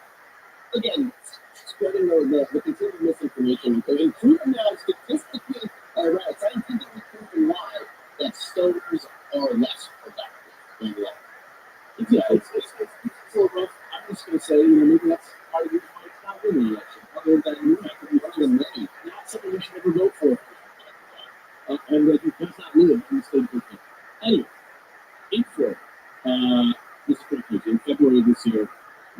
was a couple who got married, and they decided that it would be hilarious to put THC in the lasagna that everybody would eat. And halfway through the wedding, everybody went insane, and people needed medical attention. People like were falling ill, laughing, freaking out. Somebody sued the caterers for $30,000. Absolutely wild. This is from a guy who wants to read. People read without. Yeah, you can't do anything without their consent to do it. Exactly. Absolutely insane. Also, there are these guys at MJ BizCon in November of this year. MJ, is that Mary Jane BizCon? Oh yeah, very funny. Yeah, it's a hilarious thing for a there was a movement in Heat called Buy Weed from Women. Pretty good idea. And I know a lot of like my delivery service. A lot of people still follow the idea of buying weed from women because it's kind of cool. Just way to get some businesses in the hands of people that maybe struggle to get there. This other company decided that they would walk around the convention in T-shirts that said "Buy weed from rich white men," and they just got like bodied by the entire convention. Like everybody, they went viral for being like stores are not the Were they trying to be like, were they trying to joke? Because I was going to joke that like, oh, but I might weed from former politicians turned weed salesmen, which is surprisingly a large amount of people. Even while they're in their Congress, they're like, it's the devil's lettuce. And I tell you, if a member out there like, I have a majority share of this stuff, and it's legal for me, you're like, bro, what? I remember I watched Thief, 1981, and like put a screenshot of like how I looked like Jim Belushi in Thief, and then Jim Belushi was like, hell yeah, brother. And he I followed his like links to his page, and he had a weed company, and I was like, is that just like what happens when you're like, a man who doesn't want to see rain when you're 50 is just on a weed company? Honestly, there is, I think it's because summer was like, it was a new big cash industry. But yeah, admittedly, it's like NFTs. Like, you can, yeah, especially like California's crazy. Where I live, there were multiple different stores run by different companies that are like big, not like mom and pop shops. I'm talking like Mad Men, yeah, like all that stuff. And you're just like, all right, I guess this is huge now. Yep. I'm not against it. I'm not against it. In 2022, the consumption of alcohol dropped while the consumption of weed skyrocketed over 2 months. Yeah, people don't like to get really depressed, turns out. Yeah. It's really not much of that. You can drink shitload of it. Seems like the French have it right with the, like, one glass of wine maybe per day. Check this out. Grand finale for my thing here. I apologize, guys. Grand finale for my thing here. Reddit user Gerald Binge posted this picture to r/trees. I'm going to just give you guys it because it's so funny. Yeah, r/trees is like the American subreddit. But it's great because I think it has who show up and like post trees sometimes, and like their plans are amazing. It's no hydro homies. Let's be real. That's important too. Like that's important. Yeah, I'm putting on the Twitter. Is it not showing up? Oh, what? Oh, what? Wait a minute. Sorry, guys. Let me go out to the store. You have to see the picture. You have to see the picture. It's only worth it. It's the picture. It just means I'm very excited. You've got to see the picture. That's good. Bang, and then you can read. Jesse, read this out. Found this picture reading at a Christmas play and realized my parents gave me a bomb. It's like as if he was so baby Jesus. It really is a bomb. Yeah, it's a chance. Dress up like the wise one. The one has a broken sense. And I guess, well, I don't know which one. One looks like he's got a slow cooker filled with cheese and sugar bomb. Yeah. And then frankincense is the bomb, I guess? Yeah. Yeah, that's so funny. You know what? It explains why Jesus is such a chill dude. It makes Yeah. Dude, frankincense would be a great strain. Frankincense? I think that's 2 words though. Not the same word. Frankincense. Yeah. I'm with you. Oh, the image is like Frankenstein, but it's Jesus from yeah. Yeah. I love that. He's one of you, right? And you have like a freaking bean voice. Oh, good. We gotta get into the meat business. We're about that age, kids. It's on you boys, because I'm in Texas, so I ain't have to look at that. Yeah. Jesse, where are you going today? Well, so I really quickly have a really fascinating story, but I just want to tell you, it's solstice, right? We want to talk about before. This is the day, a little run there for the for sure. But it's very mad. An article that's fascinating. It's about, again, our science is so cool, especially dinosaurs, how you have a good dinosaur story, you have dinosaurs. So paleontologists a while ago discovered this graveyard of ichthyosaurs in Nevada. And these are these things that are kind of like giant-ass, dolphin-looking, will definitely eat you creatures, right? And there were, in this place, the site called Core 2, there were all these corpses. And they were like, oh, so many good pieces. They couldn't figure out why. Turns out the answer, after doing all the research and digging deep, is that it's a lot of very big female specimens and then little kind of like baby specimens. And they realize this is where they would go as a spawning group. And so either they died in birth or they were hunted there because they were on the ground. Either way, they concluded this was a spawning ground, which is why there's so many of them. And I think that's super interesting. So I was like, well, that's cool to know. But that's not what today's about, because today is the 21st, and when you listen to this year fact, it's the solstice, it's the winter solstice, and as you may not know, it's the longest night and shortest day in the Northern Hemisphere. And I wanted to give you some cool facts about the winter solstice. So the word solstice translates to sun stands still. In ancient cultures, viewed the winter solstice as a time of death and birth. Weirdly enough, a lot of those things happen on the solstice. Well, let's actually talk about ancient cultures before we get crazy. First off, you have the pagan festivals and all those things. The pagan festivals you honor the winter solstice, and Druids believe that the mistletoe, for example, this parasitic green plant that grows at the base of like along oak branches and stuff like that. They thought it was the sword witch tree, which I think is really cute. People have the trees. Yeah. It also, and by the way, it seems weird that a lot of that translated to Christmas, but I'll say that in Scandinavia, they celebrate St. Lucia's Day as winter solstice. In the celebrations of Hopi people, winter solstice marks the important day as well. In the Chaco Canyon in New Mexico,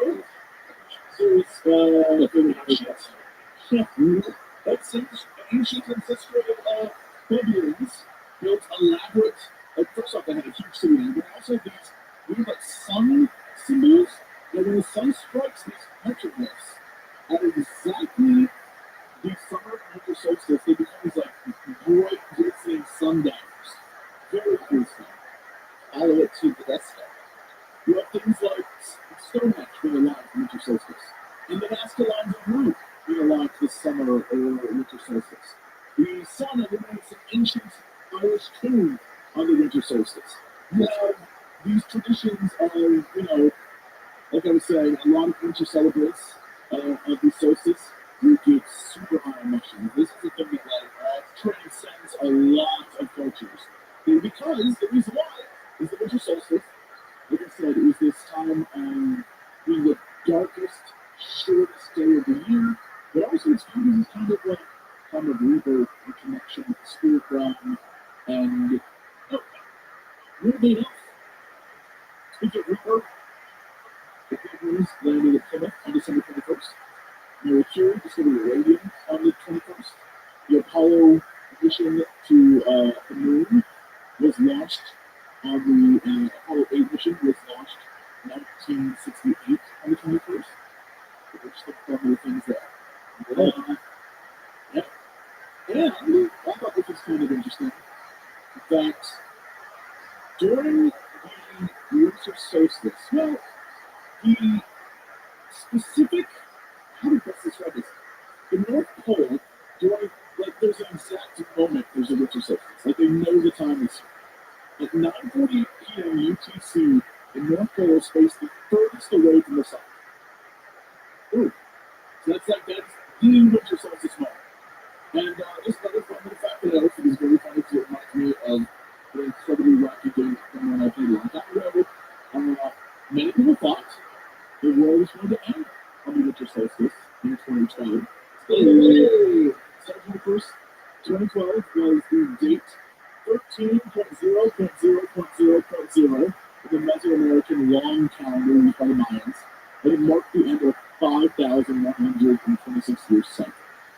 Obviously nothing happened, but maybe life emerged with other timelines. And then my favorite fact, which I think is the best one, which is super interesting, and when you hear it, you're like, wait, what? But when you realize what it says, it's actually pretty curious.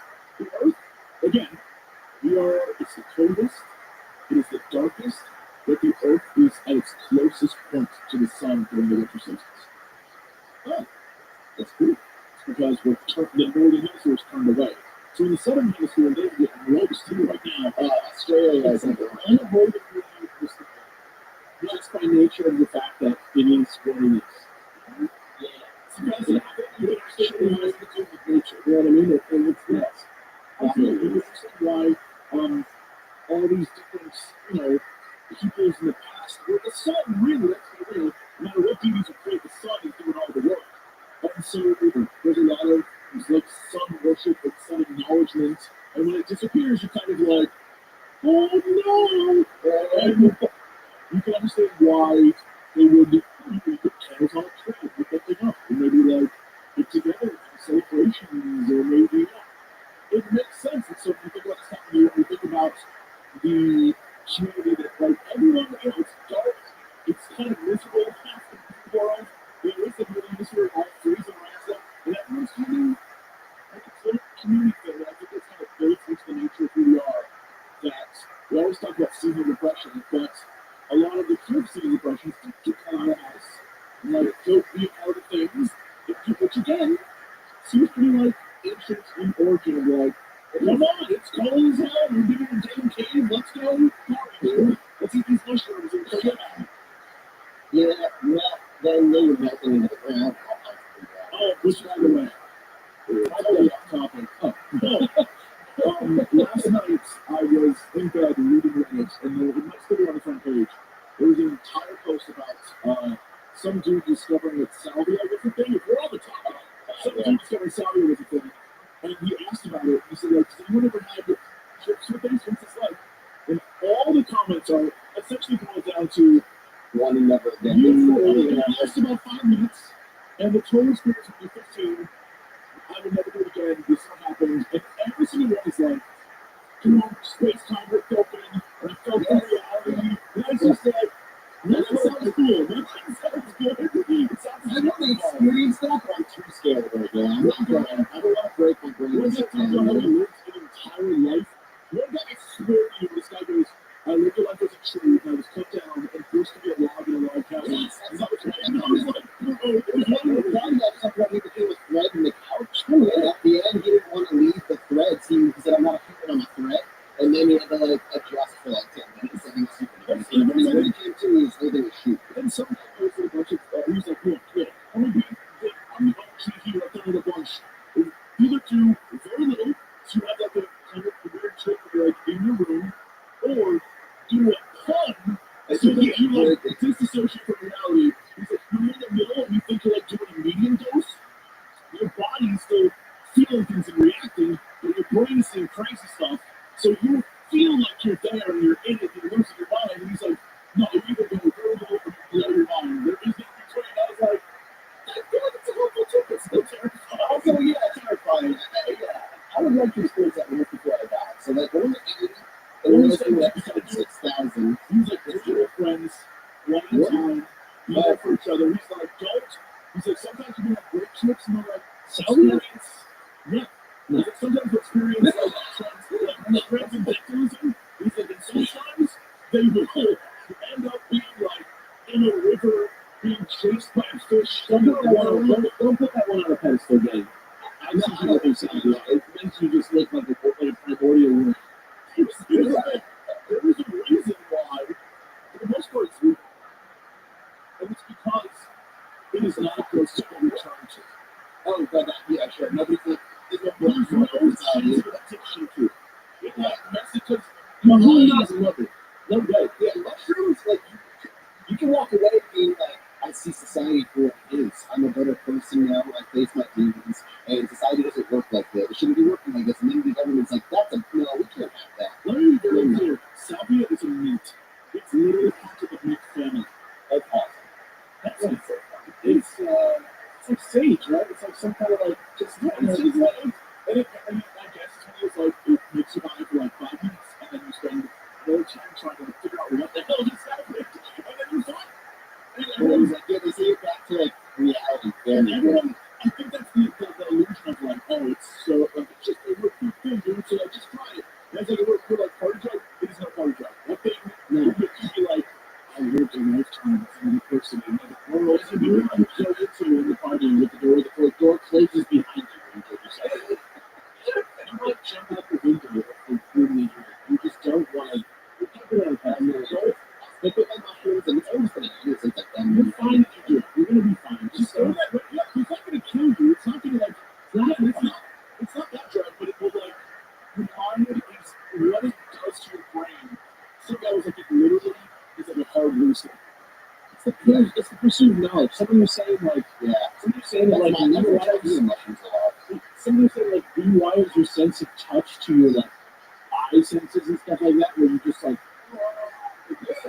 lose your mind. I don't want but I will say, videos on YouTube are the funniest things I've ever seen. There's like sitting on stairs for something. Don't sit on stairs. It's all over. Be like, whoa, where am I? I don't want that. I've been gone for 1,000 years. Well, I'm going to hold my thing off to next week, and we'll end next year. Coast to Coast list. Strangest UFO encounters in 2020. Oh, yes. Oh, yeah. That's going to be great. That's a great one. It's next week's mini-show.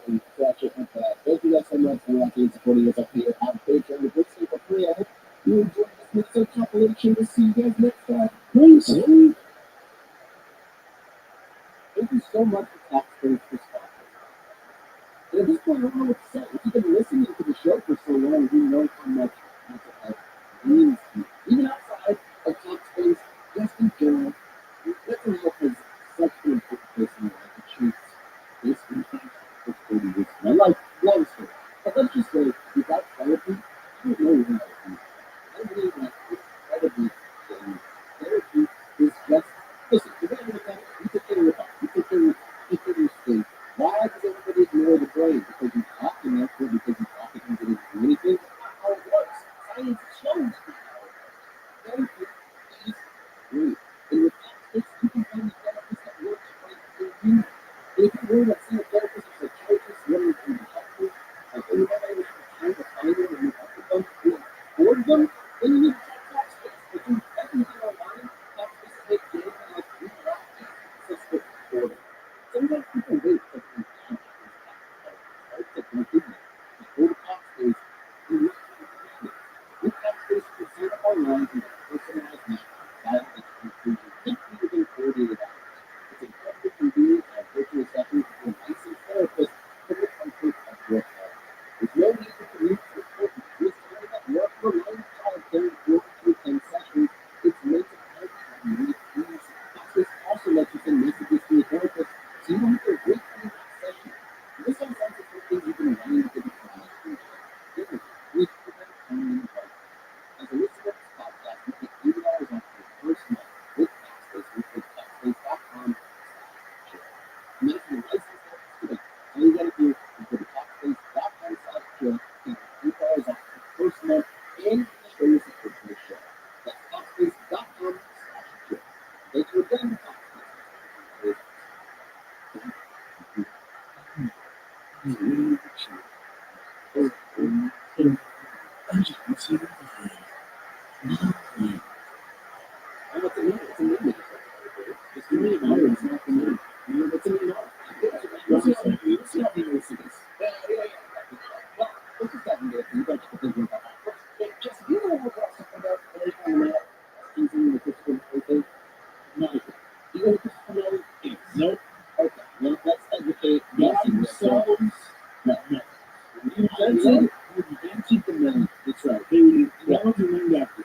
was like in the Department of Defense. He's like a military. He is the former Deputy Assistant Secretary of Defense for Intelligence, former Minority Staff Director, Senate Select Committee on Intelligence. So he was, government guy.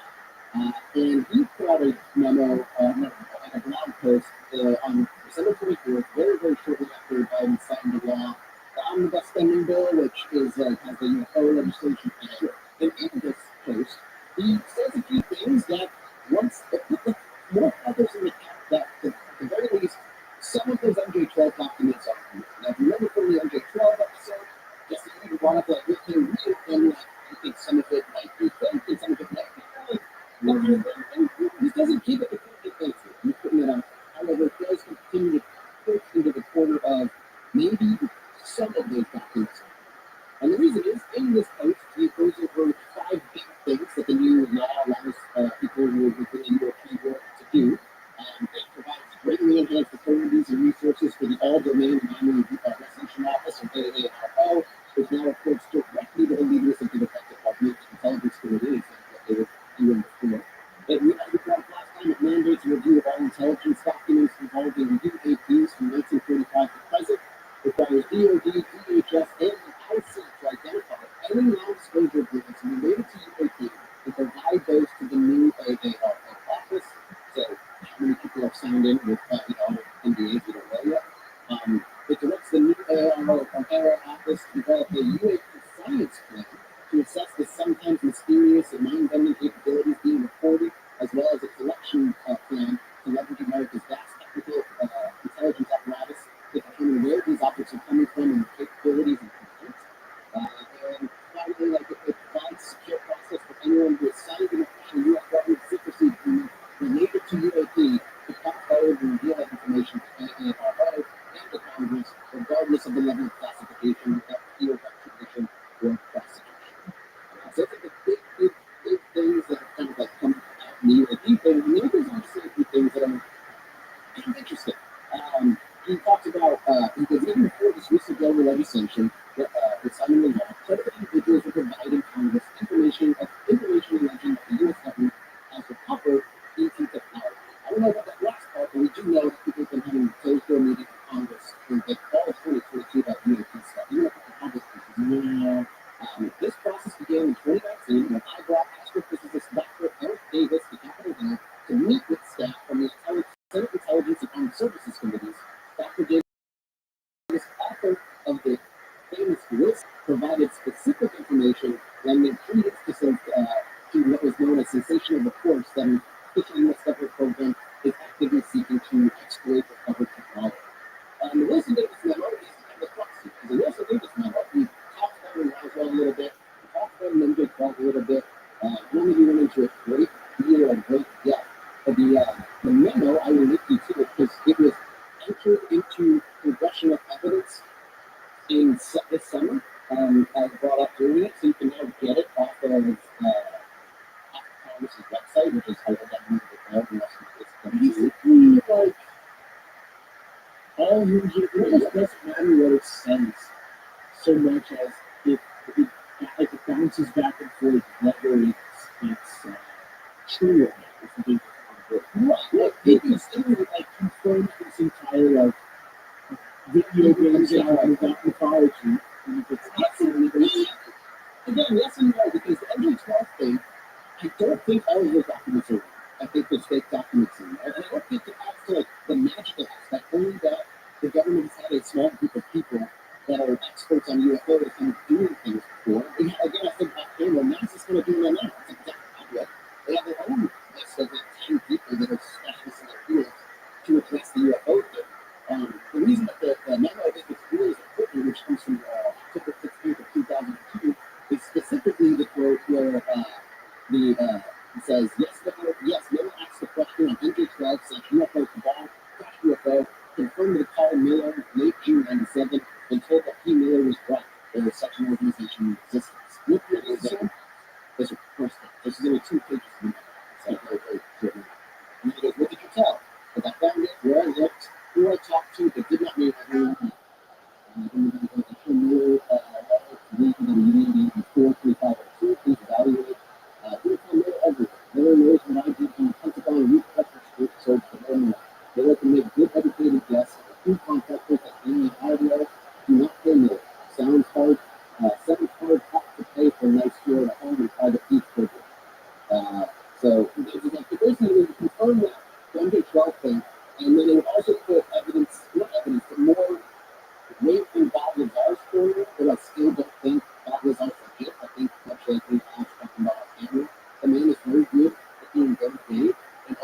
of himself. He never adds into the conversation. Like that's right. The only thing he ever really added is so funny.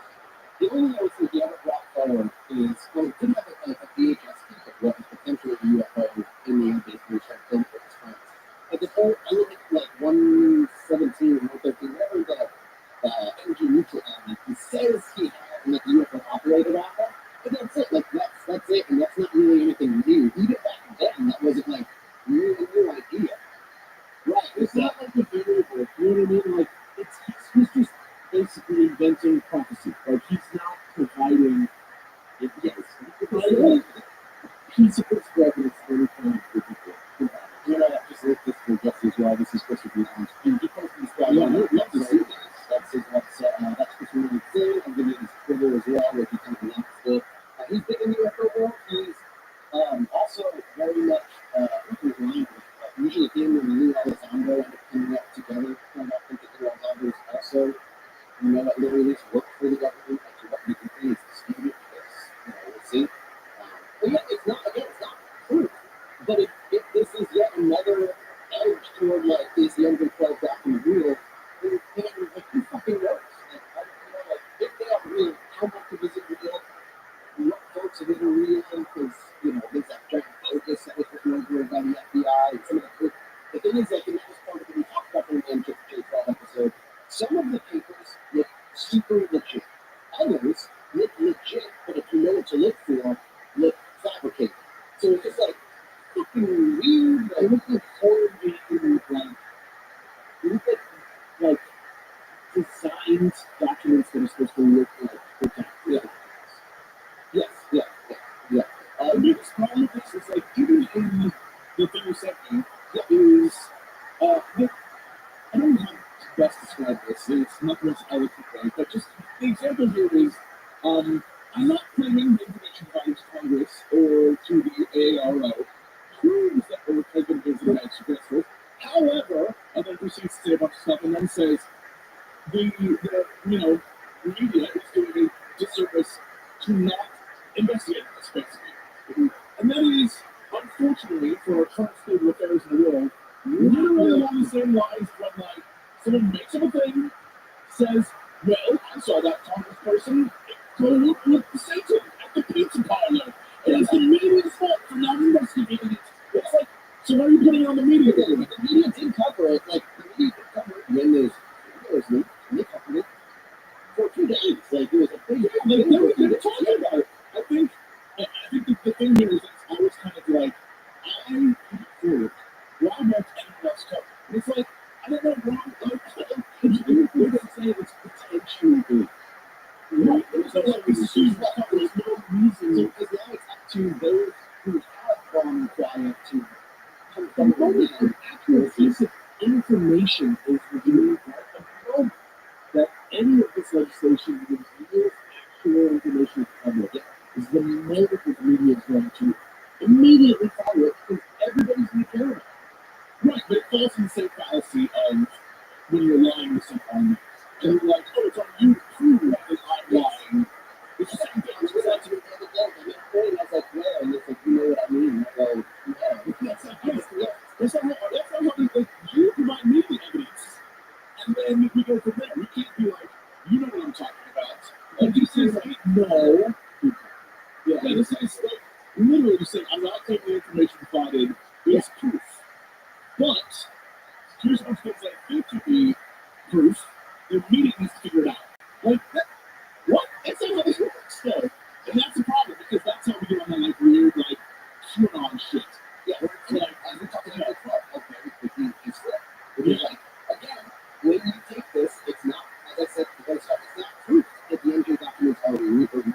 It's simply about a feather in the cap. And about feathers is pretty fucking right. One day it's normal, you're chilling, it's the brimstone, the next day you wake up with the Redstone. So, yeah. You know what's happening? It's another one of those fascinating developments in the UAP world of 2022. I'm eager to see what 2023 brings us. Just keep an eye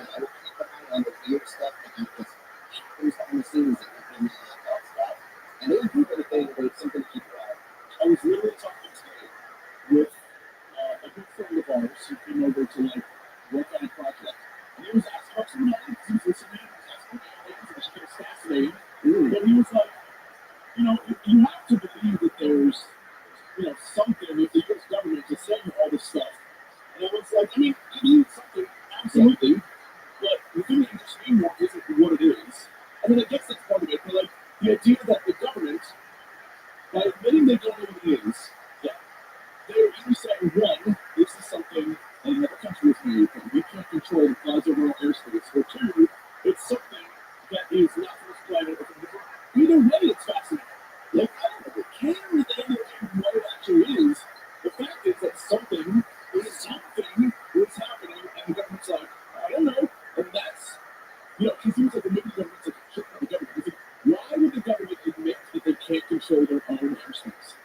Like, their job is to protect the country, and then openly being like, we really can't do that. That's a public thing to do. Yeah. So that's fascinating. Exactly.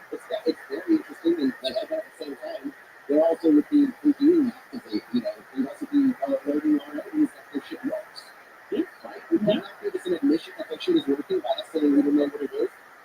Exactly. They would never, if it was real and tech, they would never admit it.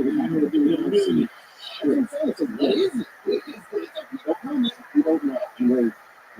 I said it before, and like you said yesterday, it's like it's more likely the government doesn't fucking know what they're doing than if they have a contract with the Grays to the Like ants, dude. Ants don't know what a person is. You don't meet with the ants and have a conversation with them. Right? One of the things that I put this blog, again, it's called speculation, is like the AI angle. And it's like, yeah, I find it interesting because not necessarily that I believe it's an AI, but it may very well be, if these are things that are not from here, they may very well just be unmanned drones. Just like rockets. Like nothing with anything in it, no living in it. Just like sitting around, looking at us, and then going away. Because it seems to be a lot of what happens. The other thing is, it may just be from fucking on the ground, if that's what they're from. No. That being said, this Minnesota investor real quick is coast to coast, stage CFO settings 2022. We'll start right here with the transmediate UFO photographs submerged in Lake Titicaca, everybody. Let's go direct to the article because it's there you go. I got the video right there. You tell me what you see because I don't see anything, and I can't quite tell what it is. This one's it's called ARV.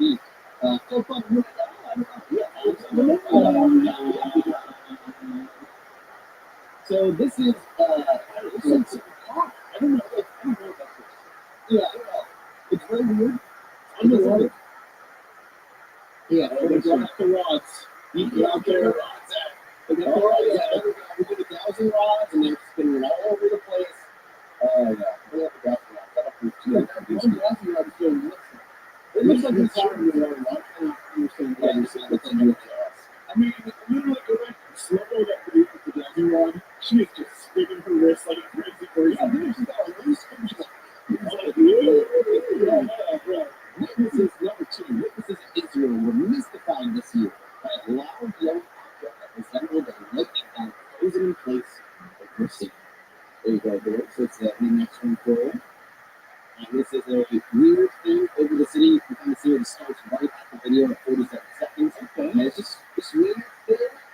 And the sky is just like, maybe home. The jump at that time, yeah. And the whole video, it doesn't. Dude, that's pretty good. It's like some weird, very weird. But you wonder if that's like an actual phenomenon of like electrical discharge or something like that. Maybe, but it doesn't also, it doesn't look like the graphics weird. Yeah, well, it's a video like when the camera moves, it seems way too, like it's not being tracked. Yeah, it's bobbing correctly. The problem is that it's only focused up at there's a tree line. Like there's one tree and there's that, which is fine. I'm curious what, like there was that one thing that happened in Vegas that everyone tweeted at us. Yes. Did you see that Vegas? Like this past week? Yes. I know exactly. It is literally the reflective nature of the cloud cover with the lights of Vegas. And that could be this because it's cloudy and it's moist. But we're like, Adara? illumination coming from a construction. 100% positive 124 positive. It's okay. Was exactly 124. Then it's still looking to the front and the back and the little camera. You get it right on top of the blades. Oh my god, that's great. Yeah, I was like, oh, I'm sorry. You have to debunk the shit. Speed that same sport right to the circumference was reported by multiple residents of Pittsburgh, Tennessee, including one professional photographer who managed to snap a picture of the RV. You may have seen this photo. This came around in May. I think we talked about that in the episode. Okay. This is a snapshot in the video of a photograph.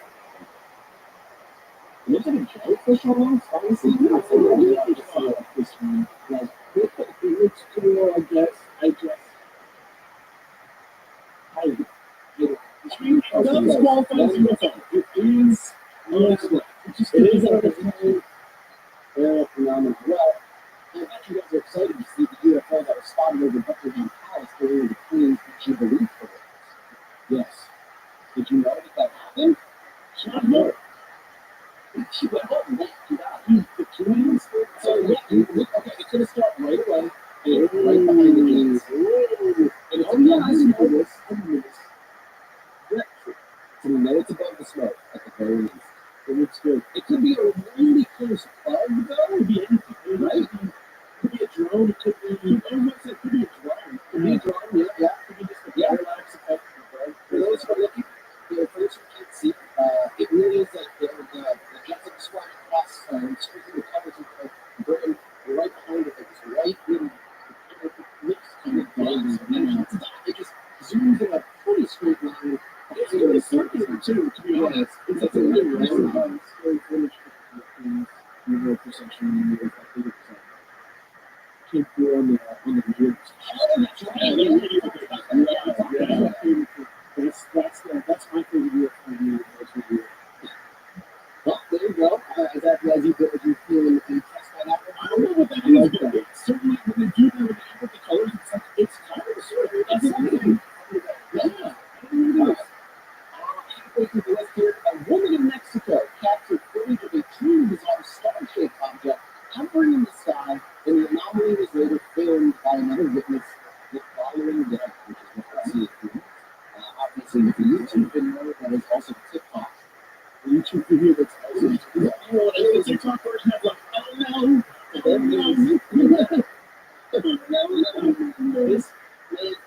This looks kind of fake to me. This looks like, if it's really there, it looks like a 3D object or like a balloon or something. I don't even agree with this thing. I think we talked about this one earlier in the year, and there is some sort of balloon that's exactly shaped like this. And they sell, and it's like marketed for weather stuff. Like, I don't want to be that guy who's like, it's a weather balloon, but I'm pretty sure that you can go and look it up online, and it's exactly like this. It does kind of look like either a spiky top or some kind of like it has it's basically just a star looking pipe. Like it just has a string, it's just tighting, not too tight. Well, so, if you wonder what this looks like, imagine like the secret boss in a Final Fantasy game. Like it has this like bizarre shape to it that seems so otherworldly. It's like that alien thing that's like famously in the atmosphere, kind of. What's that thing called? That like black object that's like floating just outside of the atmosphere of Earth. Which just left not too long ago. That long thing, and nobody knows how it left or why it left. It's gone. Yeah. That was the thing I wanted. Remember how last week? Oh my god! Do you remember last week I said there was something I wanted to talk about, but I remember I had an update. It's gone. I can't remember. That was it. That the own thing left. They left our orbit. Maybe this is where it went. Maybe this was it. It's so weird. Jesse, you know what we were talking about, right? Yeah, I don't. But I don't know what it was. It was like it was a long walk. No, that long ass. That's part of the reason why we developed that team. Because the team that we're learn about asteroids, you know, learn how to like go visit things and sort of what the hell they are. Yeah, there it is. It was around, it came out in 2017 and named Aotearoa, by its discoveries, is up to 1/4 mile long, highly elongated, 10 times as long as it is wide. The aspect ratio is greater than that of any asteroid or comet observed in our solar system to date. That is from NASA. And it's moving faster the closer it got. Right? Yeah, and I want to see if I'm right. It was slowed down. I wanted to, it like, this asteroids don't do that. What are the interesting. You know what? It came by. It left. Is it footage here? Look at that. Wait, it just like up and left this like month, this week? On October 16th, it moved back north of the elliptic plane and passed beyond the orbit of Mars. On November 1st, Oumuamua passed beyond Jupiter's orbit in May 28th. Oh, yeah. And beyond Neptune's orbit this year, 2022. So it started moving a while ago. It's like now gone. We can't see it anymore. You know what's great? So on the solarsystem.nasa.gov website, let me send you this. They have a model of its trajectory, and it literally makes a direct course to Earth and then stays with Earth for a long time. Yeah, that is really dude. It goes with our trajectory around the sun, and then just goes for us, and then goes somewhere else. So it's kind of briefly classified as an asteroid until you measure it. It's past the outer planet stuff like that's what I'm saying with that. Yeah, that's how. Yeah, look at that. It goes out. It literally goes inland of Earth and then like scoots around outside of Earth for a little bit and then zips away. Either that, I mean, that could be very few coincidence, which is cool, admittedly, but also like, okay. No known asteroid comet from our solar system varies so widely in brightness with such a large ratio between length and width. The most elongated objects we have seen today are no more than 3 times larger than that. But again, this is one of those things where, and that's why we come directly at it, you see like 10% of the sun, right? Maybe less. It's like 100%. So we, I mean, like, really, truthfully, we don't particularly know. There could be evidence like this. This is genuine fact. Yeah, I'm just looking like a few large ground-based telescopes continue to track the fading object as it receives from our planet. 2 massive space telescopes, Hubble and Spitzer, track the object traveling about 85,700 miles per hour relative to the sun. Its outbound path is about 4 degrees above the plane of planets that orbit the sun. The object passed Mars orbit around November 1st, and it passed Jupiter, so beyond that, beyond Saturn's, and now it's beyond Jupiter. Right? The reason I think it was the news this year is because it's now out of our ability to see. It's gone. What's crazy about this is, based on the thing they have on this website, it isn't like it comes in from outside, passes the outer planets, and then comes to us and goes like that. This shit comes from the Z-axis. They're straight to us. Yeah. Right to us, and then it's like, oh, okay, and then heads out the greatest angle. Yeah. That's like, I've never seen it like, that's crazy. Either that happens all the time and just done, which is possible, or that is awesome. Looks pretty good diagram. Yeah, but you know, as far as you want to say, Oumuamua passes through the inner solar system about once per year, but they are faint objects similar to Oumuamua passes through the inner solar system about once per year, but they are faint and hard to spot and have been missed until now. So you know, yeah, you know what I mean? Like, that is scary. Yeah, literally, that balloon looks like it. No, that's some cool space stuff. I love cool space shit. What the fuck, man? Alright, last year, Pakistani man was up scratching his head with an ethereal black triangle that hovered over a city for hours. And I'm going to send you the video as always. In Pakistan, I believe this is a U.S. drone, to be honest. Yeah, sure. You see stuff like, yeah, it's hovering. It's just hovering, but ominously. Look at it. It looks fake to me, not the way it seems to move. But maybe it is. It's hard to fucking tell. This just looks like it's very small. This looks like the gas. Very remarkable, but like not fake looking. You're right. Yeah, correct. I'm not going to look. It does kind of line up with what you would imagine from being on the ground. When he zooms in, everything checks out ratio-wise. You know what I mean? He's that insane face. It's legit. Yeah, it's another weird, interesting thing. This one is just a being of nature.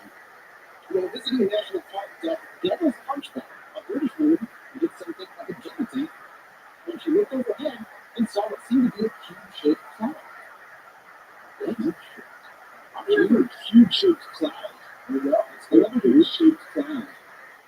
Oh, everything's a cube-shaped cloud. That's fucking weird. It is a cube-shaped cloud. Ever seen Nope? No. It's exactly like the Nope. The Nope. Yep, there you go. It is straight up a cube-shaped cloud. She goes back and forth, but admittedly, it is a 90-degree shaped, 90-degree angle shape. We don't know what the backside looks like. It looks like a 3D cube. If you look at it, different angle, it might look different. But that is, I love it with cloud shape. I love unnecessary things. I just have no idea what it is. Next up is something straight out of Kansas City. What appears to be a partially covered UFO, which was inadvertently filmed by a home security system at a residence. Well, even though it's trustworthy kinds of things out there,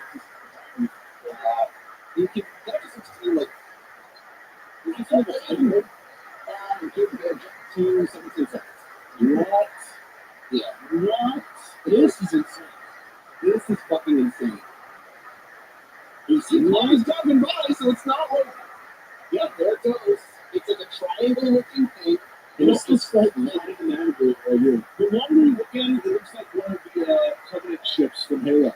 Yeah, they zoom out, and you can see it in the background how big it looks. That was a zoom different of it. I mean, that's a thing. It also kind of, some ways, it's like the ship that all of the guys in every Avengers movie get to. Yeah, they're not doing things like shit. So it disappears behind the tree. This is not a really close. It literally disappears behind the tree. Something about it feels like a projection to me. I mean, yes, I would kind of get that feeling that it might be a chicken environment, but I like it. It looks like a bad navigator or this next one is, taking with a grain of salt in my mind, but this is a fantastic set of photos that circulated on social media back in August. Very few terms flying saucer that floated over the city in Mexico. You can see why we take with a grain of salt.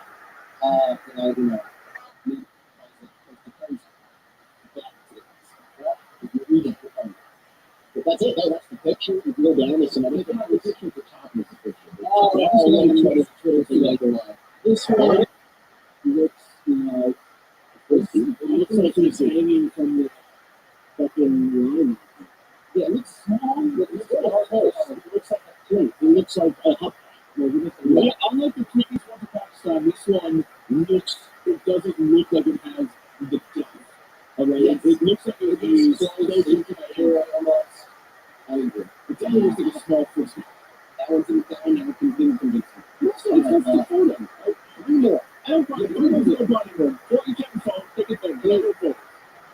Taking a break from his overnight job to film a storm sweeping across the area, a Texas man captured footage of an inexplicable object that suddenly fell from his sky. And I will see if you can find out big time. 15 seconds. You watch it as it swings. So you can see it in the well, I mean, that is something that literally just be a meteor. I mean, but even getting, if it was a meteor, even capturing that is pretty cool. This is UFO in the most general sense. Right. It's unidentified. Yeah, even with a lot of people say it's meteor. I think it's meteor. I believe it is meteor. Yeah, exactly. All right, 2 more to go. Next up, a particularly puzzling case like Taiwan featured a pair of floating blue streaks that were joined by a group of birds, which appeared out of thin air and then encircled the anomaly. Like, this year, we saw some cool looking ones movies, and now they're on this, I'm upset. I know, I think I've seen better. You've seen better ones. Because it's like synth music and this, once I'm looking forward to get circled by the okay, yeah. Oh, that's pretty good sort of happening, right? Yeah, but like you can see them getting circled a little bit easier. It feels kind of fake, right? Can I ask you a question? Do you think that's the top and legs? Again, cloud, that's fog cloud ahead. Do you think there's a stadium? And those are the lights of the stadium, the top of it, and then the lights around it are the spotlights of this, like a show or the outside of the arena. This one, when it's super cloudy like this, it's hard for me to say that it's yeah, because it looks like lights. It looks like a projection, genuinely. Yeah, it does look like another view. It is striking. It looks great. Like, it's just, it looks cool. The same thing you have to work on. All right, well, we have one more. This is from Mexico, and remarkable mass sighting in Mexico. Multiple groups of people saw a thing that seemed to be a slowly rotating disc. Oh, I think this one's like legit. I think we talked about it. Yeah, I think we saw it. This came out in September. Yes, we definitely are. Yeah. This is one of the ones that was kind of cool, actually. Very weird. Yeah, real. Because we have multiple views. Yeah, there's other angles to it and stuff. It's interesting. People say it was like, it could have been SpaceX Starlink satellites. But usually, yeah, exactly. We've seen those. Well, the thing that's interesting about this, and again, I don't know what it is, but nothing that is a satellite or a rocket does what happens at like 109. Yeah, it cycles the flights. Yeah, it goes like 2 and 2 and like that. And the angle is a reflection on the ground. Yeah. And this would be a lot of actors and a lot of visual effects. Yeah, multiple drones. Yeah. See, this is like a winner. This is like the last one. Me too. Honestly, that's it for minisodes here, 2022. I think if anything, in 2022 as a whole, I think this was the year I moved Jesse slightly more toward the alien world. Not necessarily a whole alien world, but I've always been interested further to the world of curiosity asking questions. I love curiosity. Thank you guys for supporting the show all year long. It's been such a fun time. We'll be back after the new year with our first episode of 2023. I don't want to spoil any news, but what you will. Until then, see you next time. Yeah.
Hello, everybody. Welcome back to my podcast, episode 236, because I think Minnesota was 5.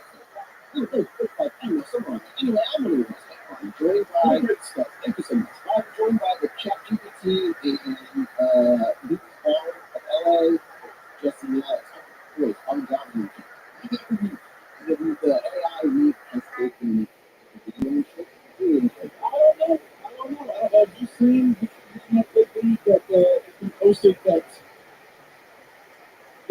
go nuts. ChatGPT lost his mind. So yeah, apparently ChatGPT was responding in a mix of English and Spanish nonsensical phrases, repeating "it is" and "it is" over and over and over. I tried to instigate it last night, and I couldn't get it. It was speaking in like whimsical, colorful, like Spanish, like it was like almost like it felt the joie de vivre, like it was like waxing poetic almost, like it was fucking scary. Like I know that it's just a language model and that it's just going wild, and that of course a language model going wild is going to be like extravagant talking, right? Yeah, but like man, I've never seen something that felt more like a Cyberpunk 2077 side quest unfolding in my life. By the way, I'm through the bar because the everyone's funny part. Yeah, I'm a GPT, stands for Gangster Berating About Town. Oh shit, it is chatting. So you know it's social. He's got lots of friends. Yep, he's got that's really well.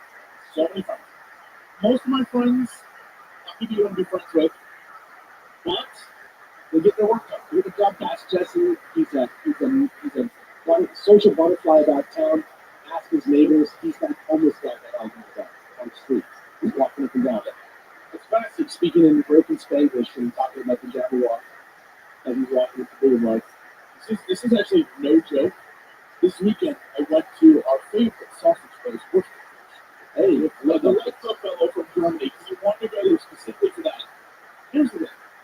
When we were done, right outside, we walked outside, standing there waiting for his and this dude, random guy, walking in the rain, stops, turns to us in the rain, is like, "Hey man, is this the place with the rattlesnake and rabbit sausage?" And I was like, yeah. And then we had a 45-minute conversation. Oh my god, we were great. You think he was AI gaming? We were under an audit. He stood in the rain. He was high out of his mind. And the AI generated, not fully understanding, it was just agreeing with it. Right on the RP server with the AI and data mine spoken. Yeah, and he kept talking to us. He was like, "You know what's crazy? Some places people eat crickets, so we think that's weird. Here, we process meat. I think that's weird." I was like, he's kind of onto something. I like that. He's kind of like the same as Anthony Bourdain, you know, he's swung away. That's one thing, yeah. The AI thing also, that's the AI music that we want backwards. Obviously, with Alex, is on top of Sora dropping, which was OpenAI's video thing, all quietly showed like that. Google rather quietly released a new AI to the internet users, Gemini. I don't know how many people it's invited. It's also a large language model. I got access to it in the premium version and advanced version.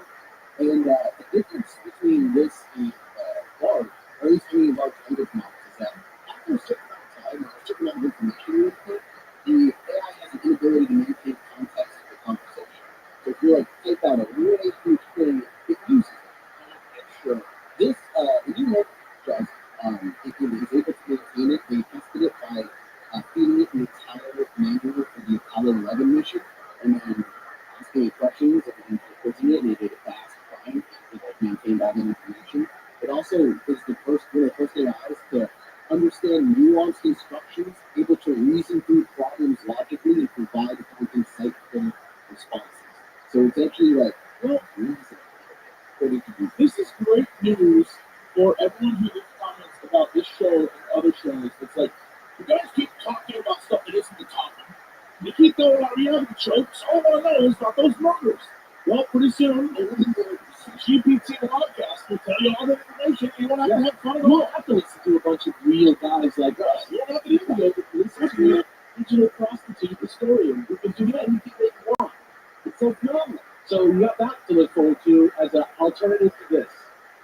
Speaking of digital prostitutes, head on over to patreon.com/the website where you can hire us to make podcasts for you from home. That's right. I know it sounds salacious, but if you listen to us out here barking at you from this digital street corner, you can rest assured that we are clean, we are strong, and we are ready to give you some of the best paranormal podcasts that you have ever seen in your life. So head over to patreon.com/25. Put your money in our wallet to keep us going. Thank you so much. Yeah, you are. You know what? You are so welcome. Today, boys, we're just going to get into that. We're returning to a time we have to go to in a while. The 1800s. Oh, yeah. Last time we were there, you can speak up the game to the impact of the chapter. Oh, you mean the Red Rock? That from Kentucky came into like in cartoonish ways of baseball. Today, though, we're speaking about something that's actually made their way into pop culture in a surprising way, especially with the story of the text. Today, we're talking about the bandit queen known as Belle Star. I don't know if you know anything about Belle Star. I knew very little going into this about Belle Star. Did you know about Belle Star? Belle Star. Yeah, Belle Star, the bandit queen. I know this. I've heard the phrase Belle Star, the bandit queen before. Yeah, but I would be remiss if I said that I knew anything else. Okay, well, this is going to be two-parter, and today we're going to be talking exclusively about who she is in pop culture and in a lot of history books from the past, and a lot of what crimes she's supposed to be committed, who she ran with, and then next week we're going to go through the actual life of Belle Star, where a surprising amount of that actually turned out, and other bits not necessarily as much. For our main sources for this series, I use two books, specifically one called Belle Star, the Bandit Queen by Burton Raska, and then I also read Belle Star and Her Times, the literature, the facts, and the legends by Glenn Shirley. That book is phenomenal. If you're only going to read one book about Belle Star, read that one. It is. We'll be talking about that book more in the next episode, but it's probably one of my favorite just factually written true crime books in general, even though it's pretty frustrating. So take a look at those. I highly recommend both books. But yeah, if you've never heard of Belle Star, so it's called Bandit Queen Wild West, let me tell you, the story is kind of a mix of facts and legend. She was born named Mira Maybelle Shirley on February 5th of 1848. What does this sound like? I don't know. Something about it has like a magical blue about it. That's all the bandit queen. I can absolutely see it animated. You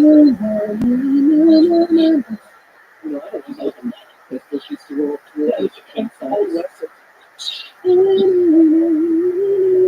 stays with that half-hour umbrella, and as it pulls away, she's in a new outfit, spinning the pistol. Yeah, and it's still a couple seconds in the time. Yeah, it's fine. Somebody else. So Belle Star was actually born near Maybelle Shirley in February 1848 in Pike, Missouri, and she's one of the few people we actually have like a little bit of information on as to who her parents were in this era, what they did, and what her life growing up might have been. Her parents, John Shirley and Elizabeth Eliza Henry, were prominent figures in their community and built a comfortable lifestyle and actively participated in social and economic plans of the time. John Shirley was actually like an entrepreneurial man. He engaged in a bunch of different business ventures, including farming, blacksmithing, real estate, reflecting his diverse interests and ambitious nature as an individual. Belle was the child of his third wife. So he had two wives prior. Each wife gave him 1 to 2 kids. And he remarried to Elizabeth, who would be his last wife, and Belle was the product of that marriage. His activities extended beyond accumulating wealth, though. They were also driven by a desire to create a legacy and provide stability for his family. John's entrepreneurial endeavors were not solely motivated just by financial gain, but also he was well known within the community of just being a very community-driven individual. He liked to help out where he could. The community liked to pursue some community. Yeah, really. Whether that was selfish reasons or not, I have no idea. And then there's Eliza Clinton, Belle's mother, who was known for the hospitality and unwavering dedication of her family as well. She ensured that Belle and her siblings received quality education, emphasizing not only academic knowledge, but also the social graces, especially of upper echelons of society. To give you an idea of where these people are in life, they are well up. They're doing very well. The focus on education was somewhat progressive for the time, obviously, particularly in the emphasis on educating daughters as well as sons, indicating that a family that valued intellectual and cultural development and Eliza's influence on Belle's upbringing and steeping her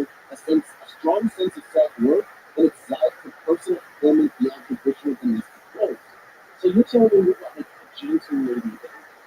Yes.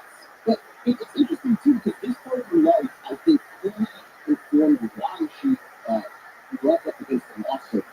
Because she was raised in an environment as close to equal as men as she could be for that time. An education, she was very close with her brother. She loved to ride horseback. This is going to be a fucking fire story. It's like Netflix's Eleanor Holmes. Yeah, that's what I'm hoping for. Netflix's Eleanor Holmes. I'm pretty sure I know you. Enola T. Holmes. I clearly didn't watch it, but I know the fact. Witcher and 11 series. Belle also really got fights occasionally for herself. So when she got to adulthood and there was a certain expectation of her as a woman of the time, she fucking took life. So she very much kind of struck out on her own a lot, and the people she ran with, which is true, she ran with a lot of these criminals, were really informed, I think, a sense of independence. This was the way she was raised. It sounds so cool so far. You are already, there's like so many fucking things going. You are a comic book adventure tale. How many years of whip practice did she have? After 12 years of active whip practice. Yeah, how many years of starch? That's because they were stark Southern Confederacy. Oh, how many puzzles did she have to solve that her family created instead of expressing love verbally? They did through puzzle solving. That puzzle was wrestling. Right. So her love to be happy. Right. So was her brother killed in a way that he then left clues for her to follow based on the trainings that he gave her as so done. Right, what who representing taking Tom Hanks in any way help in a role that would lead her on a multilingual, multinational, worldwide historical adventure. That's a good Vinky. Yeah, so, the last section, I'd rather have my education is kind of that was there, but that grew up rather well off. This is the first character I ever talked about.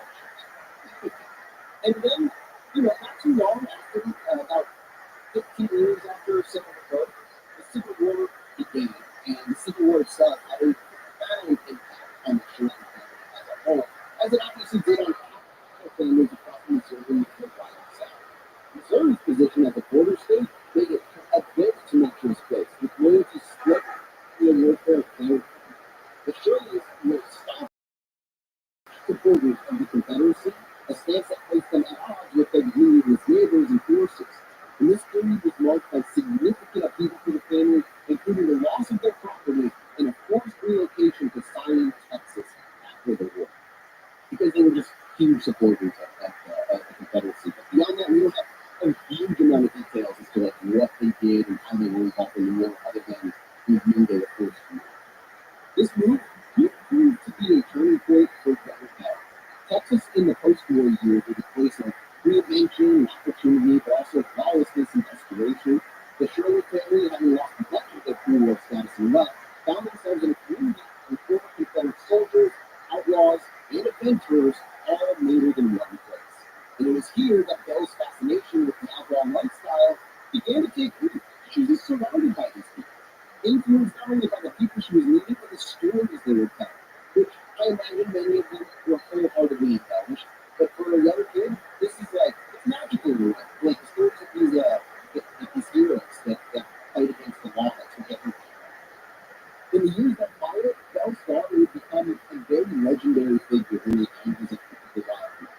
Her legend involving robberies, stage holdups, horse theft, as well as the relationships with notorious outlaws such as Jesse James and the Younger brothers, cemented her reputation as the bandit queen.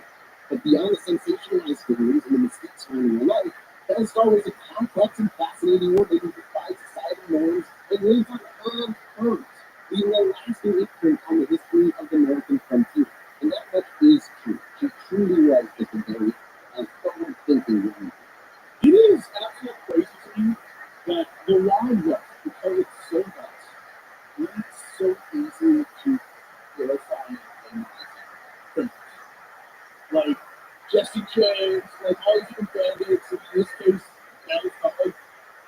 literally girls, but it's like, damn, they cool as hell.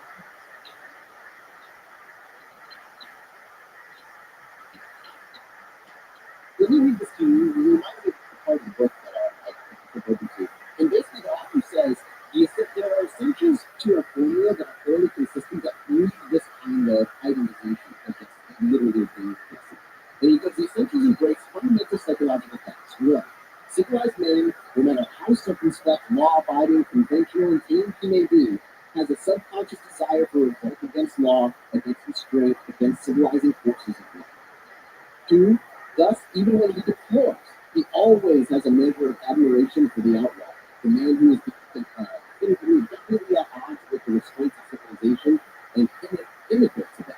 Three, the outlaw hero is depicted as having been a naturally good and very superior man who is forced into outlawry through an event that outraged his sense of justice, particularly if the outrage was perpetrated by a representative or representatives of the forces of law and order. The civilized man is able to make the outlaw hero his fighter in the righting of injustice by spectacular revenge. For every civilized man is at times, or feels himself to be, the victim of an injustice which he cannot right, or of forces against which he cannot take revenge. So his outlaw hero performs for him, cleansing his emotions of hate, vicariously carrying and brave, courageous, and superior manner the representatives of the persecuted forces the civilized man hates.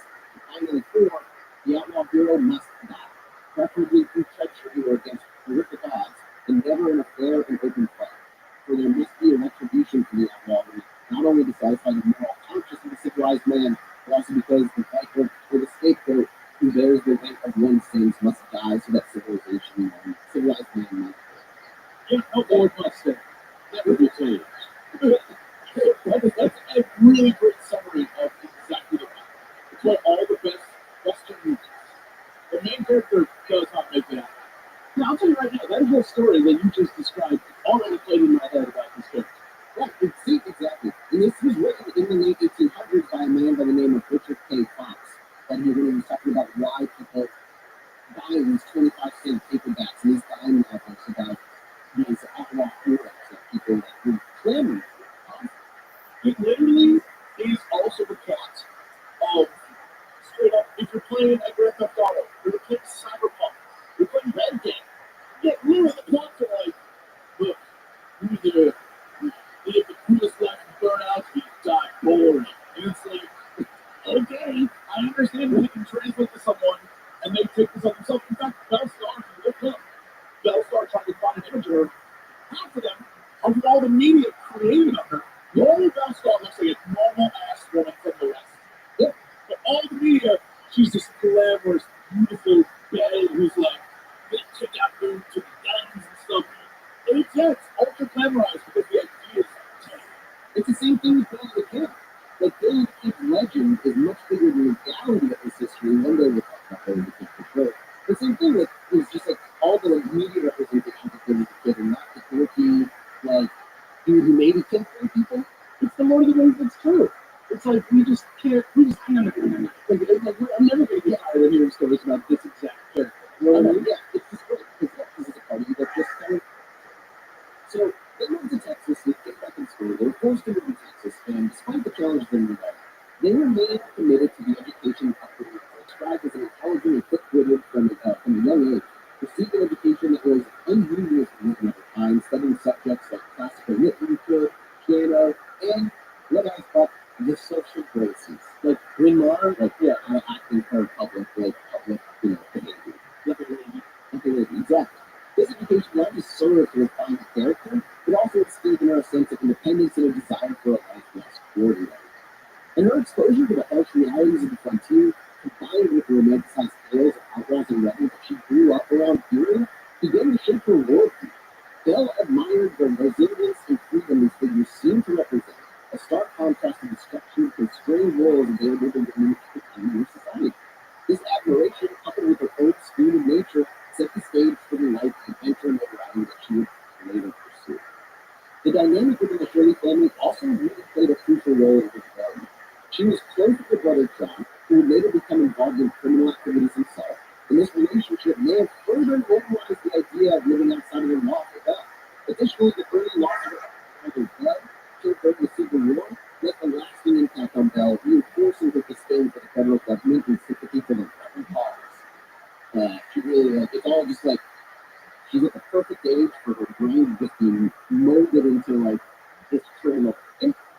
remember, like, the Wild West, people were shooting everybody else for, like, the smallest fucking reasons.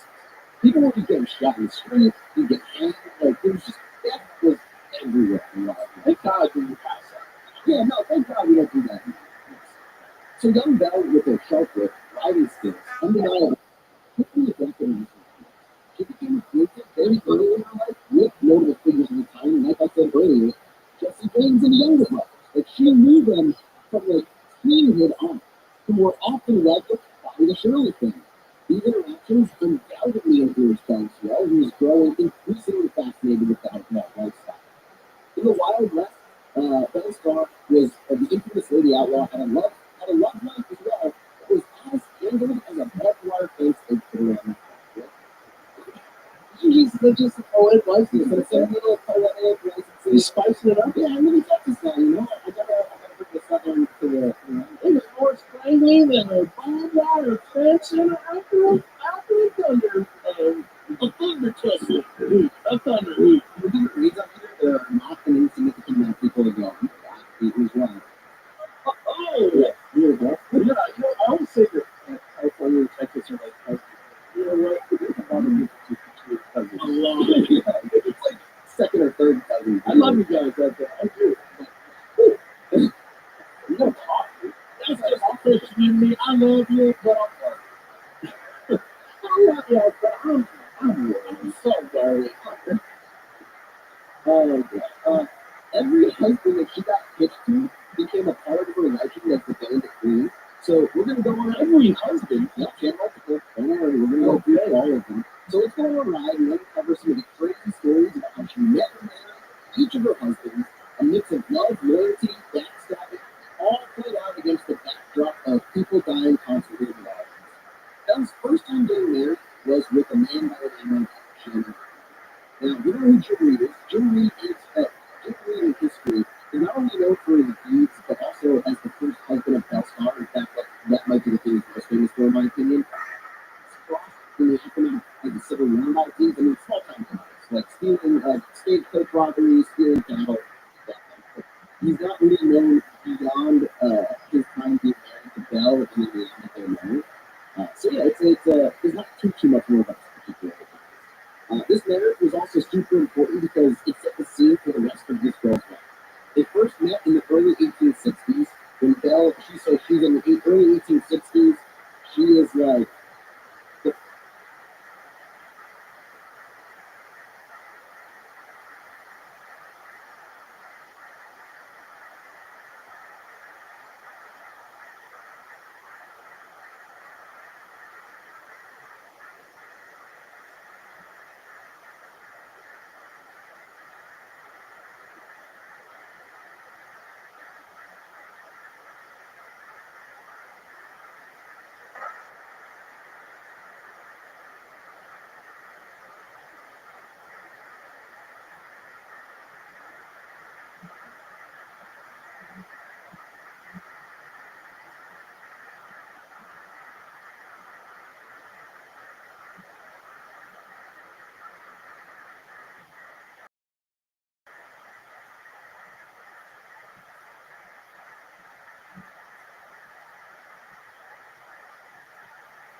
Mhm.